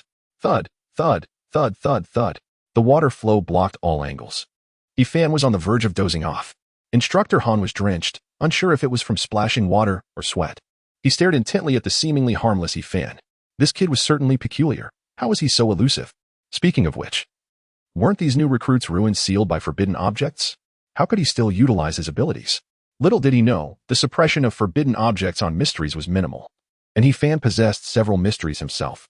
At this moment, He Fan's lips curled into a slight smile. Now it's my turn. Instructor Han suddenly felt an ominous premonition. He saw that He Fan had, unbeknownst to him, produced a delicate little fan. The instant he revealed it, many watching from below the training platform changed their expressions in fear. Lin Xie dashed forward to quickly restrain He Fan's hand and cover his mouth. Meanwhile, Zhuanggu, Pang Pang, and Molly also rushed onto the stage. No need. Don't stoop to his level, Zhuanggu urged. Wily Pang Pang added, bro, just do it for my sake. Let it go, all right? Molly chimed in, there are so many innocent people here. Please consider the bigger picture. Instructor Han, what are you all doing? Is this a performance? Everyone forcefully pulled He Fan back. After this commotion, Instructor Han felt that today's initiation was off to a poor start. He had called on 3 recruits in succession, each more difficult to manage than the last. Yet teaching had to continue. Classes could not be skipped. Instructor Han noticed that those who had just come up were all quite capable, especially Lin Xie. The way he moved, the precision of his actions, clearly indicated he had undergone training. The astute Instructor Han instantly grasped the solution. Simply avoid these few individuals. He swept his gaze around. Come, close your eyes and chant. You lad, a devout Buddhist, surely you won't falter this time, right? As Chao Yuan opened his eyes, he said, me? Oh. Upon taking the stage, Instructor Han tossed a wooden sword to Chao Yuan, commanding him to muster all his strength and strike. Yet, Chao Yuan hesitated, allowing the sword to tumble to the ground. What does this mean? Are you a germaphobe? Shall I fetch you another? I cannot touch the sword. Instructor Han was left speechless. Damn it. Can I not deal with you rebellious lot today? Pick up your weapon. That is an order. Reluctantly, Chao Yuan looked down at Lin Xie, with him present. Perhaps it was possible. Just as he bent down to retrieve the wooden sword, the world shifted ominously. A wave of terrifying dark energy surged skyward. Due to the alteration in the storyline, Lin Xie and the others had never witnessed Chao Yuan in a fury, and they instinctively retreated. As the clarity in their eyes was about to be engulfed, Chao Yuan watched helplessly as his hope faded away, lost in the crimson gaze. He let out a chilling laugh. Instructor Han exclaimed, what in the world is this? Is it merely learning to wield a sword? This student is far too invested. Had I known you were so immersed, I wouldn't have provoked you. Han instinctively gripped his wooden sword, preparing himself. However, when Chao Yuan merely glared at the sword in his hand, it shattered into splinters from the dark energy. Holy crap! Faced with the rampaging Chao Yuan, Instructor Han swiftly grabbed a straight sword, his demeanor shifting drastically. The clash of the dark, fiery wooden sword against Han's straight sword resonated violently. Insane Chao Yuan struck with deadly precision, but Instructor Han was no fool, dodging and anticipating, seeking an opportunity to escape. With everyone's forbidden ground suppressed, how could one battle such a force? He even speculated that this fellow's forbidden ground must be among the most hazardous of the high-risk types. Everyone, retreat immediately. Continuing this fight was futile. Even though Chao Yuan was already suppressed, a mere mortal could not contend with such extreme danger. At that moment, Instructor Han suddenly recalled He Fan, who could also utilize forbidden ground. If his forbidden ground remained unsuppressed, it must be divine. Amidst the battle, Han glanced at Yi Fan's previous position and found he hadn't fled. In that instant, it was clear to anyone not foolish that Yi Fan was indeed special. He was simply maintaining a low profile. When needed, he truly did not run. Meanwhile, Yi Fan pondered whether to intervene. Purifying Zhao Yuan was the protagonist Lin Qiye's responsibility. So why should he escape? Upon reflection, it made sense. Lin Qiye had been unaware of the situation and fleeing was understandable. After considering, he decided to take action. After all, seizing the spotlight was not a loss. In the next moment, an old turtle appeared beneath Yi Fan's feet. Old Wang, act. The old turtle extended its neck. Was it about to make a move? Instructor Han felt a surge of joy, as if he had been redeemed. But suddenly, a golden forbidden ground unfurled, trapping both of them within. Han exclaimed. As the crazed Zhao Yuan attacked again, Han found himself plopped on the ground. Then sprang up, rolling and leaping. How could you confine me with this monster? It would have been better if you hadn't acted at all. In the next instant, the failed forbidden ground was lifted, collapsing instantly. Yi Fan's expression darkened as he calmly stated, Old Wang, can you aim properly? This is so embarrassing. The old turtle, with its proud head held high, scoffed, as if to say, cut the crap, who hasn't made a mistake? Another bubble was launched, this time accurately enveloping Zhao Yuan's demonic form. Instructor Han collapsed on the ground, devoid of hope. He had received a last-minute notice to come to the training camp. And it was only the first day, the first class. He nearly met his end. Chapter 42, Second Draw, Dark Knight's Essence. The new recruits had to concede. No wonder he was one of the Songnan twin gods, the river god, always stirring up trouble. However, everyone had grown accustomed to Yi Fan's extraordinary abilities. Not only was his strength monstrous, but his appetite was equally impressive. The old man, son, cheerfully agreed. All right, first thing tomorrow morning, I'll buy you pufferfish. Eat your fill. Just make sure you eat it. At that moment, an announcement crackled through the intercom. Tomorrow marks your first extreme training. Get plenty of rest tonight. No one knew what extreme training entailed, except for Yi Fan, who was well aware. The training would take place at Tanjin Mountain in Songnan City. However, Yi Fan vaguely recalled that this extreme training was supposed to start in the afternoon and continue into the evening. Why had it changed to morning? It was evident that some reason had altered the schedule. Perhaps due to Yi Fan's involvement. Or perhaps an undercover agent among the night watchmen. Or perhaps, no need to speculate further. It was clear that this change revolved around one person, Lin Qiye. Why? Because Lin Qiye's starry night dancer had enhanced effects at night. If the training started in the afternoon, it would likely last until evening, allowing Lin Qiye's stamina to recover. But if the time was shifted to morning, Lin Qiye would likely be unable to endure until evening and would be eliminated. Why eliminate him? Yi Fan could not yet fathom the answer. Of course, it could merely be the butterfly effect from Yi Fan's arrival, a mere coincidence. That evening, Lin Qiye and Yi Fan entered the Asylum of the Gods together to visit Nix. Nix's treatment progress had reached 49. With a little more effort, they could draw again. Both displayed their utmost acting skills, as the tender scene of a mother and child unfolded once more. Finally, Nix's treatment progress hit 50. 2 grand spinning wheels descended from the sky. Lin Qiye felt exhilarated, while Yi Fan remained indifferent. It's a divinity being obtained for free. What more could I desire? I am willing to sacrifice 1 year of Yi Fan's life. Please, do not let me draw the extraordinary fertility. I am willing to sacrifice 10 years of Lin Qiye's life for a soul-infusing shot. They both exclaimed simultaneously. Then, they exchanged glances, their eyes communicating. Lin Qiye, wow? You're going all out? Yi Fan, apologies, I anticipated your anticipation. Suddenly, 2 pristine hands reached out, pinching their faces, causing their cheeks to sting. Nix pulled Yi Fan and Lin Qiye before her. You 2 silly children must not speak carelessly in the future. Only then did they realize that Nix was aware of their lottery drawing. Moreover, she had heard them refer to each other by their real names. Yet, Nix showed no discomfort, treating them as her own children. Perhaps her condition had improved significantly, and she was merely playing along with their familial role. As they were being reprimanded, the pointers on the wheels gradually came to a halt. With a glimmer of expectation in their eyes, they glanced at where the pointers had settled. Lin Qiye, darkest corruption? Yi Fan, unknown. What the heck? Yi Fan gasped in astonishment. Could this truly be the fabled one? Unbelievable. At that very moment, a series of notification windows sprung forth. You have drawn the unknown ability of Nix. Ability analysis and progress. Analysis complete. The essence of the night is unlocked. Instantly, a profound darkness surged into Yi Fan's being, enveloping him in a comforting embrace. What did you draw? What does unknown mean? Lin Qiye inquired. Yi Fan placed his hands on his hips and grinned. I won't tell you. Lin Qiye pouted, casting an expectant glance at Nix. Nix, With a tender demeanor, affectionately ruffled Lin Qia's hair, as if to say, "Do not be disheartened, my child. Fortune may not favor you this time, but I shall ensure that you obtain that one next time. What your brother possesses, you shall have too." Lin Qia's awareness of the situation was uncertain. Yet He Fan was in high spirits. He approached Nyx and embraced her tightly, planting a kiss on her cheek. "Mommy, rest early. It aids in recovery. I shall return to sleep now." Nyx's beautiful eyes shimmered with love. "Go on, sleep early, do not play too much, and remember to come back to see me." Upon returning to the dormitory, He Fan startled his roommate. "Dude, why are you out at this hour?" Shen Qingzhu noticed the ominous expression on He Fan's face. "What's wrong? Are you ill?" No matter how he probed, He Fan remained silent. A shroud of dark energy began to emanate from He Fan, gradually enveloping him in a black cocoon. Realizing the gravity of the situation, Shen Qingzhu hurriedly dashed outside, quickly summoned Lin Qiya and the others. Now, this scenario exceeded Shen Qingzhu's comprehension, and he was uncertain of what had transpired with He Fan. He could only call upon the more capable recruits for assistance. When Lin Qiya arrived at He Fan's dormitory, a large black cocoon greeted his gaze. Lin Qiya exhaled a sigh of relief. "Oh, I thought something serious had happened." "It's nothing. It's a normal occurrence. Everyone disperse. We have brutal training awaiting us tomorrow." Molly gazed curiously at the black cocoon. "Are you sure he's all right?" Bailey, with a wide mouth, exclaimed, "No way. Chia, is He Fan going to transform into a butterfly?" "Perhaps a black butterfly." Shen Qingzhu retorted, "If you say it's fine, could you at least give me a reason? I'm worried he might explode in the middle of the night." Chao Yuan reached out and touched He Fan's cocoon. "It feels warm."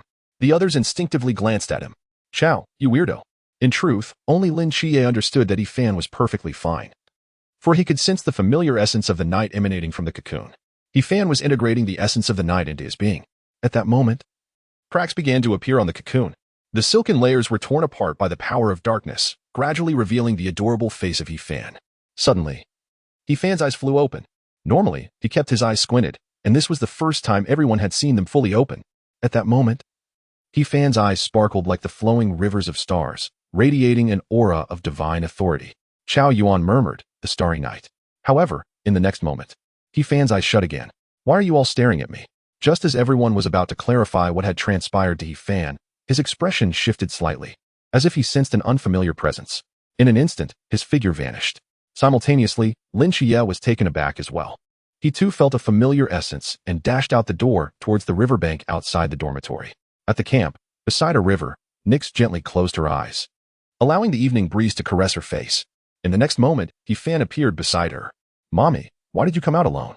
He Fan suddenly remembered that once her treatment reached 50, Nyx could venture outside, temporarily leaving the realm of the divine. At that time, Lin Qiya arrived, panting heavily. He sighed in relief upon seeing Nyx and He Fan together. The appearance of deities could potentially summon unforeseen troubles. Thankfully, He Fan arrived in time, so there should be no issues. "Danius, do you often visit the realm of Hypnos?" Nyx asked with a smile of contentment. The implication of her words was significant. Although they had portrayed the gods of death Danius and Hypnos for quite some time, they could still distinguish one another. However, Lin Qiya felt perplexed. "My realm? Mother, this is not a divine realm. This is the present world." "The present world?" Nyx questioned, perplexed, for it appeared to her that this was indeed a divine realm. Perhaps she thought Hypnos was still young and paid no heed to the details. "Seeing you two brothers so close brings me great joy," Nyx continued, glancing at He Fan. "Danaus, if time permits, you must take your brother to your realm for a visit." He Fan tilted his head in confusion. "My realm?" After speaking, Nyx gently raised her head, her bright eyes sparkling as she gazed upon the endless starry night. He Fan followed suit, seemingly realizing something. Was she referring to the Milky Way? Nyx's ramblings had long become commonplace to Lin Qiya, so he gave it little thought. "Mother, if you wish to come out for a stroll next time, my brother and I can accompany you," Lin Qiya suggested, casting a knowing glance at He Fan. The appearance of deities in the present world was not without consequences. Many powerful beings would sense their presence. Should Nyx appear brazenly in the external world without supervision, it could incite panic. Nyx lightly nodded her head, smiling. "You are indeed thoughtful. I shall heed your advice." "Breathing in the fresh air of the outside world," she remarked. "Though it cannot compare to the warmth of home, I find your realm quite delightful." At that moment, a tall figure approached with a commanding presence. "Yuan Gang, the night watchman of the Great Xia. May I inquire who you are?" Sensing the divine aura, Yuan Gang promptly made concise reports and preparations before hastening to the scene. Even before a deity, he remained unafraid. Yet, Nyx's piercing gaze and soft-spoken words, "Chaos.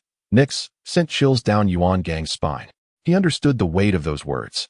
Born from the chaos of chaos, one of the primordial gods of ancient Greece, the goddess of night, Nix. Even with a fearless resolve, Yuan Gang's body trembled slightly. However, he had already noticed the two individuals beside Nix, Lin Xie and He Fan. Shouldn't these two kids be making a run for it? Are they insane? Commander Yuan, everyone. Do not panic. In fact, your reason for entering the Great Xia is of utmost importance. Yuan Gang interjected, not waiting for Lin Xie to clarify. In his eyes, this matter took precedence over all else. A deity wandering in my Great Xia? I would gladly accompany you, but once your stroll concludes, I must ask you to depart. Should you intend to engage in any unruly conduct, I regret to inform you that it will not be tolerated, regardless of whether you are a creator deity. Even if it requires sacrificing lives, humanity's limits shall crumble, and you shall be expelled. Accompany my two sons for a stroll. Nix's tone was gentle, as if casually greeting a neighbor downstairs. Two sons? A stroll? To be honest, Yuan Gang had imagined countless possibilities, yet never this. There were 4 individuals present, 3 on one side, and only he on the other. Wasn't it obvious? She was taking her 2 sons for a walk. Are those 2 your sons? Nix nodded, remaining silent. Yet, this simple gesture left Yuan Gang's mind in turmoil. He glanced at Lin Xie and He Fan, confusion evident in his eyes. Lin Xie quickly clarified, it means she is looking for proxies. Oh. Yuan Gang instantly understood. Indeed, upon encountering a deity, he had been somewhat reactive. When a deity descends, what else could they seek but proxies? Had he found them? After asking this question, Yuan Gang felt quite foolish. She had clearly stated she was taking her 2 sons for a stroll. Wasn't that evident? Did Yuan Gang think he could somehow claim a spot among them? It was clear that those 2 little spirits had already become Nix's divine proxies. This was indeed a momentous occasion for the Night Watchers of the Great Xia. Splendid. Yuan Gang was immensely excited. Congratulations, Lady Nix, you have gained formidable allies. After speaking, he felt something was amiss, yet could not pinpoint what was wrong. In any case, he was too exhilarated. For from this day forth, these 2 children would serve as dual divine proxies. The title of the twin gods of Songnan surely needed alteration. It should be Songnan Twin Divine Proxies. Although it sounded somewhat convoluted, it was sufficiently grand. Feeling somewhat fatigued, Nix understood that her presence would only cause trouble for her sons. I shall retire to rest now. Danados and Hypnos, remember to visit home often. In the blink of an eye, Nix vanished. Lin Xie and Yuan Gang both exhaled in relief. Yuan Gang took a few steps forward, his excitement still unquenched, and opened his arms, vigorously patting He Fan and Lin Xie on the shoulders. Well done, you two. To have secured such a significant advantage is a boon for us Night Watchers. From this day forth, you shall be dual divine proxies. This has never occurred in the history of Great Xia. Today, 2 have emerged at once. Lin Xie chuckled awkwardly. He did not particularly care for titles. Yuan Gang instinctively glanced at He Fan, puzzled. Why did he not seem happy? He Fan calmly explained, not quite. I am indeed Nix's divine proxy, but I am also the river god. Yuan Gang, is your logic this rigorous? To say that He Fan is not ill-intentioned, although he is now a dual divine proxy. He has not forgotten his roots. He continues to fulfill his obligations to the river god. Divine Code 043, the night goddess Nix, Yuan Gang murmured suddenly. Clearly, he was implying that this was the 43rd deity monitored by Great Xia. However, He Fan interjected. No, it's 044. The river god is 043. Upon hearing this, Yuan Gang furrowed his brow. Why was this child so obstinate? Ding. Successful scene stealing, role-playing progress increased. Role-playing progress, 37, Chapter 45. The Invincible River God. In the Jinan Mountains, Chao Yuan held the tactical spoon given by Instructor Han, somewhat dazed. All of Bai Li's forbidden items had been confiscated. Everyone approached the weight-bearing task with a sense of trepidation. When the training commenced, initially, they did not take it too seriously. Yet, as the first individual was eliminated by a drone, the broadcast of their mortification after donning the Verity Ring stunned everyone. They even play like this. Consequently, everyone exerted themselves to the utmost, sprinting desperately. Those remaining were considered the elite. Although many were inadvertently eliminated, most possessed some degree of ability. As long as they maintained a speed superior to the drone, it was quite simple. However, they were well aware that military drones were formidable. But their high energy consumption limited them to less than 5 kilometers of flight, requiring a tower recharge. Once everyone grasped the pattern, their fear diminished. Approximately 2.5 hours later, the new recruits, who had consistently outpaced the drones, remained unfazed. Look, the drones are returning. They must be running low on power. Just as everyone paused by the creek at the foot of the mountain for water to catch their breath, splashes erupted. Plop, plop, plop. For some unknown reason, numerous individuals began falling into the creek one after another. What on earth? A mysterious force. Water monkeys? The key issue was, in such a shallow stream, where could water monkeys possibly come from? Suddenly, the buzzing of drones filled the air. A drone, lying in ambush, materialized and opened fire on those who had fallen into the water. Lin Xie sensed impending danger. A sudden jet of water emerged from the creek, aiming straight for his forehead. Reacting swiftly, he sidestepped. He Fan? That name suddenly crossed his mind. Such a despicable tactic, could it possibly be him? He Fan, hidden within the thicket, chuckled foolishly, manipulating the drone's remote control. Instructor Hong had advised him to avoid revealing his identity. This is much more entertaining than pretending to be ill. Molly dashed through the woods with her long legs, suddenly sensing something amiss behind her. She turned to find her comrades running for their lives. What is happening? Run. A flash flood is coming. Molly, Shinchiju, shedding his carefree demeanor, took every challenge seriously. Yet, when he perceived a massive shadow overhead, he suddenly felt as though he could not confront this challenge. A small mountain descended directly above him. Damn it. Zhiga quickly pushed his teammate aside, but he could not escape in time. In a moment of crisis, he narrowed his eyes, forming a wall of air above his head. Boom. The mountain collided with the air wall, and predictably, the wall merely slightly delayed the speed of the falling debris. Shin Xingzhu seized this opportunity to escape from below. Was that He Fan's doing? Why was he attacking me? Do we have a grudge? While in doubt, he hurriedly urged his teammates to continue running. Zhao Yuan, adopting a more laid-back approach, used his tactical spoon to forage for wild vegetables in the mountains, digging wherever he went, and managed to fill a basket with dandelions. He thought to himself that he was pitiful enough. At least He Fan had not targeted him. Another 2.5 hours passed, and the Jinan Mountains' original landscape had vanished. First, it had been thoroughly inundated by river water. Next, a small mountain had unexpectedly intruded into the scene. Finally, the air was filled with the wails of the tormented. It was still only afternoon, yet the remaining recruits were few and far between. At this moment, Lin Xie and several others had gathered, as they seemed to have sensed a significant development. It appeared that He Fan had also arrived and stood on the opposing side. Chia, Chao Zai, what should we do? Fatty inquired. Chao Yuan cast aside his burdens, shouldering a basket filled with 35 kilograms of wild vegetables, exclaiming, "Do not question me. He Fan must have his reasons for such behavior, which are beyond my concern." The others glanced at him, then at the foraged greens he carried. "It seems you too bear some affliction," remarked Zhua Go, his indignation palpable. "Regardless, I have already employed the forbidden ruins, thus violating the rules. I propose we unite and teach that rascal a lesson." Molly raised her hand in agreement. "Let's do it." Chao Yuan clasped his hands together. "Amitba, brothers. Seeking death is not my concern." Lin Xie nodded. Indeed, confronting He Fan might be necessary, lest he continued to hinder their progress, ultimately leading to their elimination. However, they had no weapons at their disposal, only tactical knives. Moreover, He Fan remained hidden in the shadows. How could they draw him out? After this exchange, all eyes turned to Chao Yuan. "Why are you looking at me?" "I'm merely observing," he replied. 1 minute later, amidst the relentless pressure from his companions, Chao Yuan awakened the forbidden ruins. Instantly, wild vegetables swirled around them, scattering across the ground. Not far away, Instructor Han was taken aback. "I only provided him with a spoon. How did he manage this transformation? An evolution?" Apologies were silently exchanged among the group as they sought refuge. Hoping to lure He Fan out, He Fan, concealed in the shadows, chuckled to himself. "Do you think such trivial tactics will coax me into the open?" He summoned an old turtle from afar, sending a bubble towards them. Mad Chao Yuan was once again subdued, basking in the comfort of the forbidden ruins as the problem resolved itself. The others were left speechless. Was this not sufficient to force his appearance? Suddenly, Lin Xie had an epiphany and approached the stream, tossing his tactical knife into the water. "Now you must reveal yourself." The flowing stream rippled, and He Fan's silhouette gradually emerged. Everyone was astonished. What a unique summoning method, truly deserving of the title Songnan's Twin Gods. "Young Lin Xie, did you drop your golden knife? Or perhaps your silver one? Or the kitchen knife once wielded by the river god?" Lin Xie cursed under his breath, sensing something had been secretly concealed. "Let us go after him," he shouted.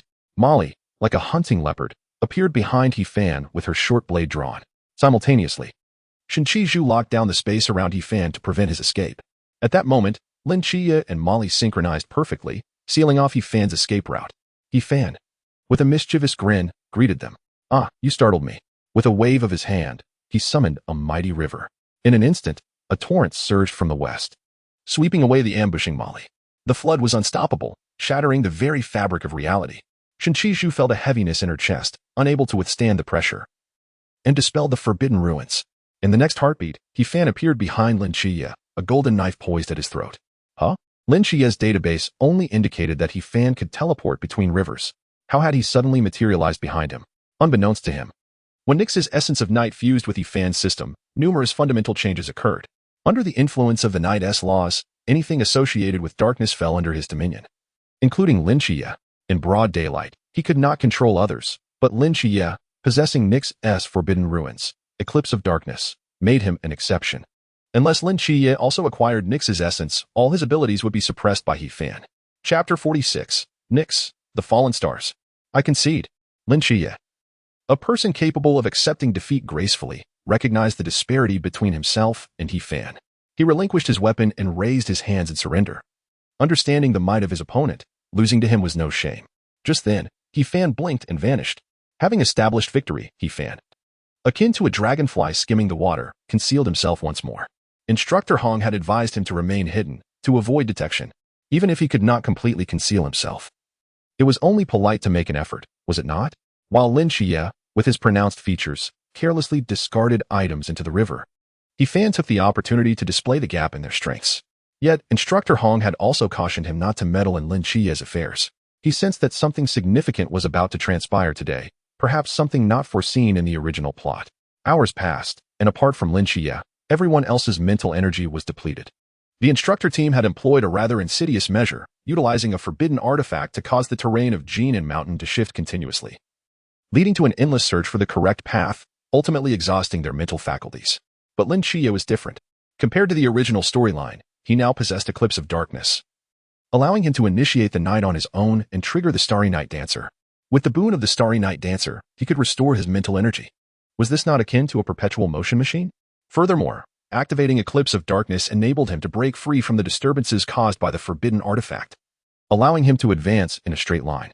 In the command room, Instructor Hong exchanged glances with Yuan Gang. Lin Chiye is indeed someone held in high regard. He always manages to surprise us. Yet, I can't shake the feeling that He-Fan is significantly stronger. Why isn't he receiving the same attention from the higher-ups? I'm not privy to the higher-ups' thoughts. In my eyes, they are all my soldiers, and I owe no favoritism to anyone. Do you believe Lin Chiye can pass this trial? Yuan Gang pondered deeply. What kind of trial are you referring to? At that moment, a multitude of red warning signals suddenly erupted on the detection interface. Report, Commander. We have detected an unidentified, excessive fluctuation from the Forbidden Ruins, and Lin Chiye's location has vanished. Upon witnessing this, Yuan Gang feigned surprise. What malfunction is this? Why are you looking at me? Hurry and fix it. It doesn't seem to be a malfunction, Commander. Then mobilize all drones and clarify the situation before reporting back to me. Yes. As twilight approached. Yet night had not fully fallen. Lin Chiye gritted his teeth and persevered through the final stretch. Suddenly, on the ground, in the trees, and in the sky, ominous serpent eyes materialized. Lin Chiye instantly sensed the threat. He recognized this entity. It was the agent of Medusa, the Snake Woman. Her intentions were clearly hostile, filling Lin Chiye's mind with numerous speculations. Withdraw your forbidden ruins. We can consider this a misunderstanding, he cautioned. Ha ha ha. The Snake Woman laughed, brazen and unrestrained, tearing away her military garb to reveal her true attire. Lin Chiye shielded his eyes momentarily, initially mistaking her for a pervert. Lin Chiye, did you ever expect this? My purpose for coming to the recruit camp is to eliminate you. At last, I have found my opportunity. The serpent woman toyed with this serpent fang in her hand, exuding an air of arrogance. Now, she had already reached the pinnacle of the pool realm, making dealing with Lin Chiye seem like a trivial task. Aren't you afraid that He-Fan will cause you trouble later? Lin Chiye attempted to buy time, hoping to restore his mental strength. After all, he had been running all day, and engaging in battle now was quite taxing. The critical point was that the memory of confronting the difficult Natua serpent demon lingered vividly in his mind. The serpent woman's efficiency alone rivaled that of his entire squad. Yet he had no inkling of her capabilities. Lin Chiye continued to retreat, but in the next moment, the serpent woman inexplicably appeared beside him. The serpent fang darted towards his neck like a dagger without a blade. Die! Lin Chiye staggered, barely managing to evade. His mental strength was nearly depleted, and the gap in their realms was vast. He was at a loss for what to do. Mortal domain, darkest erosion. The last remnants of his mental strength were squandered. Lin Chiye activated the Twin Divine Ruins, striving to alter the situation. First, he needed to ascertain the nature of the serpent woman's forbidden domain. Otherwise, just as she had suddenly appeared, Lin Xie would remain perpetually on the defensive. You look quite delectable. The serpent woman launched a frenzied assault on Lin Xie, who could only defend himself. Look into my eyes. In the next instant, the serpent woman unleashed the gaze of Medusa, and Lin Xie felt his body stiffen. That petrifying technique? He understood well that if he did nothing, he would surely be turned to stone and meet his demise. In a moment of desperation, he bore the excruciating pain of his depleting mental strength and summoned the might of the seraphim. In an instant, the serpent woman dared not meet his gaze any longer. Yet at that very moment, Lin Xie collapsed to the ground, feeling as though death was imminent. Just then, a voice echoed in his mind. Hypnos, my child. Why have you fallen to the ground? Do not cry. Dear, let me tell you a story. The story is titled Falling Stars. Once upon a time, there was a little bear that lost its way in the great forest. Seeing Lin Xie sprawled on the ground, the serpent woman finally breathed a sigh of relief. However, the task was completed a bit too swiftly. The twin divine agent, is this all you are capable of? The critical issue was that returning to the ancient divine church unscathed and claiming she had failed would be hard to believe. Alas, am I to injure myself? How could I bring myself to do that? Just as the serpent woman pondered whether to inflict harm upon herself, she looked up. A spectacular scene unfolded. As if encountering a ghost, the skies were streaked with falling stars, piercing the night, traversing the atmosphere like a meteor shower, trailing fiery tails as they descended towards her. Though merely illusory remnants of stars, they bore the grand momentum of cosmic meteors. The serpent woman was utterly petrified. No longer did she worry about sustaining injuries. This time, it was a matter of life and death. Who suggested I become an undercover spy?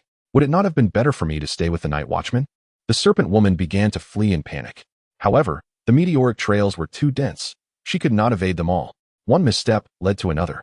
And the serpent woman was left battered and bruised, cornered in a dense area, facing dozens, if not hundreds, of falling stars. In that moment, she felt despair. Who will save me? You instructed me to hone Lin Xie's skills, to feign defeat, and then escape back to the ancient divine church. But what on earth is this meteor shower? I am going to die. At that moment, in the distance, he fan-gazed upon the falling stars and extended his hand. Clenching his fist, the star trails above the serpent woman were instantly swallowed by the darkness, vanishing without a trace. Having seemingly walked through the gates of hell, the serpent woman wept tears of joy. She noticed he fanned nearby, her eyes filled with gratitude. Yet he fan merely waved his hand at her. Are you about to commence your repeated lateral movement plan? Good luck. The serpent woman genuinely wished to express, Big brother, I do not want this either. I am doing this for you, night watchman. In He Fan's eyes, the serpent woman's repeated lateral movements would likely only amount to 2 jumps at most. By the time she attempted her third, the ancient divine church would be no more. With tears in her eyes, the serpent woman, burdened with injuries, departed to execute the plan assigned by the night watchman.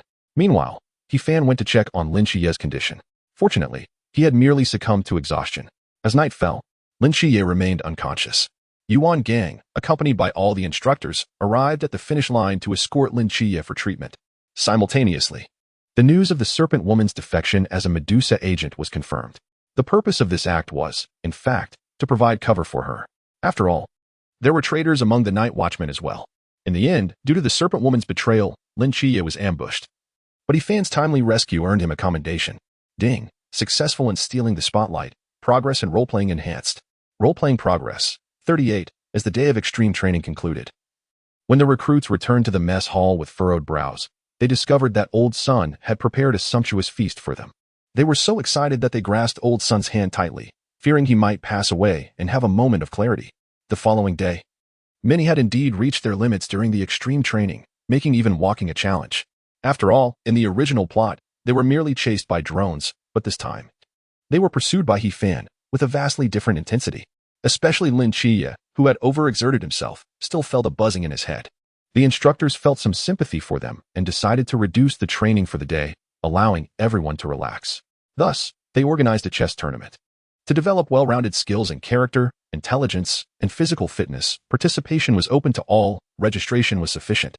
Instructors and students alike were welcome. Of course, this was also a means to suppress the students, as a few instructors were quite skilled at chess. For instance, Instructor Hong was a chess master. Over 50 participants entered the tournament, and matches were conducted in a knockout format. Upon hearing that Instructor Hong's chess skills were exceptional, everyone prayed they would not draw him. He Fan against Instructor Hong? Haha. Delightful. When they saw that the first round draw was Fan facing Instructor Hong, they began to celebrate with champagne, regardless of who lost. They would not be at a loss. The chessboard used for the matches was a special board that could project a holographic three-dimensional chess layout for easier observation. By entering commands such as cannon moves from 2 to 5, it could automatically shift the pieces, very convenient. Lin Xie did not participate, as he had been blind since childhood and was utterly unfamiliar with the game. So you are the twin divine agent? Allow me to teach you how to play chess today. As it was Instructor Hong's turn to perform, cheers erupted from the audience. Instructor Hong was very confident in his chess abilities. Moreover, given Fan's young age, how many years of experience could he possibly have? I will grant you the first move. Instructor Hong generously allowed Fan to play as red. Fan scratched his head and asked, "Are you sure?" Instructor Hong smiled confidently. "Not only am I certain, but if you have any further requests, feel free to voice them, be it a vehicle or a horse, for instance. Don't ask why. Just trust in my confidence." Fan responded with an O, indicating he had no such requests, and prepared to leave. Turning towards the forbidden chessboard, he called out, "Move the king to 4, 5. As his words echoed, a profound silence enveloped the room. After years of playing chess, he had never encountered such a command. What a tempting urge to laugh. Yet, before anyone could chuckle, the pieces on the chessboard inexplicably began to move. The king piece advanced a staggering 45 squares, leaping into the river. Chapter 48. Missiles? How nuclear? Upon hearing these words and witnessing the portly figure kneeling, even with Molly's character, her cheeks flushed with embarrassment. What on earth was this hefty fellow doing? Proposing? Her face betrayed her awkwardness, and without uttering a word, she turned and fled. Bai Li, the rotund individual, shielded his eyes, unable to bear the sight. It was undeniably too awkward. Yet, in an unexpected twist, Molly abruptly returned, yanking Bai Li to his feet. "Get up. Stop kneeling here. It's utterly humiliating." From a distance, the instructor's voice rang out. "What are you two doing? Slacking off? Each of you must run 30 laps. With Molly maintaining a stern expression at the front and Bai Li beaming at the back, they ran 30 laps, feeling no fatigue whatsoever. In an office sat Yuan Gang and Shun Mai. Shun cut straight to the point, revealing his recent observations. The ancient divine church was stirring, and its followers had infiltrated all of Zhangnan. He suggested a holiday during the new year. However, Yuan Gang replied, "I am aware." Shun was taken aback. He presumed they would engage in a debate. It appeared Yuan Gang was already cognizant of the ancient divine church's intentions and that there might be traitors within the training camp. Shen's mind immediately flickered to the snake woman, whose recruitment he had facilitated through Wenqima. "Then I am relieved. If you have the chance, come over for New Year's Eve dinner. Our team 136 welcomes you." Yuan Gang nodded. Hopefully, that opportunity arises. The assembly whistle sounded. On the small blackboard of the training platform, for large characters boldly proclaimed, "Divide and conquer." Do you all comprehend this? Yuan Gang pointed to the words. After less than half a year of hard work, you have preliminarily met the physical standards. However, as an exemplary unit, we must remain vigilant at all times and adapt swiftly to any situation. Thus, I have decided to grant everyone a 4-day holiday during the new year. A chorus of jeers erupted from the audience. They expressed their discontent, stating that if they were to have a holiday, there was no need for such arrogance. Suddenly, a sense of disbelief washed over them. What? A holiday? No way. Could this be a trap? Voices began to buzz with excitement.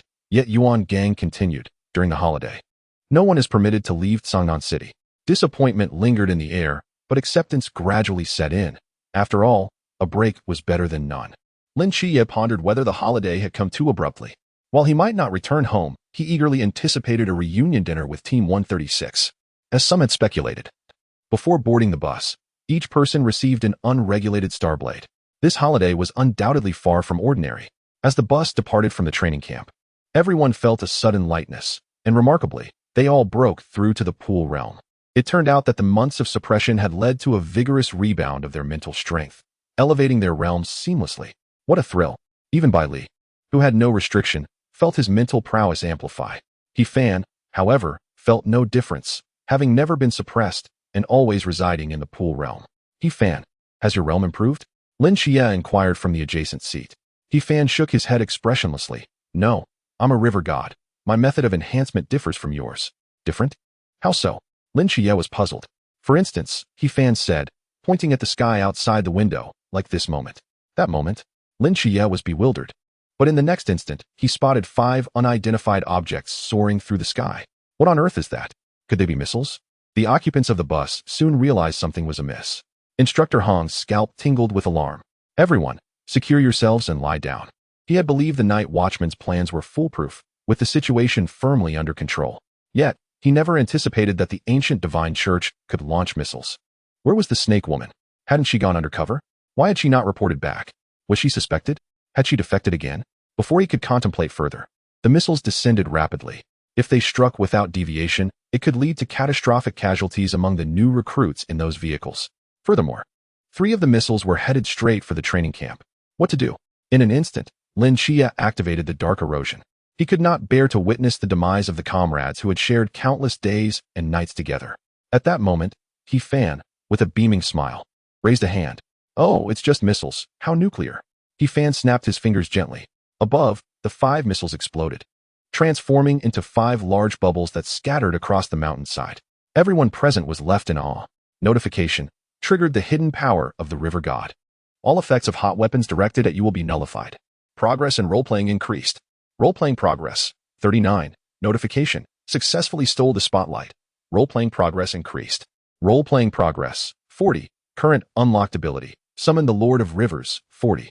As a river god, how could I not have my own entourage, regardless of their formation? Rally the troops and engage them. Fight. Fight. Next target progress, 50. Pending unlockable ability, curse spells. Jumping into the yellow river won't cleanse you, 50. Made a mistake? No worries, I'll give you a chance to wash it away, but you're still useless. Third ring. Amidst the shock, He Fan remained relatively composed. To him, there was nothing astonishing. Even if the missiles failed to detonate, he possessed numerous means to intercept them. His current focus lay on the skills he had acquired. Suddenly, Instructor Hong sprang to his feet. He Fan, he exclaimed, his excitement palpable as he hugged He Fan's leg. From this day forth, you are a god in my eyes. Notification, received sincere recognition from others. Role-playing progress increased. Role-playing progress, 43. Whoa, is that even possible? At that moment, He Fan nearly shed tears.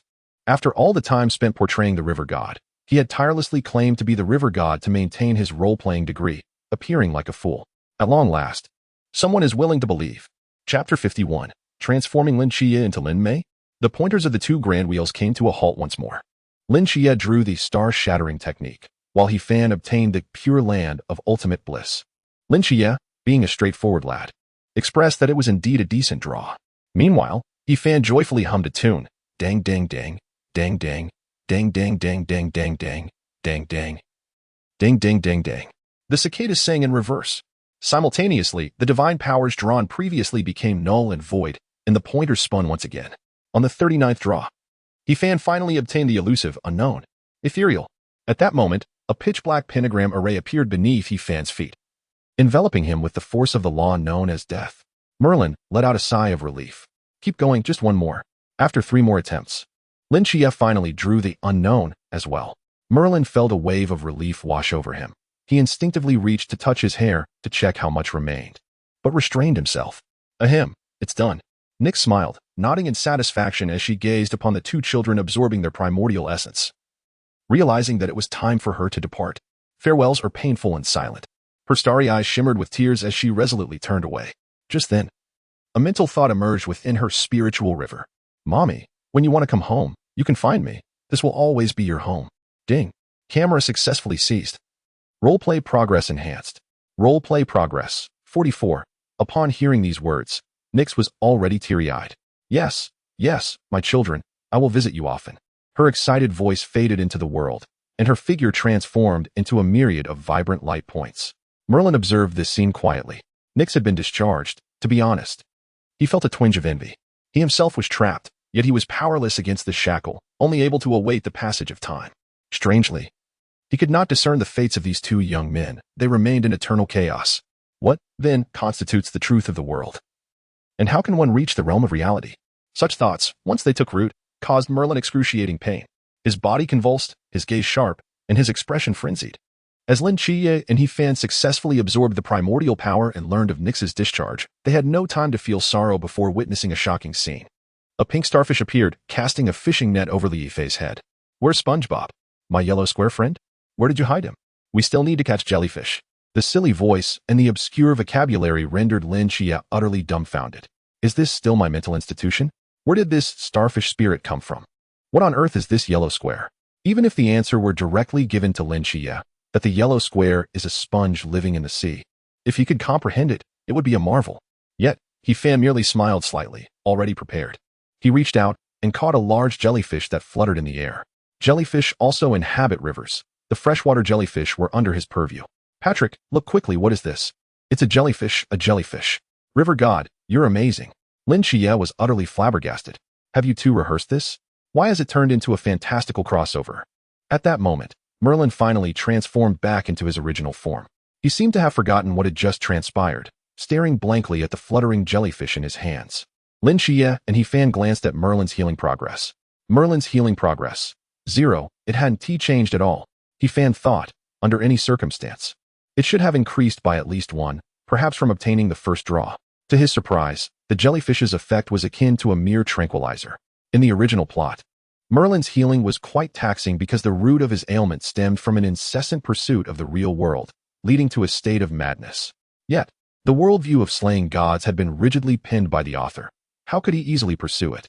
Thus, under the premise set by the box's owner, anyone daring to covet the world beyond the box would succumb to madness. Such a scenario made healing exceedingly troublesome. There was no choice but to persuade him that the world he inhabited was indeed real. Transitioning from philosophy to verbal persuasion was quite the leap. Convincing someone to relinquish their pursuits is no easy feat, however. He Fan felt a twinge of pity for Uncle Merlin.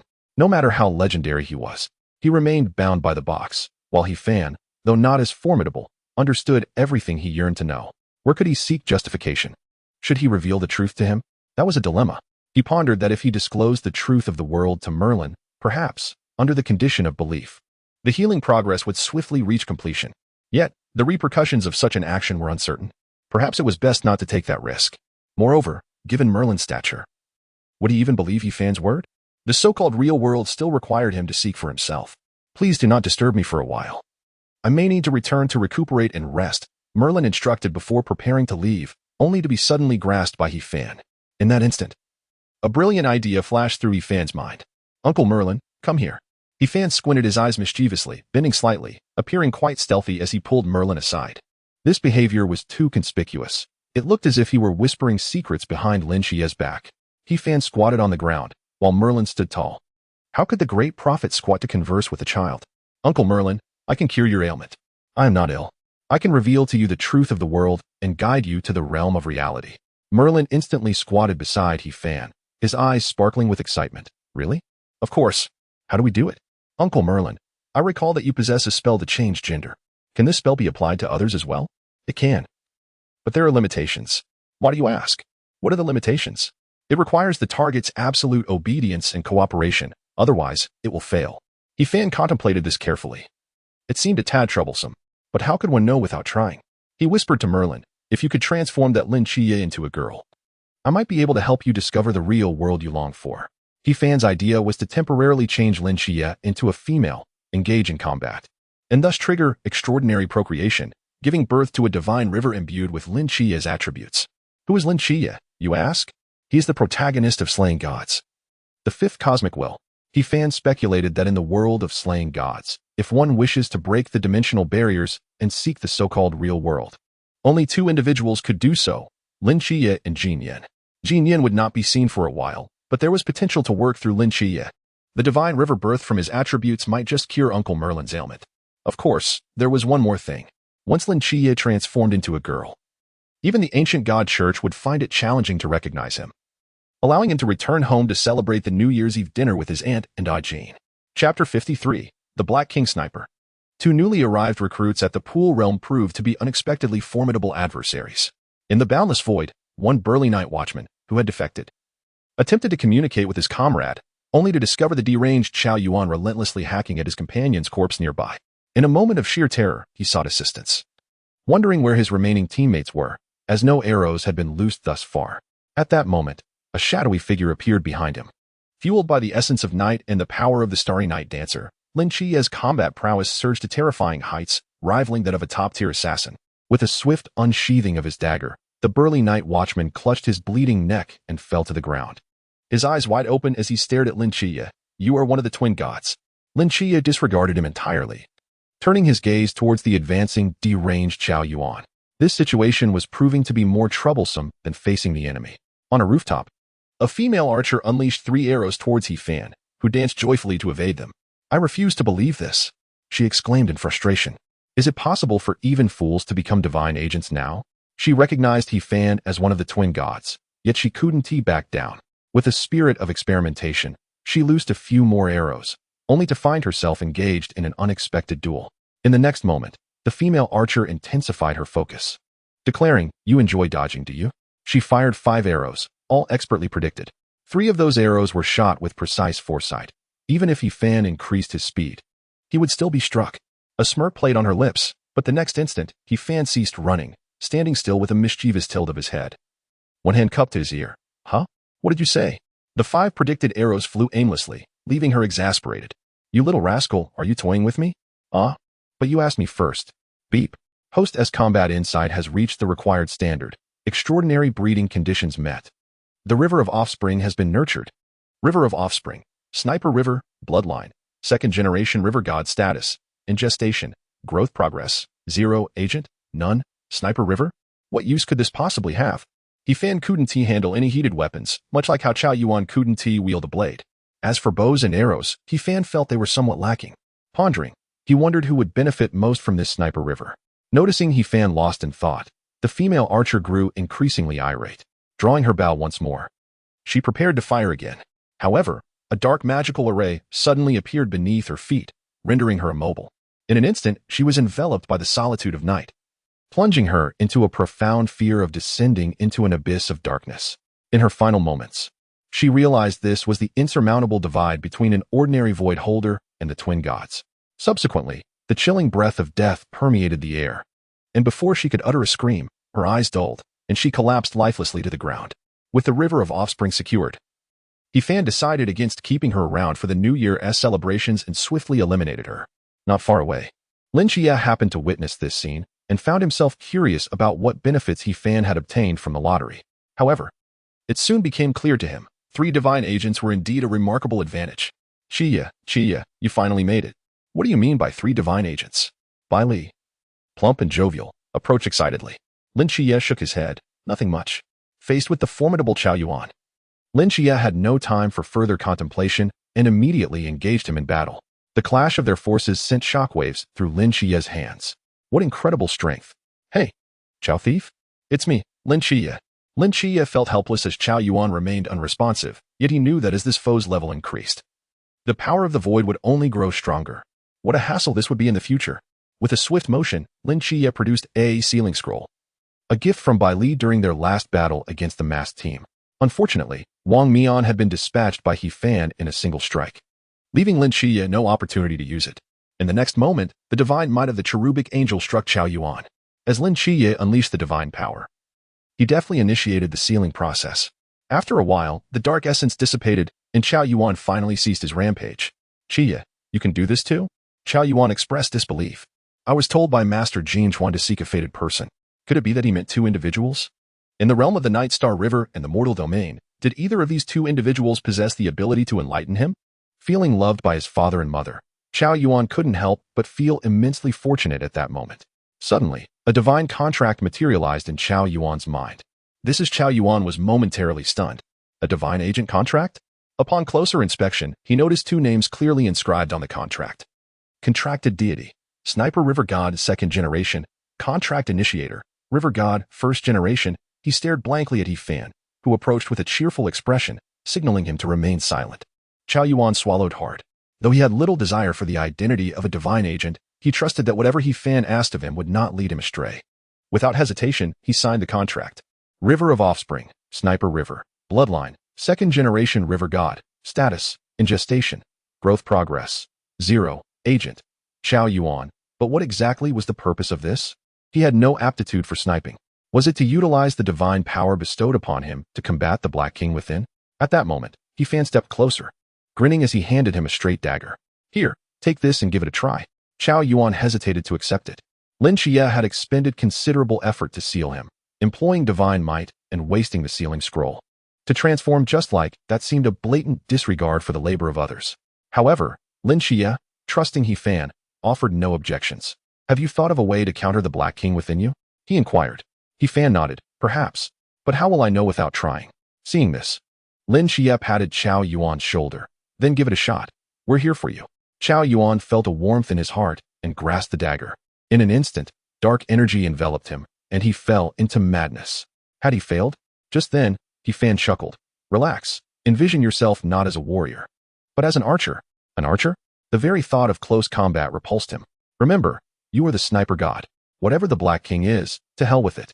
Yes, that is the spirit. So, you must immediately discard the weapon in your hand. Do you remember? As He Fan's words echoed, the last thread of clarity in Chao Yuan's mind began to awaken. In the next moment, he hurled the straight knife in his hand with great force.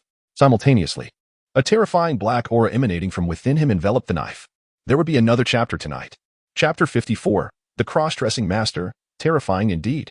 As the knife wrapped in the ominous black energy was released, the dark aura surrounding Chao Yuan began to dissipate.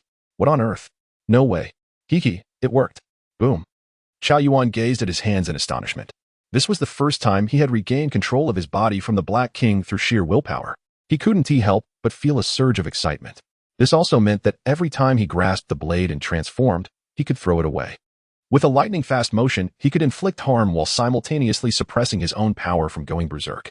It was akin to squeezing toothpaste, imbuing the weapon with the Black King's malevolent energy. One word, incredible. Ding, successful attention-grabbing, role-playing progress increased. Role-playing progress, 45. The imminent danger for Chao Yuan could be considered entirely alleviated. If he could gradually master this power, wherever he stood in the future, he would be a formidable force, a harbinger of chaos. The only drawback was that it could be a bit wasteful of the blade. He wondered if He Fan could still track the enemy's movements. Lin Xie was aware that He Fan possessed a much broader range of perception. The two of them had just located each other in this manner. The enemy cannot sense me. I can only perceive the mental energies of my allies. He Fan could sense the spiritual energy of anyone he had seen within 100 miles, while enemies he had never encountered were naturally beyond his reach. For instance, where the instructors were, where Yuan Gang was, and where the new recruits were. However, that was sufficient. Where are Zhuangge and Moly? Zhuangge and his gang were eating noodles at a noodle shop, while Moly was at the gym lifting weights. Everyone was taken aback. You two are really something. One dares to ask, and the other dares to answer. Subsequently, the four of them arrived at the noodle shop. Upon seeing them, Zhuangge greeted his underlings enthusiastically. Brothers, I have something I want your advice on, Lin Xie said. Upon hearing this, He Fan interjected. Let me say it. I'll speak for you. Lin Xie's expression darkened, but he did not attempt to silence him. He Fan recounted Lin Xie's desire to return home, embellishing the gender transformation as cross-dressing. Lin Xie felt guilty about this matter. To be fair, while others were risking their lives to protect you in Songnan, you're here thinking about reuniting with your family. Which feels a bit unjust, doesn't it? Yet, Lin Xie also expressed his own difficulties. Before I joined the Night Watchers, I witnessed General Zhao Kongcheng facing death firsthand. Although he ultimately survived, I felt the weight of the responsibility that comes with standing before thousands. Even so, I must admit that, in my eyes, my family is more important. Later, it was He Fan's words that awakened me. The events unfolding in my life felt too deliberate, as if fate would not allow me to live a mundane existence. Thus, I resolved to become a Night Watcher and distance myself from that home. Only by becoming stronger could I protect my family. Therefore, this year, I wish to return home, even if just to see them for a moment. To share a meal before returning to fight alongside you. I would be content. In the eyes of my teammates in Team 136, I remain their cherished one, and not a word of this battle plan has been disclosed to me. Hence, I have decided to cause them less trouble and conceal myself before the impending battle. Lin Xie summarized his thoughts. He did not want to disappoint his family's expectations, did not want to burden his teammates, yet wished to fight alongside everyone. However, his lengthy monologue seemed to have gone unheard by everyone present. Fatty, you said you want to cross-dress? Ha ha ha. Zhuangge. Impressive, but I must remind you. There are only 0 and infinite instances of cross-dressing. A friend of mine once said that. Chao Yuan. Creating friends out of nothing? Ha ha. Everyone laughed heartily. Shen Qingzhu quickly changed the subject. Since Songnan is your home, how can you not return during the new year? That would be as if you are forcefully enduring hardship. Don't worry, you need not concern yourself with us. Do you see anyone among us who is timid or cowardly? Lin Xie pondered for a moment before looking towards He Fan and Bai Li Fatty. Once I disappear from Songnan, the spearhead of the ancient god church will undoubtedly be directed towards you too. Upon hearing this, Bai Li Fatty patted his chest. Don't worry, Xie, I assure you.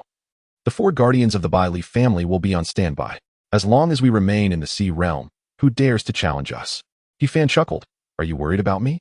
Isn't that a bit unnecessary? Lin Xie thought to himself, indeed. He was the only one who truly understood how terrifying He Fan had become. Just a moment ago, a single strike had rendered the female night watcher in the pool utterly lifeless. That dark pentagram light formation must be the domain of the Reaper, Danados. Lin Xie believed that his strength was already quite formidable at this level.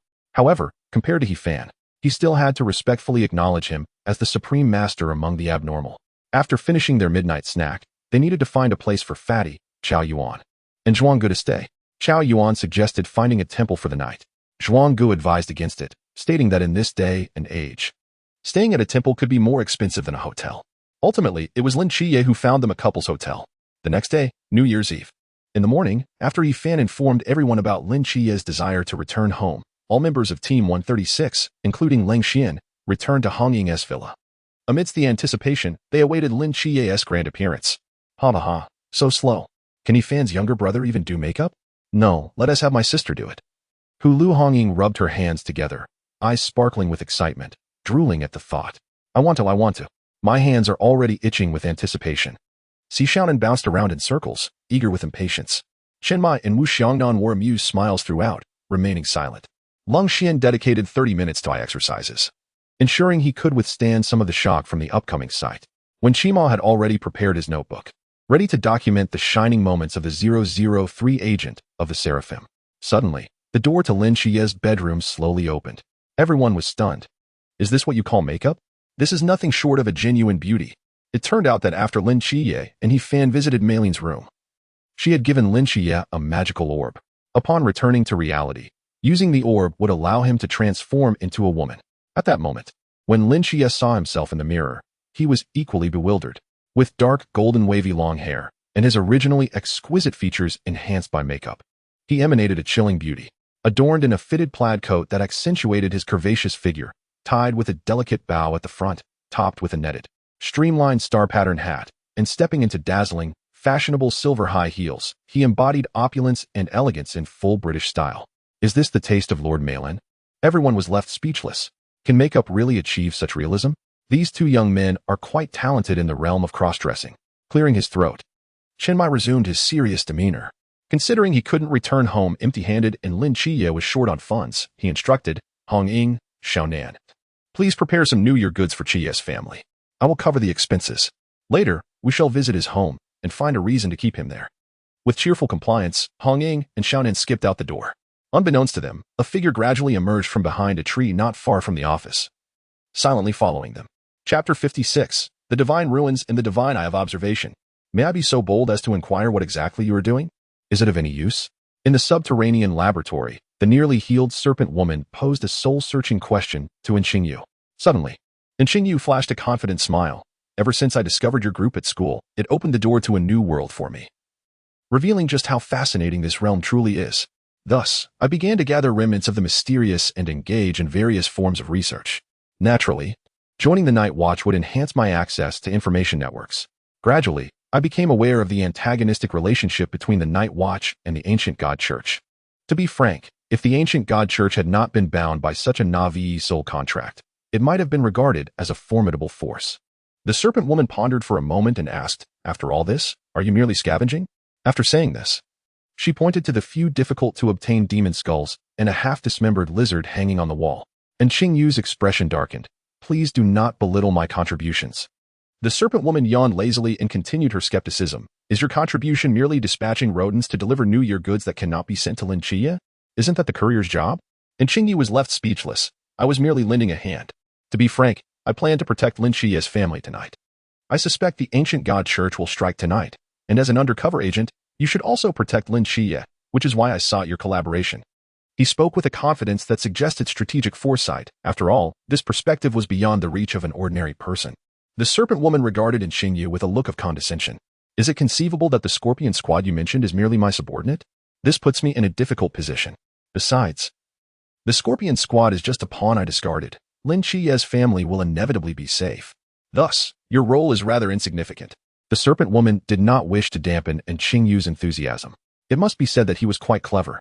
Yet, in her eyes, he was merely a proud child. eager to curry favor with the night watch while awkwardly attempting to draw attention to himself.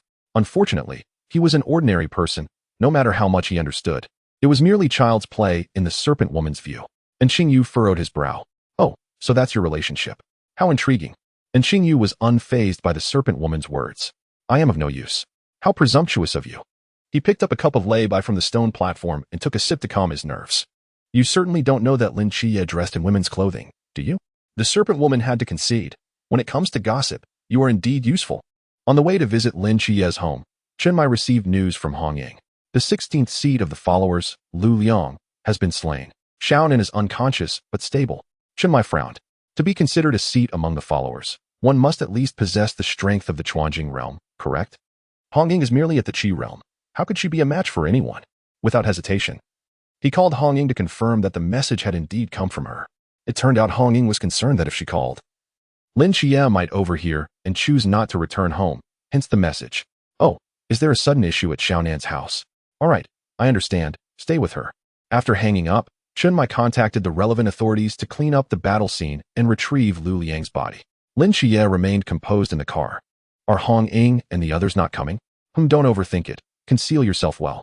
In times of need, safeguarding your family is also a contribution to the team. As the car reached Lin Qiye's doorstep, they were greeted by a pile of New Year goods in the corner. Drawing curious glances from passersby who commented on the peculiar occurrence. Did Hong Ying arrange for a courier to deliver this? What kind of divine courier is this fast? Chenmai mused. Knock, knock, knock. We're here. With a click, as the door opened, Lin Qiye's aunt gasped upon seeing Chenmai, her heart racing. Could it be that something has happened to Xiaoqi? Chenmai quickly clarified. Hello, we met last time.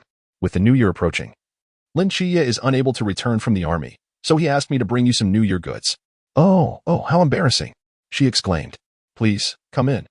Jean, come out and greet our guests. Yang Jin emerged from the room, momentarily stunned upon seeing Lin Qiye, quickly lowering his head to fetch slippers for everyone. Wait, is that my brother? Xiao Heilai rubbed against Lin Qiye's stockings affectionately. Clearing his throat, Chenmai promptly declined. No need for all of us to go inside. Xiaoqi, you stay to help with the spring festival couplets. We'll take our leave now. He pushed Lin Qiye out and hurriedly departed with the others. Xiaoqi, after you're done, come home early. If they insist on keeping you for dinner, don't take it too seriously, all right? As they left, Wen Qima couldn't resist adding a word of encouragement. At that moment, only 3 remained in the house. In the astonished gazes of his aunt and Yang Jin, Lin Qiye's eyes glistened with unshed tears, reminiscent of a flustered young girl. His aunt couldn't help but ask, I hear them calling you Xiaoqi? Yes, Auntie. I will help you with the chores, Lin Qiye replied, beginning to busy himself. While he appeared to show no signs of distress, his deft movements and familiarity with the household betrayed him. Yang Jin couldn't help but feel a mix of laughter and tears. Brother, the sacrifices you make for our family are immense. It really isn't necessary. Just return home with dignity. The sky won't fall. On New Year's Eve, persuaded by his aunt's warm invitation, Lin Qiye stayed to share a meal. Here, this is our Xiaoqi's favorite braised carp. Give it a taste. And here's braised pork. And pan-fried fish cakes. Without a care, his aunt piled food into Lin Qiye's bowl. Unable to suppress his emotions any longer, Lin Qiye devoured the dishes as tears streamed into his bowl. This child, on New Year's, don't cry. You must miss home, right? His aunt smiled warmly. I know that children like you have it tough in your line of work. Our Xiaoqi must be enduring quite a lot in the army. But he has grown up and knows what kind of person he wants to be. Lin Qiye's eyes shimmered with tears. His choked voice drowned out by the sounds of fireworks outside. He felt that since he had grown up, today was the most unremarkable day of his life. Unable to utter a single word, for he feared that if he spoke and his family recognized him, he would never want to leave again. At that moment, a bat's echolocation in the darkness jolted him from his reverie. Is someone there? A gathering of 49 individuals commenced, and Lin Qiye abruptly rose. I will step out for a moment and return shortly, he declared, striding towards the door. Yet, at that moment, he sensed a familiar wave of energy. And with a deliberate motion, he released the doorknob. Not far away, atop an old building, Cold Xian steadied a sniper rifle in hand. Divine ruins. The celestial eye of observation. In an instant, countless mysterious and colossal eyes blinked into existence, positioned against the vast sky, forming a celestial river that obscured the night above. Bang. 1 shot. Bang. Bang. 2, 3. Bang, bang. 9 shots, and the crisis was averted. The 9th gunshot echoed, accompanied by the sounds of fireworks, marking the annihilation of the Scorpion Squad attempting to invade Lin Qiye's home. Only then did Cold Xian rise, gazing at the window of Lin Qiye's house.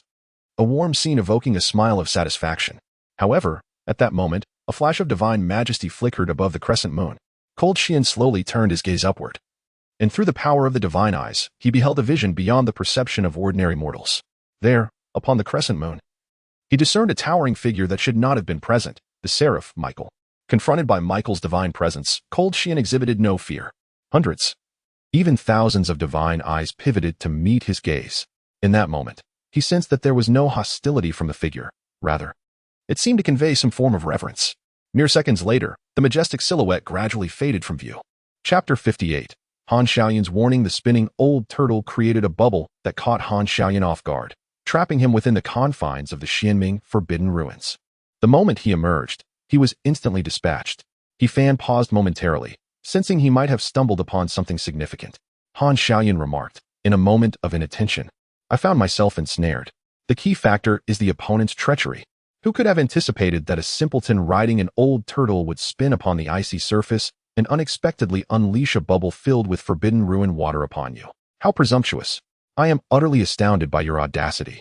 In the following instant, Han Xiaoyan gripped a long spear, striking fiercely against the barrier of the forbidden ruins, striving to tear open a breach. However, every assault vanished into the abyss. What kind of forbidden ruin is this? It is known that he is a formidable figure within the sea realm. Presently, within the entirety of Congnan, his prowess ranks at the pinnacle of the food chain. Who could possibly pose a threat to him? In this mission, the Snake Woman and El Liang were tasked with abducting Lin Chiye's family, while Han Xiaoyan was responsible for contending with He Fan. Yet, on this New Year's Eve, He Fan daringly strolled upon the frozen river alone. Han Xiaoyan had just been contemplating. "My friend, you possess quite the audacity.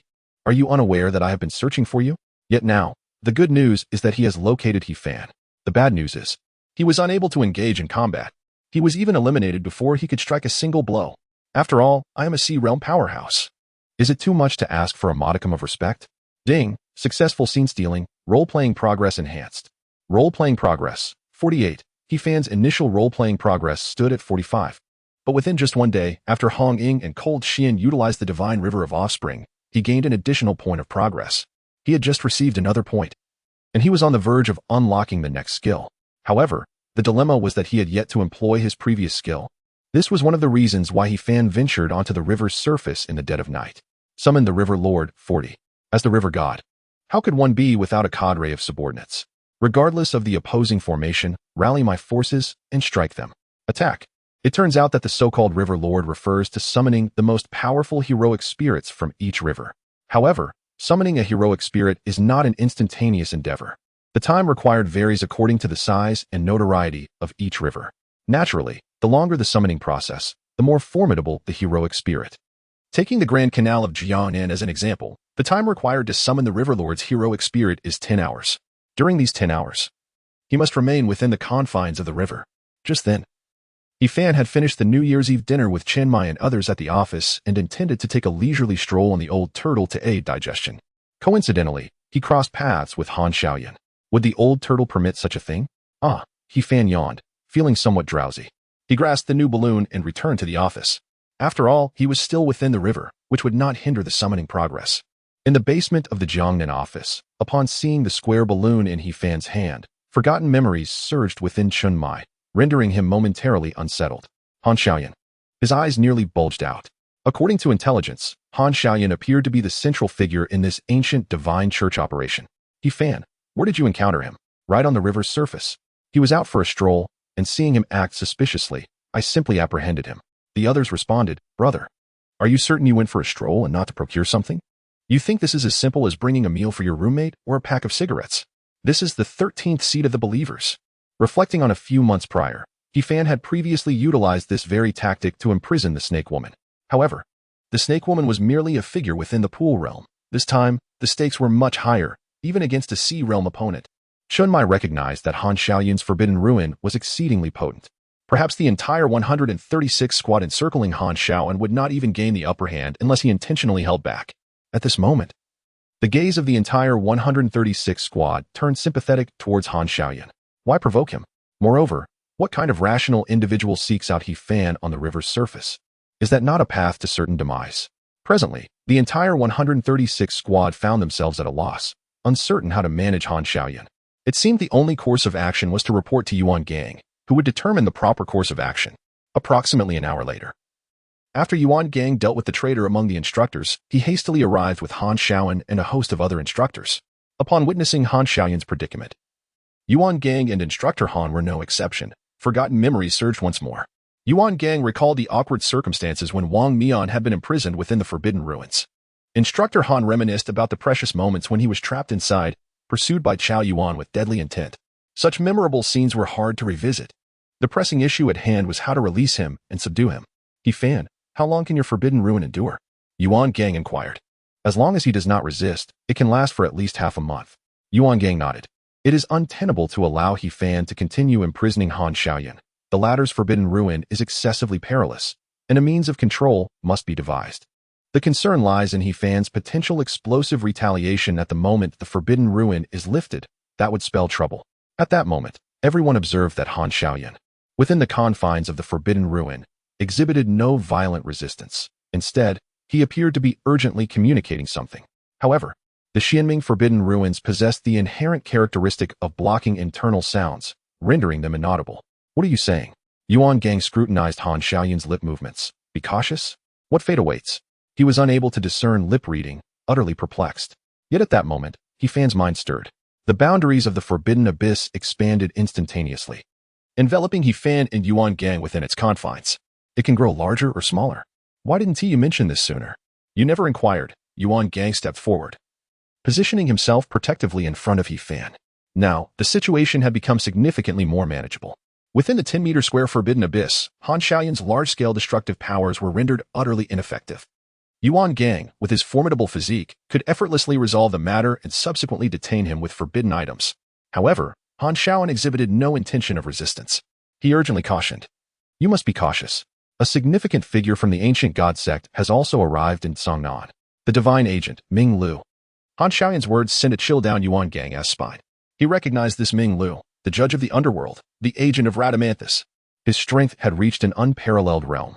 Given Songnan's current capabilities, it was insufficient to confront a being of such might. Why are you revealing this to me? Han Xiaoyan, what has transpired with you over the years? Yuan Gang had no time for contemplation. If this could be substantiated, he must immediately request assistance from his superiors to dispatch experts to Songnan. Han Xiaoyan managed a bitter smile, gesturing towards his own head. Years ago, to protect my teammates, I was ensnared by a soul contract from the Whispering. It has been a source of immense torment for me, and on several occasions, I contemplated ending my life for liberation. Yet, under the influence of the soul contract, even suicide became a distant dream.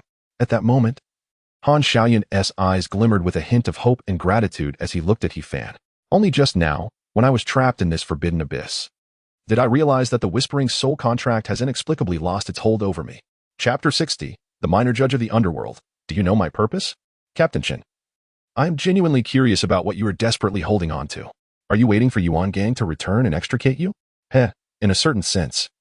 The being of the sea realm poses less of a threat to me than you from the river realm. Am I correct, Black Wuchang? Upon hearing this, Chen Mai's expression remained unchanged. He merely cast a fleeting glance at the time, gritted his teeth, and charged forward once more. But at that moment, an anomaly manifested upon the icy surface. Beep, current river, Jiangnan Grand Canal, 3, required sign-in duration met, can summon heroic spirits. Summoning successful. Current heroic spirit, Xiangyu, the Overlord, realm, peak of the sea realm. A figure slowly materialized. He was tall and imposing, exuding an air of nobility. His gaze imbued with a disdainful confidence. He appeared to be born to be a ruler. He Fan was momentarily taken aback. This is not the Wu River. How did Xiangyu get summoned here? Has he relocated? The power of the peak of the sea realm seemed rather unremarkable to He Fan in the early stages. He would indeed make for a formidable enforcer. One wonders, if I were to sign in at other rivers, could I summon heroic spirits like Chu Yuan?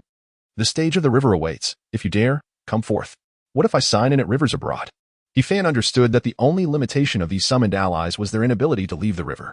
In essence, from this day forth, the heroic spirit Xiangyu would become the sovereign of the Jiangnan Grand Canal, yet he could not stray beyond a certain boundary of this river. This was still quite impressive, considering it was a canal that stretched from north to south, directly leading to the capital. The moment Xiangyu emerged, he knelt on one knee before He Fan. I pay homage to the river god. Although his subordinate believed him to be the river god, He Fan was nonetheless elated and satisfied. As it was his first time acquiring a subordinate, shouldn't he express his gratitude? Noticing that Xiang Yu was empty-handed, He Fan dashed into the forbidden abyss and seized the long spear from Han Shaoan. Hello, may I borrow your spear for a moment? Han Shaoan? He appeared utterly bewildered. You're rather polite. Since my arrival, what have I endured? Is there still genuine emotion in this world? Han Shaoan felt helpless. The moment the heroic spirit Xiang Yu grasped the long spear, his entire demeanor transformed, charging directly towards Ming Lu. With Xiang Yu's arrival, Chen Mai no longer had to navigate each perilous maneuver. He finally had a moment to breathe.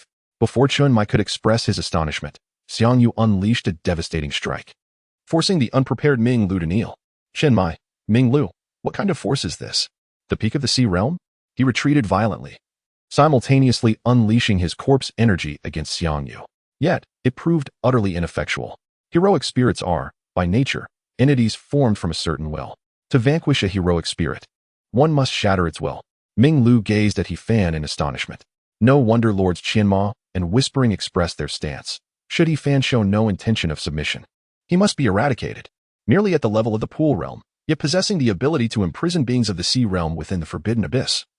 Incapable of summoning peak sea realm combatants, if allowed to flourish, who knows what would become of him? In a year's time, he might dare to slay gods.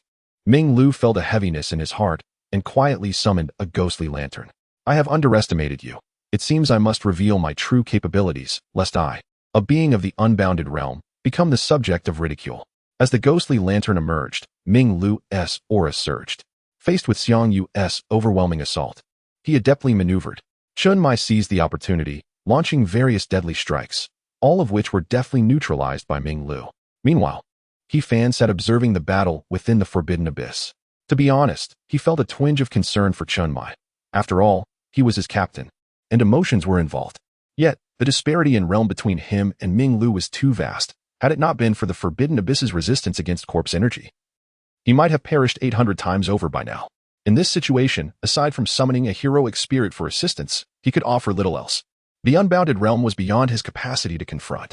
If all else fails, he could only suggest that the captain toss his weapon into the river and see what might emerge. Fortunately, at least concerns for safety were alleviated. Should Chen Mai find himself in peril, they could simply retreat into the forbidden abyss to seek refuge. Even if the abyss were shattered, they could let the old tortoise continue to produce bubbles. What of it? Does your Ming Lu possess more spiritual energy than the old tortoise's bubbles? Who exactly are you? At that moment, Han Shaoyan, also within the forbidden abyss, could not help but inquire. Under the influence of the abyss, he had temporarily escaped the control of the Whispering and thus borne no animosity toward the Night Watcher. He Fan replied mischievously, I am the river god. Han Shaoyan. He had heard of He Fan's self-proclaimed identity as the river god, thinking it merely a trivial game of deities. He never expected that the very person summoned moments ago would indeed address him as the river god. If he were truly a divine being, how could his own realm be merely that of the pool? This was also the reason why most people would find it hard to believe. It is akin to witnessing a magician perform an astonishing trick before you. You may never comprehend the mysteries behind it, yet you firmly believe he is merely a magician and not a sorcerer. From my understanding of Ming Lu, he is not one to dally. Captain Chen is evidently stalling for time, and he cannot possibly be oblivious to this fact. Han Shaoyan immediately sensed something amiss. Logically, as a being of boundless realms, executing a sneak attack should be effortless. There was no need for such a back-and-forth exchange. The forbidden item could have been unleashed far earlier. This only leaves one possibility. Ming Lu was stalling for time. At that moment, after a brief clash, the river surface was already marred and the ice began to crack. Chen Mai's keen gaze pierced through the fractured ice, finally detecting a peculiar light beneath, the faint glow of a lilac hue. Ah, so you finally discovered it. Ming Lu chuckled. Just then, Chen Mai shouted at He Fan, run. But Ming Lu merely raised a hand. Run? It's too late. Simultaneously, a formidable dark purple array enveloped the entire ice surface. A dense aura of death emanated from it, converging upon He Fan's location. The surrounding space was sealed by divine might, ensuring He Fan could not easily teleport away. With a sinister smile, Ming Lu declared, I await my dark aura ray. What are you waiting for? Ha. Following his maniacal laughter, the overwhelming death energy had already enveloped He Fan's mysterious realm. Boom. Within mere seconds, the mysterious realm shattered. Chen Mai then realized that Ming Lu had indeed been stalling, setting up a grand array. His target was none other than He Fan, along with the seemingly traitorous Han Shaoan. Just as Chinmai felt suffocated with tension, an intensely dark beam of light surged into the sky. He fanned. Taking small steps and squinting against the deathly aura, slowly emerged. Oh, so you're playing in the underworld? A black 5-pointed star materialized prominently on his forehead. Little judge of the underworld, do you know what I am? Chapter 61. The Dual Shadows of Black and White, the Underworld Battle. Ding. Successful theft of the spotlight. Role-playing progress enhanced. Role-playing progress. 49. In an instant, an exceedingly dark array rose beneath He-Fan's feet, infused with the potent essence of death. The dark divine realm swiftly engulfed and crushed Radamanthus' divine realm. To put it metaphorically, it was akin to a father chastising his son. Puff. After being devoured, Ming-Lu felt his blood surge, spitting out a mouthful of crimson. The aura of Thanatos, the deity presiding over death, emanated from He-Fan. You are a proxy of the three gods. Ming-Lu's face was etched with disbelief. Upon hearing this, He-Fan shook his head. Your perspective is rather limited. My friend, I am the river god, also the god of death, and ultimately the agent of the goddess of night. Ming-Lu's heart sank. You've outdone yourself. If no one believes you as a god, how can you expect to claim two titles? Observing Ming-Lu's incredulous expression, He-Fan finally comprehended the meaning of obstinacy that defies remedy. Even your own superior fails to recognize you. It is truly a low point. As Ming-Lu gritted his teeth in fury, the deathly aura gradually dissipated, and Han Xiaoman gasped for breath. Had it not been for He-Fan's deathly essence countering the aura, Ming-Lu's previous attack could have cost him his life. Yet before he could express his gratitude, his body and mind began to slip from his control. As the mysterious realm shattered, the soul contract sown by the murmurs within him reactivated. Han Xiaoyan raised his hand slightly, and suddenly, wild winds surged, snow swirling around. At that moment, on the ice surface, an elderly turtle joyfully spun on its back, casually spitting a bubble toward Han Xiaoyan. In an unexpected turn of events, he regained his normal state, free from the influence of the soul contract. Here he sat in the mysterious realm, lost in thought. What a humiliating love to be so easily disrupted. As various crises were deftly resolved by He-Fan, Ming-Lu felt an indescribable sensation. A singular word summed it up: disgust. Ah, you proxy of the three gods, today your life is forfeit. As a being of boundless realms, if he could not even dispatch a being of the pool realm, he would surely make headlines the following day. He mused. Even if my mysterious realm proves ineffective against this boy, I could still crush him with brute force, right? Skill immunity? Do you possess immunity to basic attacks? Facing the long spear wielded by the heroic spirit Xiongyu, Ming-Lu summoned the Ming Lantern to repel it. He then charged directly at He-Fan. Am I invisible? Chinmai scoffed, swiftly positioning himself in front of He-Fan. As Ming-Lu unleashed a punch, the strength of his boundless realm surged forth like a raging tide. Chinmai could only brace himself with a horizontal blade, while He-Fan's water barrier activated defensively before him. Bang, bang, bang. The defensive waves shattered successively, blood oozing from Chinmai's lips, as both he and He-Fan were hurled back 30 meters. Ming-Lu's heart soared with joy. Had he known from the start that attacking He-Fan would yield such results, Chinmai's melee skills would be rendered useless, leaving him to merely endure the onslaught. Seemingly having discovered the solution, Ming-Lu pressed on with his ferocious attack. Just then, an unusual sound echoed from the sky. An armed helicopter, roaring with engine noise, hovered above the battlefield. Seeing this, Chinmai finally breathed a sigh of relief. What was I waiting for? I awaited my old friend. The cargo door opened, and a figure plummeted from above, finally landing beside Chinmai. The man, filled with indescribable excitement, gazed at his long-lost old friend. This individual was none other than Xiaopinga, the captain of the Night Watchman 006 squad stationed in the capital. My, it's been so long since you sought my help. It truly was a challenge. Who would dare ask you for help? The capital cannot do without your leisurely leadership. Years ago, you left without a word. I sought you in Songnan several times only to be turned away, leaving me to ponder day and night for a decade. I could hardly focus on my work.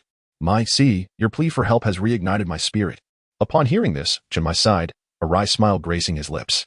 You two have reached the peak of boundless realms. You should be confident in handling this divine agent of the ancient god sect, no? Confidence? Xiaopinga slowly shifted his gaze to Ming-Lu, a predatory glint in his eyes.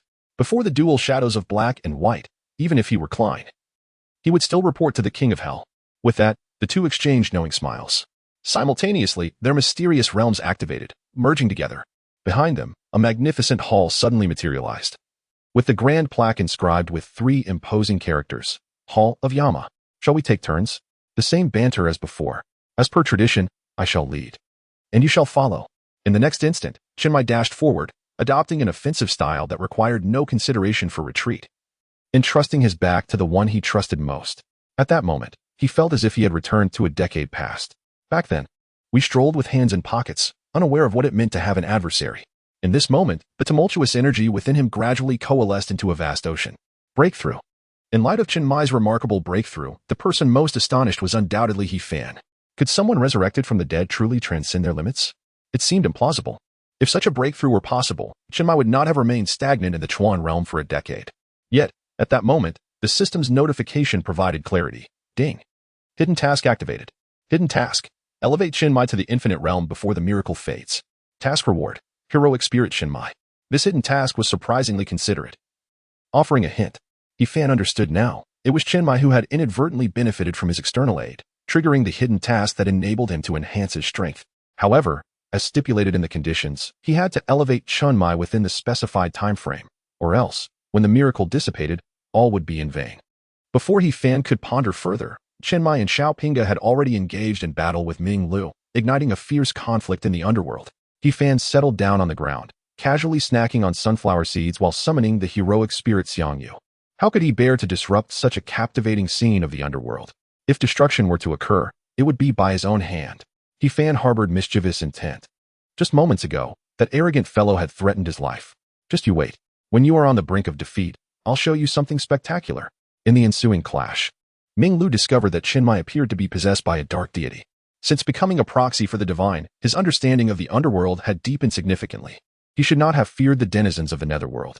Yet at this moment, a flicker of trepidation stirred within him. He felt an instinctual dread that the blade wielded by Chen Mai must not land upon him. Just as Ming Lu contemplated his strategy, Chen Mai suddenly vanished, or rather, another figure took his place. Xiao Pinga stood before him, and Ming Lu found himself perplexed by how these two had exchanged identities.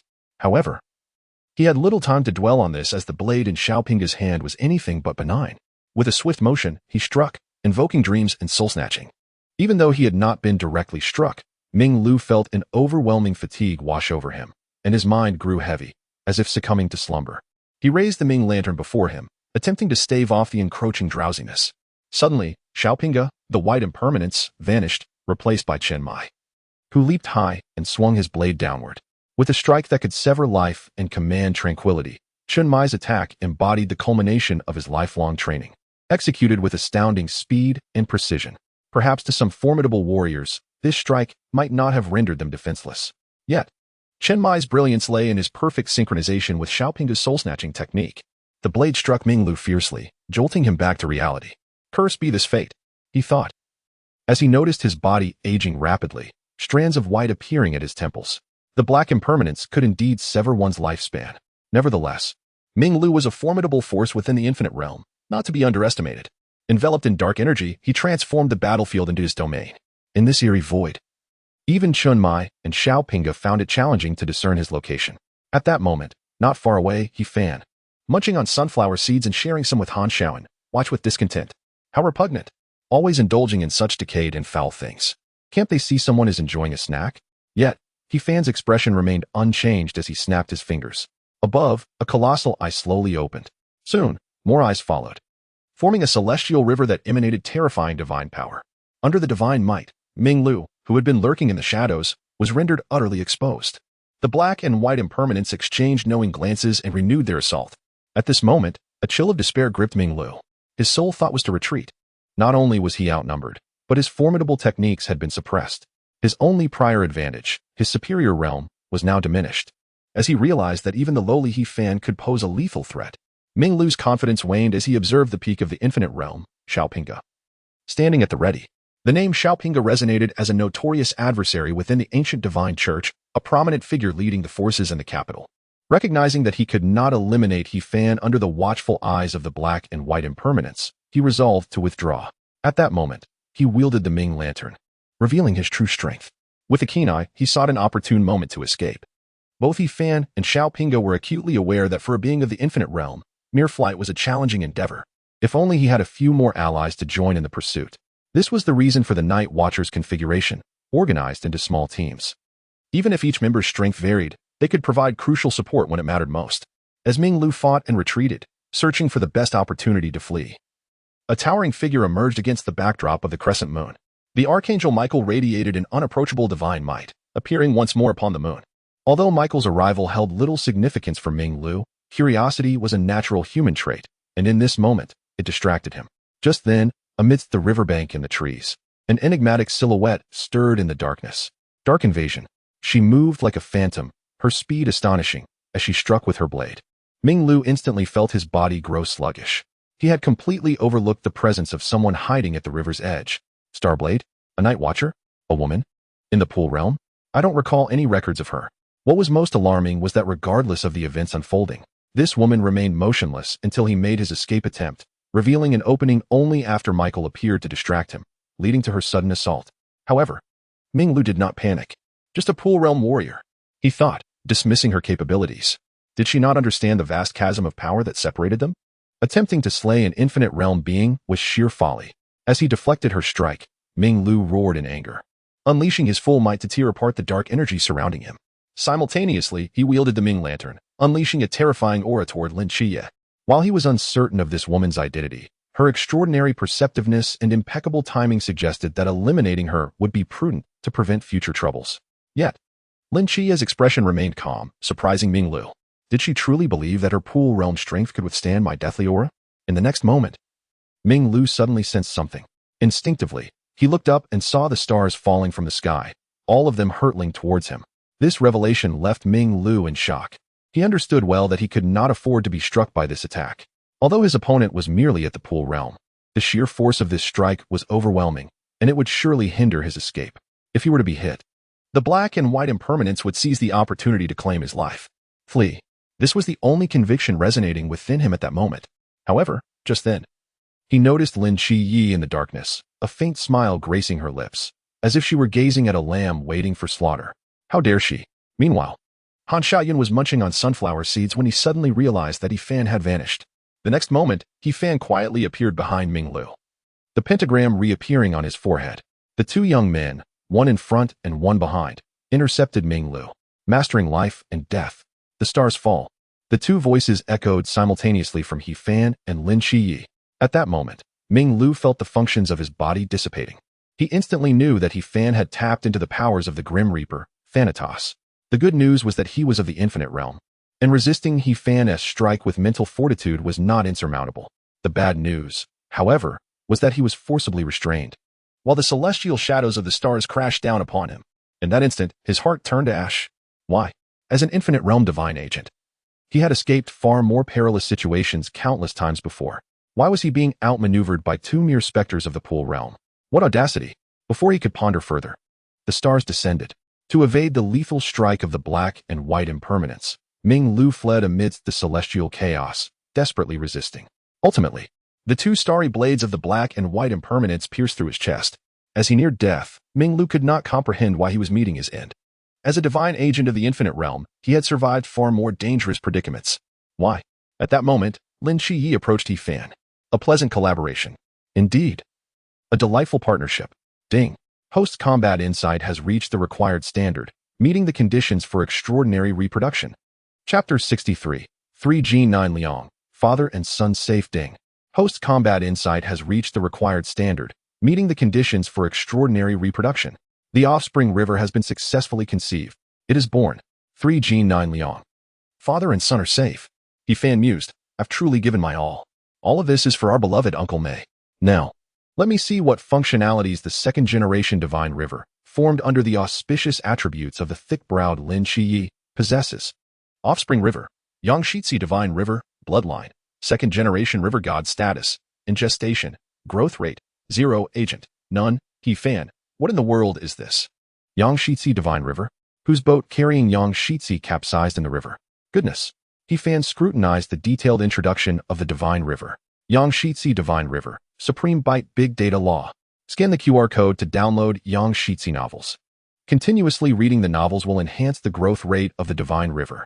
When the growth rate reaches 50, the agent may register as an author, becoming a creator of Yangshitsi novels, embarking on a journey of novel creation.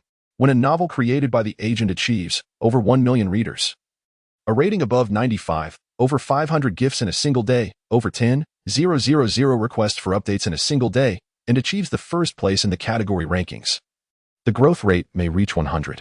When the growth rate reaches 100, the agent may freely travel to another world and meet the fans. He fan, one can only say, it is indeed a divine river born from the protagonist Lin Chi-yi. The difficulty of reaching 100 is higher than ever before. Nevertheless, it is not insurmountable. Before his transmigration, He fan had befriended several author friends. Thus he possessed a certain understanding of novel writing, achieving 1 million readers in 14 days, with the website providing 70,000 views daily, would suffice. A rating of 95 is not difficult, as the rating for Yang Shitsi is a phased evaluation. The score will rise once the flow and word count meet certain standards, with 95 being manageable, while achieving above 96 is challenging. A single day's gifts worth 500 may require some dramatic flair.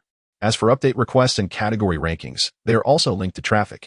Upon reflection, Merlin, as an outstanding figure in the English mythological system, is erudite. With his caliber, writing a novel to achieve such accomplishments should not pose much difficulty, right? However, what he fan anticipated most was the expression on his face when he first read the novel Godslayer. This would be tantamount to uncovering the truth of the world. Quite reasonable. I'm done. You may revert now, he fan said to Lin Chi-yi. Yet, Lin Chi-yi remained indifferent, staring blankly at the Archangel Michael on the crescent moon. Oh. In the next moment, Lin Chi-yi focused her thoughts and returned to her original form. Simultaneously, the Archangel Michael vanished once more from the moon. He fan mused, this Michael is rather amusing. Whenever someone here utilizes the celestial eye of observation, he appears out of boredom to watch the spectacle. Perhaps he finds it quite dull guarding the moon during the festive season. Not far away, Chun Mu-yi and Xiao Pinggu, having handled Ming Lu's body, approached slowly. Xiao Pinggu scanned the surroundings. Hey, where did that delicate-looking girl just go? Lin Chi-yi. To be honest, not only Xiao Pinggu but even Shin Mu-yi could not have imagined that the current Songnan twin gods would be so extraordinary. Not only their strength, but also their gender, is remarkable. Oh right, they should now be called the Songnan double twin gods. After all, in their eyes, He fan is now the agent of 3 gods. Old Chun, look at these 2 kids. They possess the same flair we had back in the day, huh? Xiao Pinggu jested. Shin Mu-yi shot him a glare. Are you sure we were that impressive back then? You, as a support, dare to say such a thing? Xiao Pinggu chuckled, wrapping an arm around Shin Mu-yi's shoulder. Come, let us go drink. By the way, I heard you've learned to cook in recent years? At that moment, Yuan Gang and a large group hurriedly returned. Seeing that both He fan and Shin Mu-yi were safe, he felt somewhat relieved. However, upon spotting Xiao Pinggu, he instantly felt a chill run down his spine. Captain, how did you get here? Was it approved by the higher-ups? Xiao Pinggu frowned. What? Is the capital not turning without me? Before I left, I set a level 1 alert. During the festive season, why disturb the leaders? This is against protocol. You are considered to be abandoning your post. Yuan Gang shouted. Look at you, is it so annoying? During the festive season, I came to check on how my brother was doing. Let the commander demote me. And I'd love to be transferred to Songnan as a deputy captain. Yuan Gang's words were abruptly stifled. Xiao Pinggu pointed at Ming Lu's corpse. Moreover, do you really think that if I came out, the leaders wouldn't know? The appearance of an infinite realm divine agent in Songnan, if I didn't come. Do you think you, Yuan Gang, could handle it? Lies in the capital are important, but lives in Songnan aren't? Yuan Gang fell silent. Ah, indeed, you are right. At that moment, Chen Mai cast a complex glance at Xiao Pinggu. Return now. There is no tradition of celebrating the new year for the night watchman. Do not add to the leader's burdens. Truth be told, Chen Mai felt a profound sense of satisfaction that he could still catch a glimpse of Xiao Pinggu in his lifetime, and that he could witness the reunion of the dual shadows once more. Since Chun Mai had voiced his thoughts, Xiao Pinggu felt there was little he could do. Moreover, despite his words, he harbored genuine concern for the situation in the capital. Just before boarding the plane, Xiao Pinggu glanced intentionally, albeit unconsciously, at the trustworthy teammates standing behind Chun Mai, including Lin Chi-yi and He fan. Now I understand why you chose to remain in Songnan 10 years ago. Take care. My brother. The helicopter roared to life, soaring into the sky. Chun Mai waved goodbye from a distance, a faint smile adorning his face. Han Shaonan continued to be confined within He fan's forbidden domain, and he himself was quite cooperative.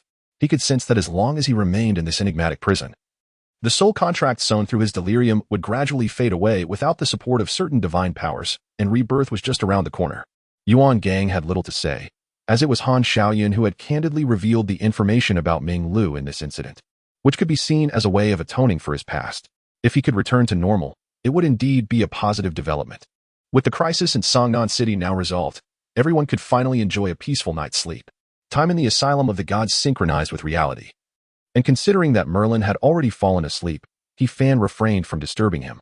The next morning, as Lin Xie and He Fan entered the asylum, they were met with the sight of Li Yifei, whose head was ensnared in a fishing net. Octopus brother, come quickly. Transform into the pink pentagram, Merlin. You seem to possess boundless energy. No ordinary person can catch you. Xie, what on earth can we do to cure Grandmire? Give me some hope. Li Yifei sank to the ground, the tranquilizer slipping from his hand, his face devoid of hope. Lin Xie could only turn to He Fan.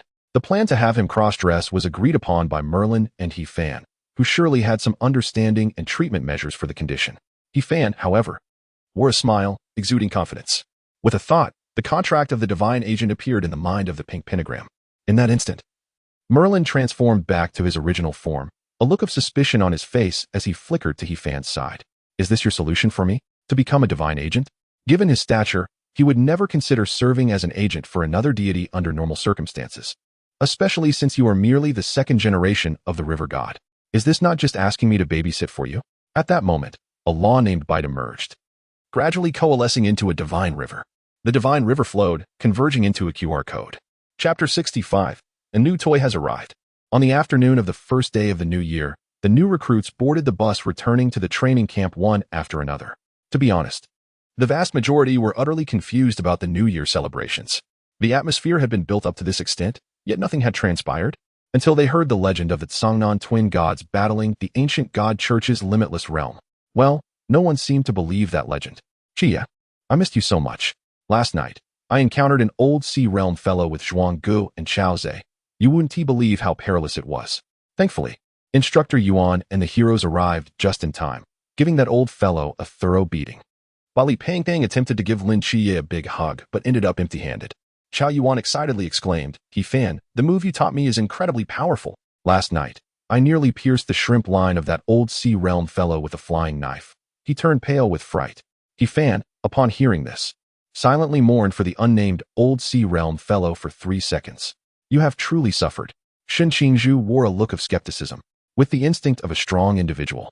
He felt that the news of Lin Xie and He Fan battling a limitless realm powerhouse might indeed be true. Given that Li Pangpang had also been attacked by a sea realm powerhouse, could it be that the twin gods went unnoticed? He Fan, tell me the truth. Did you really encounter the divine agent of the limitless realm last night? Zhuanggu couldn't help but inquire. He Fan shrugged. You're mistaken. It was one sea realm plus one limitless realm, and indeed, it seemed plausible. He had a fair understanding of He Fan and suspected that the reality might be even more outrageous than the rumors. How did you survive? Encountering such powerful foes in collusion is akin to strolling through the gates of hell. In response, Lin Xie and He Fan exchanged glances and nodded. Indeed, Ming Lu had ventured through the gates of hell and never returned. On the side of the street, Chen Mai watched the bus gradually fade into the distance. Behind him stood a warrior of the mortal realm, fortunately devoid of malice. Why do you persist in following me? Chen Mai inquired. The heroic spirit Xiangyu replied solemnly. It is the instruction of the river god to train you to become a limitless realm powerhouse within 6 months. After our brief interaction last night, I believe you possess this potential. Train me? Chen Mai raised an eyebrow. What is the reason? Upon mentioning the reason, Xiangyu's eyes reflected profound respect for the river god. The river god has expressed deep gratitude for your past guidance. A drop of water received should be repaid with a fountain of water. Chen Mai replied, I truly appreciate it. Tears welled in his eyes, my dear companions. The day following their return to the training camp, the new recruits were all in high spirits. It was said that physical training had concluded and that they could finally ease their burdens. On this day, a ceremony of commendation was to be held. Everyone arrived early to take their places. On stage, the instructors wore their respective medals, leaving the new recruits in awe. The only confusion was the apparent absence of 3 instructors from the ranks. However, everyone had grown accustomed to such occurrences. After all, several months prior, the enchanting and captivating snake instructor had departed, making subsequent departures seem inconsequential. Yuan Gang stood on stage and gently cleared his throat. Silence. Before the commendation ceremony commences, I shall first enlighten you on the ranking of merits among our night watchmen. First, there is the relatively easy-to-obtain spark medal, typically awarded after purging ordinary mysteries and safeguarding public safety. Following that is the Starlight Medal, granted for eliminating high-risk mysteries and preventing significant loss of life. Lin Xie remembered that Zhao Kongcheng had received precisely this Starlight Medal. A glance at the instructors on stage revealed that quite a few had never received the Starlight Medal, illustrating its substantial value. Then there is the Star Medal. Under Yuan Gang's grand introduction, Everyone learned that obtaining the star medal requires the elimination of limitless realm mysteries or the resolution of substantial events, with fewer than 1% of all night watchmen possessing it. Finally, Yuan Gang also introduced the Sea of Stars medal. Currently, there are fewer than 10 individuals who possess this medal. With the criteria for its bestowal not being fixed, it will naturally be awarded when the higher-ups deem you worthy. Everyone expressed disbelief, questioning if this was merely a grand illusion. However, Yuan Gang mentioned a codename character, the Masked Squad, known as Wang Mian, who happened to be the possessor of the Star Sea medal. The new recruits fell silent, realizing they had once competed alongside an extraordinary figure. Though their collective gaze was inadvertently drawn to He Fan, it appeared that the esteemed Wang Mian had not showcased any prowess, seemingly subdued by He Fan's control. Once Yuan Gang completed his introduction, the awarding ceremony commenced. To everyone's astonishment, Lin Xie and He Fan were each presented with a star medal. At that moment, disbelief turned into acceptance. These two had truly engaged in battle with a formidable adversary from the infinite realm the previous night, and seemingly triumphed. Yuan Gang handed the medals to the two, feeling a twinge of dissatisfaction. In his eyes, Lin Xie's contributions did not warrant such an honor. Nevertheless, he could sense the intentions of the higher-ups, who aimed to encourage promising newcomers, a veiled attempt at winning their favor. But what of He Fan? After hearing Chun Mai's account of the battle, Yuan Gang felt that He Fan's contributions were indeed deserving of the medal. He had not only salvaged the lives of the younger generation of Night Watchers during a missile attack on their bus, but had also firmly controlled a Sea Realm adversary, summoning spirits to restrain the infinite realm opponent, ultimately leading to their demise. Such feats justified granting him 2 star medals. Yuan Gang was not foolish. He realized that since He Fan's arrival, he had been overlooked by the higher-ups. Why was that? Yuan Gang felt a sense of injustice on He Fan's behalf. Yet, at first glance, He Fan appeared somewhat dim-witted and carefree. Unambitious and humble, what a sincere child. Alas, he mused, perhaps it was unfair to bully the honest. However, after voicing that thought, Yuan Gang felt it was somewhat hasty. Was He Fan truly that simple? His current joy suggested otherwise. Ding, successful attention grabbing, role-playing progress enhanced. Role-playing progress. 50, current locked ability. Forbidden spell, no amount of cleansing in the Yellow River can absolve you. 50. Mistakes are inconsequential. I offer you a chance to cleanse. Yet you remain ineffectual? Third ring, next target progress. 60, pinning unlocked ability. 3,000 weak waters of the source of water. 60. Harmony, covering surfaces. Zhangye. 3,000 weak waters, boundless and vast. Higi, new toys are arriving. Chapter 68, soul out of body at this moment, irrespective of what everyone was engaged in. Whether they could control their own bodies or not, it mattered little. All seemed enchanted, drawn into He Fan's forbidden abyss, participating in a celebration of the pure land of ultimate bliss. This realm governed the joys and sorrows of humanity, and the new recruits, unable to control their own actions, found themselves entranced by this source of joy. The music resounded once more, and led by Molly, the girls took to the front to dance, with all the new recruits following suit. Even Molly, leading the dance, was oblivious to what she was performing, but it felt as though not dancing was not an option. The instructors were left astounded. How could He Fan's forbidden abyss manipulate each person's wristwatch? What sort of powerful enchantment was this? It was a law. Though the specifics remained unclear, I sensed a flicker of vitality amidst death. I lack your expertise, but I can only feel the pain intertwined with joy. Wait a moment. Isn't He Fan also the agent of the Grim Reaper, Thanatos? It is said that Thanatos and Hypnos once governed the underworld in place of Hades, which included the pure land of ultimate bliss. Ah, so that is how it is. No wonder it is enviable. While Yuan Gang felt envy, his expression darkened. He had specifically procured 10 sets of new devices from the research department to teach these geniuses a lesson. Yet, in the end, He Fan's forbidden abyss had effortlessly countered them. Just how many forbidden abysses did this kid possess? At this moment, thanks to his sweater, He Fan was nearly impervious to the influences of the Joker ID. All phenomena around him were mere illusions he conjured. Given that everyone was in such a state, he thought, anything I do will attract no attention, right? He Fan floated in midair, watching his companions dance in unison to the pure land of ultimate bliss, feeling elated. Wouldn't it be fun if everyone joined in? He Fan cheerfully waved to the instructors as well. While the joys and sorrows of people may be intertwined, the instructors certainly did not wish for the recruits to bask in comfort. You were brought here for training, not a vacation. The recruits danced throughout the day, unaware of what they were actually performing, be it the pure land of ultimate bliss, happy planet, subject 3, or pole dancing. All they knew was joy. It wasn't until dinner time that they realized something peculiar. Even after He Fan dispelled the effects of the forbidden abyss, they could still mechanically control their bodies as long as familiar tunes resonated in their minds, no longer influenced by their wristwatches. Consequently, each individual hummed cheerful melodies, dining without any hindrance. The instructors were utterly astonished. While every group contained its share of exceptional talents, this one was remarkably cohesive. It was just the first day, and they had adapted so swiftly. Truly, they were all prodigies. This placed pressure on Yuan Gang. This year's recruits seemed far more formidable than last year's. It appeared that more rigorous training and evaluations were required sooner than anticipated. Yuan Gang had always tailored his teaching to suit each individual's capabilities. While there might be some mischievous embellishments, the ultimate outcomes were commendable. Yet, He Fan's antics had disrupted the teaching schedule. Nonetheless, it could be argued that the recruits' rapid growth was indeed a positive development. Upon hearing Yuan Gang's words, the instructors exchanged glances. Should they possibly advance the assessment content? On yet another morning, at 5:30, Lin Chi awoke to find that the assembly whistle had not sounded. What was going on? Typically, morning exercises commenced at 5, yet today, there was complete silence outside. Had the instructors finally found their conscience? Stepping into the corridor, he found it eerily quiet. Fortunately, he spotted a few individuals while washing up. Otherwise, Lin Xie would have truly considered calling the authorities. However, upon returning to his room, not a sound was heard until 7:30.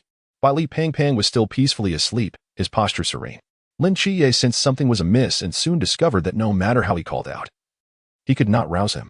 Instinctively glancing at his thermal pants, he noticed a dark aura emanating from them. Mental energy attack? In that moment, he nearly confirmed that someone was indeed launching a mental assault on them. Li Pangpang had fallen victim to this psychic trap, rendering him unable to awaken. Lin Xie, this is bad. At that moment, Zhuangge burst through the door from outside. What's wrong? He Fan has been sleeping soundly, and won't he wake up no matter what? After saying that, Shen Qizhu instinctively glanced at the slumbering Li Pangpang. Is he the same? Realizing something was off, Shen Qizhu hurriedly dashed to Deng Wei's room, knocked on the door, and when no one answered, kicked it open. Deng Wei and the others could not be awakened either. In the corridor outside, the newly awakened recruits were in a state of chaos, their comrades' predicament stirring a sense of urgency in everyone. Lin Xie first made his way to He Fan's dormitory. Upon entering, he found He Fan still deep in slumber, leaving him puzzled. Had he not worn a sweater? Hey, He Fan, wake up. Lin Xie gently patted He Fan's face. The moment he did, he was startled. The skin felt icy to the touch. With a heart heavy with apprehension, Lin Xie reached out to check He Fan's breath. The next moment, he froze in shock. No breath. Had he died? Impossible. Lin Xie felt utterly lost. Lin Xie, come here. Stop making a racket, he shouted. Hearing the commotion, Shen Qizhu hurried back. Upon seeing Lin Xie's grim expression, he was about to inquire when Lin Xie interrupted. Speaking slowly and deliberately, Zhuai, who has entered this dormitory since last night. Shen Qingzhu squinted, trying to recall. How would I remember? Many people came by to chat before sleep. Think hard. Lin Xie yelled, pointing at He Fan. He is dead. The word struck Shen Qingzhu like a thunderclap. He silently gazed at He Fan's still smiling face, his usual nonchalance now replaced by seriousness. Got it, I'll fetch them right away, Zhuai declared, stepping outside and surveying the quiet crowd in the corridor. You, and you. Come here, or I swear I'll handle it myself. As he moved past the group, they could sense the impending eruption of a volcano within him. Bang! With a snap of his fingers, the doors of 3 dormitories at the end of the corridor exploded open. Zhuai continued toward those rooms. Above the dormitory building, He Fan, in a state of astral projection, was conversing with his comrades. Many of the recruits still asleep had their souls ensnared by white spider silk, their expressions filled with anguish. Unable to move, He Fan, possessing a kind heart, had ventured out of his own body to keep them company. Each of them was in a state of panic, believing they were on the brink of death. Upon seeing He Fan, they appeared as if they had found a savior, desperately pleading for help. Suddenly, a thick strand of spider silk lunged at He Fan, swiftly ensnaring his soul as well. Oh no, I've been caught too. What to do now? Chapter 70. Who is testing whom? Since the enemy lurks in the shadows, why should we fall into their trap? Let us simply destroy it. Crazy demon Xiao Yuan, wielding twin blades, charged into the cafeteria with a single leap. Boom. The entire cafeteria was instantly reduced to ruins. At that moment, a massive grayish-white spider scurried out of the debris with a whoosh. Cackling. Demon clown, where do you think you're going? Xiao Yuan shouted, swinging his blade imbued with malevolent energy towards the giant spider. The spider trembled in fear, momentarily halted, as the star blade embedded itself in the ground before it, cracking the earth. Yet, the spider, trembling on its 8 legs, seemed to have a mind of its own and desperately continued its escape. Cackling. Return your life. A low, hoarse, terrifying voice emanated from Chao Yuan. He hurled another blade. Thud. This blade struck true, piercing one of the spider's legs, sending it flying like a ball. Green liquid spilling forth. But it still managed to escape. Crazy demon Chao Yuan summoned the 2 blades that had just flown away, which trembled in response before returning to his hands. In the next instant, Chao Yuan, armed with both blades, pursued once more. Impressive, Lin Chiye marveled. This was the first time Chao Yuan could maintain control over his consciousness while fully engulfed in dark energy. It seemed that the recent sniper training had not been in vain. Truly, he was the Black King, a being above all under the divine. Lin Chiye pondered whether he could still match Chao Yuan's prowess. At this moment, he even hoped that He Fan's apparent death was merely a prank, a jest. If He Fan were to witness Chao Yuan's mastery over his dark energy, surely he would feel joy. The grayish-white spider, after all, was from the river realm. Moving with remarkable speed, it swiftly concealed itself in a corner, transforming into the form of an adorable little boy, panting heavily. He was utterly terrified. All he wanted was a place to sleep peacefully. Why did several older brothers want to kill him? I've been quite well behaved. The frightening older brother had shouted something about demons. How absurd. The little spider felt deeply aggrieved. Big brother, with that appearance. Even ghosts would bow down to you 3 times before leaving. How dare you criticize me? The little boy peeked out from the corner. Noticing that while the demon brother exhibited overwhelming strength, his spiritual perception seemed weak. After failing to find him, he resorted to random destruction to vent his frustration. The little boy breathed a sigh of relief. But just then, he turned around and nearly fainted. He saw He Fan's spirit squatting beside him, grinning and suddenly making a ghostly face. Ghost. The little boy fainted on the spot. He Fan was taken aback. The mighty being from the river realm was afraid of ghosts? Well, he couldn't be blamed. It was only natural for children to fear ghosts. After all, He Fan, in his spirit form, was akin to a ghost. It was worth noting that this was no longer the old society, wearing ancient clothing while in spirit form. With a creepy smile, could indeed leave a lasting impression on children. On a distant hillside, the instructors were also engaged in discussion. It seemed that Chao Yuan had begun to exert preliminary control over the dark energy within him, which was a cause for celebration. Indeed, even if we placed him among the night watchmen now, he would greatly suppress various mysterious energies, a rare talent indeed. Be bolder. It's not just suppression. It's complete annihilation. Which soldier could also serve as a sharpshooter? With just a bit more precision, he would be invincible. Chao Yuan's future shooting training is on me, Yuan Gang declared, putting down his binoculars and shaking his head. Certainly, the recruit's progress is evident. But are you sure that someone like Chao Yuan's improvement is attributable to our guidance? Somewhat, but not significantly. Damn it. Why does this year feel so devoid of a sense of achievement? I wonder who is testing whom. He then turned his gaze elsewhere.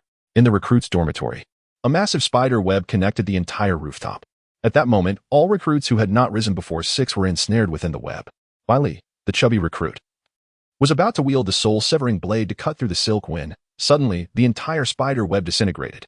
Hey, I haven't even made a move yet. Why is the web breaking apart? Could it be that I have already reached mastery? Unbeknownst to him, it was He Fan's frightful visage that had caused the spider boy to faint, thereby liberating their souls.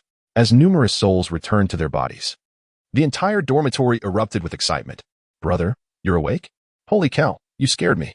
We were all trapped in a spider web. Are you certain that you are not merely dreaming? It seems improbable that so many individuals could share the same dream, does it not? But why has He Fan not yet awakened? Could it be that he is truly dead? At this moment, Bai Li Pang Pang entered He Fan's dormitory, checking for any breath. Lo and behold, he truly has passed away. Bai Li Pang Pang chuckled. The newly awakened recruits around him also laughed. What kind of reasoning leads you to believe that He Fan could die while you remain alive?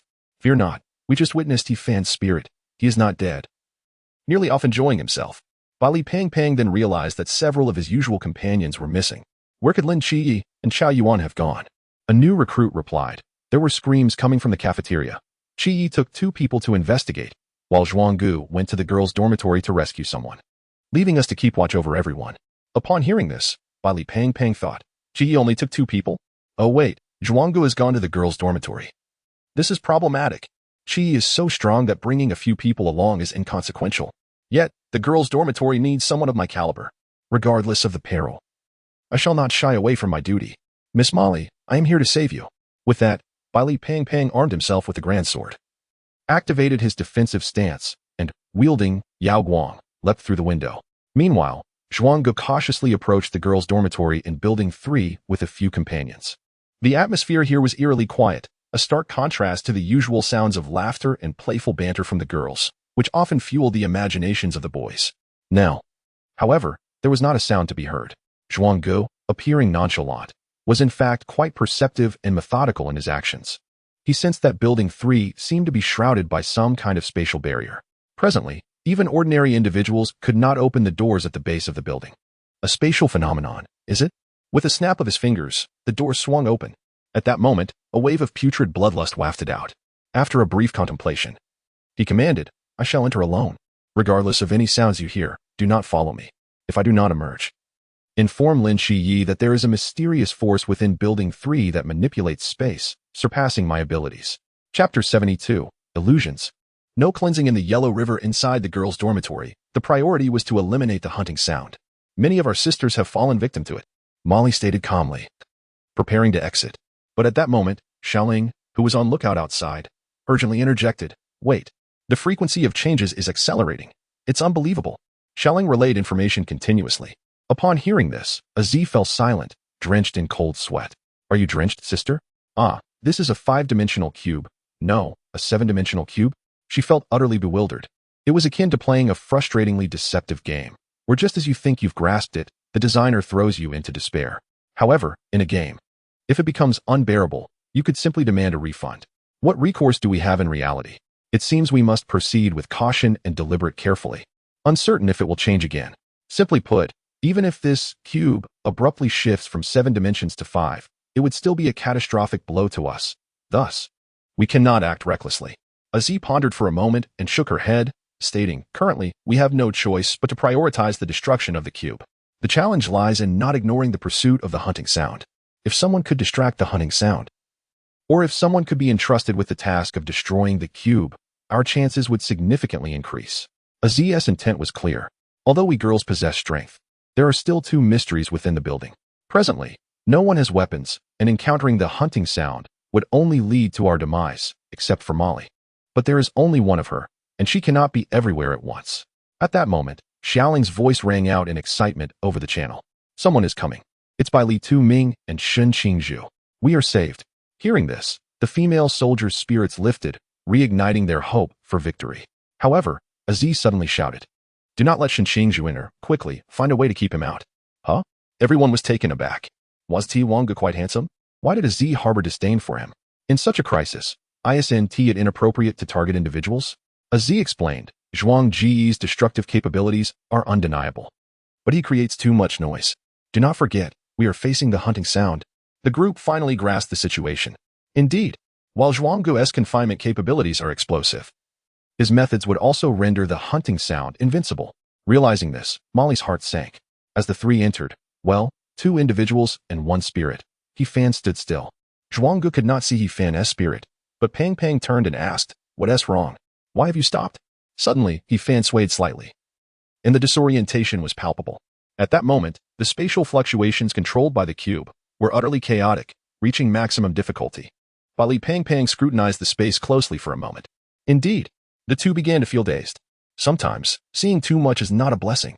Unbeknownst to them, Yuan Gang on the distant hillside rubbed his eyes, astonished. "Goodness, this is spinning like a disco ball. One cannot help but want to dance. Now I wonder how you." He Fan will respond. Meanwhile, in the corridor, the sound of metal scraping echoed ominously as the hunting sound approached the group. The headless, hunting sound slowly advanced, dragging its executioner's blade across the ground, sparking and emitting a sharp hiss. The atmosphere was suffocating. Zhuanggu stood ready, prepared to unleash an explosive force at a moment's notice. Yet, at that moment, He Fan stepped forward, directly facing the hunting sound. "He Fan, be careful. You can do it."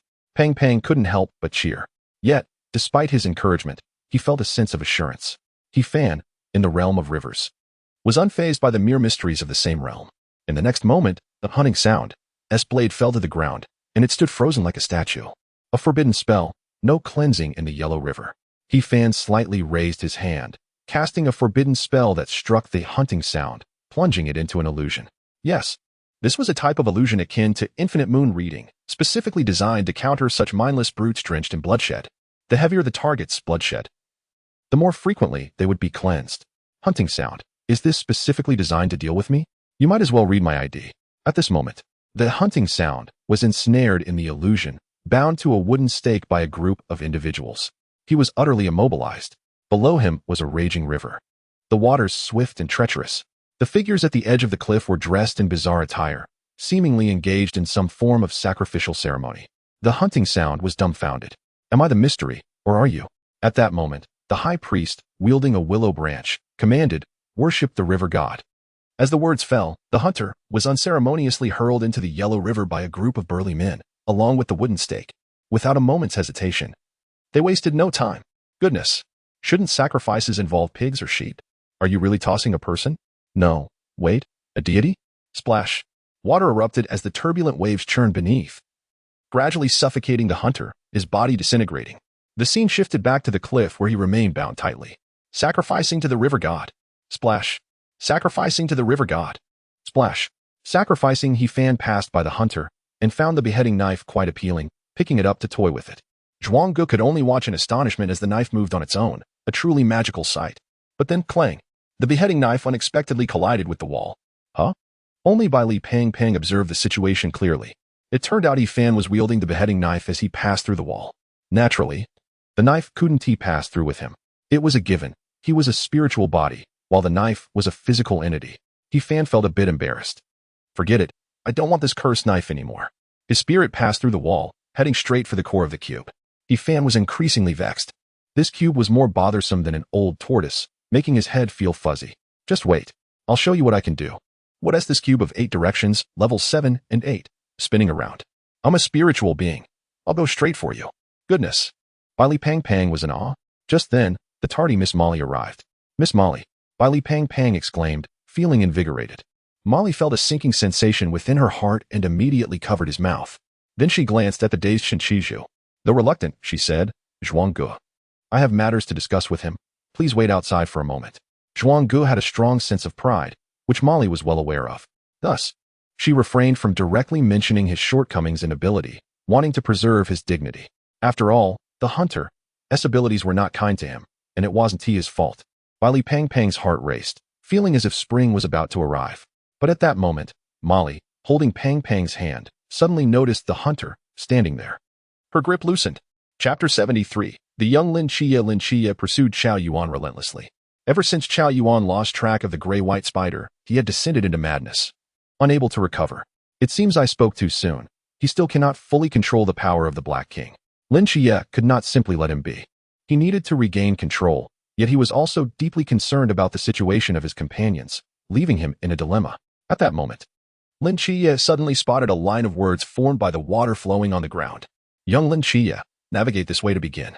Lin Chia's body trembled. He Fan? His mind raced, and he took off after it. The familiar tone and signature flow of water, who else could it be but He Fan? It appeared he was still alive.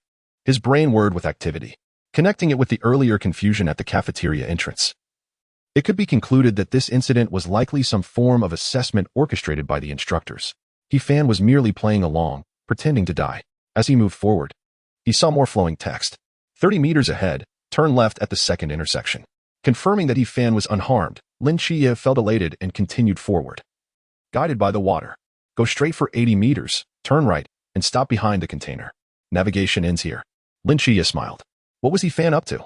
Why was he able to send voice messages? Upon reaching the container, he found the final message left by He Fan. There's a wild and adorable, mysterious creature here. Would you consider placing it in a mental hospital? That way, I can scare it every day. Lin Chia focused intently and gasped. Beneath the flowing words lay a frothing gray-white spider. So this was where the mysterious creature had been hiding. Lin Chia quickly realized that after the spider had shaken off Qiao Yuan, it had been captured by He Fan. It was currently in a dazed state, frothing at the mouth. Not one to pass up a critically injured head, Lin Chia wasted no time, swinging the star blade and delivering a fatal blow. The unconscious spider perished on the spot, a warm current surging into his body. Although he was unsure of why He Fan wanted a spider to work at a mental hospital, Lin Chia took the advice. What is there to fear? As long as it's in his mental hospital, it won't cause any trouble. You young Lin Chia, please proceed to the next location. After slaying the spider, another prompt appeared. What was He Fan up to? How considerate. Lin Chia gazed at the rampaging Qiao Yuan in the distance, deciding to ignore him for now. Just as he was about to leave, He glanced back at the bisected spider corpse. This mysterious creature's body might serve as a medium for summoning magic, right? Good things should not go to waste. But if this was an assessment set by the instructors, they would undoubtedly reclaim the corpse in the end, making it difficult for him to take it, unless a flash of inspiration struck Lin Xie as he hoisted the spider's severed body and headed to the riverbank. Splash! He tossed it into the water. Upon reflection, he realized how foolish he had been. If he wanted to confirm whether He Fan was truly dead, wouldn't the best way be to toss something into the river? Why hadn't he thought of that before? At that moment, a voice, reminiscent of a nagging lover, suddenly chimed in. Young Lin Xie, do you have a problem? They're about to catch the cube. Controlling them right now could be dangerous. Slowly, He Fan's spirit emerged from the river, two distinct halos hovering above his head, perhaps due to the influence of the rules. Lin Xie could see He Fan's spirit at this moment. He explained, you went silent and pretended to be dead. How was I to know what you were doing? I merely wanted to summon you to check if you were really dead. Isn't that more secure? Besides, these mysterious corpses will certainly be reclaimed by the instructors. Hiding them in your river is safer. Upon hearing this, He Fan thought it made sense. But what about those two halos above your head? Have you really died? Lin Xie queried, puzzled. He Fan smiled faintly. Indeed, I have died, but I can return to life at any time. In truth, when He Fan used the Reaper's ability, Soul Out of Body, he had already confirmed that the presence of the halos proved how many times he had died. For instance, at present, with two halos above his head, it indicated he had died twice, but when his spirit returned to his body, the halos would revert to one, as he had experienced that morning. In simpler terms, he had unlocked the third halo, granting He Fan 3 opportunities for death. One had been used by the body of Miracle, leaving him with 2 remaining, and Soul Out of Body involved transitioning between life and death. Hence, the halo would appear before disappearing. He Fan's forehead throbbed with veins. Forget it, I won't hold it against you. Let's proceed with the process. He held the corpses of the 2 spiders in hand. In the midst of a downpour, young Lin Xie pondered his choices, the golden spider, the silver spider, or the extravagant, premium version of the Spider-Man suit that promised an extraordinary experience. He glanced at the sparkling suit suspended above He Fan's head, feeling a twinge of embarrassment. A golden spider seemed far more practical. Yet, after much contemplation, his youthful curiosity prevailed. I choose the premium Spider-Man suit. In Building 3, Molly explained the current predicament faced by the female dormitory and their reasons for not wanting Zhuai Ge to join the fray. Zhuai Ge found their decision perplexing. Do you truly know me? Is this how you conclude I should be excluded? Reflecting on their strategy, he acknowledged their caution in the face of an unknown adversary. The Sound Hunter had been subdued, and Zhuai Ge felt no need to elaborate further. Just then, the previously motionless Sound Hunter began to stir again. Be quiet, Miss Molly. Do not panic. His weapon is in our possession and poses no significant threat.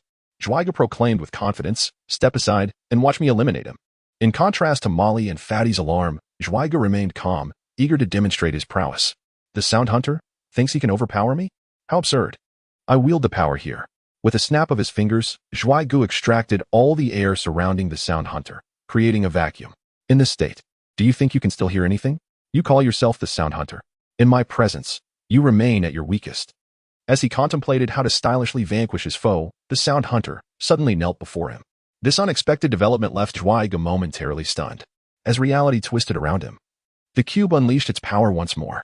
The frequency of the spatial transformation was dizzying, and after a wave of disorientation, the Sound Hunter vanished into thin air. Damn it. He was saved by the cube again. Fatty, didn't you say He Fan's spirit would confront the cube? Molly regretted not having swiftly eliminated the Sound Hunter. Fatty was equally bewildered. He had clearly seen He Fan chase the cube through a wall, and now it seemed the space had returned to normal. He activated the True Sight, only to find He Fan had disappeared. Simultaneously, cries from several women echoed through the corridor. The Sound Hunter has located the girl's stronghold, Fatty remarked through the True Sight. Molly's heart sank, and she rushed to rescue her friends, only to have Fatty signal her to pause.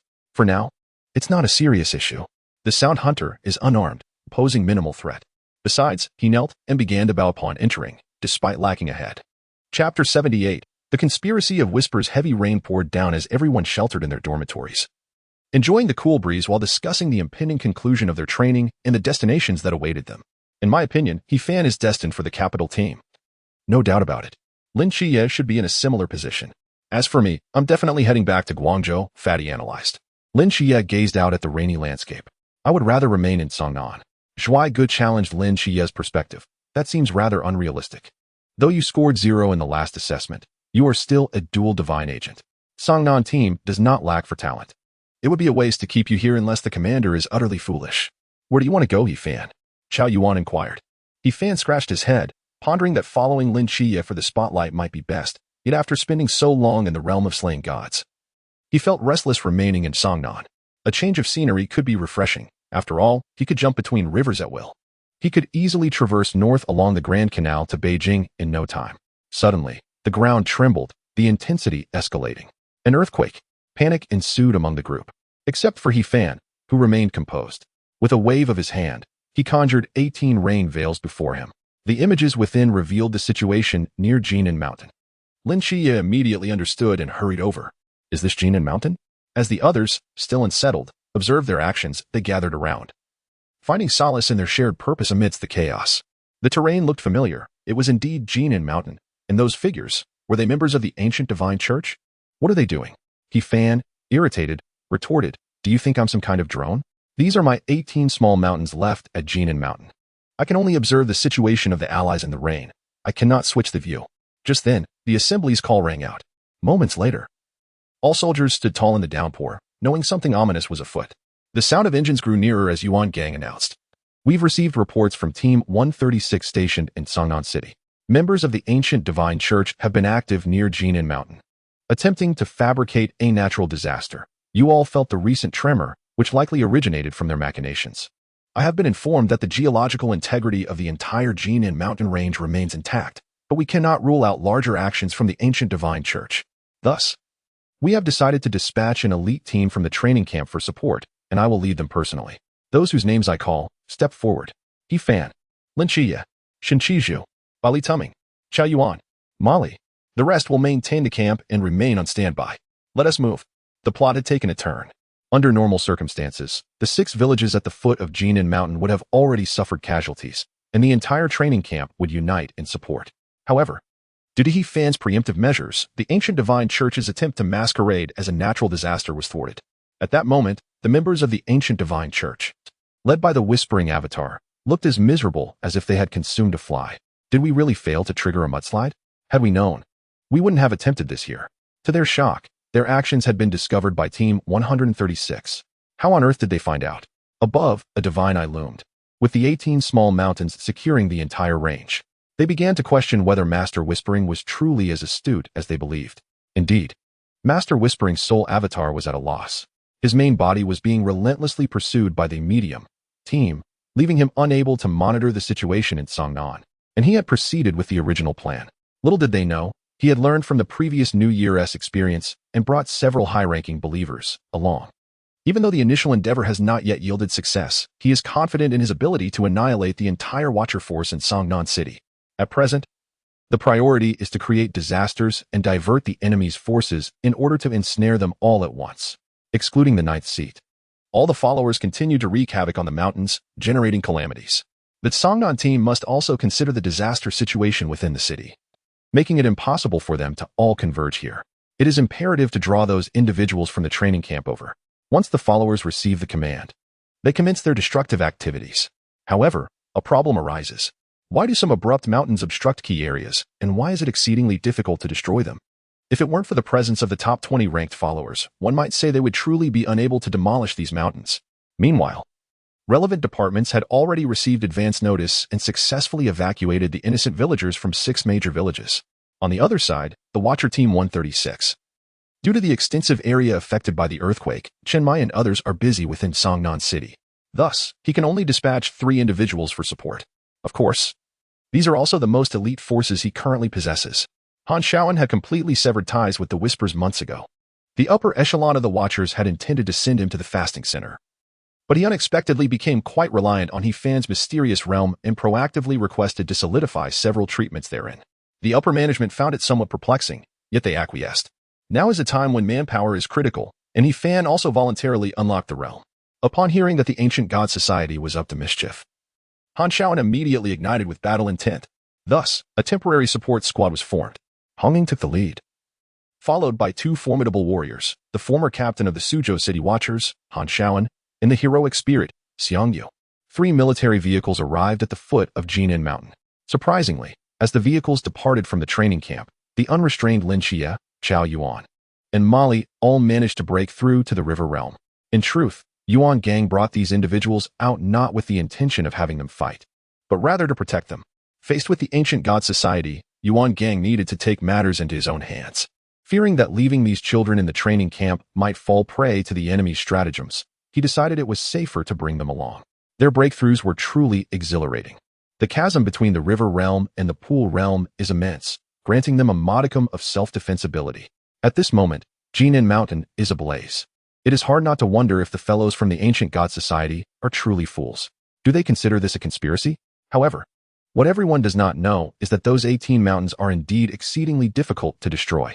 Chapter 79. Tonight's intent is not for wealth, but for life. At this moment, Yuan Gang, accompanied by Lin Xie and others, along with 5 instructors of the river realm, arrived at the mountain's periphery. Instructor Yuan, we are too many. We are a large target. My suggestion is to split into groups before entering the mountain, Lin Xie proposed. Yuan Gang naturally understood this principle. However, once they split into groups, how could he ensure the safety of these cutting-edge talents? Yet, he noticed all eyes were resolute. Yuan Gang's heart sank. How do you propose to divide? Lin Xie glanced at He Fan, attempting to decipher the meaning in his eyes. It was futile. He could not discern anything. The instructors are generally familiar with one another, and their coordination is remarkably harmonious. If they were to bring in those untested with them, their combat effectiveness would undoubtedly suffer. Thus, my suggestion is for the instructors to split into 2 groups. Fatty, Zhao Yuan, Zhuanggu, and Mali will form one group to support the rear, taking on the role of watchers. As for He Fan and myself, we can act independently. Independent action? Yuan Gang instantly grasped Lin Xie's intent. This lad is quite astute. Realizing that the target of the ancient god society's actions is none other than he and He Fan. Hence, the 2 aim to serve as bait, covertly ensuring the protection of the other 4. But this is far too perilous.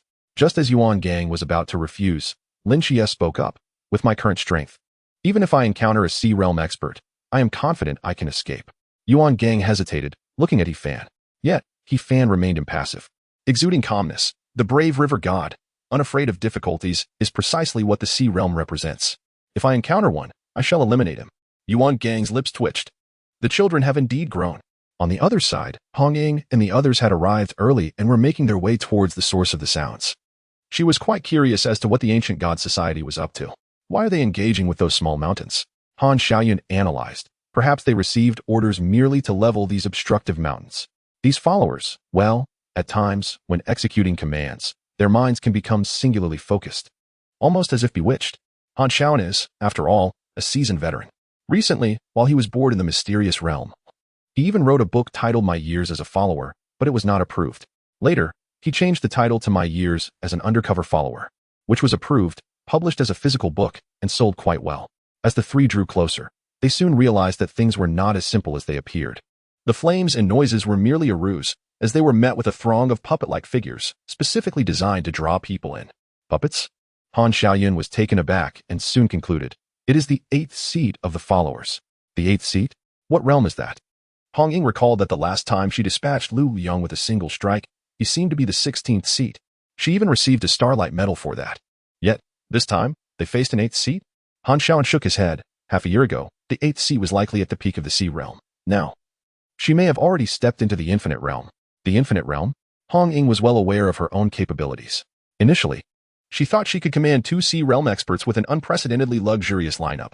Unable to resist the urge to praise, we are truly formidable. Yet, the enemy could potentially be at the Infinite Realm? Isn't that the responsibility of a special squad? Han Xiaoyun added. Even if she has not stepped into the Infinite Realm, her strength remains formidable. At that moment, 3 figures emerged from the mountains. Initially thought to be fish on the hook, they turned out to be an old acquaintance, the 13th seat, Han Xiaoyun. As those 3 stepped forward, Han Xiaoyun recognized them at once. They're the 10th, 11th, and 15th seats of the followers. Be cautious, as they are all in the Sea Realm. On the other side, as Yuan Gang led the instructors deeper into the mountains, Lin Xie and He Fan departed in succession. Zhuanggu and Fatty lay in ambush among the grass. Their task was to remain at the rear, ensuring their own safety while closely monitoring whether the enemy had reinforcements. Everyone was equipped with walkie-talkies, ready to report at any moment should anything arise. Essentially, this is the duty of the watchers within the Watcher team. Unfortunately, among the 4, Bailey Fatty and Zhuang Gu were still merely in the pool realm, making it too dangerous to recklessly enter the mountains. Among them, only Chao Yuan could remain composed. Following the leadership's instructions without question, Fatty appeared quite bored, engaging in idle conversation with Molly. As for Zhuang Gu, since leaving the training camp, he had resolved internally. He must not be a burden and must ensure the safety of his teammates. Just moments before their departure, his 3 little brothers clamored to join as well. As a result, He Fan summoned the old tortoise, trapping Li Jiao, Li Liang, and Deng Wei within a bubble conjured by the Xianming Forbidden Ruins technique. Consequently, Shen Qingzhu felt an immense gratitude towards He Fan. He understood the nature of his 3 subordinates well. Even if the instructors disallowed it, they would likely sneak out anyway. He Fan's intervention proved to be of great assistance, allowing Shen Qingzhu to focus solely on contributing to the team without any lingering concerns. "Shu, don't speak. Someone is coming," Molly said, her vigilance heightened as she noticed figures approaching the foot of the mountain. As twilight descended and the chorus of insects filled the air, the group gradually discerned voices in conversation. "Zhuangqi, what kind of luck do you have? Not only did you avoid those 2 brats, but you haven't encountered any enemies along the way." One voice lamented. "Who said I invited you to follow?" Another retorted. "Hee hee. That Songnan twin god must be ripe for the picking. I'd love to take his head as a trophy." Though the words were somewhat indistinct, it was evident that the trio aimed to confront He Fan and Lin Qiye. But Li Pang whispered, "What should we do?" Shen Qingzhu replied, "They are likely all from the Chuan realm. Isn't this the walking starry metal? I suggest we seize the opportunity to launch a surprise attack and take one down first." Chao Yuan understood that his motivations were not about some trivial metal, but rather to protect He Fan and Lin Qiye. The Chuan realm is not easy to deal with. Our task is to secure the rear and relay intelligence. We mustn't act recklessly. Li Pang nodded in agreement. "I think Chao is right." However, Molly was brimming with fighting spirit and confidence. No matter the realm of our opponents, someone must confront them. The more we can shoulder for the team, the less trouble they will face. Among the 4, 2 advocated for caution while 2 favored a bold approach, resulting in a stalemate. At that moment, Li Pang's eyes flickered as he reluctantly turned to Chao Yuan. "Apologies, brother. Molly is right. Let us go for it." Meanwhile, Lin Qiye summoned Louis. As the last rays of the setting sun bathed the scene, Louis felt a sharp sting, revealing his aversion to sunlight. However, Lin Qiye, being adept in his craft, employed the technique of ultimate darkness to envelop Louis. Fortunately, nightfall was imminent. Next, Lin Qiye utilized the designated summoning technique to call forth Sound Hunter and Soul Weaver from the asylum. At that moment, Ain was still donned in her work apron, while Aju wore a children's onesie, her drowsy appearance utterly adorable. "Aju, are you napping in broad daylight?" "Well, she is just a child.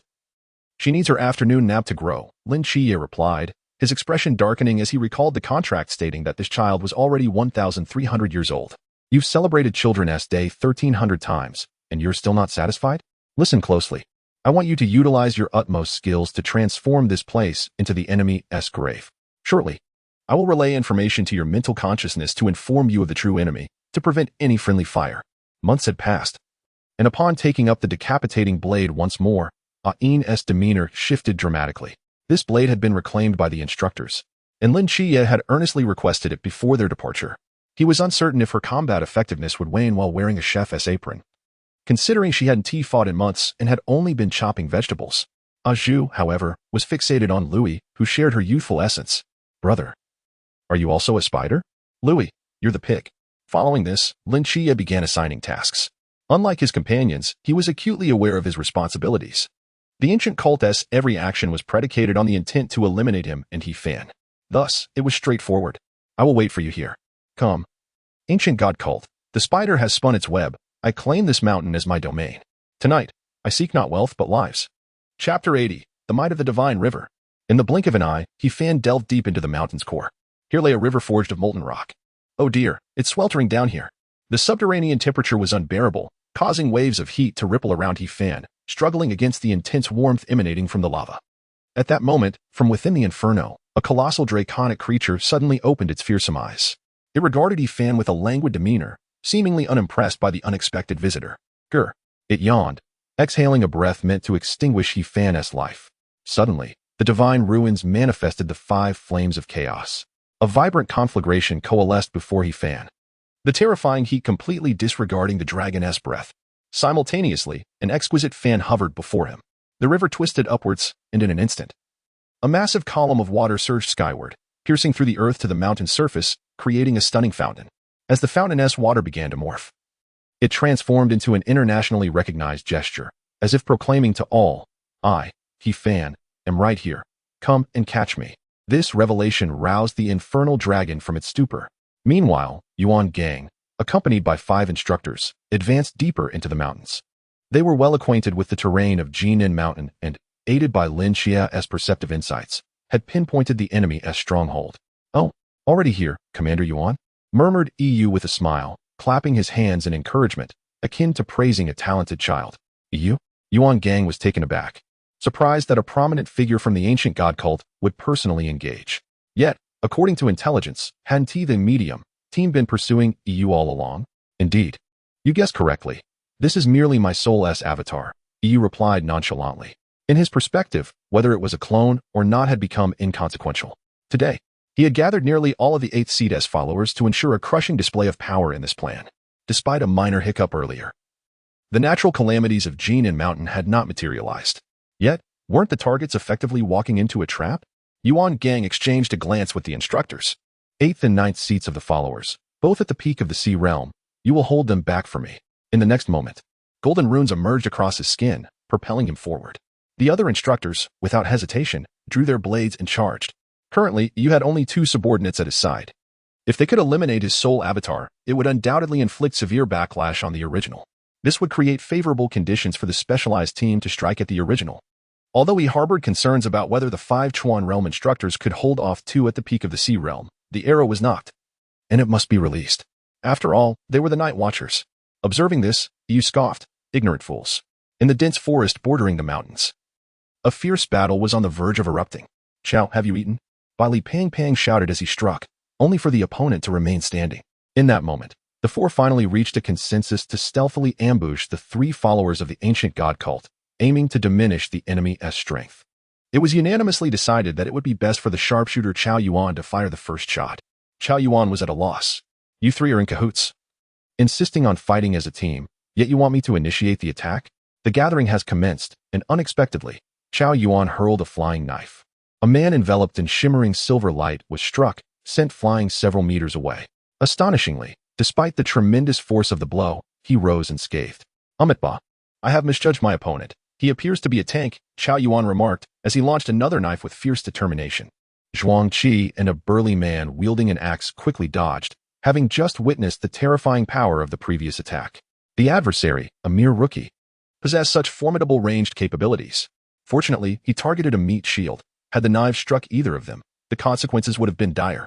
With a resounding clang, the 2 regained their composure, bewildered that they remained unharmed. This kid is relentless. He knows I'm a meat shield yet continues to attack? At that moment, the silver-clad man rose once more, fueled by rage. Why do you keep targeting me, you wretched scoundrel? He cursed. Leave him to me. While his ranged attacks may be impressive, once I close the distance, I shall surely dispatch him. As he spoke, the silver armor morphed, transforming him into a silver leopard that lunged toward Chao Yuan. Zhuang Qi brandished his hunting knife, his mind racing as the knife split into countless blades. His gaze swept over the remaining 3, landing on the striking red-haired girl, Molly. A thrill of sadistic pleasure surged within him. Let me handle the little lady, he declared, directing his myriad blades toward her. Yet, Molly stood resolutely, her eyes reflecting a fierce defiance. With a gentle flourish of her blade, she sent Zhuang Qi's countless projectiles hurtling back at him. In the blink of an eye, Molly vanished, leaving Zhuang Qi aghast. Before he could comprehend the situation, she reappeared behind him, delivering a lethal strike aimed at his head. In a moment of instinctive reflex, he recoiled, narrowly avoiding the loss of a lock of hair. What? This is a rookie? What kind of nonsense is this? Chapter 85. Sun, actor, river deity in the midst of confusion, as he pondered his next move, calamity struck. No. Donatus. My child. Nyx's sudden outcry sent a shiver through the very core of his being. He instinctively turned to witness the colossal figure of Donatus erupt into a cloud of ethereal dust, leaving only a fragment of death's essence suspended in the air. No. My child, do not depart. Nyx, towering and divine, knelt amidst the obsidian waters, weeping inconsolably. Instantaneously, the waters surged violently, an overwhelming darkness enveloping the entire spiritual realm. Goddess of the night, please, do not succumb to madness. He trembled in fear. Yet Nyx showed no mercy. The dark aura swiftly engulfed his very soul. Gasping in agony, he knelt in the boat, futilely attempting to resist, but before the supreme deity, all efforts were in vain. Just as despair threatened to consume him, a voice emerged. The encroaching darkness began to recede with its arrival. Mummy, Donatus has always been here. Upon hearing the voice, he turned in bewilderment to see that the swirling dust had coalesced into a form. He beheld He-Fan smiling at the bow of the small boat. Simultaneously, Nyx lifted her gaze, her divine form shrinking. Donatus Nyx stood at the opposite end of the boat, with him still caught in between. Mother, it has been too long. I have missed you, He-Fan said. The regained lucidity of Nyx carried a hint of reproach. My child, since you left coordinates within my spiritual river, why not visit more often? You have caused me such longing. Had it not been for this interloper intruding upon your mental realm, triggering the divine power I left for you, I would not have known when I might see you again. With that, both turned to regard the barrier between them. The atmosphere thickened, and realization dawned upon him. Surely, this interloper is referring to me. Lord Nyx, do you truly believe this wretch to be your son Donatus? Please. Awaken to reality. Donatus is deceased, and this one is He-Fan, a native of the Great Xia. Neither Chaos nor the Olympus Temple has any ties to him. He spoke coldly, attempting to rouse Nyx from her delusion. To be frank, he found such an absurd claim of kinship utterly incomprehensible. Yet Nyx did not even spare him a glance. Does it matter? He is not Donatus. Are you? He found himself speechless. I have stated as much. Yet she remains oblivious. Is she truly mad? Of course, I am not, but I would stake my divine essence that He-Fan is certainly not. Before he could finish, Nyx abruptly waved her sleeve, sending him flying into the inky waters with a splash. With the troublesome presence removed, Nyx stepped forward, embracing He-Fan in a maternal hug. If only your brother Hypnos were here as well. He-Fan chuckled. My stout-browed brother is still a bit dim. For now, he cannot enter my mental realm. Nyx reminisced fondly about her time in the asylum. My time is limited. Stay and converse with me about the recent escapades of you two brothers. As she spoke, she glanced at the spot where he had fallen. As for that interloper, I doubt he will dare to trouble you again. Nyx's heartfelt invitation was one He-Fan could hardly refuse, though he was concerned about the external situation. But what of my Earth Dragon? He was still preoccupied with the half-subjugated Flame Dragon, regretting the loss, especially since the little dragon had yearned to return home with him. Nyx laughed. A mere Earth Dragon? I shall procure you another, one even more splendid in stature. He-Fan pondered momentarily. And what of my friends? Nyx gently stroked his head. Such a kind-hearted child. Fear not. The fortunate shall always find their way. As he sank into the cold, dark waters, he realized there was but one method left to save himself. He would once again invoke Nightmare, creating a paradox that would awaken him while simultaneously withdrawing from He-Fan's mental realm. Of course, this came at a cost. He would thereafter dream no more, only indulging in daydreams. Yet compared to the specter of death, what was such a price? With a heavy heart, he resolved to be resolute, and suddenly, the darkness dissipated, revealing the light once more. In a haze, the scene shifted, bringing him to a distinct location. Years of invading others' dreams had taught him that this seemed to be the very heart of He-Fan's mental realm. Holding on to a glimmer of hope, he refrained from invoking Nightmare. Hey, the one who got in through connections, I am talking about you. At that moment, a throng of humble mortals turned their gazes upon him, eliciting a sense of displeasure within him. Are you calling me? Murmured EU, bewildered. Of course. I'm talking about you. Do you even know how to act? If you can't, then get lost. A middle-aged man, clad in a vest, wearing sunglasses, and sporting a scruffy beard, sat on a small stool, shouting, the young actors nowadays perform like utter rubbish, yet they have such big tempers. What's with that defiant expression? Are you going to hit me? Come on, let us see what you're made of.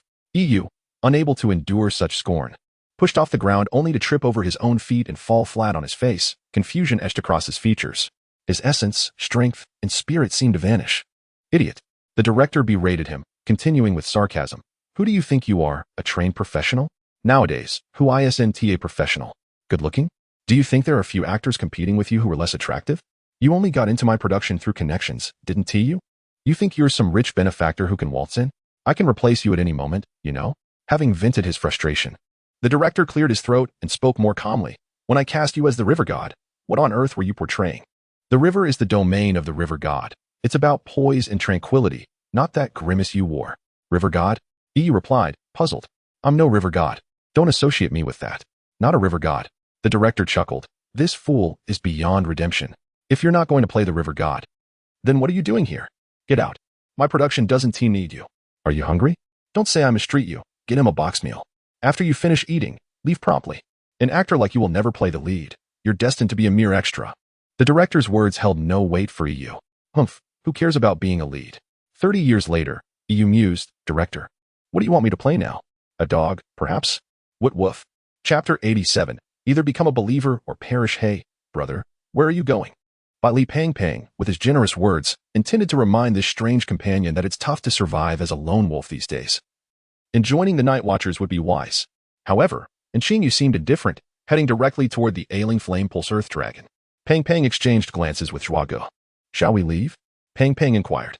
Zhuage frowned, taking a deep breath. Wait for him. Qingju was a man of honor. Although he did not know Xingyu, the latter had indeed assisted him, and thus he would not abandon his benefactor.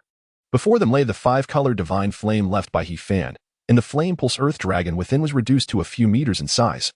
On the brink of collapse, Xingyu scrutinized the flame pulse earth dragon as if it were a treasure. Without hesitation, he leaped into the divine flame. Whoa! Pang and Zhuage gasped in shock. Who provoked him? Wait, man. I just mentioned you don't look normal. You don't need to rush to validate your identity. Due to the fierce flames, the two could only see Xingyu seemingly pulling out a scalpel-like object, appearing to converse with the earth dragon, then carving into its body. Pang and Zhuage thought, this is intense. A little knife to the backside? What an eye-opener. At that moment, Xingyu's actions seemed to trigger a final surge from the flame pulse earth dragon, unleashing a dragon's roar of unprecedented might. Xingyu was instantly hurled backward, scattering even the divine flame left by He Fan. A glimmer of joy flickered in the eyes of the flame pulse earth dragon. This might be its only chance to escape. It summoned all its remaining strength and charged into the water column created by the mountain and river fan. Pang and his companion were astounded. Is that even possible? They couldn't discern whether Xingyu intended to slay or save the dragon. Flame still clung to Xingyu, prompting Zhuage to snap his fingers, briefly removing the air around him. Yet, the embers of the divine flame persisted, refusing to extinguish. Zhuage was astonished. Has physics ceased to exist? Unbeknownst to him, one of the flames in the five-colored divine flame was the void fire, which did not require air to burn. Xingyu commanded the chill of the frost vines, counteracting the temperature of the void fire, causing the embers to gradually dissipate. Though his body was scorched and injured, he felt no pain, and the wounds began to heal. Xingyu gazed at the sample he obtained, his eyes blazing with enthusiasm. He had acquired research material on the flame pulse earth dragon. A new plaything was at hand. In the Jinan mountain range, the frenzied Chao Yuan collided with the silver-armored man like a cannonball, causing the latter's solid silver armor to crumple. Monster! Monster! The man felt as if his insides were completely dislocated, repeatedly muttering monster as he staggered, desperate to flee. He regretted provoking the archer. Why do you care how he uses a knife? Now he can't even be bothered with his knife, just ramming into you, can you believe it? Chao Yuan cackled maniacally, wildly slashing with his black blade, each strike landing with precision. The silver-armored man was sent tumbling under the force of the blows, ultimately crashing to the ground, lifeless. At this sight, Chao Yuan's laughter abruptly ceased. His expression turned somewhat fierce, hands trembling as if two powers within him were clashing. Ultimately, Chao Yuan's sniper will overcame the presence of the Black King within, and he hurled both blades away, expelling the Black King's aura from his body. Meanwhile, Zhuangqi's corpse plummeted from the sky. Molly panted heavily, her eyes betraying a hint of fatigue. Yet she had no time to worry about her condition. Where had the fat guy and the others gone?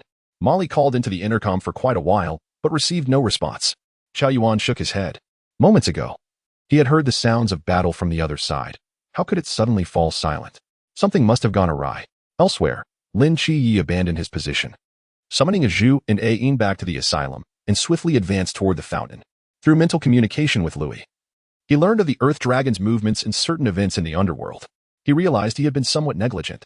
The crucial point was, how had the situation shifted from enemies seeking him out to them being the ones pursuing the foes? At that moment, Lin Qiyi heard Molly's voice over the intercom. He responded, by Li Pang and Zhuage are in the underworld, relatively safe. They should be emerging soon. I'm on my way there. And the mass team has arrived to assist, so don't worry.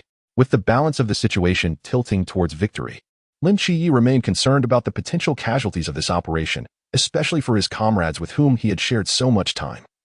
He didn't want to witness anyone's sacrifice. As he neared the fountain, suddenly, a massive shadow descended from above. Lin Qiyi remained unperturbed, swiftly entering a combative state and activating the dual divine ruins.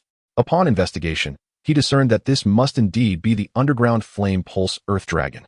Goodness! It was flung so far away. The height of the fountain was approximately 100 meters, erupting from 2 kilometers beneath the surface. Under such acceleration, it was impossible for everyone to land in the same spot, inevitably resulting in random dispersal, just like this earth dragon, which, upon emerging from the fountain, fortuitously landed right where Lin Qiye awaited. The dragon crashed heavily to the ground, stirring slightly, likely having sustained considerable impact. Nevertheless, the corporeal form of a dragon is exceedingly resilient. Such minor collision damage was insufficient to claim its life. The primary concern was that it had endured prolonged torment at the hands of He Fan, and if granted but a moment's respite, it might once again conjure some means of escape. Thus, the dilemma arose. Should Lin Qiye prioritize locating his comrades or slaying this earth dragon? Without a moment's hesitation, the answer was clear. If a single strike could resolve the matter, it would undoubtedly be to eliminate the dragon. In doing so, not only could he acquire a new aid for his mental health institution, but the dragon's remains would also serve as materials for summoning. Most importantly, should this creature be allowed to return to its lair, it could pose a grave threat to countless innocents. Lin Qiye approached the earth dragon with measured steps. Surely it wasn't already dead? Just as this thought crossed his mind, the earth dragon abruptly opened its eyes and unleashed a torrent of fiery breath.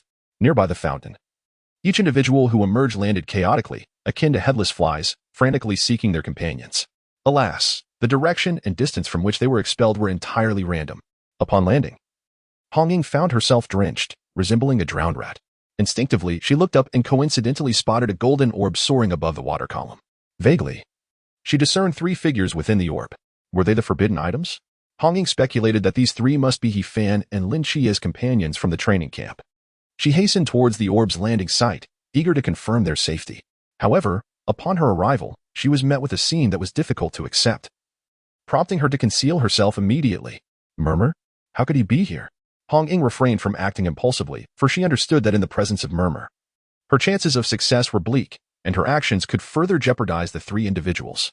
She observed as Murmur conjured a sphere of azure light, swiftly shattering the rotund. Yao Guang, I have no time to waste. I grant you one final opportunity. Either become my devotees, or perish. Chapter 89, The Ninth Seat. Little ones, take note. Are you not reconsidering? Murmur was taken aback. Although he could easily recruit those with lower mental realms as devotees, it was always preferable for them to do so willingly. Otherwise, they might end up like Han Shaoan, who, despite being within the enemy's ranks, inadvertently revealed his weaknesses during battle, yearning for death. Presently, the 3 children had indeed acquiesced. Yet, Murmur could not shake the feeling that they were deceiving him. Please, I am attempting to lead you astray, to make you the pawns of the ancient god church, traitors among the Night Watch. Why do you all appear so frivolous? Can you not be serious and show me some respect? Sensing Murmur's skepticism, the trio's smiles dimmed considerably. Did you not just say your time is limited and that you only offer us one last chance? We dare not negotiate with you, Anqingyu retorted. Murmur considered this and agreed. Perhaps he had overthought it. These children must have a connection to our ancient god church, lamenting their late meeting. After all, they would hardly believe they had the means to resist the soul contract, would they? At that moment, Murmur was wholly serious in his endeavors. He suddenly recalled Han Xiaoyan's case. Why had Han Xiaoyan's contract become void? Was there perhaps a forbidden ruin or forbidden item within the Night Watch capable of nullifying my soul contract? Murmur recognized that he had been rather foolish of late. Thus, he needed to exercise caution, extreme caution. It seemed prudent to refrain from allowing these 3 to interact with the Night Watch for the time being after inducting them as devotees. Murmur pondered.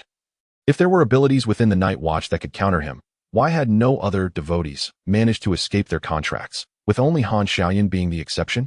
This could only imply that matters were far more complex than they appeared. Nullifying a contract might come at a significant cost. For now, the best course of action was to secure these 3 under his wing, keeping them isolated from the Night Watch while gradually investigating Han Xiaoyan. With that in mind, let them become my most loyal devotees. 3 azure beams arced over the heads of the trio. Murmur had no time for further contemplation. He needed to act swiftly, lest his true form be ensnared by the masked team. At that moment, Shenqingshu's eyes clouded over, losing their clarity. Li Pangtang felt as though the returning heaven jade, hanging before him, had lost some of its divine essence. As for Anqingyu, he kept his head bowed, lost in thought. With the induction ceremony for the devotees concluded, Murmur felt a sense of satisfaction. At least in this regard, he had never encountered any issues. Just then, a flash of brilliance ignited in his clever mind. Of course, regarding the contract that could counter him, he could simply inquire with these 3 children. Perhaps they possessed knowledge on the matter. Murmur's gaze swept over the trio. In truth, it mattered not whom he asked. These three had become his loyal devotees and would not lie. He opened his mouth to pose the question, but hesitated. Having just exercised caution, his logic took a sudden turn. If any among the three knew how to annul a contract, although they would not lie, they might still choose to seek out someone capable of releasing them from the contract, thereby attaining their freedom. In other words, if only one among them knew. A mere inquiry could expose everything. Thus, this matter could not be rushed. If he were to ask, it must be in private. The current strategy was to bring them back to the ancient god church, shielding them from external influences. Meanwhile, he would allow the Night Watch to confirm their membership in the ancient god church while capturing Han Shaoan to unveil the truth. However, this would jeopardize the plan to send Bai Li Tuming as an undercover agent within the Bai Li family. Murmur inhaled deeply. For now, let us not dwell on that. Perhaps circumstances may yet pivot in our favor. Bai Li Tuming was the sole heir of the Bai Li family. The bonds of blood would not be severed so easily. At that moment, the sounds of combat drew near, followed by a distant shout. Mighty Eighth Seat, you hold the rear while I protect Lord Murmur's avatar as we retreat. Upon finishing, a woman's curse rang out. Ninth Seat, I curse you. Subsequently, the Ninth Seat appeared in a flash, displaying remarkable agility. Upon spotting Murmur's avatar, the Ninth Seat clasped her fists together. Yuan Gang's team is in pursuit. The Eighth Seat is valiantly resisting. Lord Murmur, you must retreat swiftly. I just spotted the masked team. Murmur waved his hand. I understand. Murmur's sole avatar was acutely aware of the Ninth Seat's tendencies. She was merely an employee who relished slacking off at work, yet her loyalty was unwavering. The Ninth Seat, these three young individuals are new members of our congregation. Henceforth, they will follow you closely, learning from you. Is that understood? After speaking, the doppelganger of the murmuring figure proceeded towards the direction where Yuan Gang was engaged in battle with the Eighth Seat. I will hold the rear. You may proceed first. Upon hearing this, the Ninth Seat grasped the hands of the three newcomers and began to depart. Oh no, Lord Murmuring, you cannot do this. Such arduous tasks should not fall upon you. Bai Li, rather portly, was utterly astonished. It turned out our adversaries had a remarkably intricate and dynamic organizational structure. Just observe the Ninth Seat dragging the trio away, exhibiting an indifference as if severed from familial ties. Without a decade's worth of experience in clocking out, I would not believe it. Ninth Seat, where are we headed? That direction seems to lead to the center of Tsangnan City, Shen Qingzhu inquired, somewhat perplexed. After a day of toil, we should first relax at a bar for a while. The three were taken aback. And Qingyu asked, is it not dangerous to return to Tsangnan now? The Ninth Seat merely smiled mysteriously. The most perilous places are often the safest, little ones. Take heed. Casting a glance back at the receding Jin and mountain, Bai Li felt a pang in his heart. The familiar brothers and sisters, the shadows of the training camp, seemed to linger vividly before him. Lin Chiye, Emoli, Chaoze, He Fan, those joyous times seemed irrevocably lost. Yet, he felt a heavy weight in his heart. This was not the time for melancholy. Zhuage and Qingyu must have already been influenced by the Soul Pact. The only ones capable of rescuing them were themselves. At this moment, Bai Li's heart was tumultuous. If his father were to learn of his affiliation with the ancient god church, he would surely be furious, would he not? And his mother would likely be heartbroken. Would they spare no effort, utilizing the full resources of the Bai Li family to storm the ancient god church and retrieve him? In the thicket, Hong Ying remained quietly still. Only when the surroundings fell completely silent did she slowly rise and move her heavy feet. This was dire. Grateful for the divine certification bestowed by Viewer 831, may the owner prosper, enjoy a happy and healthy family, and grow younger with each passing day. Chapter 90. The Final Night. Ding. Successful spotlight capture. Role-playing progress enhanced. Role-playing progress. 54. Mommy, the knitted pants you gifted to Hypnos often generate static electricity. Every time he walks, it crackles, producing sparks. Is he not in pain? Not at all. Compared to our longing for mommy, this is merely a trifling discomfort. Oh dear. You truly have a way with words, my child. Nix laughed, delighted by He Fan's jest. Child, it's time to return. I must take my leave as well. He Fan squinted, nodding obediently. Mommy, please take care of your health and avoid overexertion. Endless affection surged in Nix's starry eyes as she extended her delicate finger, pointing towards He Fan's brow. Here, my dear child, this is a little gift for you, a compensation for your little earth dragon. He Fan chuckled, having an inkling of what the gift entailed. Thank you, Mommy. My brother has been calling for me. I must head back now. Farewell. Farewell, my eternal child. He Fan watched Nix's vanishing figure. It wouldn't be long before they would meet again. Together, they would avenge you. He Fan bid farewell to Nix, awakening to find himself hoisted on the shoulders of the heroic spirit, Xiangyu. He waved his hand, retrieving the mountain and river fan, directing all the water to flow underground. In the next moment, he appeared by a nearby stream. Not again. Lin Chia was attempting to summon him once more. What on earth is this? Am I merely a puppet for your summons? Fortunately, He-Fan had the foresight to share a humorous tale about knitted pants, extracting some measure of revenge on Lin Chia, thus evening the score. Ah, young Lin Chia, what have you cast into the river? Before He-Fan could initiate any further actions, he was rendered speechless. Huh, are you daft? Such a massive thing tossed into the river? Are you constructing a dam? He-Fan retorted, slightly annoyed. It turned out Lin Chia had painstakingly collected heads, slaying an immensely weakened earth dragon, and rather than letting its remains go to waste, had unceremoniously discarded the body into the river. In all fairness, though this was a condensed version of the earth dragon, the corpse still exceeded the width of the stream. It effectively dammed the water, which was currently accumulating. Moreover, the river was quite shallow, with a significant portion of the dragon's body still exposed. Does this count as being in the river? Is it reasonable? Lin Chia asked with a furrowed brow. Unexpectedly, the broad-forehead Lin Chia had engaged in a discussion about the logic of such matters. He-Fan's lips twitched slightly. I'm not sure. I'd say it's somewhat reasonable. Let me test it. To indulge in a chat with Nyx had cost him an earth dragon. The thought of the dragon he was supposed to take home meeting its demise at Lin Chia's hands filled him with annoyance. The corpse could not be squandered. It must be utilized effectively. He-Fan activated Conceptual Divine Power, reasonable. Ah, young Lin Chia, would you prefer this golden dragon horn or the silver one? Or shall I give you a kick instead? Why? Why must you resort to kicking when we have a disagreement? Lin Chia remarked, perplexed by He-Fan's peculiar temperament. I shall choose the silver horn. Lin Chia decided. Recalling how He-Fan had gifted him the golden spider previously, it was only fair to show some humility this time. He-Fan nodded, acknowledging his cleverness. Since there's no one around, let us summon it directly, Lin Chia suggested. Just then, a voice crackled through the walkie-talkie. Lin Chia, do you hear me? Please respond if you do. It was Yuan Gang's voice. Lin Chia held the walkie-talkie. I'm here. He-Fan is with me. Something has happened. When Lin Chia reunited with the others, he listened intently as Hong Ying recounted how Bai Li and the others had been abducted by the doppelganger of the murmuring figure. At that moment, it felt as if the sky had collapsed around him. He clenched his fists tightly, filled with self-reproach and guilt. Had he known such an event would transpire, he would never have interfered with the Earth Dragon. He instinctively glanced at He-Fan. He-Fan, equally helpless, replied, I didn't foresee this. I was merely chatting with Mommy. To be honest, He-Fan was astonished. He had thought that by covertly altering the narrative and controlling Zhao Ji's three subordinates, the undercover storyline would be averted. Yet, it seemed that this time, they had ended up with a bonus of 2 instead of 1. It was that He-Fan was indifferent to the fate of his comrades. Rather, Nyx's words, good fortune will always find its way, had dulled his senses. Now that the incident had occurred, He-Fan contemplated the subsequent strategies. Bai Li possessed the returning jade, so there was no need for concern. And Qing Yu's major account served as the key to the door, so there was no need for worry there either. Only the unfortunate Zhuagu had truly become an undercover agent this time. Let us not be excessively pessimistic. At the very least, we can ascertain their safety. As for the identity of the other young man, I will send someone to investigate. Yuan Gang consoled. Unable to resist inquiring further, He-Fan, are you certain your forbidden realm can completely nullify the soul pact? After all, Bai Li and Shen Qingzhu were soldiers brought out by Yuan Gang, and he was unwilling to let them go easily. Moreover, this incident has dealt a significant blow to the Bailey family, and he also needs to provide them with an explanation. Indeed, the matter can be resolved. Everyone need not worry.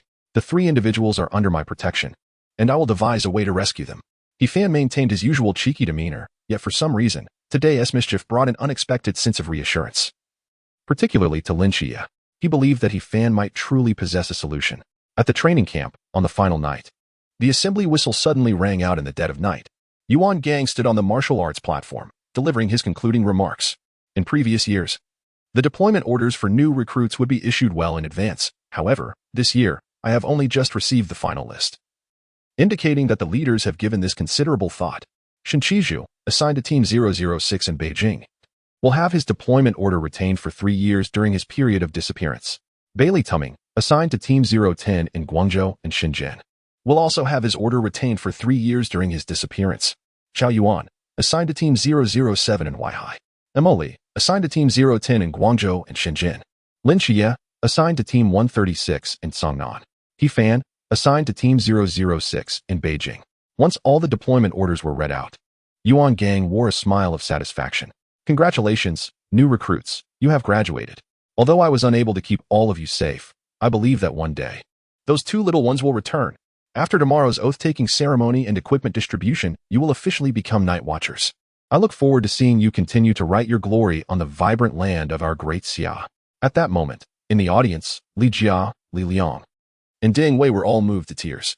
They silently resolved to grow rapidly and rescue Brother Shen. Meanwhile, Emily kept repeating two words in her heart, Guangzhou and Shenzhen. "Rest assured, dear friend, I will guard your territory. You must live well." Chapter 91, Summoner's Canyon. Mr. Bailey Xian, I have already expressed my apologies numerous times, but as a Night Watcher of Great Xia, there are certain matters beyond my control. I regret to inform you that I cannot comply with your request. Given your status, I kindly ask you not to engage me in petty disputes. Furthermore, your gift is far too extravagant for me to accept. With that, Yuan Gang abruptly hung up the phone, blocking the number. Just moments ago, the chairman of the Bailey Group, Bailey Xian, father of Bailey Tumming, had called him using a personal number. The request was straightforward. Yuan Gang was to abandon the rescue of Bailey Tumming and delete his file from the current training session, with 3 prohibited items offered as compensation for his silence. Yuan Gang had firmly rejected the proposal from the outset, but Bailey Xian assured him that he had already smoothed over the upper-level connections. Only Yuan Gang's approval was needed. Furthermore, a new training session was about to commence, and a new Bailey Tumming would soon arrive in Beijing for training, with hopes that Yuan Gang would take good care of him. This revelation nearly left Yuan Gang speechless. Ultimately, he resolutely declined. He was uncertain of the Bailey family's true intentions, but in his heart, the name Bailey Tumming could only refer to that chubby boy, and no one else would suffice. "Come in, take a seat." At that moment, Yuan Gang glanced towards the door, where Wang Mian stood leaning against it, cradling Yuan. "I seem to have overheard something I shouldn't have." "Huh? Is there anything in Great Xia that you shouldn't hear? Sit, have some tea." Wang Mian removed his mask and poured himself a glass of clear water. "What are you drinking tea for at this hour? Has that little young master of the Bailey family been abandoned?" "Why? Although I know I shouldn't ask, I am utterly curious. Especially since this, Yuan, in my hands was a gift from them." Seeing Wang Mian's forced attempt at gossip, Yuan Gang chuckled. "Do you think I know the reason?" "You overestimate me." Yuan Gang pondered. However, it is not difficult to discern that the Bailey family is aiming to support a new Bailey Tumming to ascend in a few months. The truth will be revealed. Upon hearing this, Wang Mian couldn't help but sigh. "If it were me, I would also stand by the chubby boy's side." "You are in the right." With that, he donned his mask and departed. At the training camp, in a secluded area, Lin Chiye and He Fan were busy throughout the night. Each held a dragon horn, sketching a magic circle on the ground. This scene was fortuitously witnessed by Wang Mian as he passed by. "Hey, you two, what are you sneaking around doing in the middle of the night?" Wang Mian, intrigued, approached for a closer look. "Wow, a magic circle?" He observed Lin Chiye's work beneath his feet, confirming it was indeed a magic circle. Then he glanced at He Fan's. Was that an elementary school art project? He Fan, in the next moment, summoned an old tortoise, trapping Wang Mian in the Xianming Forbidden Ruins with a bubble of water. "Hey, is it really necessary to play like this?" Wang Mian shouted from inside, but alas, no one could hear him. As Lin Chiye continued drawing the magic circle, he mused, "Oh no, I've been discovered. But considering the multitude of characters I can summon now, being found out was bound to happen, so I won't dwell on it." Wang Mian, not in a hurry to escape, decided to sit cross-legged on the ground and watch these two fools at work. Once they completed the magic circle, they positioned 1 gold and 1 silver dragon horn in the center of the formation. Wang Mian was taken aback. "Wait, you two are actually serious? Are you really going through with this?" Commanding the magic. Suddenly, Lin Chiye's soul traversed the dimensional barrier once more, arriving in another world. He found himself in a canyon, facing remnants of a crumbled wall. Through the gaps, he could faintly see a mighty green dragon resting on the ground. He decided to attempt a soul contract with the green dragon from behind the wall, but the creature merely lifted its head, casting a disdainful glance before returning to slumber. Failure. What could be the cause? Was it the wall obstructing me? Or perhaps my strength is insufficient? Lin Chiye resolved to follow the wall, hoping to find an entrance. Before departing, he spotted a red fruit nearby, which incited a desire to smash it. However, to avoid complications, he restrained himself. After walking a short distance, he finally reached the end of the wall. Peering inside, he was astonished to find that the entire structure formed a semicircle, perfectly enclosing the green dragon. Lin Chiye contemplated how he could tame it. Should he attempt to sign a contract directly? Yet, it was a dragon, after all. It seemed unlikely to be that simple. Just as he pondered this, he suddenly heard footsteps approaching from the nearby river. Lin Chiye hurriedly concealed himself in the bushes. A blind monk approached, making his way with a disregard for kinship. Upon reaching the wall where Lin Xie had just passed, he unleashed a sound wave that struck the green dragon through the wall. The next moment, he traversed the wall, delivering a kick to the dragon. And as he flew back, he casually inserted something into the wall before elegantly passing back through. Immediately afterward, he shattered the explosive fruit, which had just sparked some thoughts in Lin Xie's mind, sending it flying back as he continued to maneuver around the dragon. Lin Xie was bewildered. What was the significance of this operation? Don't ask, it's just a chaotic display. Yet at this moment, the astute Lin Xie devised a new plan. In the face of opportunity, everyone is equal. He contemplated whether he could rush out to sign a contract when the blind monk had the dragon on the brink of collapse. Would that lead to success? Bold in thought and action, Lin Xie decided to embrace the role of the villain. If he truly managed to bring back a dragon, he would be the envy of his brothers. He attentively monitored the situation, waiting for several minutes. As he observed the dragon showing signs of fatigue and despair, Lin Xie knew the moment had come. Just as he was about to act, the blind monk suddenly raised his hand, executing a decisive strike. With a sickening sound, the green dragon was instantly transformed into a lifeless corpse. Lin Xie was taken aback. What was this? Instant execution? Chapter 94. Molly, get lost. Ah, little Molly. The top 5 ranked trainee, I have finally awaited your arrival. As soon as Molly entered, she was greeted with an enthusiastic embrace from a senior. I am Miao Su. Just call me Sister Miao. She introduced herself. Oh, hello, Sister Miao. At this moment, Captain Wei Xiaoming stood up, sizing up Molly with satisfaction and nodding. It's good that you're here. This will be your home from now on. By the way, we're about to head out. Put your things down and let us go for a meal. A meal? Molly felt a bit shy, thinking it was a welcome feast in her honor. Miao Su explained. It's a birthday banquet hosted by the Bailey family. Little Molly, let me tell you, the Bailey family is incredibly wealthy and holds significant influence in Guangshan City. Tonight, we will be in for a treat. At that moment, a bespectacled man casually asked, Birthday? Didn't T. Bailey Jing just have a birthday celebration a few months ago? Celebrating again? He seems a bit anxious about aging. Upon hearing this, Captain Wei Xiaoming shot the man a glare. Don't speak carelessly. That is the Bailey family's business. As night watchers, we are merely here to show our support. As Wei Xiaoming walked past Molly, he patted her shoulder and smiled. The Guangshan Team 010 welcomes your addition. Let us go. Miao Su shrugged at Molly, indicating there was no other way. This captain was always like this, and everyone was accustomed to it. On the way, Molly pondered a question. The Bailey family had just lost their future leader. Logically, they should be in a state of anxiety. She had prepared herself to be questioned as soon as she reported in. But now, they were throwing a birthday party? Who was Bailey Jing? Upon reaching the banquet venue, the opulence of the setting was evident, with attendees dressed to the nines, all prominent figures from the surrounding areas. Only Team 010 appeared somewhat shabby. However, the night watchers concealed their identities, masquerading as representatives of a security team, specially invited to attend. In the midst of this, a dapper young man, holding a glass of red wine, noticed Wei Xiaoming's team from afar and nodded slightly, acknowledging them. Subsequently, his gaze fell upon the bewildered Molly, a hint of amusement playing on his lips. Excuse me for a moment, he said, departing from the company of esteemed guests to approach Team 010. Wei Xiaoming was taken aback. Why was he coming over? Hello, Captain Wei. Thank you for your hard work. Hello, young Master Jing. This is what we ought to do. In response, Bailey Jing smiled slightly. Captain Wei, we should change how we address me. You will understand shortly. His gaze swept over to Molly, resting on her. This must be your new member, Miss Molly. Bailey Jing spoke with utmost politeness, introducing himself. Hello, I am Bailey Tumming. At this revelation, the atmosphere grew considerably colder. Wei Xiaoming was dumbfounded. Bailey Tumming? Wasn't that the name of the young master of the Bailey family? How dare a foster son of the Bailey family presume such authority? Seeing that Bailey Jing did not seem to be joking, Wei Xiaoming refrained from saying more. The principle remained. The affairs of the Bailey family were not for the night watchers to meddle in. Observing Molly's incredulous expression, Bailey Jing felt exhilarated, extending a hand. Miss Molly, it is a pleasure to meet you. Get lost. A single, unadorned word from Molly held devastating power.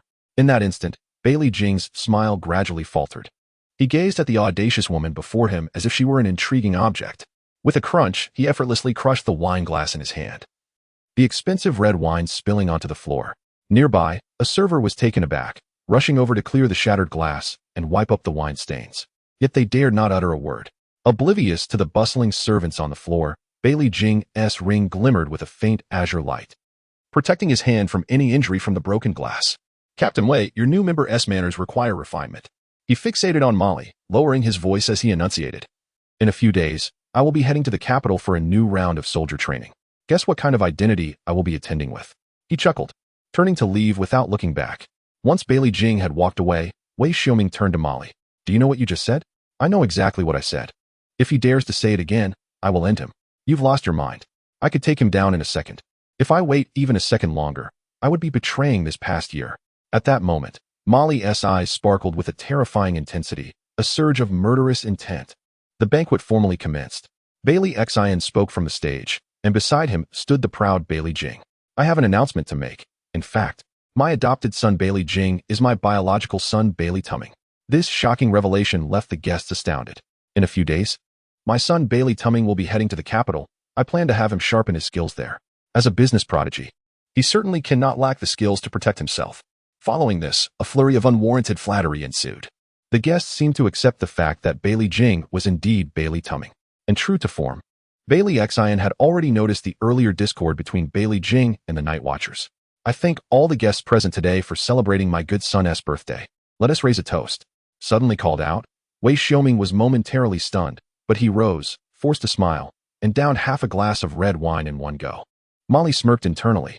Regardless of the circumstances, your attendance at this banquet implies that your primary responsibility is to ensure the safety of the Bailey family, is it not? As a night watchman, how could you indulge in alcohol while on duty?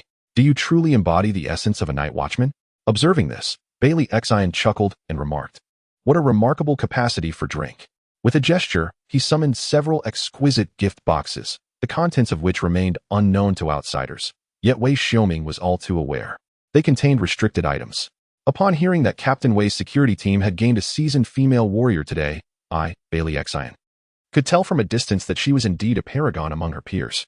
Today marks a momentous occasion, the celebration of my son's birthday, and thus, we, the Bailey family, have prepared gifts for each member of Captain Wei's team, including the newly arrived young lady. Before Bailey Xian could finish his statement, however, Molly suddenly stood up. All eyes turned toward her as she muttered, I despise wealthy individuals. The richer they are, the more I loathe them. With that, she turned and exited, leaving behind only the words, I feel unwell, so I shall take my leave. Keep your ridiculous gifts. The room fell into a stunned silence, the only sound being the resounding footsteps of Molly. With each step she took, it felt as if the very building trembled. Both Bailey Xian and Wei Xiaoming cast a cold gaze upon Molly's retreating figure, an aura of chill emanating from their eyes. Chapter 95, Divine Conflict. Not in Songnan nightfall enveloped Songnan City, within the grand villa of the Hongying family. This gathering bore dual significance, serving both as a welcome for Lin Qi's return and a farewell for He Fan's departure. The sumptuous feast was crafted from ingredients procured at great expense by Chen Mai, who personally took to the kitchen. Many indulged in He Fan's wine, yet only Lung Shen abstained, maintaining a state of clarity. Do not be disheartened, Qi murmured dreamily. Staying in Songnan is quite advantageous. You have your elder siblings to protect you. This marked Lin Qi's first experience with such copious amounts of alcohol, yet he felt elated. Brother Qi, though it may be presumptuous, I currently reside in the Chuan realm. Laughed heartily while embracing Lin Qi. Then it shall be you watching over me from now on. Amidst the joyous laughter, the two clinked their glasses once more. Hongying and Si Xiaonan had also partaken excessively. The two young ladies giggling on the sofa, pinching each other's cheeks and whispering secrets. He Fan sat beside Chun Mai, engaging him in conversation. Today, Chun Mai had also partaken generously in drink, adopting a carefree attitude in light of He Fan's departure. He Fan, I initially intended to present you with a gift before your departure, but upon reflection, it seems you lack for nothing, save for perhaps a touch of mischief. Chun Mai chuckled. What could I possibly give you? The inebriated Chun Mai spoke freely. Just tell me what you desire. Anything I possess can be yours. Upon hearing this, He Fan pondered. Oh, truly anything? He inquired, scratching his head. Of course. When I, Chun Mai, make a promise, I stand by it. Downing another drink. Chun Mai nearly succumbed to the floor in delight. Nothing thrilled him more than witnessing the rise of two divine representatives of the great Xia. 2.5 hours later, aside from He Fan and Lung Xian, the rest were thoroughly intoxicated. He Fan, capable of separating alcohol from water, had only consumed an abundance of water. Lung Xian remained taciturn, though he had much to express, particularly his gratitude. He Fan had bestowed upon him the Forbidden Ruins, significantly enhancing his combat prowess. Recently, he had also just stepped into the Chuan realm. Yet, he felt somewhat awkward, unsure how to articulate his thanks. Brother, I wish you a smooth journey. Ultimately, all that transpired was a sincere gaze, a silent farewell.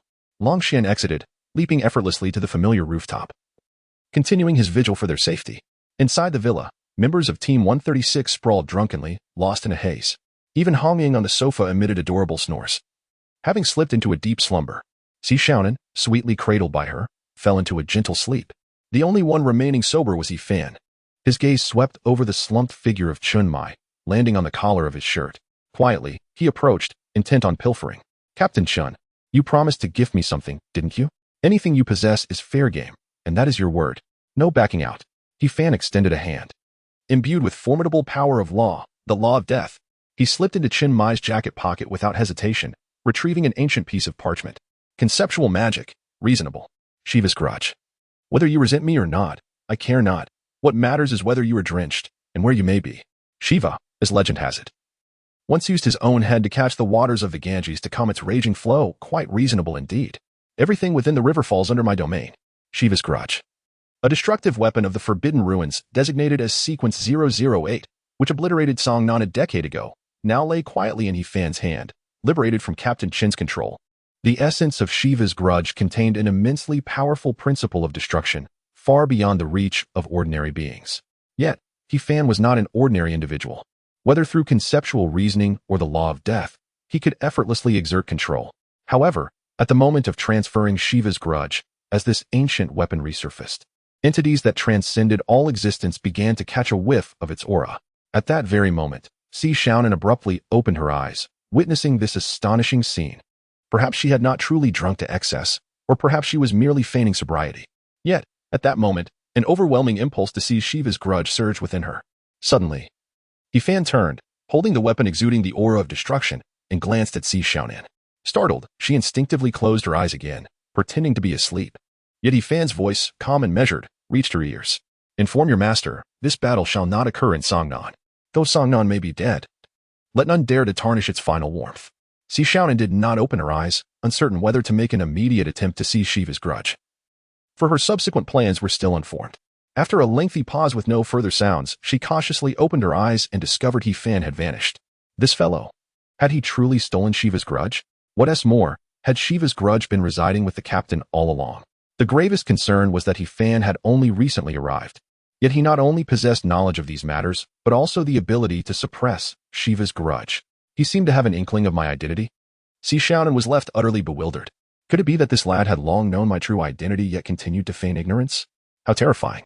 I believed my performance to be flawless, yet it seems there are indeed masters beyond masters.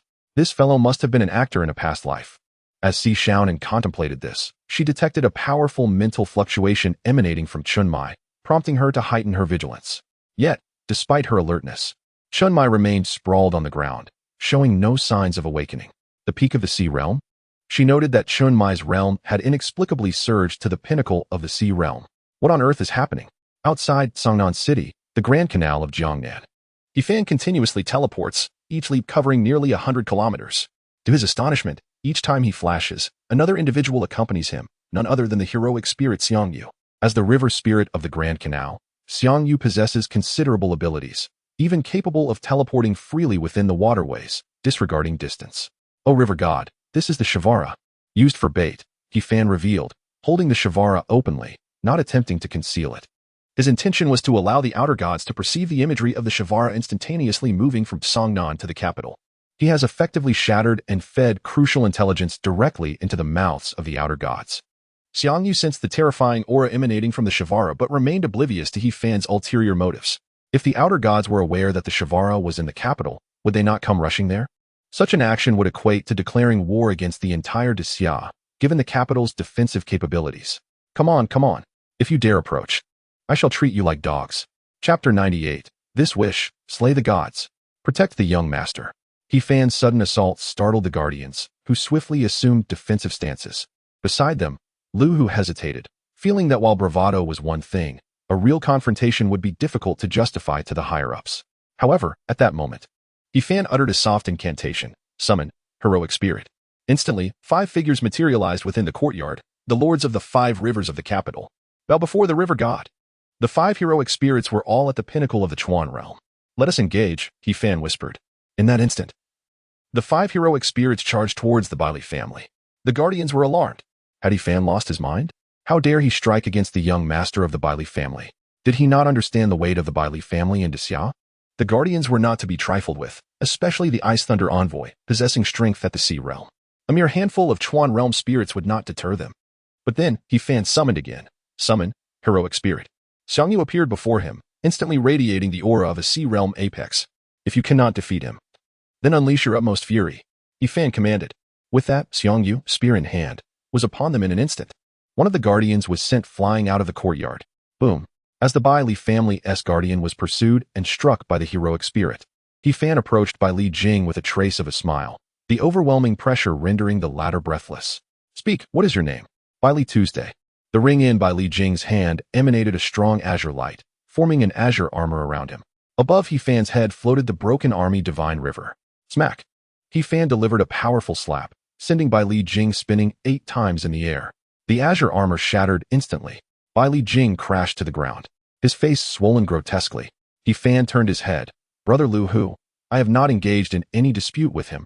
You must testify for me. Upon hearing this, Lu Hu clutched his forehead. We're doomed. The fight has already begun. As long as you're happy. What is your name? He Fan crouched down, gripping Bai Li Jing's collar. Continuing his inquiry. He Fan, do not pressure me. With a swift motion, He Fan executed a single-arm spin, flinging Bai Li Jing into the air, crashing him down hard. Uft. The ring had already dimmed. Bai Li Jing spat out a mouthful of blood. He Fan smiled, sitting upon his heaving chest. Now, tell me your name. Brother, please stop. I'm Bai Li Jing. Smack. He Fan delivered another resounding slap. Bai Li Jing was utterly bewildered. Was this not the standard answer? I swear. I'll be good. Just spare me. Smack. Another strike. Bai Li Jing despaired. What do you want to hear? Can I just say it? Yet He Fan shook his head. Never mind. Let us provide some hints. Otherwise, this little brat's demise at my hands would soil my hands. Brother Lu Hu, has there been any dispute yet? He Fan asked mischievously. Upon hearing this, Bai Li Jing instantly became astute. No, I, Bai Li Jing, have not had any disputes with anyone. Coughing due to the heat of anger and the pain in his face, he nearly fainted. Satisfied. He Fan nodded with a smile. You may leave. Bai Li Jing hurriedly crawled out of the courtyard, not daring to look back. He Fan waved his hand, dismissing the summoned heroic spirits. Next time you go out, remember to bring some capable subordinates. Upon hearing this, the Bai Li family members nearly spat blood in fury. At that moment, Xiaopinga happened to arrive. Seeing the pig-headed youth surrounded like a star, he did not immediately recognize him. Of course, he did not care whose young master it was. What concerned him were the guardians. The Bai Li family, is it? I will only say this once. Behave yourselves, and do not cause a ruckus on my territory. With that, he shouted into the courtyard. He Fan, come out. You are wanted for a visit. Commander Yi wishes to see you. In the capital, at the Night Watchman's command headquarters, the meeting table held only Yi Fan, Xiaopinga, and He Fan. Yi Fan appraised He Fan from head to toe. To be honest, he had long envisioned He Fan's appearance, but at this moment, he was still taken aback by his carefree demeanor and looks. I have long wished to meet you, He Fan. I have been following your exploits during training. To be frank, they are quite remarkable. After a few casual pleasantries, Yi Fan got straight to the point. He Fan, this is urgent, so I shall be direct. The Shavara, did you take it? Yi Fan emphasized the phrase take it rather than steal it, believing that if He Fan had indeed stolen the Shavara, he would have vanished and not come to the capital. Furthermore, the term take had been used by Chunmai first. Last night, everyone had been inebriated, and under the divine gaze of Lung Xian, He Fan was the only one who left the villa. Thus, Chinmai had reason to suspect that He Fan had taken the Shavara. If it were not He Fan, then it must have been another teammate. In any case, Chinmai would never use the term steal for his team members. Upon hearing the question, He Fan displayed no hesitation, boldly producing the Shavara. Indeed, it was I who took it. Xiaopinga was stunned, while Yi Fan's expression turned grave. It was truly him. This left everyone perplexed. How did you know the Shavara was with Chinmai? Are you truly aware of the calamities it could bring to Xia? What exactly do you intend to do with it? Yi Fan, still holding on to a sliver of trust in Yi Fan, decided to grant him an opportunity to explain. Otherwise, he would have already acted to subdue him. At this moment, however, Yi Fan's smile faded slightly. He retorted, Commander Yi, since you acknowledge its significance, why remain in the diminutive Cangnan instead of keeping Chunmai in the capital? His words pierced the air, suggesting that perhaps the lives in Cangnan were deemed less valuable. Upon hearing this, even Xiaopinga's eyes widened in anger as he turned to Yi Fan. A decade had passed since his dear brother Chunmai had perished. He had endured 10 years of torment in Cangnan, haunted by the curse of the Shirwan. Xiao Pinga understood that the greater good must take precedence. If one were to weigh the lives of those in the capital against the fallen of Tsangnan, he might also opt to abandon the latter. He Fan's words cast a heavy silence over them. Yet, in an unexpected turn, He Fan suddenly grinned. I was merely jesting. I would never joke about the lives of countless souls in the capital. You asked me what I intend to do with it. And I shall reveal the answer.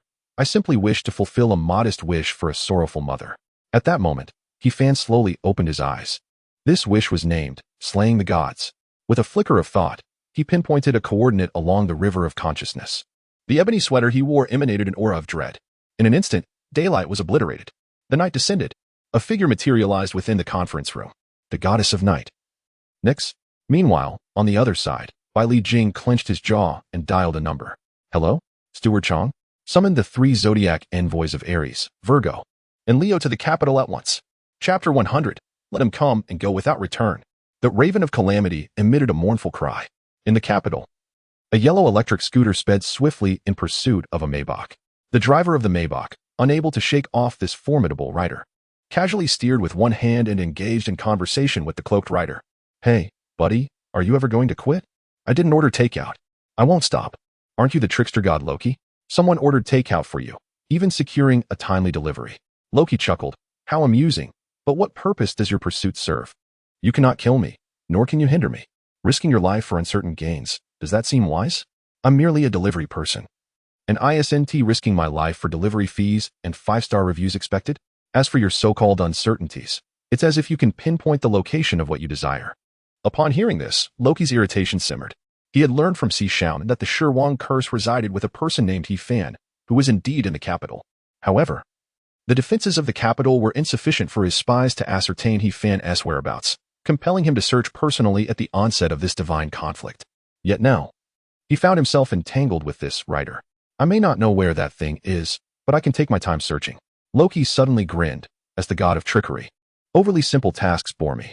For example, how would you suppose the Night Watchers would explain to the Bai Li family if their young master perished in the capital? I need not seek out that He Fan personally. By disrupting your defensive arrangements, I will easily discern your focal points of protection. Of course, you could also deliberately neglect to safeguard that thing. That would make it all the more intriguing.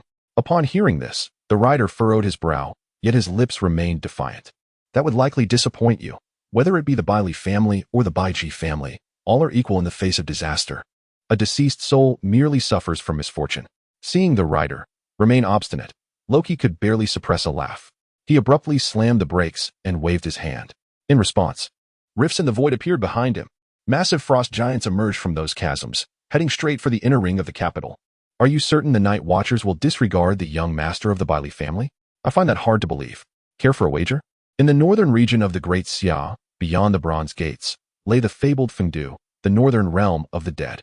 However, when the Emperor of Fengdu entered the cycle of reincarnation, the realm was divided among foreign gods, shattering into 5 fragments. 4 of these fragments fell into the hands of the 4 underworld deities, leaving only this broken remnant in the north. A few days prior, Chunmai had resolved his affairs with the aircraft and arrived in the capital. How fortuitous. He Fan proposed that the duo of the Black and White Impermanents venture to Fengdu for training and enlightenment, hoping to elevate Chunmai to an immeasurable state. Their expertise lay in the realm of the afterlife, perfectly suited for this endeavor. If they could not gain insight within the deceptions of the Emperor of Fengdu, then all hope was lost. After arranging for Chunmai and Xiao Pinga, He Fan ventured alone to the northern border, awaiting a person. No, a deity. As the sky darkened ominously, the suffocating aura of death coalesced into a tangible darkness, swiftly enveloping the area. In moments, all living beings within the deathly grasp were reduced to mere skeletons, yet these bones soon stood upright. From the desolate land, the restless spirits of the deceased began to rise from their graves, forming an army of the underworld. Until this army confronted He Fan, originally advancing with single-minded resolve. The spectral army now froze in fear, unable to take another step. Amidst the shadowy realm of the underworld, a divine specter gradually solidified. The god of the underworld, Hades. Ants, do you know who I am? How dare you obstruct my path? Concurrently, a powerful aura of death radiated forth, targeting He Fan's life. Yet, He Fan remained unfazed, smiling as he stood his ground. Hades scoffed.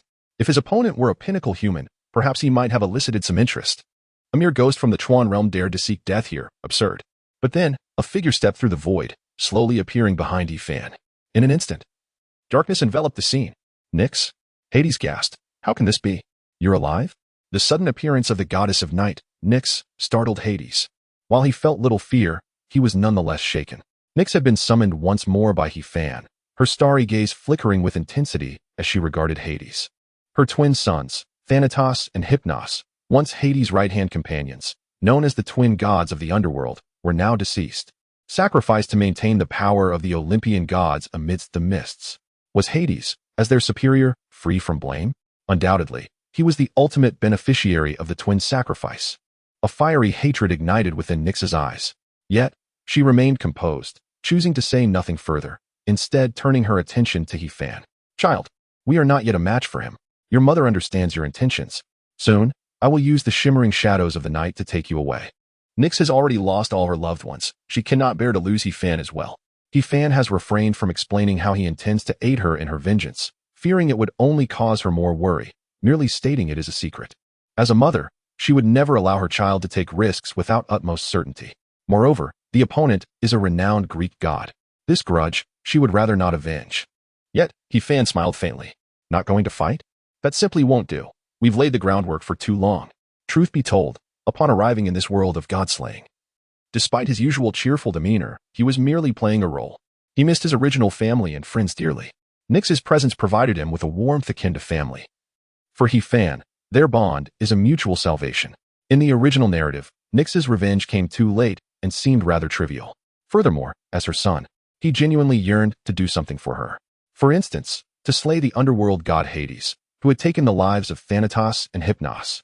Mom, do not worry. Although your divine essence has not been fully restored, and your divine form has not been reshaped, the power of the supreme god remains, and that is sufficient. With my body and spiritual strength, I have a 50% chance of defeating him and a 10% chance of killing him. He-Fan paused, continuing, however. If I consider all my trump cards, I possess over a 90% chance of ensuring this lord of the underworld does not return. Ding. Spotlight successfully seized. Role-playing progress enhanced. Role-playing progress. 55, Chapter 101. Pressing the supreme god's head to the ground. In this moment, the soul of Nyx fused with He-Fan's body. He-Fan's form contained the essence of Thanatos and Nyx's primordial night. Although this night essence was merely a natural origin and not Nyx's divine origin, its compatibility approached perfection. He-Fan's hair transformed into a profound black at a visible pace, cascading down to his waist. Instantly, the surrounding area was enveloped in an exquisite darkness. The role-playing degree temporarily dropped to 52, but this did not hinder the surge of his strength. In a blink, his realm escalated decline.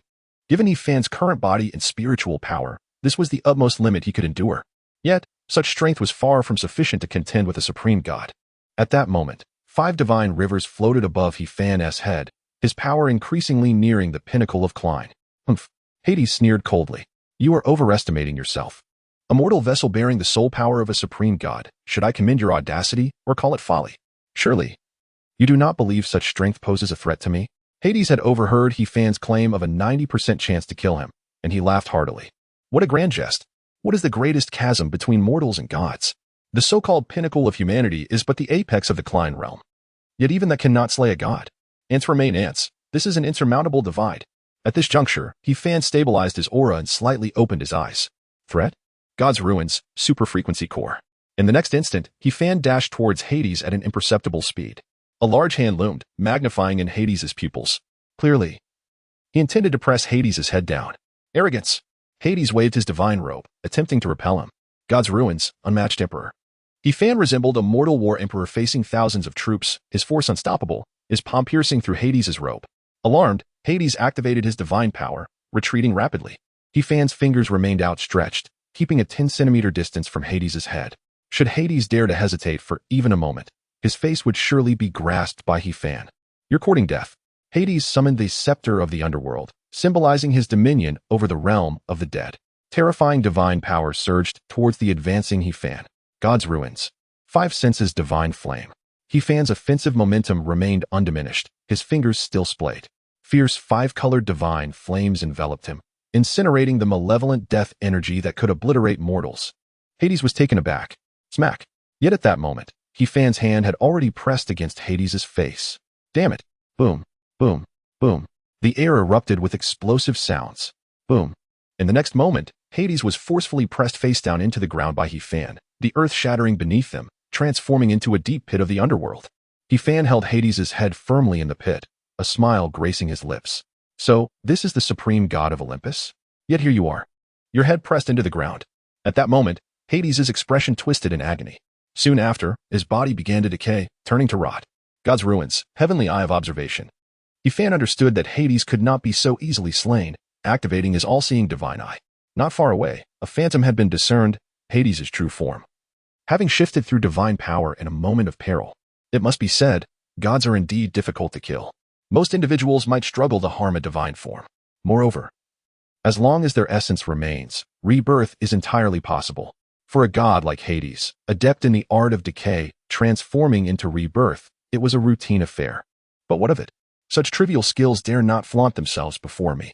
Before Hades could revel in his escape, he realized that He-Fan had already discerned his location. A new crisis loomed. Death Gatling. Before He-Fan, a dark five-pointed star formation gathered.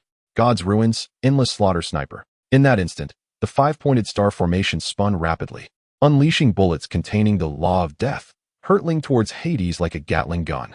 Rat-a-tat-tat. Hades was startled, the aura of divinity vanishing as he fled in an instant. Puff. However, one bullet struck his shoulder. The overwhelming law of death relentlessly eroded his divine essence. Though he was the king of the underworld, he had previously relied on Thanatos and Hypnos to do his bidding. His mastery over the law of death was even inferior to that of Thanatos. Thanatos? The essence of Thanatos is in your hands? No wonder Nyx has appeared. With his divine essence compromised, Hades endured excruciating pain, treating the lethal bullets with newfound seriousness. He could not afford to be struck again. He unleashed his terrifying divine power recklessly. Meanwhile, behind him, two magical circles gradually materialized. Merely this. And you think to slay me? How naive. He-Fan instantly became alert. At this moment, He-Fan's power surged, bolstered by the strength acquired from Merlin, allowing him to swiftly discern the significance of the two magical formations. Space summoning magic and abyssal magic? The abyssal magic is indeed a formidable weapon. Especially when wielded by a deity, the consequences are unfathomable. With a mere thought, He-Fan peered into the essence of the abyssal magic, continuously dismantling the magical array. Humph. Quite impressive. Hades was astonished yet powerless to intervene. Moreover, He-Fan could only exert his utmost to dismantle the abyssal magic array, while the other summoning magic array had already taken effect. In an instant, a colossal three-headed hellhound materialized. Howl! The hellhound Cerberus roared, emanating a majestic aura akin to the pinnacle of the Klein realm. How will you act so arrogantly now? Hades' eyes gleamed with pride, convinced that the tide of battle would turn in his favor.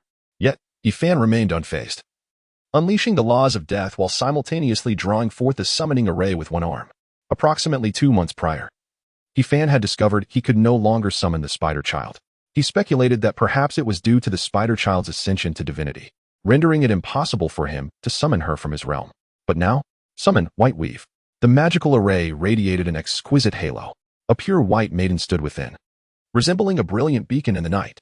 Her delicate visage exuded warmth and a hint of naivety as she regarded He-Fan, then glanced at the opposing Hades and the hellhound, remaining silent. Little Whiteweave, have you ascended to divinity? The Spider Child nodded gently. That beast is yours to handle. Oh, at that moment, the hellhound, with a gust of wind beneath its feet, leaped high and charged forward. The Spider Child merely raised her gaze to regard it lightly, her frail form slowly floating as if untouched by the mortal realm. However, in the next second, one of the hellhound's heads clamped down on the Spider Child's body, slamming her to the ground. He-Fan, what the heck? What is going on? Wasn't she supposed to have ascended? Is she really this weak?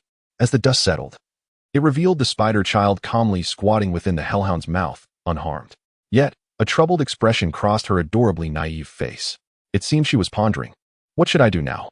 In the next moment, she exerted force, snapping the hellhound's 2 fangs cleanly, and she leaped out. He-Fan clutched his forehead. This must be the newly ascended Spider Child, right?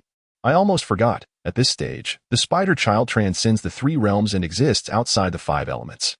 Skill panels and attribute panels are non-existent. In essence, she possesses only divine power and will not cast skills. She must continually adapt to her new form, creating her own techniques. Chapter 103, The Brave River God Fearless, Marching to Greece. As the 12 bolts of lightning struck down, the Leo felt as though the heavens were collapsing. Under the might of the deity, escape was futile, and all he could do was risk his life to protect the young master. Yet at that moment, a melodious sound resonated.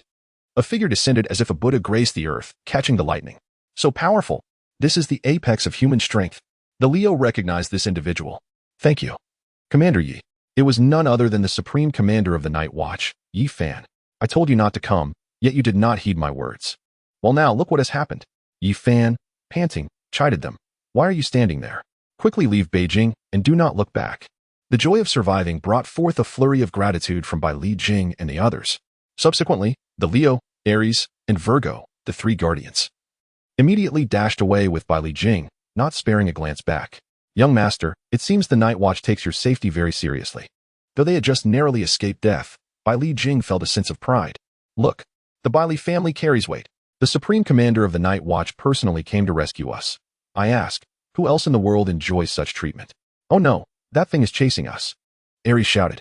To meet the colossal sea monster Kraken, it seemed to have a tracking mechanism, pivoting directly towards them. Meanwhile, another radiant summoning array emerged. A jet-black giant python, rivaling the Kraken in size, slithered forth. Emer, the Midgard serpent, another demigod-level creature. Of course, this was also a creation of Loki. You brought forth Yi Fan. Well then, I shall summon another monster. Today, the young master of the Bai Li family is destined to perish. Little did he know. Yi Fan had no intention of continuing to escort Bai Li Jing. His earlier intervention was merely to prevent Bai Li Jing from dying in the capital. After all, it would not reflect well if the heir of the Bai Li family perished at the doorstep of the Night Watch. However, once Bai Li Jing left the capital, his fate would be of no concern to them. What? Does the Night Watch have to escort you back to Guangzhou and Shenzhen? At that moment, a carriage sped towards them, and sensing the presence of the deity, Qin Fuji arrived just in time to lend aid. The two human powerhouses faced the immense storm god Indra without fear. Yi Fan was acutely aware that the greatest threat in the capital was this Indra. While other external gods lurked, they would not dare risk themselves until they understood Shiva's whereabouts. Only this thunderstorm god from India, with his greater obsession over Shiva, would take action. Yi Fan, if you are concerned for that young lad, go assist him. After all, he is still quite young, and I can manage here. Qin Fuji advised calmly. Yet Yi Fan merely chuckled. Him? I couldn't care less. Our enemies know that Beijing is a tough nut to crack and are currently searching for weaknesses in our defenses. Even if the person being pursued right now were any member of the Night Watch, I would not expose the entire Night Watch's back to the enemy for him. A mere member of the Bai Li family.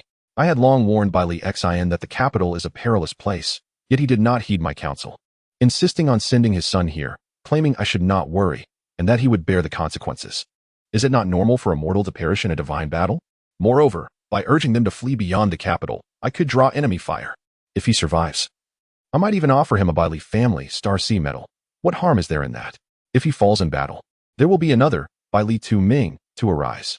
Previously, Bai Li Tu Ming served as a shield for Bai Li Jing. Now, it is merely a reversal of roles. Upon hearing this, Qin Fuji's gaze deepened. Actually, I wasn't speaking of that Bai Li Jing. What is he to me? My concern lies with that child named Yi Fan. Yi Fan's expression darkened. He misunderstood the meaning of the teacher's words. Speaking of Yi Fan couldn't help but gaze northward. That one, before leaving, he left behind a phrase.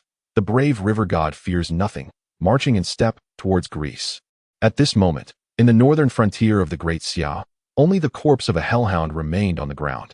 In the distant mist, not long ago, Hades believed that summoning the hellhound would turn the tide, unaware that the spider child summoned by Yi Fan was even more formidable. Although Spider Child lacks any formidable techniques, she has ascended to divinity, and the three-headed dog has become her sparring partner.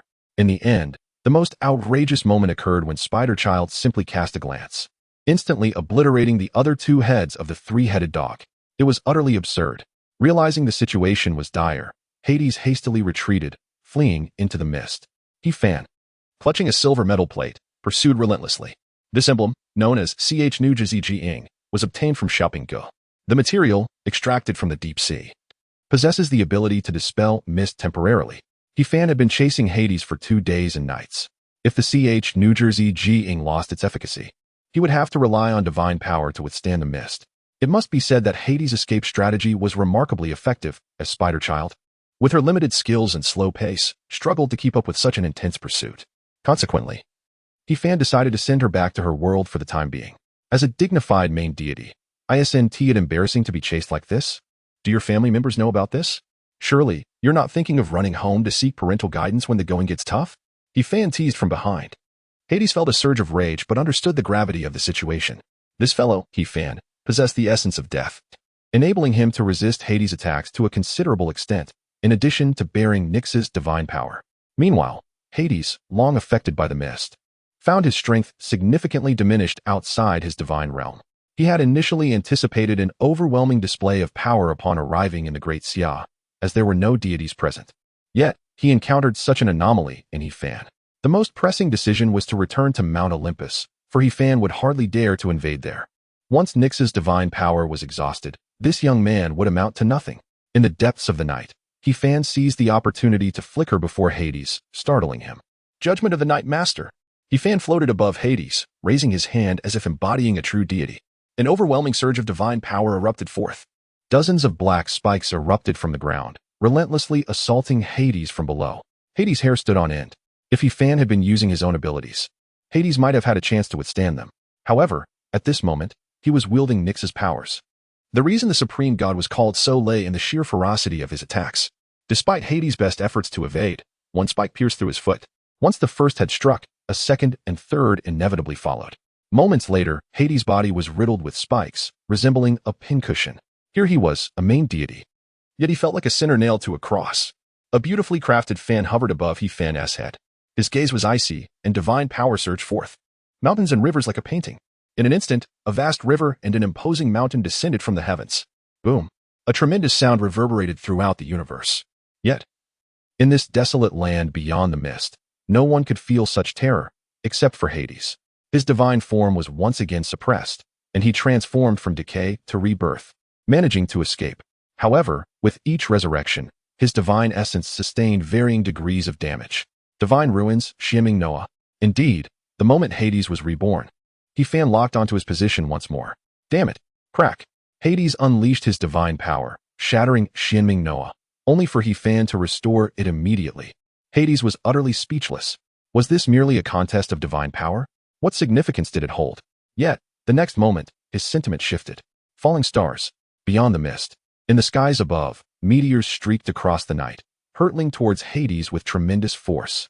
Compared to before, these meteors bore a more tangible presence, not merely illusions. They resembled thousands of intercontinental missiles, achieving complete fire coverage.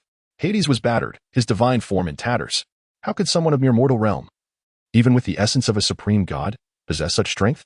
At that moment, he was uncertain whether Hefan was truly powerful or if it was Nyx's influence.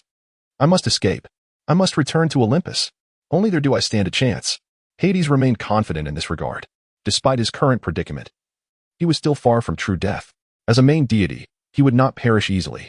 Even if a mere mortal like Hefan were to destroy his body, shatter his divine essence, and scatter his soul, he still possessed a glimmer of hope for survival, exemplifying the greatness of a deity. It was a matter of output limits. Mortal strength could never reach the heights required to obliterate a god. At that moment, a voice resonated from the depths of Hefan's soul. Enough, my child.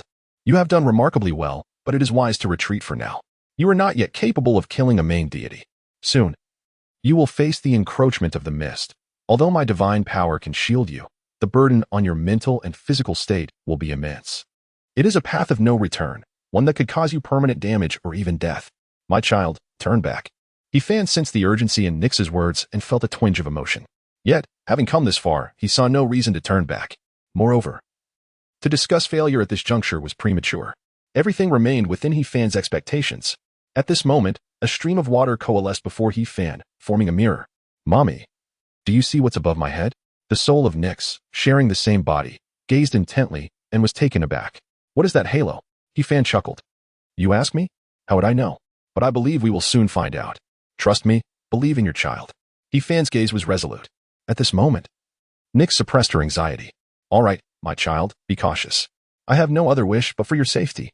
Hades, like an indomitable cockroach, once again coalesced his form and made his escape. Hefan commanded the river, instantly closing the distance. Chase me.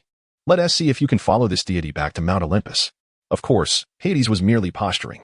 He understood that once he returned to Greece, Hefan would undoubtedly cease his pursuit. If Hefan dared to come any closer, the gods of Olympus would not spare him. Hades sighed. Although his life was not in danger, this battle had been quite the ordeal. Not only was he being relentlessly pursued by a mere child, But his divine essence was also severely damaged, leaving him uncertain of how long it would take to recover.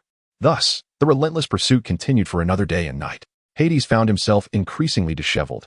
This pitiful sight, if witnessed by others, would utterly dispel any notion of him being a deity.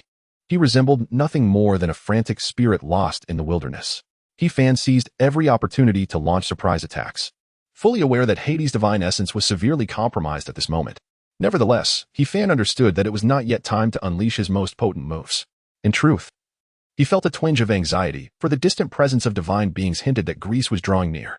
He needed to eliminate Hades before he reached Greece, or all efforts would be in vain. Yet, he could not afford to act in haste. He must find a flaw and strike decisively. Falling stars. This familiar technique had become second nature to Hades. After all, it merely inflicted damage and diminished his divine essence. Was he supposed to run from it? Compared to other techniques, this one inflicted minimal harm on his divine being. Thus, he did not evade it, continuing on his path. If his calculations were correct, he was less than 10 minutes away from the towering Olympus. I shall remember you. The next time, you and your great Sia shall collectively endure the wrath of the Olympian gods. As Hades was consumed by falling stars, he reappeared instantaneously. Yet, suddenly, he felt an overwhelming sense of peril. Behind him, Hefan's body floated motionless in the air. Had his soul left his body? Before he could ponder further, the crisis arrived silently. Mastery over life and death. Hefan's soul manifested beside him, unleashing an unprecedented surge of soul power. Hades was struck with terror. This was the signature move of his former subordinate, Thanatos, the mastery over life and death.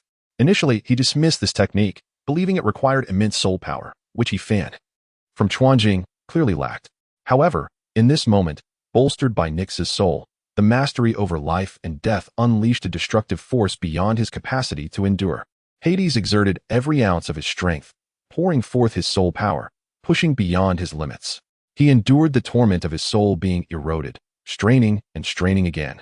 But in the next instant, he inexplicably felt an unprecedented lightness, as if he had escaped this state of mastery over life and death. Without a moment's hesitation, he unleashed every ounce of strength he had and fled toward Olympus. At this moment, Hades was gravely weakened. The dual blows to his divine essence and soul had nearly plunged him into eternal slumber. Yet, fortunately, Hefan had failed. He did not succeed in killing him. Pursue me, continue the chase. He laughed heartily. Meanwhile, Hefan's true form remained suspended in the air, and as his soul returned to his body, he refrained from following. A smirk gracing his lips, he gently caressed the ring on his hand, the very artifact obtained by Lin Chia in the Summoner's Canyon, containing the everlasting ancient dragon. Ancient dragon. When the target's overall status falls below 20, any of your damaging attacks can instantly slay it, this damage being true damage, ignoring level constraints. Simultaneously, Hefan slowly retrieved an ancient parchment from his chest. On it, he inscribed a name, Hades, the Lord of the Underworld. In that moment, Hefan's bodily functions instantaneously collapsed, and his soul followed suit. A new halo appeared above Hefan's head. Chapter 105, 1,000 Lights, departing with a smile Greece, Olympus. The air was thick with resentment, wails echoing everywhere. Countless wandering souls, phantoms, and malevolent spirits erupted from the earth, as if breaking free from some binding force. Racing toward freedom. In an instant, Olympus transformed into a realm of the deceased. The Lord of the Underworld, Hades, had fallen, his divine form obliterated. The terrifying phenomenon reverberated throughout every corner of the world, instilling fear in all the powerful beings. What audacity! Who dares to slay a deity upon our Olympus? You shall not return. Voices of fury resonated from the temple of Olympus. Subsequently, divine might surged forth, and fearsome divine apparitions emerged, zeroing in on Hefan's location, pursuing him relentlessly. With the new halo above his head, Hefan regained his peak state. Indeed, he had essentially died once. This also validated his hypothesis. The so-called rings allowed one multiple opportunities for resurrection. The first ring had been spent on a miracle. Even now, with Lin Chia leaving Tsongnan, Hefan would not perish. The second ring was expended on the wrath of Shiva, which had slain Hades. Presently, he retained the final ring, granting him 2 more lives. The last ring would not be used lightly.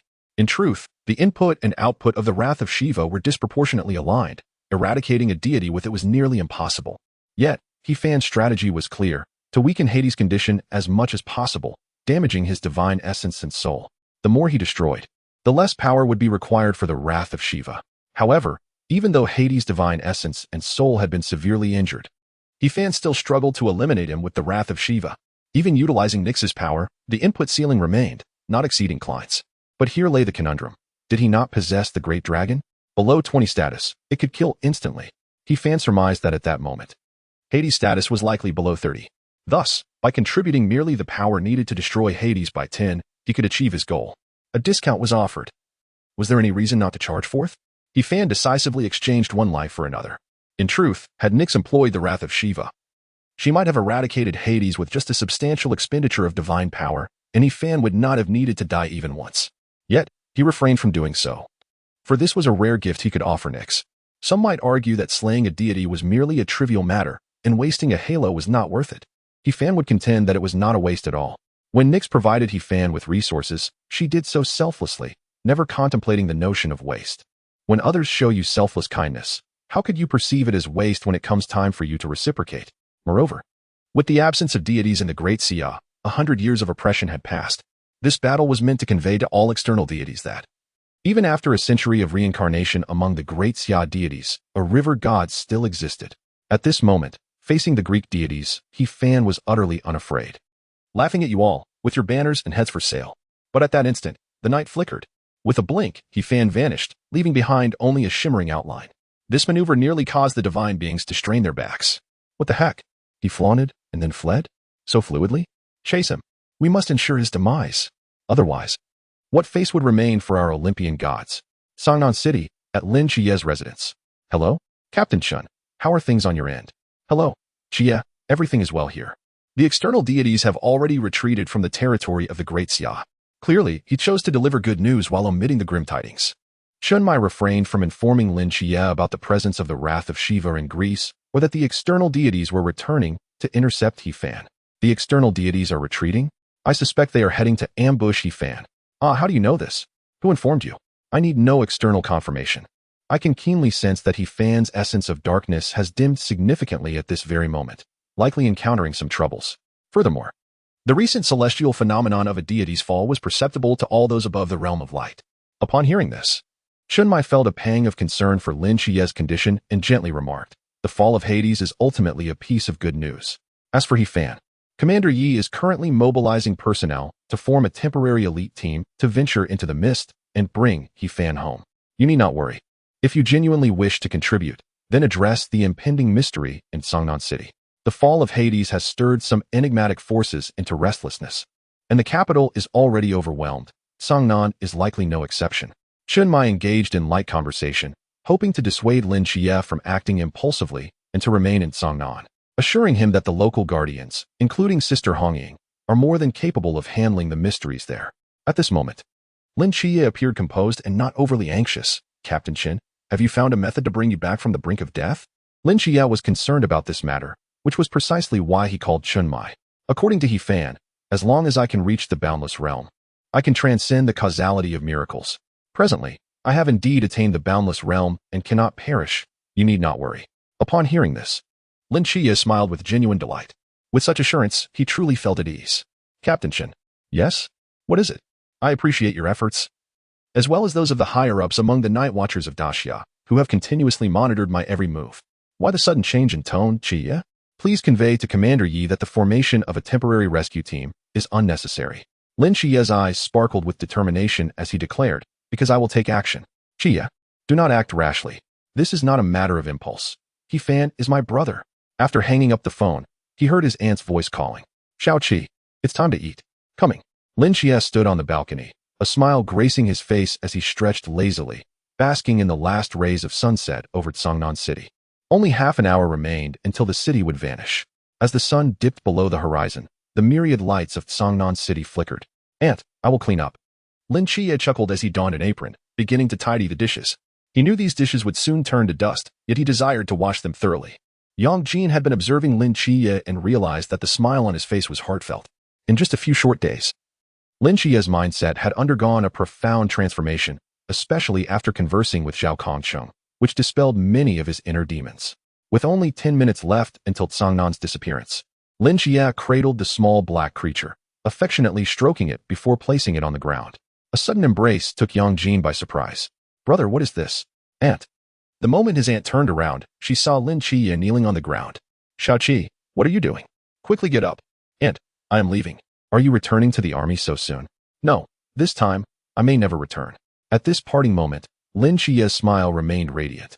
Perhaps the tears in his heart had long since dried, or perhaps he could end his own dream with his own hands, leaving no regrets. For these 10 years, I thank you. In the next life, let us be a family again. Chapter 106. The Divine War in the Capital, and Only by Li Jing fell. At the border of Changnan City, as Lin Xie took that arduous step, the entire city had reached its conclusion. Countless individuals bid farewell to their loved ones and children before transforming into points of light. Despite having mentally prepared themselves, Lin Xie still found it difficult to turn back and confront it all. At this moment, a divine presence emanated from the direction of the old town. The soul returns. Lin Xie was momentarily stunned, gazing in that direction. He beheld a familiar figure stepping through the void. With each step taken, he transcended to a new realm. 7 steps to ascend to divinity. Jin. Lin Xie could scarcely believe his eyes. Yang Jin instantly appeared beside Lin Xie. Jin, you actually. Aunt. Mother has passed. Yang Jin spoke softly. Brother, there is no need for sorrow. Although she was but a mortal and has long departed, our family will reunite one day. Upon hearing this, Lin Xie nodded solemnly. He had never imagined that Yang Jin's identity was so extraordinary. The divine of Daxia, Yang Jin, awakened from the cycle of reincarnation. Yang Jin waved his hand, gripping a trident. Brother, I know where you wish to go, and I will accompany you. With a roar, Yang Jin called.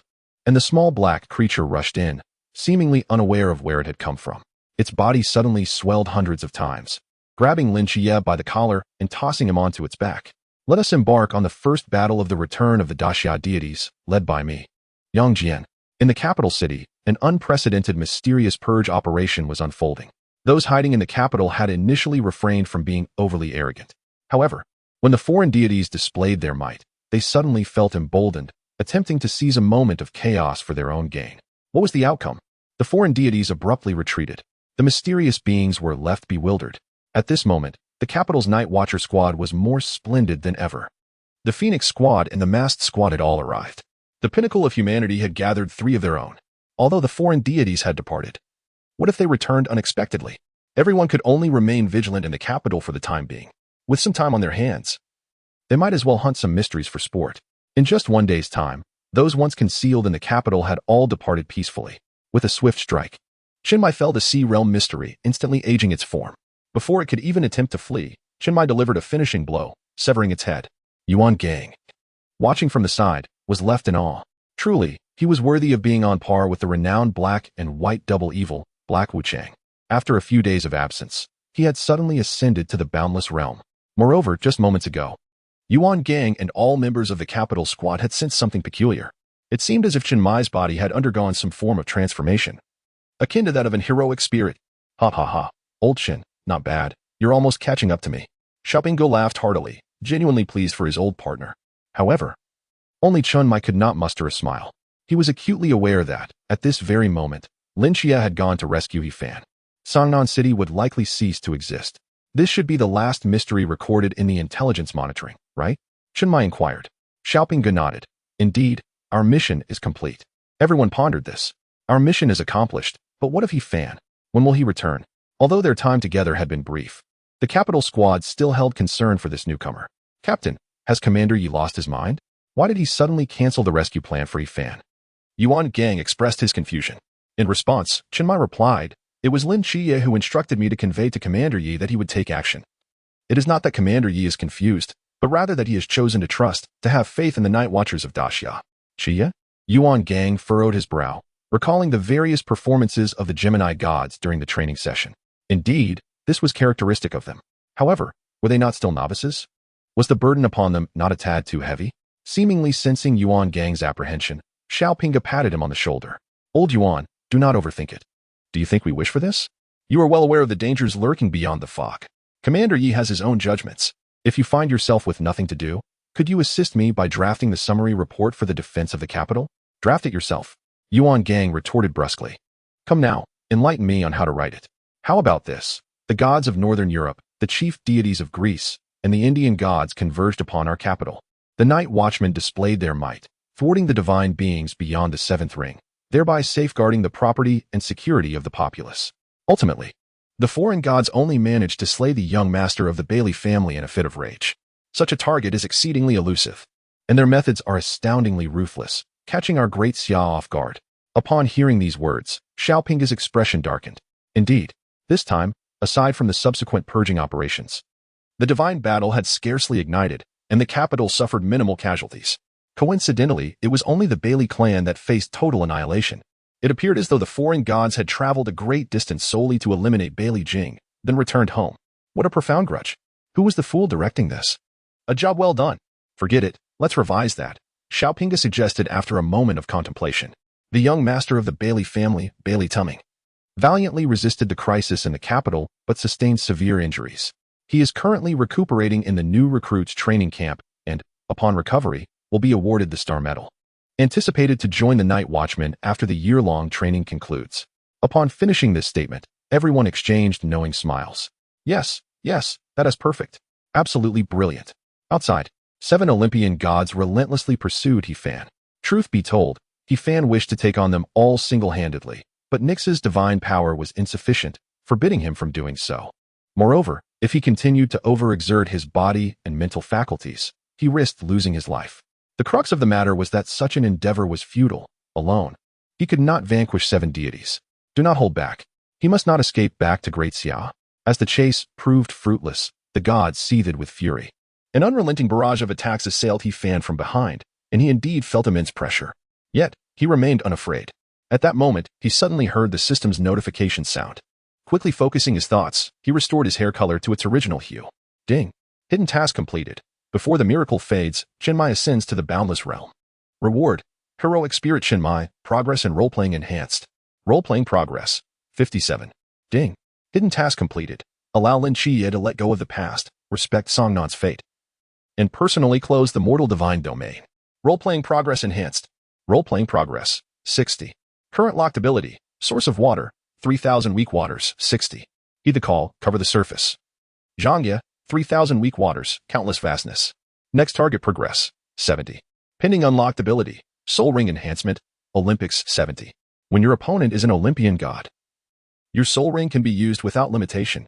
Olympian gods will adhere to the spirit of competition. Damage inflicted by 2 or more targets on you becomes nullified. Upon seeing the new pending ability, He-Fan could not help but grin. Truly, it would be wise for them to eliminate him here today. Otherwise, once he unlocked the 70, he would single-handedly storm the Olympus and devour them all. Chapter 108. This miracle, I shall refer to as handsome. Among the 6 Olympian gods, 3 were daughters of Zeus: Euphrosyne, Talia, and Aglaea. These 3 were known as the Graces, mere embodiments of beauty, with combat prowess that left much to be desired. At that moment, they would become the weak link among the 6 gods. The remaining 3 were largely unknown, with one named Potamus, a river god, possessing a modicum of strength. As they pursued He-Fan, he had noticed that among this pack of scoundrels was a river god. He had long wished to turn back and teach this deity a lesson, but refrained out of fear of being overwhelmed. At this moment, the 6 gods observed He-Fan engaging in conversation with Lin Chiye and felt a sense of disdain. To be honest, they had not anticipated being ensnared in such a predicament while chasing a mere human. However, upon reflection, a sense of dread washed over them. After all, this human had slain Hades, the lord of the underworld. Had they known, they would not have pursued him. Their impulsiveness had led them astray. Upon sensing the anomaly of Hades' fall, they had rushed over without a second thought. Later, under Ares' leadership, they had pursued further, without anyone contemplating the consequences. 7 deities. Were they not simply aiming at whatever lay ahead? The chief god leading the charge, did they truly believe they could falter? Potamus feigned anger, understanding that it was crucial to probe the enemy's vulnerabilities at this moment. You two just need to hold them off, while I devise a means of escape. He disregarded the 3 goddesses entirely. The 2 deities he referred to were twin brothers, merely lesser gods born of fortunate reincarnation, lacking a complete divine persona. And their strength did not surpass that of Pete Klein. The brothers exchanged glances, their eyes shimmering with righteous fury. Upon seeing their university student-like expressions, Potamus felt a surge of confidence. The next moment, the twin brothers emitted divine light and charged towards He-Fan and Lin Chiye. In response, He-Fan merely cast a casual glance at them. By Jigo, he resumed his conversation with Lin Chiye and Nyx. Lin Chiye briefly glanced at the 2 brothers. I shall join as well. It all felt reminiscent of 2 brothers vying to settle the bill at a restaurant.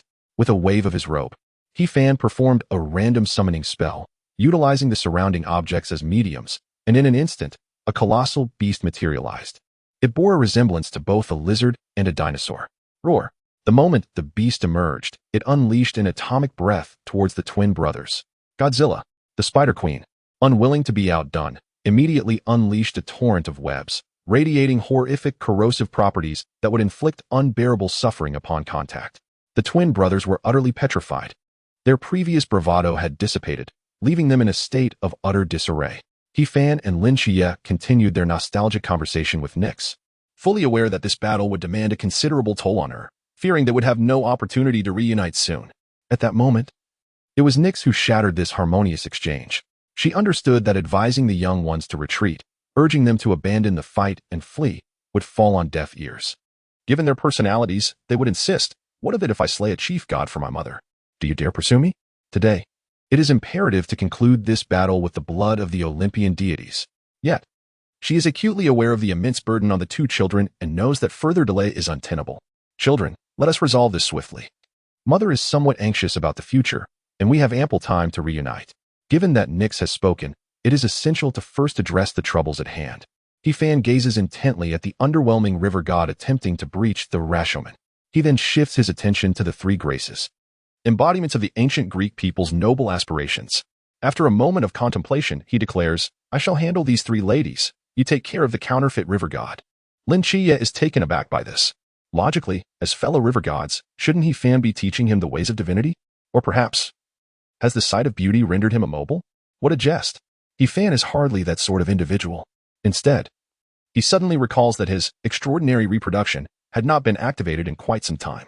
Presently, a most opportune tool, nay, goddess, is at hand. As for Lin Xie, he is unperturbed. "A river god? You? How dare you? I may not be able to contend with a legitimate river god, but a counterfeit Olympian river deity dares to provoke me?" With a forbidden spell, he conjures a fiery, celestial angel.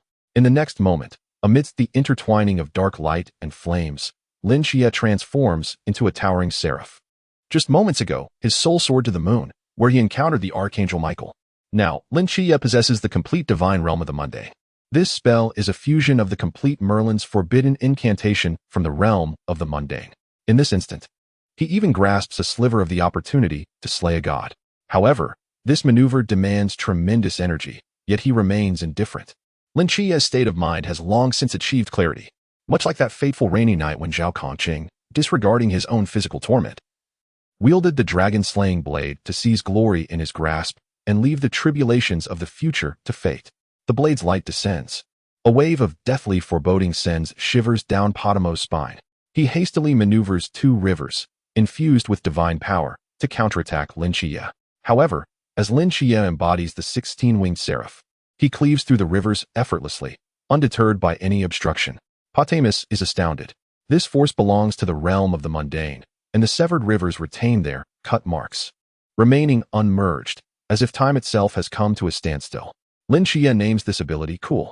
It is a miracle, composed of coolness. Within my miracle, no one can surpass my coolness. Potamo's eyes widen in disbelief. In this moment, he perceives an ethereal figure of a middle-aged man behind Lin Xie. The figure skillfully unsheathes his sword, delivering a strike that is both effortless and exquisitely smooth. He then stands still, his cloak billowing without wind. With a graceful flick, he discards the ash from his cigarette and stylishly places it back between his lips. Potamus gazes in disbelief at the wound upon his chest. Ancient Dragon, activate. In the next heartbeat, Potamo's divine essence shatters, his spirit dissipating. How dare you call yourself a river god? Lin Xie feels a wave of dizziness, yet manages to maintain his stance. A single blow was all it took. Chapter 109. Grateful for the gifts from the three goddesses. Lin Xie gasps for breath. That strike appeared effortless, yet it was the culmination of his utmost capabilities. At this moment, he fully comprehends the immense difficulty He-Fan faces in bearing Nyx's soul with a mortal body. Potamus was defeated in an instant, leaving the Graces quite shaken. After all, they were not merely facing a mere killer. They were about to confront He-Fan, who had slain the god of the underworld, Hades. What should they do? To flee or to fight? They had merely leveraged a certain means to forcibly elevate themselves to the Klein level. Yet it seemed that a deficiency in mental fortitude was their true weakness. Though the three sisters are not combatants, they possess divine-level spiritual strength. Sisters, let us first ensnare him with an illusion. Being daughters of Zeus, the three sisters are indeed sprightly and not as reckless as some others. Crucially, at this moment, He-Fan, In an effort to minimize Nyx's divine energy consumption and restore his assumed form, reverts to his original appearance. His innocent demeanor belies the strength one would typically associate with a formidable being, creating an illusion that he could easily be defeated with a single skill. At this instant, the three sisters synchronize their efforts, pooling their divine energies to unleash a certain illusion. Oh, what is this curious spectacle? He Fan, seeing the unexpected development, does not even attempt to evade. Within the illusion, Talia, adorned with ivy and dressed lightly, dances a folk dance, her graceful movements rare to behold. The goddess of inspiration, she proclaims, offering a generous reward. Euphrosyne prepares a sumptuous feast, embodying the spirit of joy and vivacity. The goddess of joy, she declares, promising unadulterated happiness. Aglaia radiates with divine light, resembling a pure sprite, her exquisite visage adorned with a gentle smile as she invites He Fan to join her in dance. The goddess of radiance, she exclaims, ever brilliant and captivating the heart. After a moment, He Fan stands entranced, and the three sisters rejoice. It has worked. Indeed. No man on earth can resist such temptation. But the very next second, the dark waters enveloping He Fan begin to ripple, and his dark attire takes on an ominous hue. This revelation shatters the illusory facade, and he awakens with clarity. He Fan exclaims, "Who instructed you to initiate your defenses? Cease this at once." Ding. Host's combat insight has reached the required level. Extraordinary reproduction conditions met. Ding. Host's combat insight has reached the required level. Extraordinary reproduction conditions met. Ding. Host's combat insight has reached the required level. Extraordinary reproduction conditions met. Good heavens, in the moment of being ensnared by the illusion, he inadvertently produced three. The three goddesses, witnessing He Fan's immediate awakening, are thrown into a flurry. Does this fellow possess no desires? This is one thing, but not even the beauty trap works? At this moment, He Fan notices that Lin Xie is in a rather precarious state. He senses that Lin Xie's mental energy is severely chaotic, likely a consequence of the previous strike. Once again, it must be stated, for a mortal to slay a god is a feat more challenging than ascending to the heavens. He Fan has accomplished it, but at the cost of his own life. Lin Xie has also succeeded, yet he has expended every ounce of belief in his miracle. The repercussions of this endeavor are dire. He Fan realizes that today may very well reach its conclusion. Lin Xie's condition is no longer suitable for continued battle. Are you drenched in sweat, brother? We are not afraid of death, yet we must not play recklessly. If allowed to continue down this path, he may find himself, as in the original narrative, awakening after a year in the sanctuary. In the next moment, He Fan's long hair flows elegantly, and a terrifying divine power envelopes him once more. With a forbidden spell, he declares that even jumping into the yellow river cannot cleanse his sins. The divine power Nyx can provide is dwindling, and He Fan unleashes this spell upon the three goddesses. Break. With a sharp command, He Fan unlocked the ninefold rebirth gate and swiftly pulled Lin Xie away. Lin Xie, despite his awareness of the precarious state of his body, exhibited a composure reminiscent of Zhao Kongcheng from times past. Outside, the towering Yang Jin, standing over 200 meters, was mercilessly pummeling the 100-meter-tall Ares. Although Ares had also manifested his divine form, it was evident that when the divine form encountered law of heaven and earth, it was akin to a son confronting his father, with no advantages to be found. He Fan glanced at Yang Jin, acknowledging the prowess of the Erlang god who could so dominantly overpower a main deity. However, while they engaged, he decided to retreat with Lin Xie. Regardless of how Yang Jin might exhaust himself, the three pure ones would eventually intervene, so there was no cause for concern. For now, returning to the Great Xia was paramount. Just then, three formidable divine presences approached from behind. Both He Fan and Lin Xie adopted vigilant expressions. It could only be the trickster god Loki, the sea god Poseidon, and Indra, the god of storms. After careful consideration, He Fan concluded that these three were indeed the culprits. "Fear not. Given the circumstances, we shall boldly proceed," Lin Xie declared, mustering his strength. However, suddenly, they sensed other powerful divine energies pursuing the three gods. He Fan exhaled in relief. It seemed the gods of Great Xia could no longer remain idle. Loki, Indra, and Poseidon switched to a full sprint. They had initially sensed the aura of Shiva's resentment and learned of Hades' demise, intending to retrace their steps to see if they could ambush He Fan. Yet, some deities from Great Xia had awakened from the cycle of reincarnation and pursued them relentlessly, leaving them in a state of disarray. Poseidon, in particular, suffered a grievous wound, having been pierced through the arm by a single arrow from the progenitor of archery. This battle had utterly humiliated the foreign gods. One Greek main deity lay dead while another was injured. Indra's strength was not remarkable either. Had he slowed even a fraction, he might have met a dire fate. At that moment, Loki's true form was not present. Only a mere avatar had arrived, lacking any combat capability. The three gods hovered above He-Fan and Lin Xie, casting wary glances downward, hesitant to strike. Yet, the two below showed no signs of fear, fully prepared for conflict. He-Fan, in particular, had unleashed his full power, 5 divine rivers suspended overhead. If you are unafraid of death, let us clash. After all, the gods of Great Xia are on their way. Poseidon furrowed his brow, sensing the peak prowess of the two, his heart growing cold. With the deities of Great Xia hot on their heels, the prospect of slaying He-Fan and seizing Shiva's resentment seemed insurmountable. Moreover, it was utterly absurd. This He-Fan not only possessed the strength to kill Hades, but was also maintaining his peak condition at present. How was this possible? The three gods quickly deduced that Nyx had infused her divine power and soul into He-Fan. First, depleting Hades' divine essence, then channeling Nyx's power into Shiva's resentment. The gods' deductive abilities far surpassed that of ordinary beings, and they swiftly arrived at this conclusion. In light of this, Hades' death was indeed justified. Poseidon shook his head inwardly, lamenting. Brother, why provoke them? Not far away, Yongjin of Great Xia was also imparting a lesson to the Olympian god Ares. At that moment, seeing the other two gods lacking the will to fight, Indra grew anxious. The opportunity for Shiva's resentment was right before them. Why was everyone hesitating? Loki's avatar regarded him with an expression of incredulity. Why don't you take action yourself? If you remain here, do you think the gods of Great Xia will indulge you? It was evident that the tide had turned. Indeed, this is an excellent opportunity. My body is unwell. The chance is yours. With that, Loki opened a portal and directly returned to Asgard. Chapter 111. Unlocking collective roleplay. Let us all rejoice together. Beep. Congratulations to the host for reaching a roleplay progress of 60, a passing score. The spotlight mode has been cancelled. Roleplay mode is upgrading. Beep. New roleplay mode added. Collective roleplay. Collective roleplay. The host can form their own troupe, stipulating scripts for character portrayal, with roles within each script being flexible. Assigned by the host to various actors.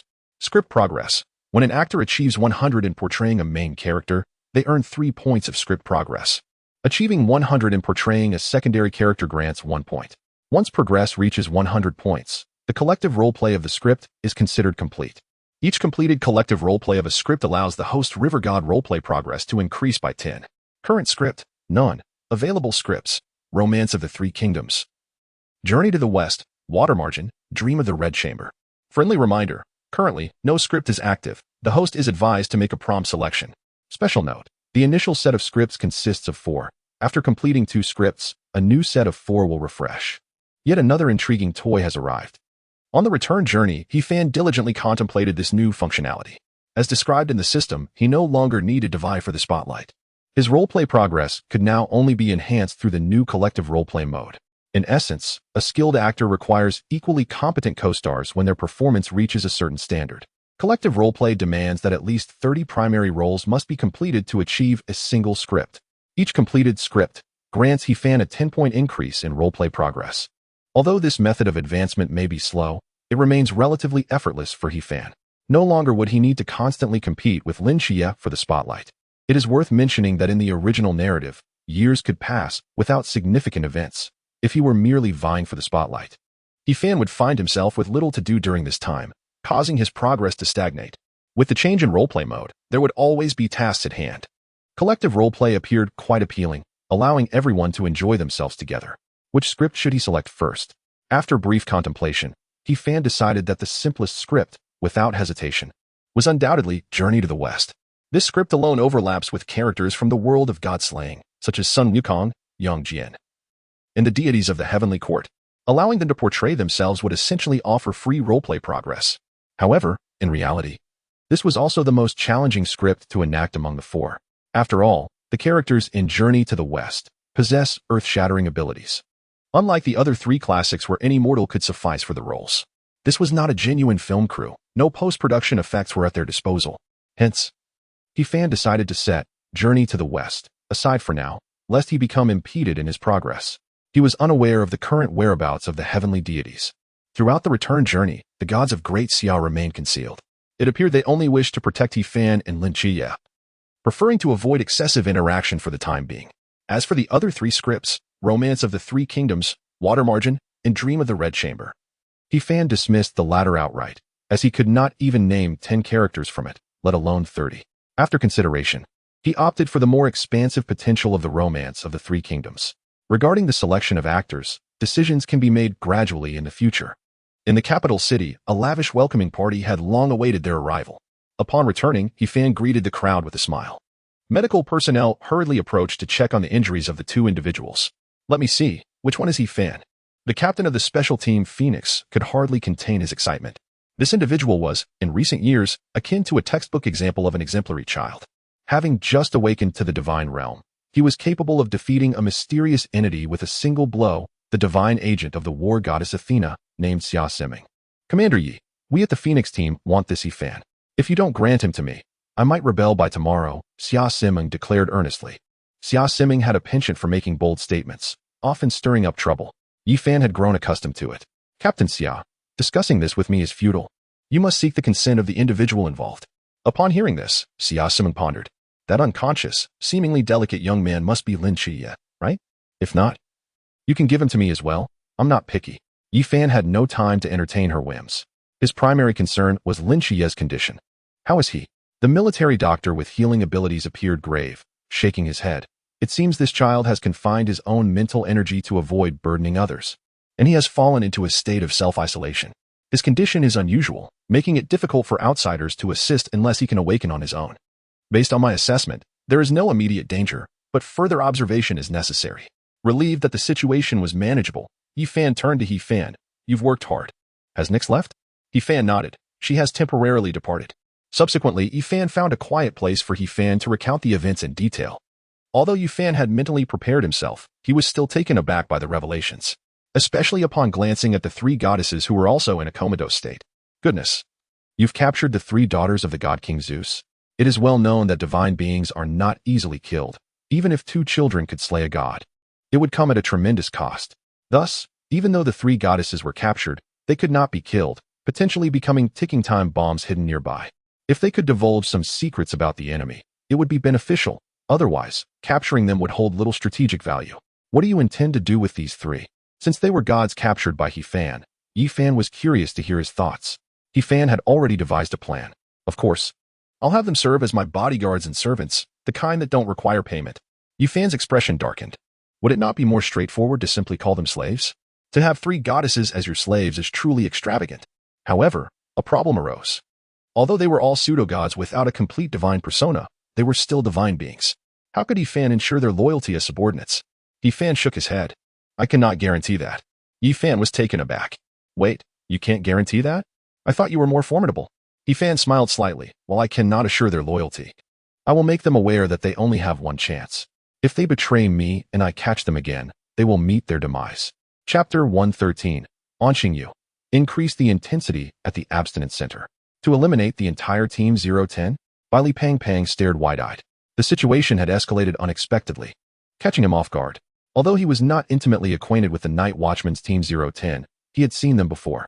To kill them all, should this occur, he feared he would never be able to return to the Night Watchman. Moreover, while the Leo constellation's forbidden item, Qi Yuan, was indeed highly dangerous, the wielder's strength was already above the boundless realm, and with Qi Yuan's enhancement, their combat power rivaled Klein's. Yet Li Pang was merely at the pool realm, and Qi Yuan's effect would not be fully realized, at best allowing him to contend with those at the boundless realm. What is it? Do you have objections to Lord Yu's orders? Seeing the ninth seat squinting and questioning, Li Pang hurriedly shook his head. How could that be? Lord Yu's orders supersede all. He obediently accepted Qi Yuan and placed it into free space. Pang was plagued by numerous doubts. Ever since arriving at the ancient god church, Yu had not allowed the three of them to move freely. Even Anxingyu had a multitude of eyes watching during her outings to procure supplies. Clearly, Yu was still assessing the three of them. However, unexpectedly, Pang was instructed to execute a task and entrusted with such a precious forbidden item as Qi Yuan. This might also be a form of testing. To eliminate the entire Team 010 was indeed a true test of loyalty for Li Pang. He could choose not to comply with the orders or seek an opportunity to contact Lin Chiye and others, thereby returning to the Night Watchman's fold. However, should he do so, who would rescue Zhua Gu and Anxingyu? Furthermore, he was still uncertain whether the Night Watchman and the Bai Li family were aligned. What if he was walking into a trap? In conclusion, this mission presented both risks and opportunities, necessitating careful judgment. By this time, night had fallen. Pang noticed Anxingyu preparing to go out for supplies again. and several members of the ancient god church who usually accompanied her were still dining, prompting him to reluctantly set down his bowl and chopsticks to prepare for departure. There was no choice. She was the chosen young scientist of Lord EU. Someone he could not afford to offend.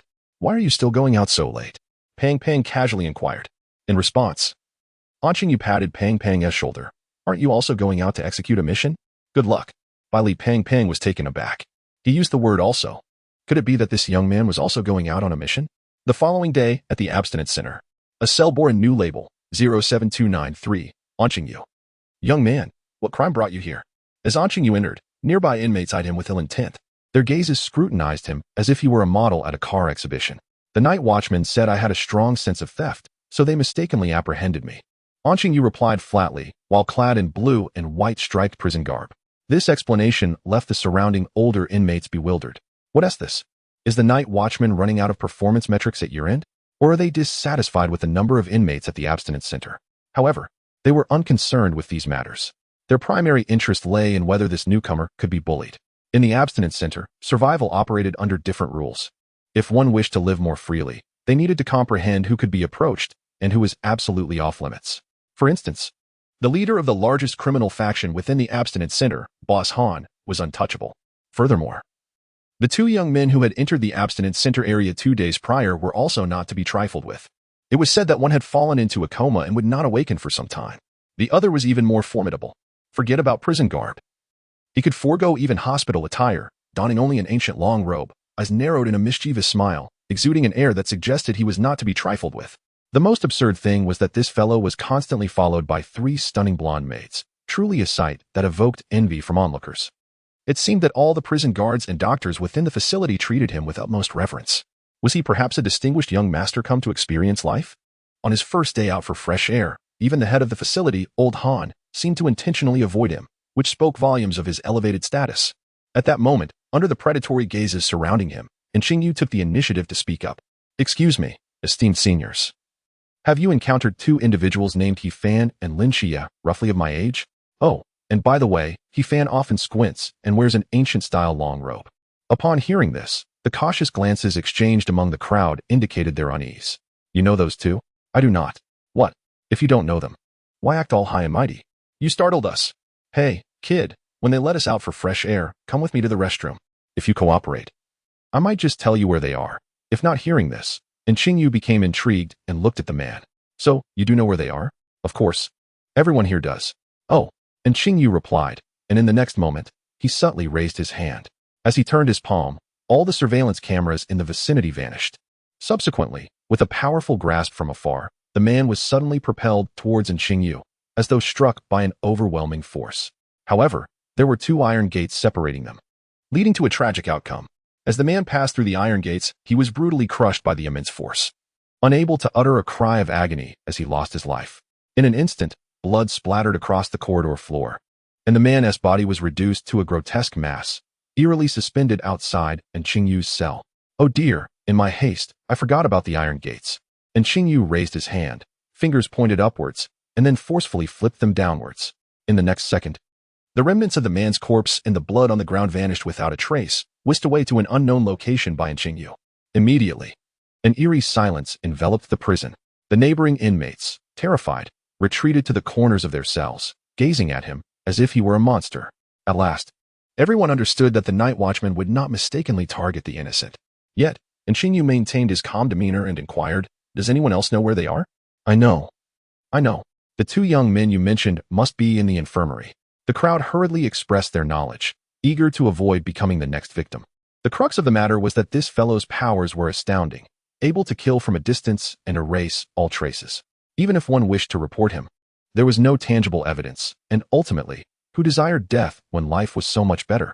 The infirmary? Anqingyu pondered.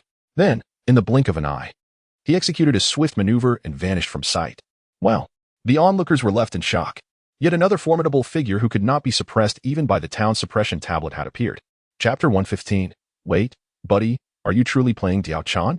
In a film set in Guangshan City, beat him up. Ha ha ha, you idiot, still laughing? Fool, your destiny is to be beaten for life. A dozen burly men surrounded a dazed actor, mercilessly pummeling him. The actor, like a simpleton, endured the blows while grinning foolishly. Dust mingled with saliva, and in an instant, A cloud of debris enveloped him, leaving him covered in grime. Cut. With the director's command, the group ceased their actions and hastily helped the actor to his feet. Sir, are you all right? Damn, who stomped down so hard that the shoe even ended up in his mouth. I clearly saw you kick the hardest. Hey, I just got too into character. Don't sweat the details. Exactly. The key is that your portrayal of the villain was so convincing that I couldn't resist giving you a few extra kicks. Your performance as a fool was also exceptionally realistic. It was almost as if you weren't acting at all.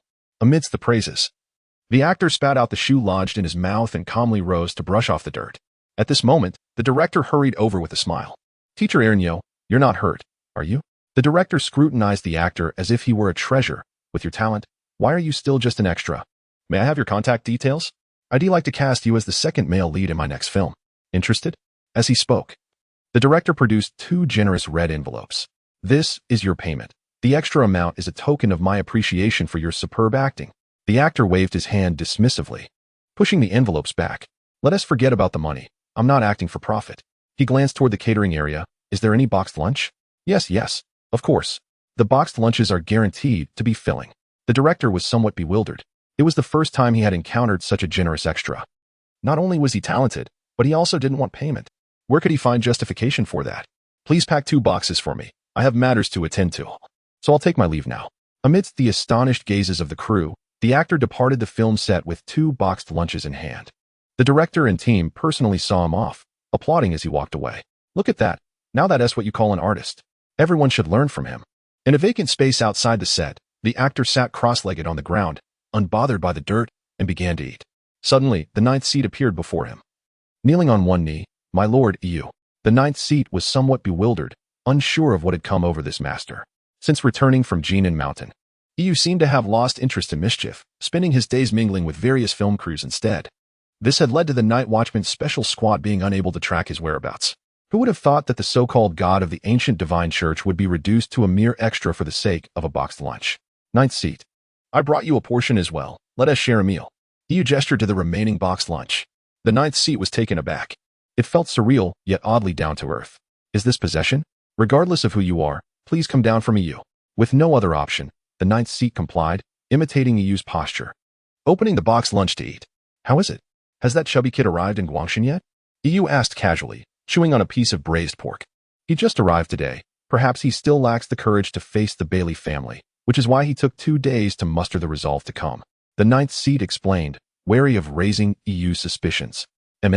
EU nodded, discarding a bone from his meal. Keep a close watch on him. It's best if he can make contact with the Bailey family. I want to see what methods they employ to dissolve my soul contract. 9th seat, please be cautious. There are indeed countless methods at their disposal.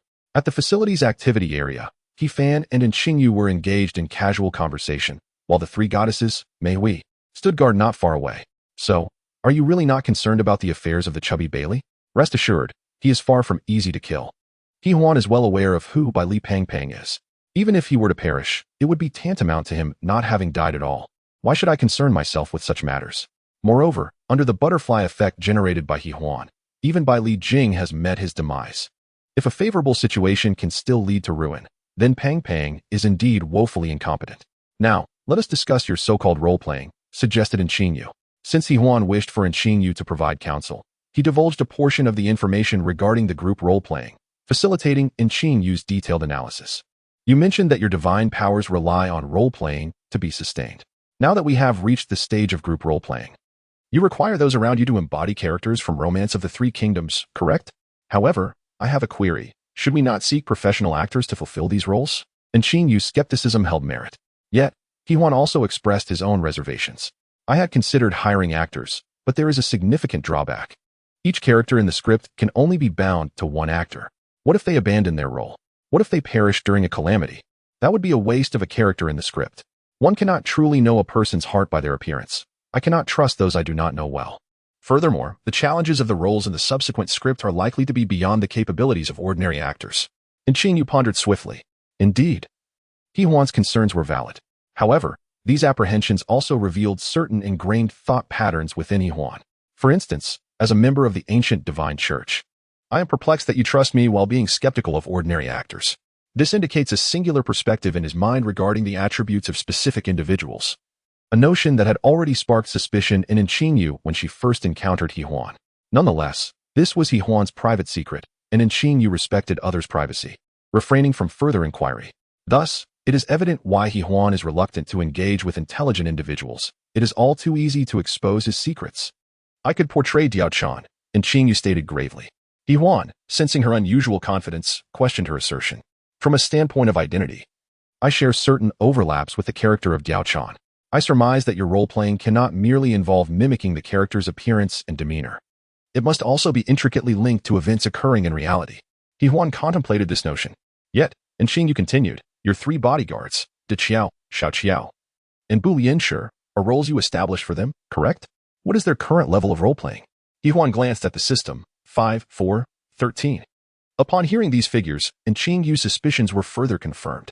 It appears I was correct. Superficial role-playing is insufficient.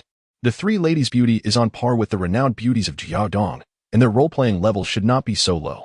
However, rest assured, the 3 goddesses in Greece are all married, and when their husbands come seeking them, their role-playing levels will soar. But it would be best if you could find a performer for Cao Cao beforehand.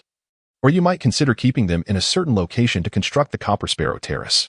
Upon mentioning the actor for Cao Cao, He Huan smacked his forehead, nodding vigorously. Is there any need to search for the performer of the villain? It must be Chao Yuan. He will certainly portray the role authentically. Chapter 116. Accompanying the River God in Roleplaying. The 3 female roles assigned to the 3 goddesses were merely a test, a preliminary exploration of how collective roleplaying might unfold.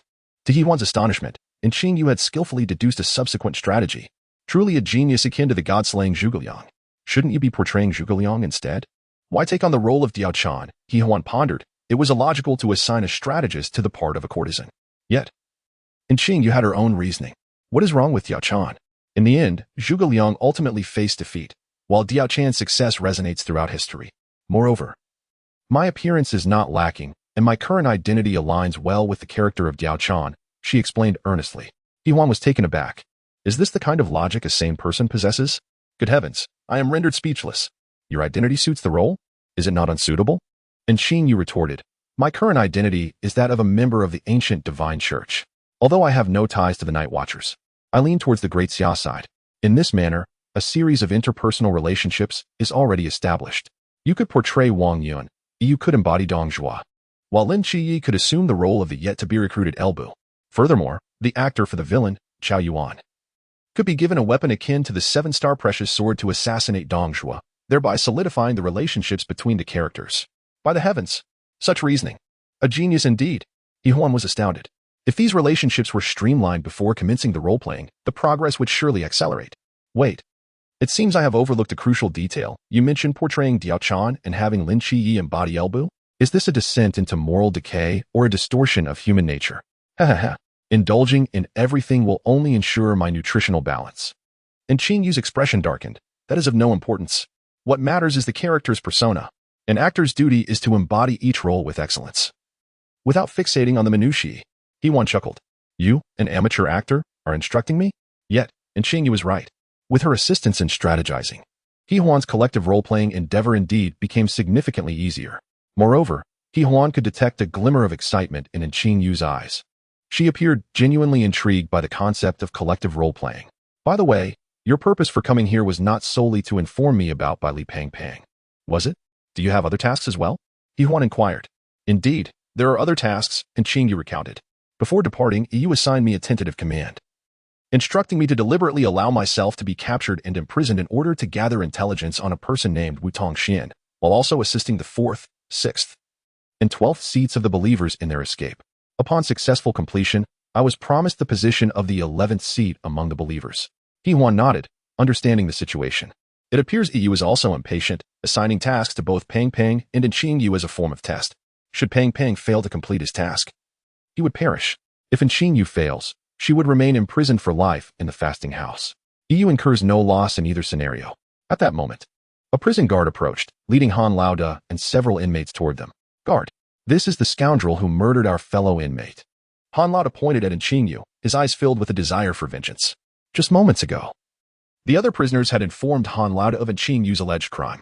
The deceased inmate was affiliated with Han Lauda's faction, and he could not allow such an affront to his pride to go unpunished. However, he was wary of He Huan's status. So he sought the guard to gauge the situation before taking further action. The guard's expression was one of hesitation. In matters like these, it would be best to apprehend Qingyu and teach him a lesson without much deliberation. However, the issue lies in He Huan's extraordinary identity. Would the guard dare to apprehend someone with whom He Huan is on amicable terms? What if he stepped into a trap? At that moment, Dr. Li, the attending physician of Yifan and Lin Chiye, hurried over. What has transpired? Dr. Li inquired, while the prison guard reported the situation truthfully. After grasping the sequence of events, Dr. Li pointed at Qingyu and asked, Patient Yifan, are you familiar with him? Yifan squinted his eyes, refraining from answering Dr. Li immediately, instead directing his gaze towards the prison guard. I am not merely a patient. Otherwise, I wouldn't be residing in a hospital ward. Did Commander Yu not inform you? According to the regulations of the prison, how should the inmates comport themselves in the presence of esteemed visitors? Upon hearing this, Dr. Li furrowed his brow and exchanged a knowing glance with the prison guard. The guard, understanding the cue, promptly delivered a kick to Boss Han. You and you. Turn your backs to me. Hands on your heads. Lie on the ground. Do not let your gaze be exposed to our esteemed guests. Subsequently, the guard bellowed across the courtyard. All inmates, turn your backs and face the nearest wall. Hands on heads. Crouch down. Instantly, all snipers in the shadows took their positions. Any inmate who dared to defy the command would surely taste the bitter sting of bullets. The prisoners were left bewildered, hastily seeking corners to crouch in, fearing the emptying of magazines. Simultaneously, they pondered among themselves. This young master truly is formidable. Previously, we were skeptical of his prowess, but it seems we underestimated him. And Qingyu was also somewhat astonished. Is it truly this dignified? In fact, in every prison of the Great Xia, inmates would instinctively turn their backs to face the walls when encountering outsiders, aiming to prevent any feelings of fear from arising in the visitors. However, the rules in this penitentiary were somewhat exaggerated. Yifan observed the scene with satisfaction, aware that Boss Han was up to no good. He couldn't be bothered to quibble with such a minor character. It sufficed for him to understand that in Jiangnan and Jiangbei, one ought to inquire about who holds the power. As for this individual named Qingyu, I am not well acquainted with him. He is merely a friend with whom I converse amicably. With a mischievous smile, Yifan leaned closer to Qingyu and whispered, Go persuade Zhang Jiao Zhang Bao and Zhang Liang to initiate a rebellion promptly. And Qingyu's lips curled into a knowing smile, realizing that Yifan was quite clever, capable of drawing inferences from one instance to another. Who were the Huangjin brothers that Yifan referred to? They were, of course, the 4th, 6th, and 12th seats of the believers. Take them away, Dr. Li gestured. The prison guard proceeded to escort Qingyu and Boss Han along with a few others. As for the unfolding events, Dr. Li did not inquire further, for Commander Yi had instructed him to allow Yifan to act independently and merely report in real time. In the city of Guangshan, as night fell, Captain Wei, this Emily, she is actually a divine agent. A team member behind Wei Xiaoming exclaimed, his eyes wide with astonishment. Wei Xiaoming's expression was equally grim. As a being of the Sea Realm, he had failed to eliminate Emily within the boundless realm, instead allowing her to unleash her divine might, shattering the very confines of the boundless realm. In the brief days since their arrival in Guangshan, this girl had ascended to the pinnacle of the river realm? Why did the Night Watchers conceal the fact that she was a divine agent? To be honest, Wei Xiaoming felt a twinge of fear. However, there was no turning back. He had no route of retreat. With the boundless realm broken, she may have already reported her circumstances to the higher-ups of the Night Watchers. Wei Xiaoming's demeanor darkened. We must eliminate her swiftly to ensure there are no witnesses. We cannot afford her any respite, or the information she divulges will only exacerbate our troubles. Chapter 119. Bai Li Pangpang trembled as he clutched the emblem. What a jest! Who in their right mind would choose death when they could live? He merely sought to intimidate Wei Xiaoming and his companions with this object. Otherwise, he would have injected himself without hesitation, allowing them to witness it. Yet, it appeared that Wei Xiaoming was not swayed by such tactics. He dared not act. Pongpong's intentions were immediately discerned by Wei Xiaoming. In that moment, Bai Li Pangpang clenched his teeth, feeling an overwhelming urge to utilize the spirit summon. Damn it! How dare you look down upon me? Just as Pangpang contemplated how to overcome the enemy, he suddenly felt a wave of refreshment within him. What the hell? The Guangshan team members, who had been pressing the attack, suddenly retreated. Overjoyed by the continuous flow of spiritual energy coursing through him, Pangpang realized he had broken through. Perhaps it was the pent-up frustration that finally propelled him to this milestone. What a thrill. Previously, Pangpang had maintained himself at the pinnacle of the pond realm, on the verge of breakthrough at any moment. He had merely wished to stimulate himself, to see if he could make that final leap, and it had truly succeeded. He quickly stowed the emblem away. Who among the reputable would use such a thing? He enveloped himself in the protection of Yao Guang, soaring into the air, transforming into a myriad of forms, wielding the prayer abyss. In an instant, a storm of swords rained down upon the Guangshan team members. With a single strike, Pang Pang unleashed boundless energy, aiming directly for Wei Xiaoming's life. Wei Xiaoming exerted every ounce of strength to fend off the assault of the energy-laden sword, feeling as if his very organs had been displaced. The moment Pang Pang stepped into the river realm, this battle was already lost for the Guangshan team. Perhaps Wei Xiaoming still possessed the strength to fight, but what of the other river realm team members? At this moment, Wei Xiaoming lay amidst the refuse, his expression dark as thunder. Reflecting on the path he had tread alongside the Guangshan team over the years, had he erred in any way? He believed he had done nothing wrong. The world of adults is often filled with such helplessness. In the territory of the Bailey family, some matters could indeed lead to a second sunrise only through compromise. How does one reconcile the need to uphold the Night Watchers while avoiding offense to the Bailey family? It is no easy task. You wish to adhere to your sense of justice, but what if the price is the lives of your comrades, or even your own life? Would the Night Watchers turn against the Bailey family for the sake of a few lives? When efforts yield no change, and your most treasured possessions are deemed worthless by others, it is time to alter your perspective. Wei Xiaoming merely made the choice that most adults would, convinced he had done nothing wrong, until Mo Li's arrival. Her actions instilled a sense of crisis within him, igniting a murderous intent. One misstep leads to another. It is all the fault of the Bai Li family. Bai Li Pang Pang, wielding the great sword, was reveling in the moment, preparing to conclude the encounter. Suddenly, Wei Xiaoming, who had just been sent flying into the refuse, lunged forth at an astonishing speed. This is all you're doing, Bai Li family. As the imminent threat approached, Pang Pang, momentarily stunned, was struck by a glint of blade, shattering Yao Guang. In an instant, the immense force knocked Pang Pang off balance, causing a metallic taste to rise in his throat, blood spilling from the corner of his mouth. Boundless realm? Pang Pang was bewildered. No way. This fellow has also broken through. No, something felt amiss. Pang Pang sensed an unusual aura emanating from Wei Xiaoming. Fixating on the spot from which Wei Xiaoming had just appeared, he spotted a fallen emblem. The spirit summon? He utilized the spirit summon from the emblem. Now that's a true man. Upon witnessing the scene, the entire 010 team had reddened eyes, each member brandishing their insignias. Bai Li, feeling an ominous foreboding, realized the gravity of the situation. If they all injected themselves, it would indeed be catastrophic. With the entire team at the Sea Realm and a captain of the Infinite Realm, their combat prowess rivaled that of a specialized squad. However, at that moment, Wei Xiaoming let out a furious roar. Put those down. The insignia is the last lament of the Night Watchman. It is not yet your time. If I die alone, it is insufficient to lead you down the right path.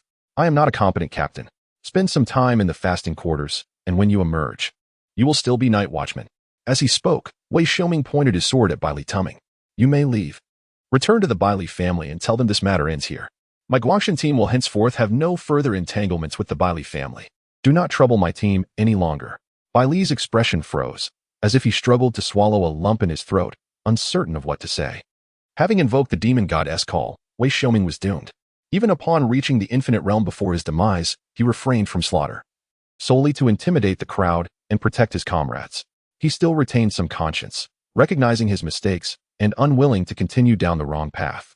Perhaps in some parallel universe, he and his teammates, along with Miao Su, Fatty, and Molly, coexisted harmoniously. Suddenly, applause echoed from a distance. Indeed, the captain of the Night Watchmen is worthy of admiration. It was the three forbidden artifact wielders of the Bai Li family who had long been lurking in the shadows, awaiting their moment. The archer held an ancient longbow, poised to strike, while the Pisces brandished two short swords. The imposing Taurus, clad in armor, stood at the forefront, having just applauded and spoken. Captain Wei, I shall relay your words to Lord Bai Li. As for whether he will agree, I cannot guarantee. The Taurus then turned to Bai Li Tuming. Young master, it has been a while. We kindly request you to return with us. Lord Bai Li has been quite eager to see you. Bai Li, stifling a retort, resigned himself to facing reality. After all, the three Zodiac artifact wielders possessed combat capabilities that rivaled the Infinite Realm, making resistance futile. At that moment, a sudden surge of energy erupted. Molly unleashed an unprecedented speed, appearing above Taurus without warning. Taurus widened his eyes in disbelief. Sea Realm? With a swift strike, Molly aimed a blow downward. Fortunately, Taurus reacted just in time, using his armored artifact for defense, narrowly avoiding a fatal wound. Nevertheless, the strike forced him to one knee, and a violent tremor coursed through his body. With a grunt, Taurus summoned all his strength to repel Molly's assault, his gaze filled with astonishment. Had she broken through? How could she possibly leap to the pinnacle of the sea realm so suddenly? He had been closely monitoring the situation. This girl named Molly was indeed a rare talent. Before departing, Bailey Xin had even mentioned that if she were willing, she could become the new Ares artifact wielder for the Bailey family. Now, observing her prowess, it seemed she was not inclined to accept. Molly, in her haste to attack, had a straw in her mouth. At that moment, she tucked away a used, vibrant insignia into her embrace. It bore Bailey Tumming's name along with a line of small text. She was perplexed as to why the insignia she had discarded in the river had suddenly transformed into the demon god's drink. It was said that He-Fan's ability required him to be within 100 kilometers to take effect. Yet, He-Fan was not present here. Demon god's drink, limited edition for river offspring, instantly elevates one's realm by a significant tier, allows those without forbidden realms to comprehend forbidden realms. Can be used continuously without any side effects. Chapter 121. Sleep, Get Up, and Portray Elbow. Regarding the bizarre experiences described by Qiao Yuan, He-Fan and Qingyu exchanged glances, both agreeing that given Qiao Yuan's current mental state, portraying Cao Cao would undoubtedly be a secure choice. You want me to play the villain? After Qingyu explained, Qiao Yuan felt a mix of excitement and reluctance. Ba, since you plead with me, I shall humbly comply. His body seemed to betray his honesty. Molly skeptically inquired, I have no issue portraying Sun Shanxiang, but who will play Liu Bei? Don't tell me it's that fatso. She had an ominous premonition, fearing this was He-Fan's ploy to set her up with Fatty. After all, it was evident to everyone in the training camp that Bailey Fatty liked her. Molly despised being thrust into such matchmaking situations. He-Fan chuckled, you misheard. Fatty will merely play your son, Lu Shan. Molly nearly burst into laughter, realizing the absurdity of the situation. Goodness, that's not just a minor misstep. It's a generational leap. Feeling a surge of relief, she confidently declared, I can certainly excel in this role. Although she was still unsure why He-Fan wanted everyone to act, she was willing to help. Not for any other reason, but because He-Fan had granted her the opportunity to be a divine agent, empowering her to become a self-reliant woman. At that moment, an inexplicable wave of energy emanated from the direction of the Sunshine Mental Hospital. Nearly everyone in the fasting quarters felt this disturbance, leaving them somewhat astonished. What sort of forbidden realm could create such a commotion under the suppression of the town monument? Only those familiar with this energy recognized it immediately. It was the fluctuation from the mortal realm. Lin Chiye had finally awakened. He-Fan hurriedly led everyone to check, only to be stopped by the guards. Esteemed guests, I apologize, but without the caregiver's secret code, you cannot pass through here. The two security personnel glanced at the individuals behind He-Fan. All three were clad in prison attire. Even though Commander Yi had instructed not to interfere with He-Fan's actions, bringing 3 prisoners in was rather audacious, was it not? What am I to do now? I can't return home. He-Fan expressed his frustration. His caregiver was responsible for both him and Lin Chiye. With Lin Chiye exhibiting unusual behavior, the caregiver hurried back, temporarily abandoning He-Fan. Please, do not make it difficult for us. We must adhere to the rules. Without the secret code, no one is permitted to enter the Sunshine Mental Hospital. The guards remained dutifully committed. Upon hearing this, He-Fan replied, well, then, that's easily resolved. I know the secret code. The two security personnel exchanged glances. If He-Fan knew the code, he could indeed lead others in. One of them asked, what does the lantern bearer wish to eat today? With a smile, He-Fan replied, 20 packs of spicy, toothless vegetarian tripe that will leave a person utterly dazed. Wait, you actually know? They had no choice. Rules were rules, and the guards had to let them through. Please, enter. Unbeknownst to them, He-Fan had been seeing Wu Laogo in his dreams daily, and Wu Laogo would inadvertently reveal the next day's secret code to him. Wu Laogo, whose real name was Wu Tongxian, was a former member of the medium team. He is undoubtedly a pivotal figure within this fasting institution, and thus, He-Fan must engage with him. To this end, Qingyu has arranged for the eccentric Wu Laogo to assume a role, that of Yuji. Upon returning to the hospital room, Lin Chiye had indeed regained consciousness, though he appeared utterly bewildered. When Dr. Li arrived, the nurse stepped outside. Patient Lin Chiye, you are awake. Do you remember your identity? I am Lin Chiye, the most handsome in the universe, who has slain gods with a single stroke. Doctor Li noted this down in his little notebook. Patient Lin Chiye, your logic appears to be temporarily sound, albeit with severe narcissism. Just then, He-Fan and the others returned to the room. Observing Qingyu and the rest, Dr. Li exhibited no significant reaction. Instead, he inquired, Lin Chiye, do you recognize them? What are their names? Lin Chiye stared blankly at the group. Qiao Yuan, Mo Li, and my brother He-Fan. I do not recognize this person. When he turned his gaze to Qingyu, a sense of familiarity washed over him, yet he could not recall who she was. And Qingyu's lips twitched slightly. Indeed. It was only normal that Lin Qiye did not recognize her. Allow me to introduce myself, and Qingyu. I was once your schoolmate. The renowned thief of secrets from Songnan City is none other than myself. I later expanded my endeavors to the capital, although they had never met, upon hearing her name. Lin Qiye recalled her. She was the one who had mysteriously disappeared alongside Pang Pang and Zhuanggu at Jinnan Mountain. I remember you. How are Xin Qingzhu and Bai Li Tuming? Rest assured, they are doing well. Lin Qiye felt somewhat reassured, then asked, where is this place? Why are Chao Yuan and Mo Li here? Has something happened? Dr. Li chuckled softly. You are in the Sunshine Psychiatric Hospital within the fasting institution. Rather than inquiring about what has occurred, you should question what they have done. Sunshine Psychiatric Hospital? Fasting institution? Lin Qiye found it challenging to digest this information. Doctor. Li waved his hand dismissively. The specifics can be discussed later. I have one final question for you. Who do you think is the most handsome in this room? Without hesitation, Lin Qiye responded, of course, it is I, Lin Qiye, who is the most handsome. Dr. Li recorded this in his notebook. Patient Lin Qiye. Mental state pending evaluation. Narcissism is beyond remedy. He found himself puzzled. He had heard this child was of impeccable character and had shown no signs of narcissism before arriving. Why had he developed such tendencies under his care? Perhaps it was best to report to Commander Yi. Awakening was always a positive development. Once Dr. Li left, everyone regarded Lin Qiye with peculiar gazes, sensing something amiss. Why are you all looking at me like that? Is it because I am too handsome? Lin Qiye inquired earnestly. Everyone took note. Ever since Lin Qiye had awakened, he had been incessantly emphasizing the word handsome. Only He Fan understood the underlying reason. For at this moment, Lin Qiye possessed the complete version of the mundane divine realm. His ability to slay the river god, whom he was not well acquainted with, was attributed to the miracle of the mundane divine realm's handsomeness. Moreover, despite enduring severe mental strain, he had managed to recover fully in a matter of days. A feat accomplished through the relentless cultivation of handsomeness within the divine realm. In essence, from this point onward, as long as Lin Qiye believed himself to be handsome, his combat prowess would experience a significant enhancement.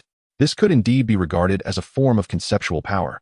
He Fan, grinning, leaned closer to Lin Qiye. From today onward, you shall be known as the handsome servant of 3 families. No, wait. Servant of 3 surnames. Lin Qiye replied, I just woke up. Why are you both joking and insulting me? New title. Don't tease. Compliment my handsomeness, and I won't object. But what on earth is this servant of 3 surnames nonsense? Chapter 124. The Real World, my dear lady. You surely do not wish for your husband to discover these photographs, do you? At this moment, Brockie appeared quite flustered, yet she maintained a demure posture and flawless makeup. Mr. He Fan, please do not proceed with that. Brockie hesitated. I implore you, do not let my husband find out. I will do anything you ask. He Fan chuckled. Anything? Forget it. I was merely jesting. For He Fan, the thrill of the process was far more enjoyable than the outcome. But I am not the director here. You should plead with him. He Fan shifted the blame onto Lin Qiye. Lin Qiye regarded the delicate and enchanting Brockie and asked, who are you? And who is your husband? What is happening? I am Brockie's wife, the goddess of youth, Aiden. Aiden then recounted her and Brockie's plight. It turned out that when the mist descended, the gods of Asgard sought to protect themselves by requesting a golden apple from Aiden. After the gods divided the apples, the benevolent Aiden ultimately retained only 2, one for herself and one for Brockie. However, she had underestimated the corrosive power of the mist, and Brockie's divine essence diminished each day. While Aiden could sustain her life through her control over the authority of youth, Brockie could not. In the end, she sacrificed her heart to her beloved husband, Brockie. Upon hearing this, Lin Qiye felt a stir of emotion, unsure whether to commend the beauty of love or lament the cruelty of reality. Fear not, my brother was merely jesting. We shall all keep your secret. Really? Aiden asked uncertainly. Lin Qiye's expression was earnest. Of course it is true. With a face more handsome than Brockie's, I could never lie. Aiden replied, then. I truly thank you. At that moment, Lin Qiye's patient interface also underwent a transformation. Brockie, Aiden, treatment progress. Once suddenly, 2 grand spinning wheels descended from the heavens. It was time for the much-anticipated lottery segment. Both noticed that this time, the wheel encompassed the abilities of both Brockie and Aiden. As the wheel spun, Lin Qiye's face radiated with confidence and allure. Ultimately, the pointer halted on super handsome. Lin Qiye frowned. This skill is redundant. I am already this handsome. What need have I for super handsome? In that instant, Lin Qiye's entire demeanor underwent a dramatic transformation. Upon closer inspection, one could discern every admirable quality attributed to masculinity within him. He Fan's pointer also gradually came to a stop, finally landing on Poem of Destruction. if he recalled correctly. In the original storyline, Lin Xie had acquired Sky Poet. Did this not imply he could forsake martial prowess for literary talent henceforth? Facing adversaries, they could simply stand there. Reciting poetry with flair, how magnificent. Little did they know, Lin Xie had not drawn the original Sky Poet. The narrative had shifted. Now, super handsome might indeed be more fitting for him, as it could reduce the consumption of the miracle of handsomeness within the mundane divine realm. He entered Merlin's room. The environment had transformed dramatically, showcasing a modern and stylish decor. On the desk, a novel contraption, a computer, had appeared. Of course, this novelty was only new to Merlin. Merlin's treatment progress, 70. The pace is rather satisfactory. Uncle May, how is your novel coming along? Merlin smiled mysteriously and showed a glimpse of the author's back end. The work, Slaying the Gods, the river god is also a conceptual deity? Upon seeing the title, Fan's expression darkened. Goodness, it truly is fanfiction. Is it based on me? Simultaneously, he noticed a pen on the table, furiously scribbling away, continuously striking the keyboard to produce text. Incredible automatic writing. This is the dream of countless web authors. Fan flipped to the latest chapter of the novel and discovered that the plot was unfolding in the fasting house. And the content being typed was precisely the events that had just transpired between him and Lin Xie. Uncle May, you earn money far too easily. Doesn't your conscience ache? Fan couldn't help but jest. This isn't writing a novel. It's more like a documentary. I don't lack money. I donate the earnings from the novel to a dimensional charity organization that helps more children fulfill their dreams. But you, my dear Fan, Merlin chuckled. I can deduce and know the things that have already occurred in your life and write them into the novel. However, I remain utterly in the dark regarding your future. Recently, readers have been clamoring that the plot has become somewhat bland, and I find myself powerless. Therefore, you need to exert yourself. As my treatment progress is related to the growth of your divine river. Fan glanced at the growth of the tomato divine river. Growth, 70. The growth rate is surprisingly identical to the treatment progress. After some contemplation, Fan discerned the rationale behind it. When a novel created by the current agent achieves the following 5 criteria: over 1 million readers, a score above 95, single-day gifts exceeding 500, single-day updates surpassing 10,000, and ranking first in its category, the growth rate can reach 100. Merlin's novel has only met 2 of these criteria so far: single-day updates over 10,000, and ranking first in its category. Thus, the treatment progress increased by 20, but obtaining the remaining 30 seems quite challenging. Uncle May, if you keep talking like this, I might be overwhelmed, Fan said with a smile. However, as far as I know, a novel typically enters a silent period after its debut. You can wait until it surpasses 450,000 words to conduct multiple title experiments. If successful, the traffic may return to its peak. And perhaps we can aim for that million readers. As for the score, a truly excellent book will gradually reach a score of 95, so there's no need to worry. Upon hearing this, Merlin nodded with a smile, harboring some expectations for the future. If my treatment reaches 100, can I venture into the real world to have a chat with the original author? In an unknown corner of the world, a promising young man concluded a day of arduous work and stretched his limbs. He picked up his phone and opened a fan fiction related to his own work, eagerly reading the latest chapter to pass the time. However, upon reaching the final line, his smile abruptly froze. He instinctively glanced back towards the doorway, shivering slightly. Chapter 125, The Threat of Bylisin. On this day, the atmosphere in the fasting house was particularly eerie compared to usual. The prisoners seemed to harbor their own concerns. Obedient yet subdued. They were unsure whether they would face another 200 slaps today. Would such days become a daily occurrence? Or would there be other surprises? That fellow named Fan truly did not act like a human.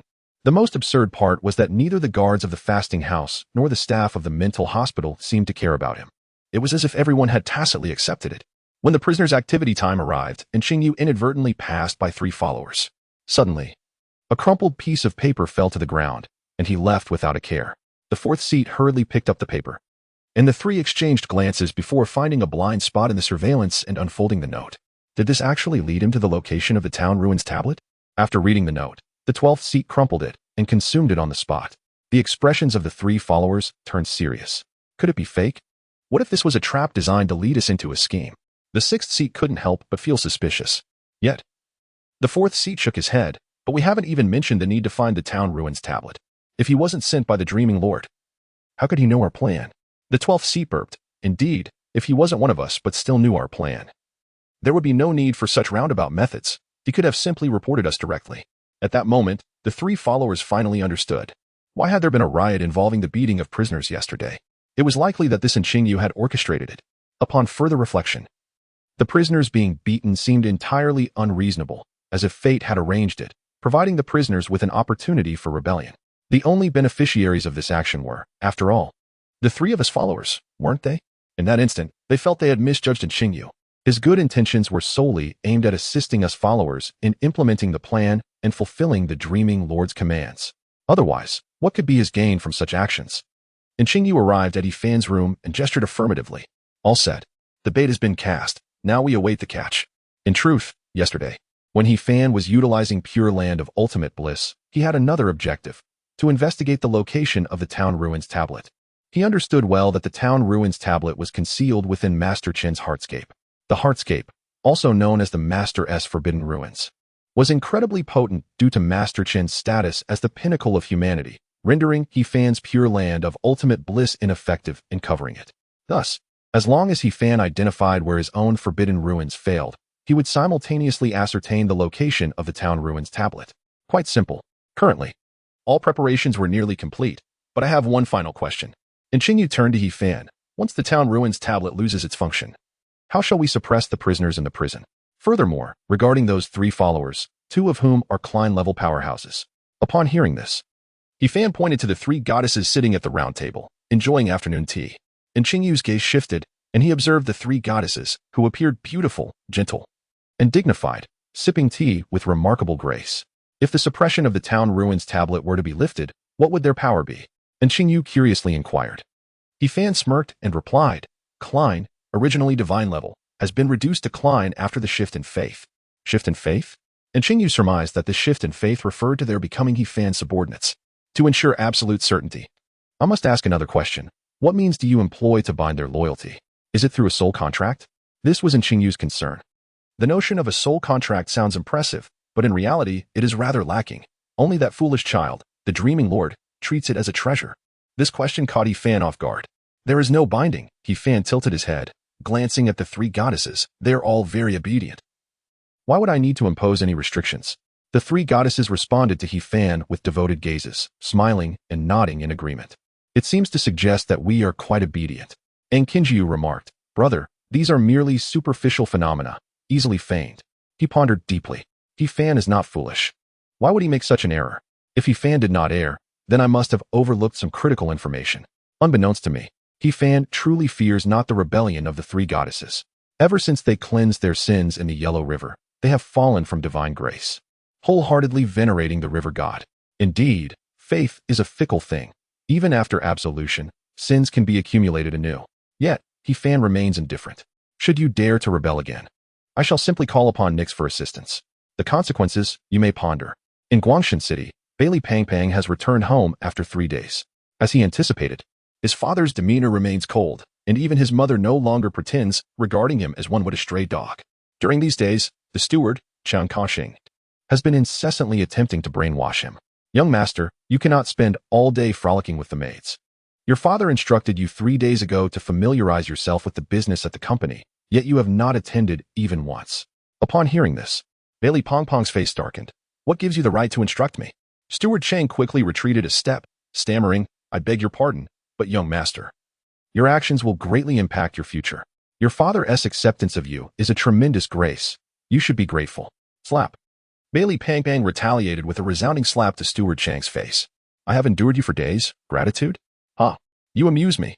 I am now a registered night watchman and a devotee of the ancient god church, but I am certainly not a son of the Bailey family. The very thing I should possess now eludes me, and you expect gratitude?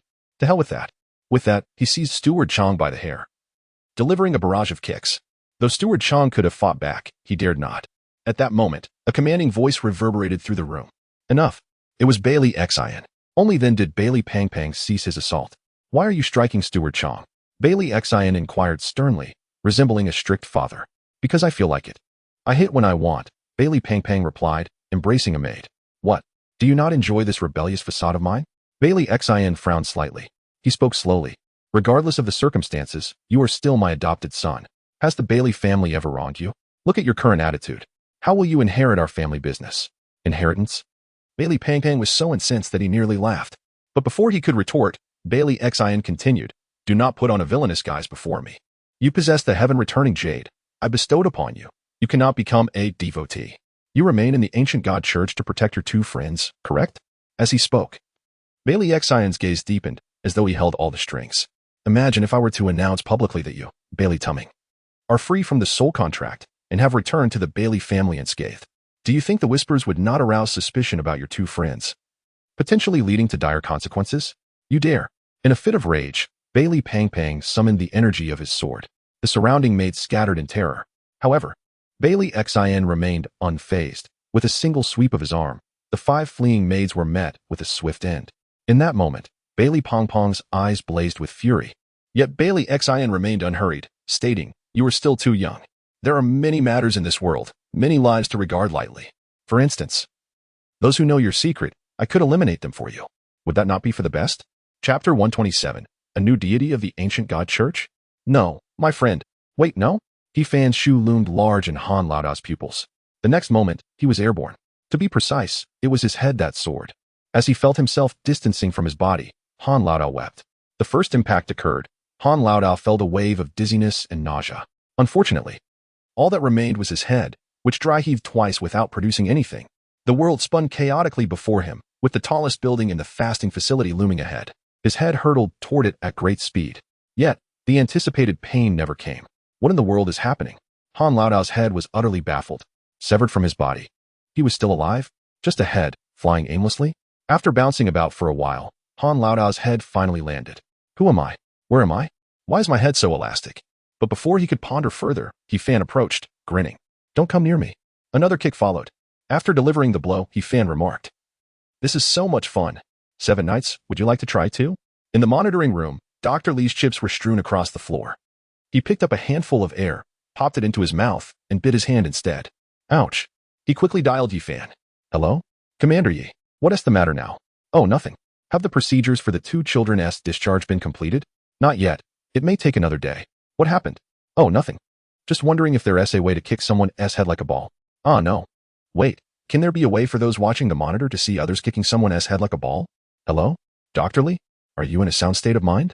After tiring of Han Laodao, He Fan arrived at the cells of the 3 devotees. The 4th seat, the 6th seat, the 12th seat, 28256, 28257, 2831. To the infinite horror of the 3 devotees, flowers truly blossomed from their bodies. On that day, the prisoners of the fasting facility recalled the terror of being governed by nursery rhymes. The juvenile version of the poem of destruction played out incessantly. Lin Xia's flatulence indeed wielded remarkable power. Such a thick pipe burst. At the mere mention of this initiation, Lin Xia immediately sensed danger. Covering Yi Fan's mouth to interrupt his incantation. I figured you wouldn't behave. In the end, even allies get played with. Lin Xia knew Yi Fan too well. Predicting his predictions. Though he was too lazy to inquire about the skills Yi Fan had acquired, something felt amiss. How could either Brockie or Eden possess such outrageous abilities? Reciting poetry? You call this poetry? On that day, Yi Fan demonstrated to the prisoners what it truly meant to play. For instance, Han Laodao, having ruled the prison for several years, a figure of great prestige, found his head kicked about like a ball, sent flying into a department store. And the news had already spread, leaving him humiliated. Yet, no one laughed at him, for they too were not faring any better. I can't take it anymore. Can someone rescue me from this sea of suffering? Is the divine ruin so formidable? Is the fasting facility intentional? Intentionally allowing the town ruin steel to suppress his divine ruins while repressing our forbidden ruins. In this lifetime, if I ever manage to escape, the first person I shall eliminate is that scoundrel, Yi Fan. As the saying goes, the great trends of the world, after a long division, must unite. And after a long union, must divide. An unexpected uprising is quietly underway, orchestrated by the plans of 3 individuals. Within the ancient god church, Shenqi Zhu holds a stack of photographs, lost in silence. The images feature children, the elderly, young women, and mature ladies. The owners of these photographs, who entrusted them to him, are brothers he met after arriving at the ancient god church. Before departing on their missions, they entrusted their loved ones, parents, children, and wives to Shenqi Zhu. Yet, none of them returned. The most heartbreaking news he received was of their deaths, with some having been slain by Li Jia and Li Liang. How does one feel when former subordinates take the lives of newly acquainted brothers? In truth, many of the peripheral followers of the ancient god church were not inherently malevolent. They simply strayed onto the wrong path. At that moment, a thought invaded Shen Qingzhu's mind. A divine contract? The thought startled him, filling him with unexpected joy. To be honest, he had once envied He Fan and Lin Xie, not out of rivalry or jealousy, but for their formidable power to protect more individuals. Shen Qizhu longed for such divine capability. However, his smile waned when he noticed the appearance of the divine river and river god in the contract. His joy dissipated, leaving only silence. Memories of his former roommate, with a sly expression, flooded his mind. After much contemplation, he chose to refuse. Next time we meet, we shall be enemies. How can one hand their weapon to their foe? Shen Qingzhu murmured to himself. Suddenly, that contract reappeared in his mind as if a familiar friend. After mistakenly hanging up the phone, called him again. Before Shen Qingzhu could refuse, the soul contract, implanted in his mind, grew increasingly agitated. A splitting headache threatened to suffocate him. He did not ponder long, yet he seemed to understand something profound. The soul contract was afraid. It did not desire Shen Qizhu to sign it. In that moment, a belief deep within him was ignited, and he ceased to hesitate, signing the contract on the spot. He sat on the ground, gasping for breath.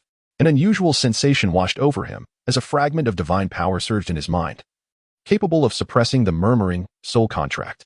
Shen Qingzhu examined the details. The contract deity, Sunlight River. He Fan had granted him the identity of a divine river agent.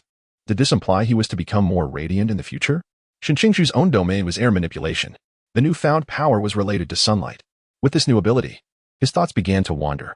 Sunlight and air, two essential conditions for the growth of all living things. Did this imply he was meant to create an entirely new world? However, upon further reflection, something seemed to be missing. Water, the liquid essence of all life. Shen Qingzhu smiled bitterly. So, you are still indispensable, He Fan? At that moment, another member of the ancient god church approached. Little angel, why do you look so downcast? Upon noticing the newcomer, Shen Qingzhu quickly rose, adopting an air of nonchalance as he concealed the photographs in his hands. Who are you? Please refrain from calling me by that name. I'm a man. And being referred to as Little Angel is utterly embarrassing.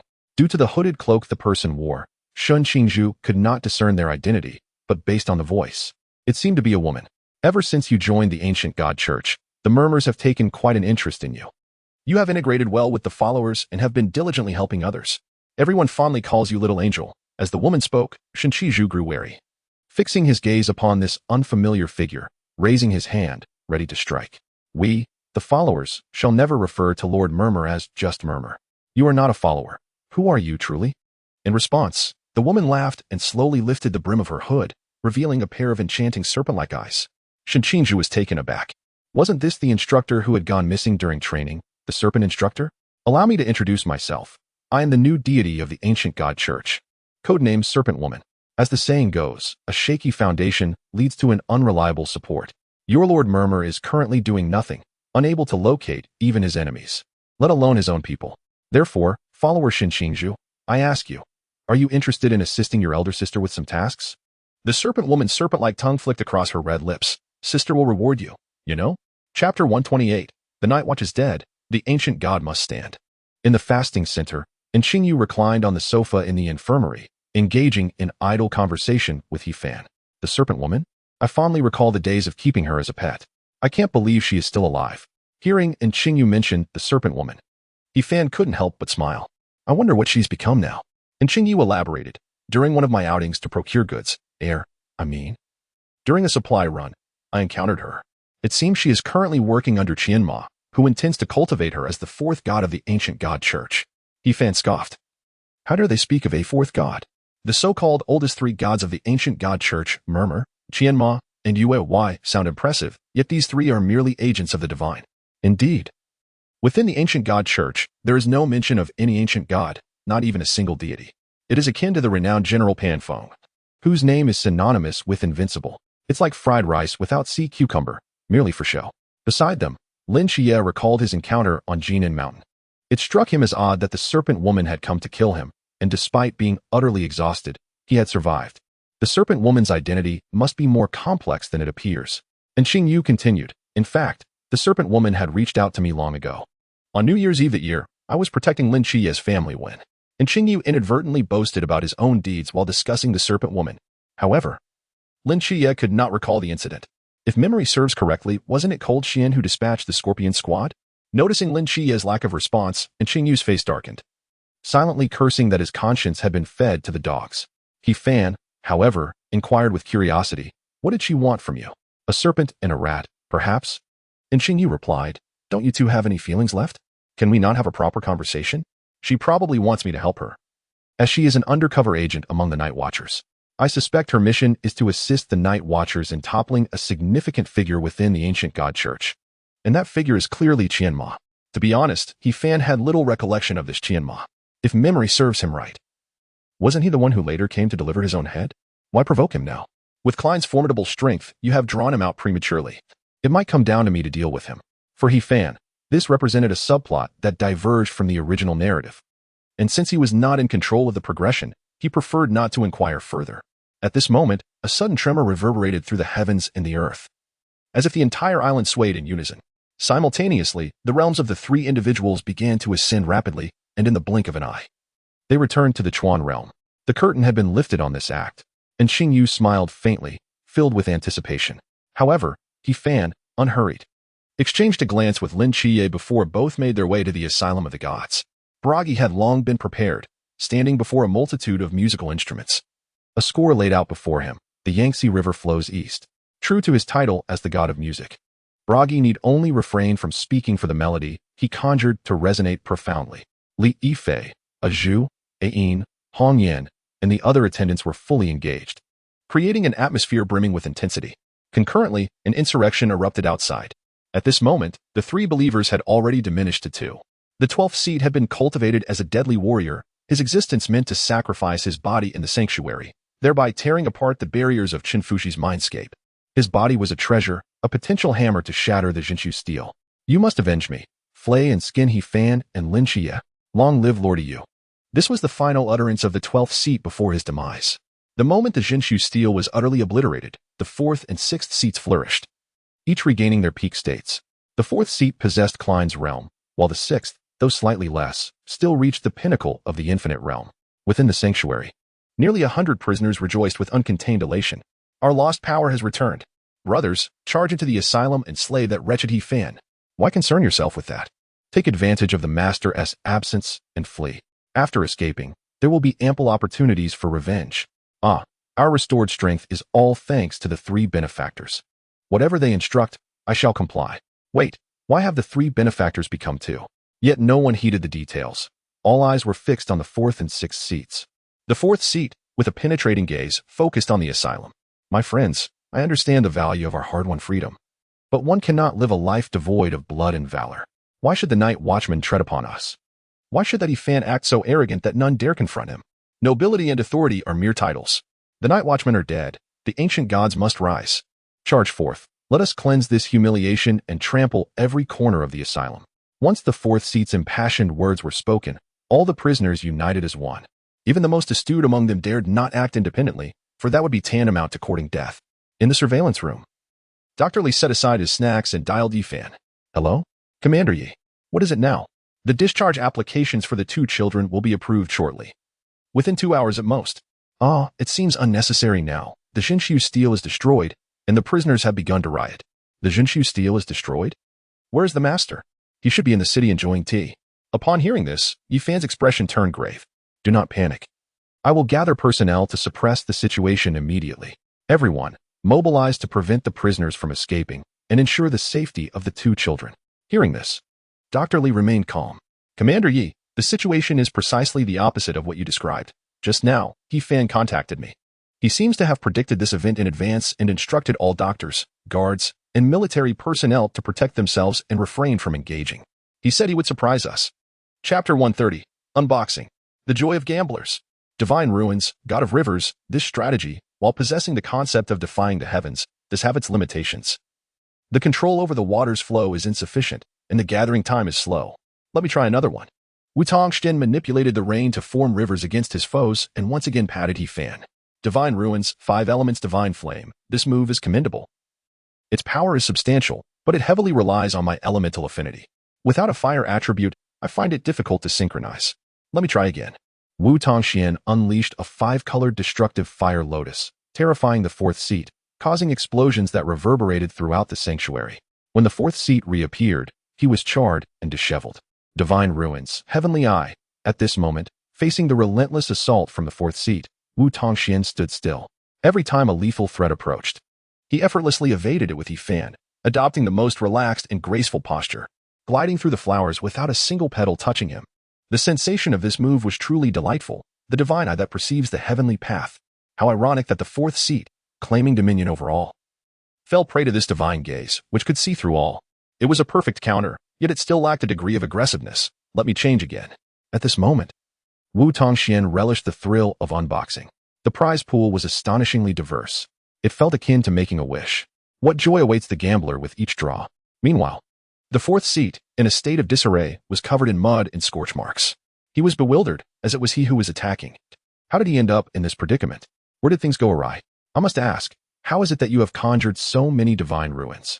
Are you a modern-day Doryman? At this moment, the fourth seat regarded Wu Tongxian with an expression of disbelief, as if he saw the shadow of Yu from the card game. The others seemed to say, I have another divine ruin. Do you believe it? Can you guess what the next move will be? Sensing the situation was dire, the sixth seat joined the fray, regardless of the cost. They must eliminate Wu Tongxian to relieve Lord Yu's burdens. At this moment, Yifan's heart was brimming with joy. Wu Tongxian, role engagement. 72, perhaps due to the ease with which the engagement of minor characters increases.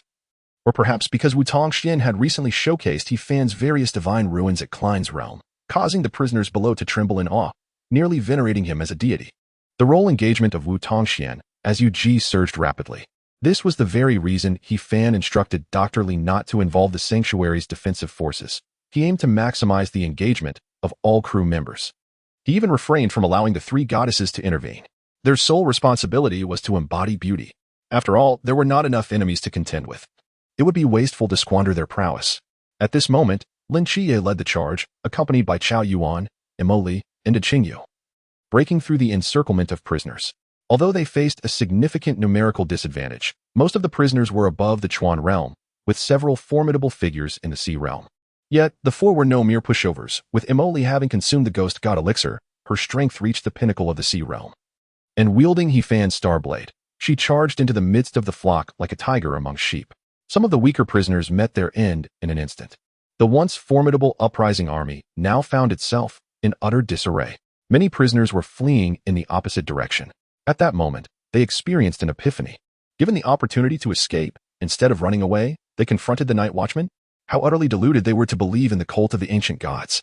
Once free, they were determined to inform all their brothers from both the underworld and the righteous path. This group of despicable individuals from the ancient gods cult was certainly no legitimate organization. When they reached the gates of the fast, they were elated to find that the guards were absent, their confidence surging. For beyond this door lay the dawn of hope. Just then, three delicate women emerged from behind the gate. They were Yifan's three female bodyguards. The prisoners' eyes filled with new desires. They had longed to teach them a lesson.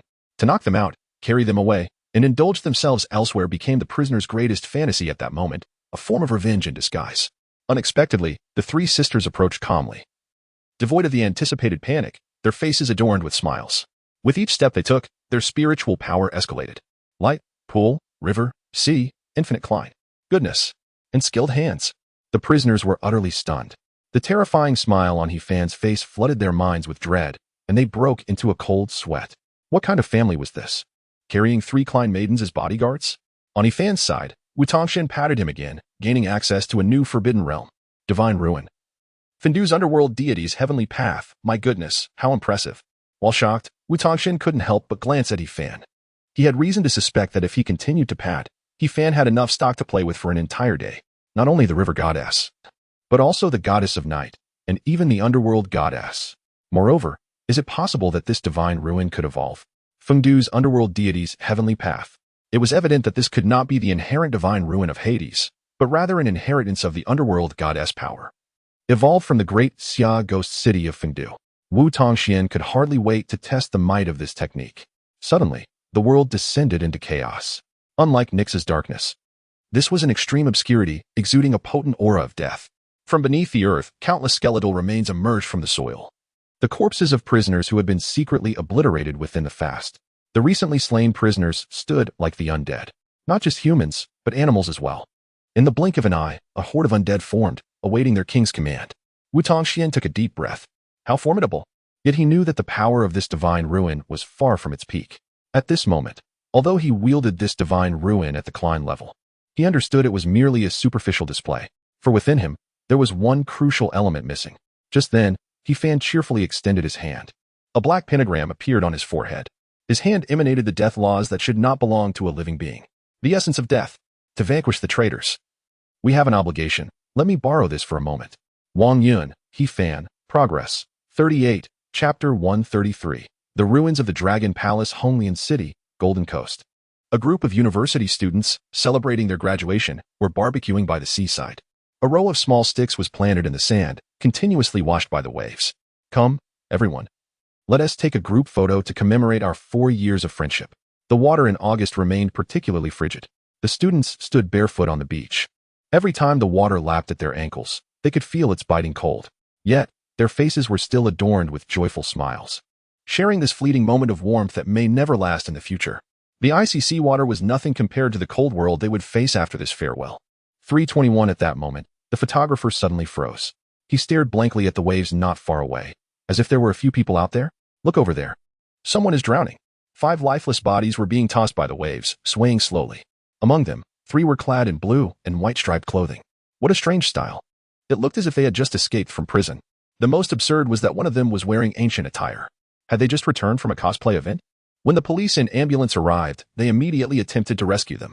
The sea was so cold, the chances of survival for these 5 were slim. But they had to try. The university students were terrified, recounting the entire ordeal to the police. They still have breath. Hurry, take them to the hospital. As the paramedics rushed in with a stretcher, He-Fan decided to stop pretending and woke up. Where am I? In the next moment.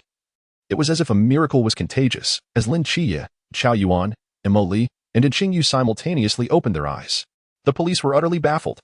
How could these young people be so resilient? After soaking in the ocean for so long, they were completely unscathed? But as long as they were alive, it was a relief. Why would you come to play in the water when you could have had fun on the shore? Didn't you see the waves out there? Lin Chiye was utterly confused, unable to comprehend what the police were saying. However, He-Fan understood. Being a professional actor made dialects a necessary skill. He pondered for a moment and replied, I enjoyed it. The sea was exhilarating. The police, mental illness. Lin Chiye, being the more serious one, explained.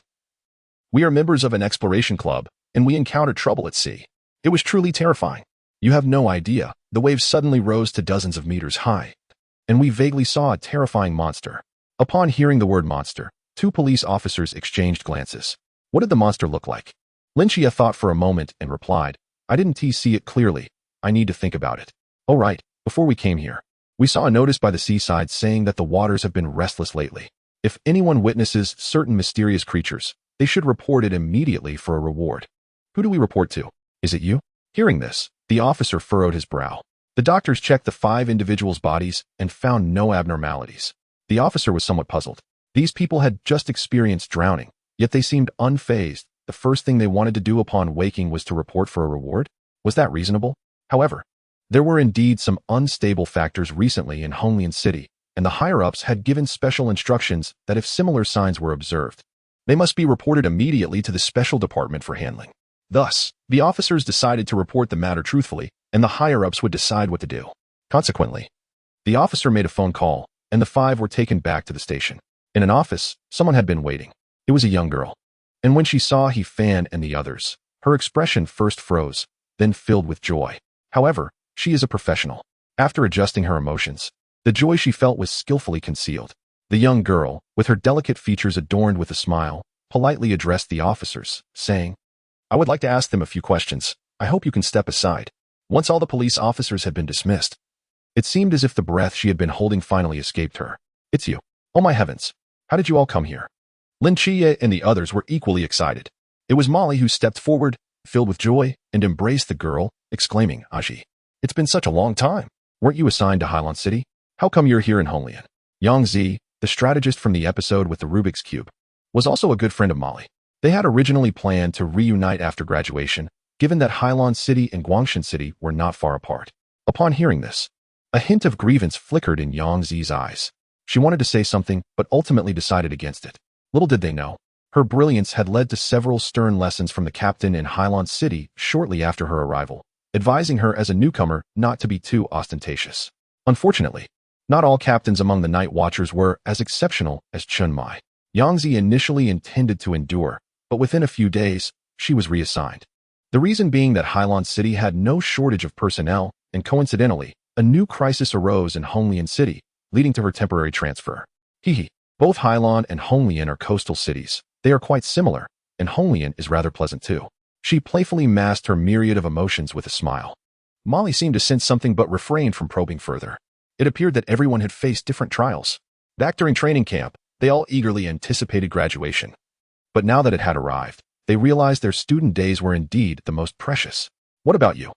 I heard you encountered the mystery and were washed ashore by the waves.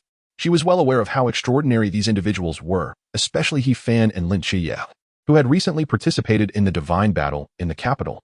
Lin Chiye glanced at He Fan and Heon Qingyu, seemingly seeking their approval on whether to disclose their plans. Originally, An Qingyu's strategy was to pose as a drowning adventurer to be rescued, subsequently revealing information about the mystery to the police, who would then report the incident to the relevant department, allowing them to seamlessly connect with the Night Watchers of Honglian City. Why go through such elaborate means? Because this mission served as a test from Yi Fan for them. They needed to locate Team 041 of Honglian City without any prior intelligence, discern the details of the mission, and maintain the confidentiality of their special team identity throughout the operation. Observing the situation, An Qingyu explained, "Our identities are classified information and cannot be disclosed. We hope you will keep this confidential as well, but what we can tell you is that we have come to resolve the mystery in Honglian City. Please share with us whatever information you have." Yang Zi scrutinized An Qingyu with a hint of caution. "Who are you?" At this, Molly interjected, "This is An Qingyu. He is quite clever and is our teammate." "Oh, I see." Yang Zi promptly lowered her guard and began to recount. She stated that approximately half a month prior, a dragon-like entity appeared in Honglian City. The masked team rushed to address the situation immediately upon receiving the news. However, over the past half-month, the frequency of these mysterious occurrences had significantly increased, most of which were dragon-like entities. Fortunately, they had been lingering near the coastal waters, causing no major disasters. Until just a few days ago when the captain and vice-captain of our Honglian Team 041 ventured into that marine area and uncovered a shocking secret: the ruins of a dragon palace. Thank you to the Doghead Spirit boss for the God certification, and I appreciate everyone's small gifts. I receive them with gratitude. As the cold sets in, everyone, please remember to keep warm. Chapter 135. The captain is a drunkard. Why are you looking at me like that? Don't think that just because you're a tall, fair-skinned, beautiful girl with long legs and a Scorpio tattoo, you're all that special. He Fan was the first to speak as their eyes met. The words left everyone in attendance stunned, including Miss Nian, who was momentarily taken aback. She merely wished to gauge who this He Fan truly was and did not expect such a fierce approach upon their first meeting. He even knows I'm a Scorpio? That one T do. I need to find out something about him too. Just then, her phone rang. Too much nose hair. Too much nose hair. Too much nose hair. Miss Nian picked up the phone and answered. Hello? What's the matter? Can't blow it up? Are you joking? Such a tiny little country. And you're telling me you can't blow it up? Do I have to make a personal trip? No time, no time. If it's too much trouble, let them live a few more days. What do you mean going to a nightclub? Who's indulging in debauchery? What would I do at a nightclub during the day? I'm busy with serious matters here. Goodbye. Silence fell. Yang Zi was left dumbfounded. Miss Nian, did you just mention blowing up some country? Yet, Miss Nian remained unfazed. Yes, there are too many small countries in Northern Europe. My brothers are quite busy. Oh, by the way, just to clarify, those brothers are obsessed with gaming. The country being blown up is just in the game. Don't overthink it. What the hell? What a dismissive explanation. How could she say that so nonchalantly? You must be He Fan, right? Can you open your eyes when you speak? Miss Nian donned a nightgown and entered her room. Come in. Make yourselves comfortable. The others were left bewildered. Are you sure she just transferred from somewhere else a few days ago? Lin Chiye asked Yang Zi. An Qingyu tilted his head. Why do I feel like she is the real leader here? He Fan smiled quietly, remaining silent. Indeed, it was a memorable occasion. All the rules and secrecy seemed irrelevant. She was carefree and unapologetic. However, her presence undeniably provided He Fan with a sense of reassurance. How could one describe this feeling? It was akin to encountering the daughter of Xiao Yin from the Great Ruler. Soon, the group followed her into the room. Captain, I've brought back the forbidden items from the Bailey family. Aji lied without a hint of guilt, making it sound entirely believable. Upon hearing this, Captain Zheng Yuha stood up and grasped Lin Chiye's hand enthusiastically. Ah, we've been waiting for you for so long. Lin Chiye winced as his hand was squeezed painfully. There were 5 of them, and he was even at the front, yet they came straight to him, which indicated something. It indicated that he was handsome. Greetings. Captain Zheng, I've heard much about you. At this moment, Vice Captain Xiang Wei inquired. But our team hasn't received any notification from headquarters. May I boldly ask if you can prove your identity as members of the Bailey family's Forbidden Items team? At that moment, Lin Chia's hand was still firmly held by Zhang Yuha, who showed no signs of letting go. The other party appeared somewhat foolish, yet in reality, he was far from it. Upon witnessing the situation, Xingyu realized that it would not be so easily dismissed. He explained, "The methods employed by each artifact master of the Jin family are closely guarded secrets and may not be conveniently demonstrated." However, with a flick of his thoughts, various materials appeared on the ground. Then, with another wave of his hand, those materials vanished as if by magic. This is a replica of the free space, which every artifact master possesses. It should suffice to verify our identities, correct? If you remain unconvinced, I can call young Master by Li Tuming right now. Zheng Yuha exchanged a knowing glance with Xiang Wei before releasing Lin Chia's hand. Though it was merely a replica of the free space, possessing one was beyond the capabilities of any small team of Night Watchers, thereby affirming their affiliation with the Bailey family. Yet, this did not elucidate why the Night Watcher headquarters had not notified them in advance. You may not be aware that the relationship between the Night Watchers and the Bailey family is currently quite strained. To alleviate this tension, our young master Li Tuming has dispatched us to offer assistance, and Miss Yang Zi happens to be a friend of our young master. Upon hearing this, Xiang Wei sensed something amiss. Wait a minute, I heard that Li Tuming showcased extraordinary prowess in the capital's divine battle, only to be sent to a training camp for treatment. Isn't he currently participating in the new recruits training? And Xingyu maintained a composed demeanor. Indeed, it is precisely because our young master no longer requires us as personal bodyguards that we have the time to assist.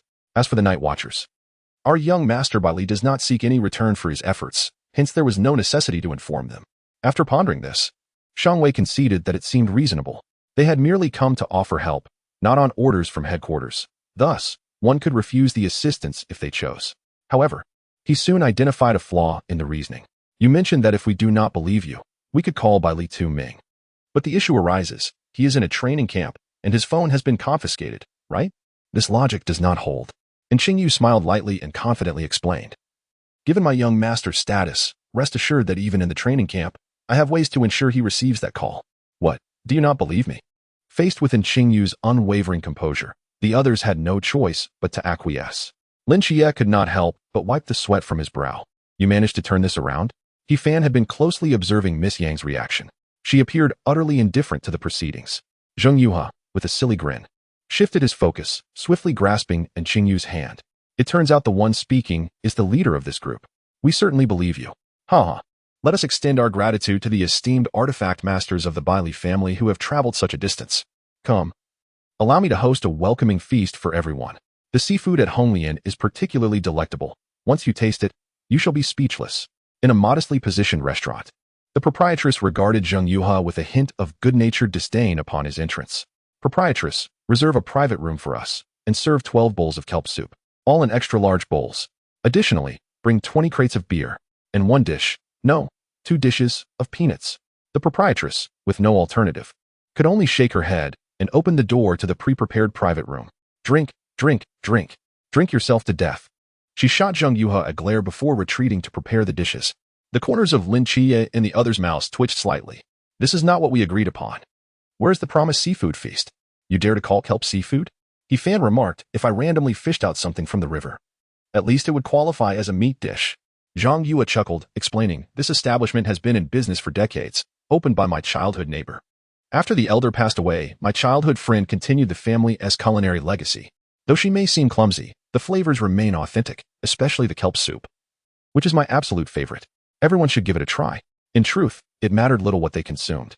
What left everyone bemused was the order for 20 crates of beer. The Night Watchers, drinking in broad daylight? If you cannot maintain a clear mind, how can you protect others? Noticing their incredulity, Yang Zi lowered her voice to clarify, "Our captain's artifact is related to drinking." "Related to drinking?" Yang Zi added.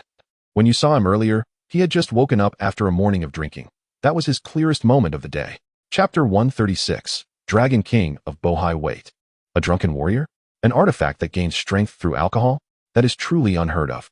At that moment, the proprietress had already brought out the dishes, generously providing a large platter of steamed seafood along with a plate of sawed prawns.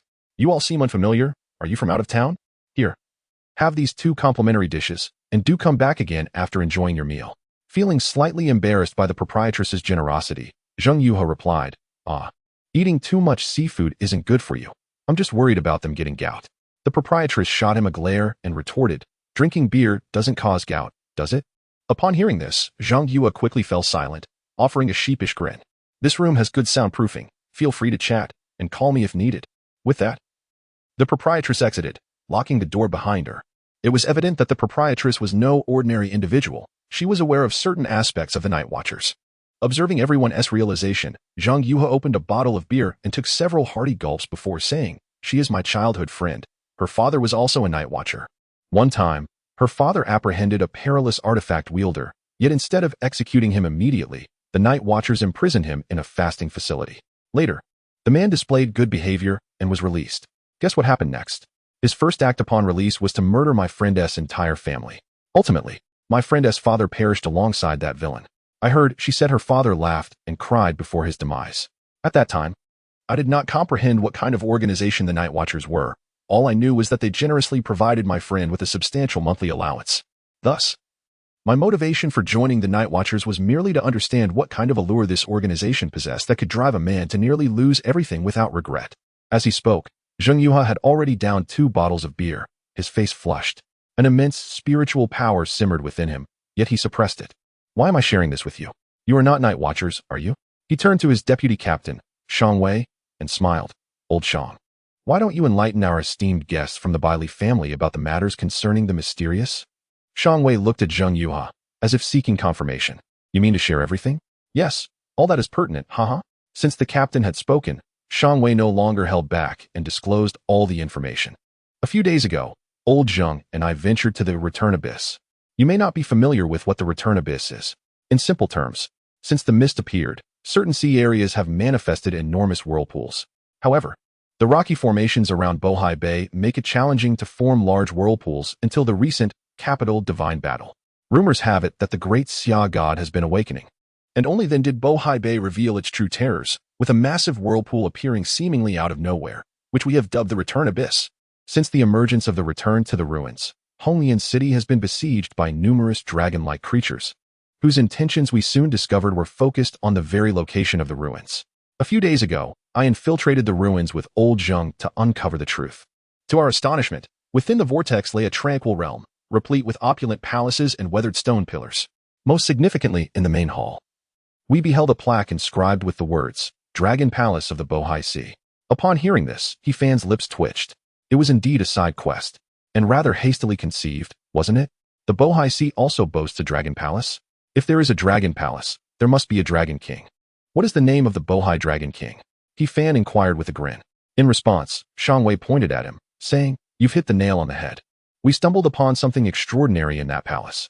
Lowering his voice for effect, he continued, "The Monument of Rebirth. It belongs to the Bohai Dragon King and clearly chronicles his past as a minor deity in the celestial court, who, in response to a divine call, sacrificed himself to enter the cycle of reincarnation under the protection of the Jade Emperor. Upon his return to the cycle, he could reclaim his divine power from this monument of rebirth and reshape his divinity. At the very bottom of the inscription is the name of this Dragon King, Ao Tang. Upon hearing this name, aside from the inebriated Zheng Yuhe, everyone else spewed their seaweed soup. What nonsense! Such a hasty Dragon King. Even his name is equally frivolous. At that moment, everyone found their bowls of seaweed soup unappetizing, sensing an oddity within. Coughing, and Xingyu attempted to dismiss the earlier name. "So, those Western dragons seek to seize the monument of rebirth from our great Xia Dragon Palace, correct?" Shang Wei snapped his fingers, affirmatively replying, "Exactly. Although those winged reptiles are somewhat overreaching, they are numerous. For now, we can hold our ground, but if 10 or 8 of the Sea Realm dragons were to come at once, or even a single dragon of the Boundless Realm, our Team 041 would be powerless." And Xingyu nodded, grasping the gravity of the situation. Does the Monument of Rebirth mention when this Dragon King might escape the cycle and fully awaken? At this, Shang Wei frowned and shook his head, not explicitly. "But I suspect it is imminent. Otherwise, why would such anomalies arise?" Indeed, Shang Wei's reasoning held merit. Opportunities often coexist with crises. And the moment just before completing reincarnation is perilous for the Dragon King. And Xingyu harbored another pressing question. "You mentioned that the ruins is a vast vortex, right? How did those two manage to enter it? Did they merely get swept in?" Was that the intended method of entry?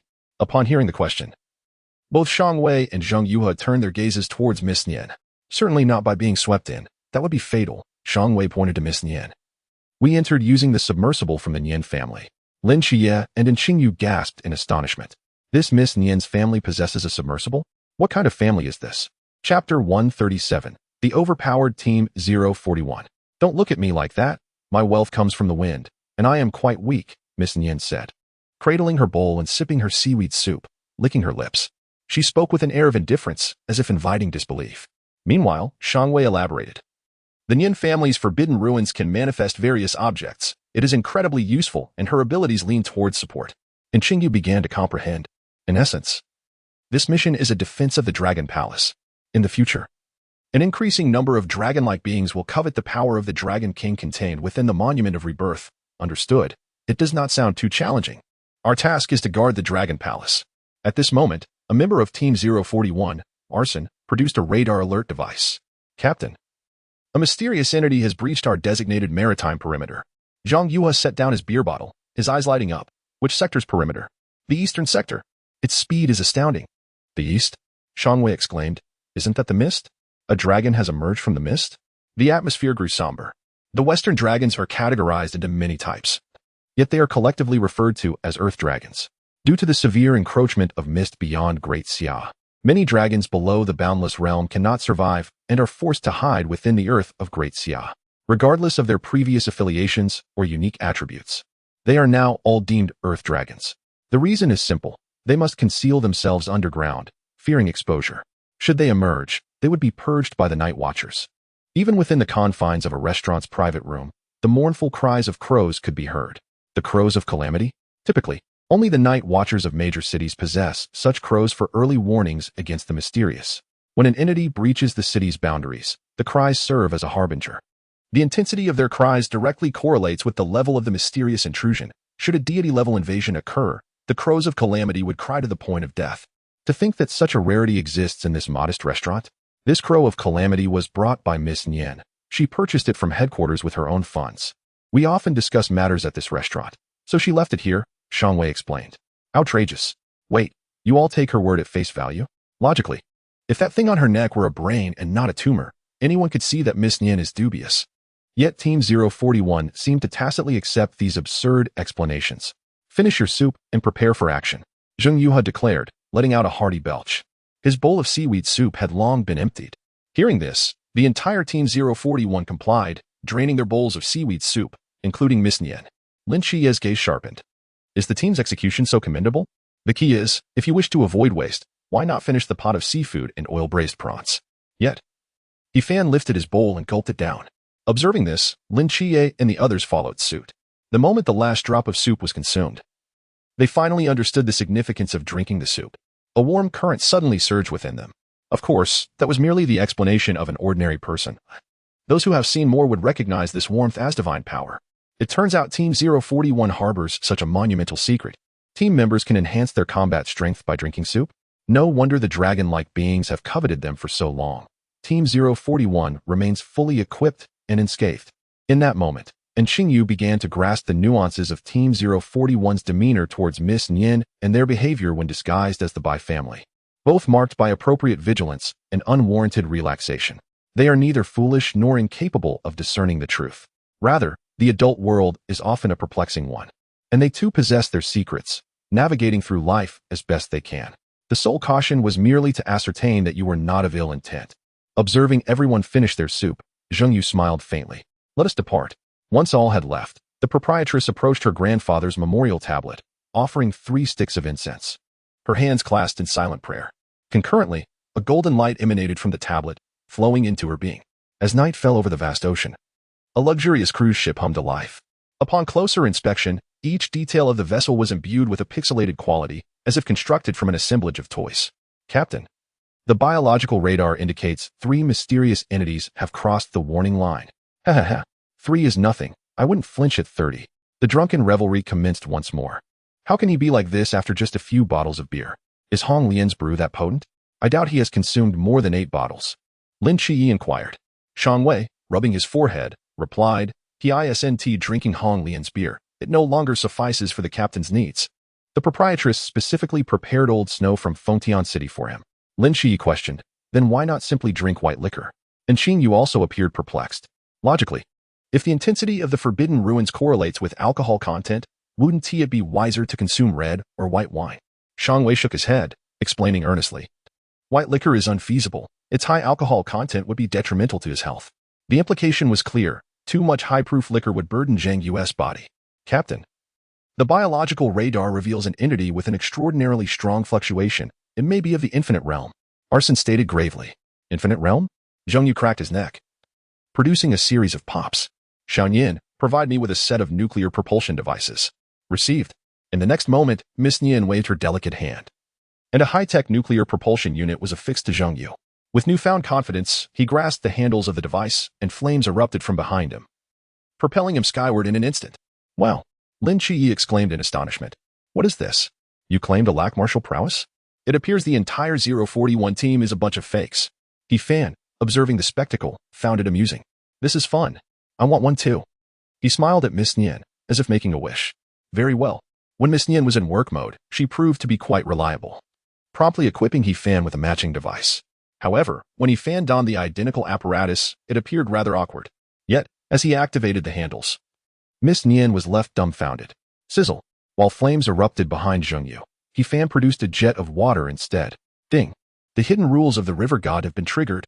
All effects on your firearms will be nullified, and progress will be enhanced. Click. He Fan shifted into fifth gear. Puff puff. A torrent of water surged, launching him into the sky. Ha. Splash. He then fell into the sea. Miss Nian? Even she could not comprehend this. How could the nuclear propulsion device she had personally crafted transform into a water-jetting apparatus?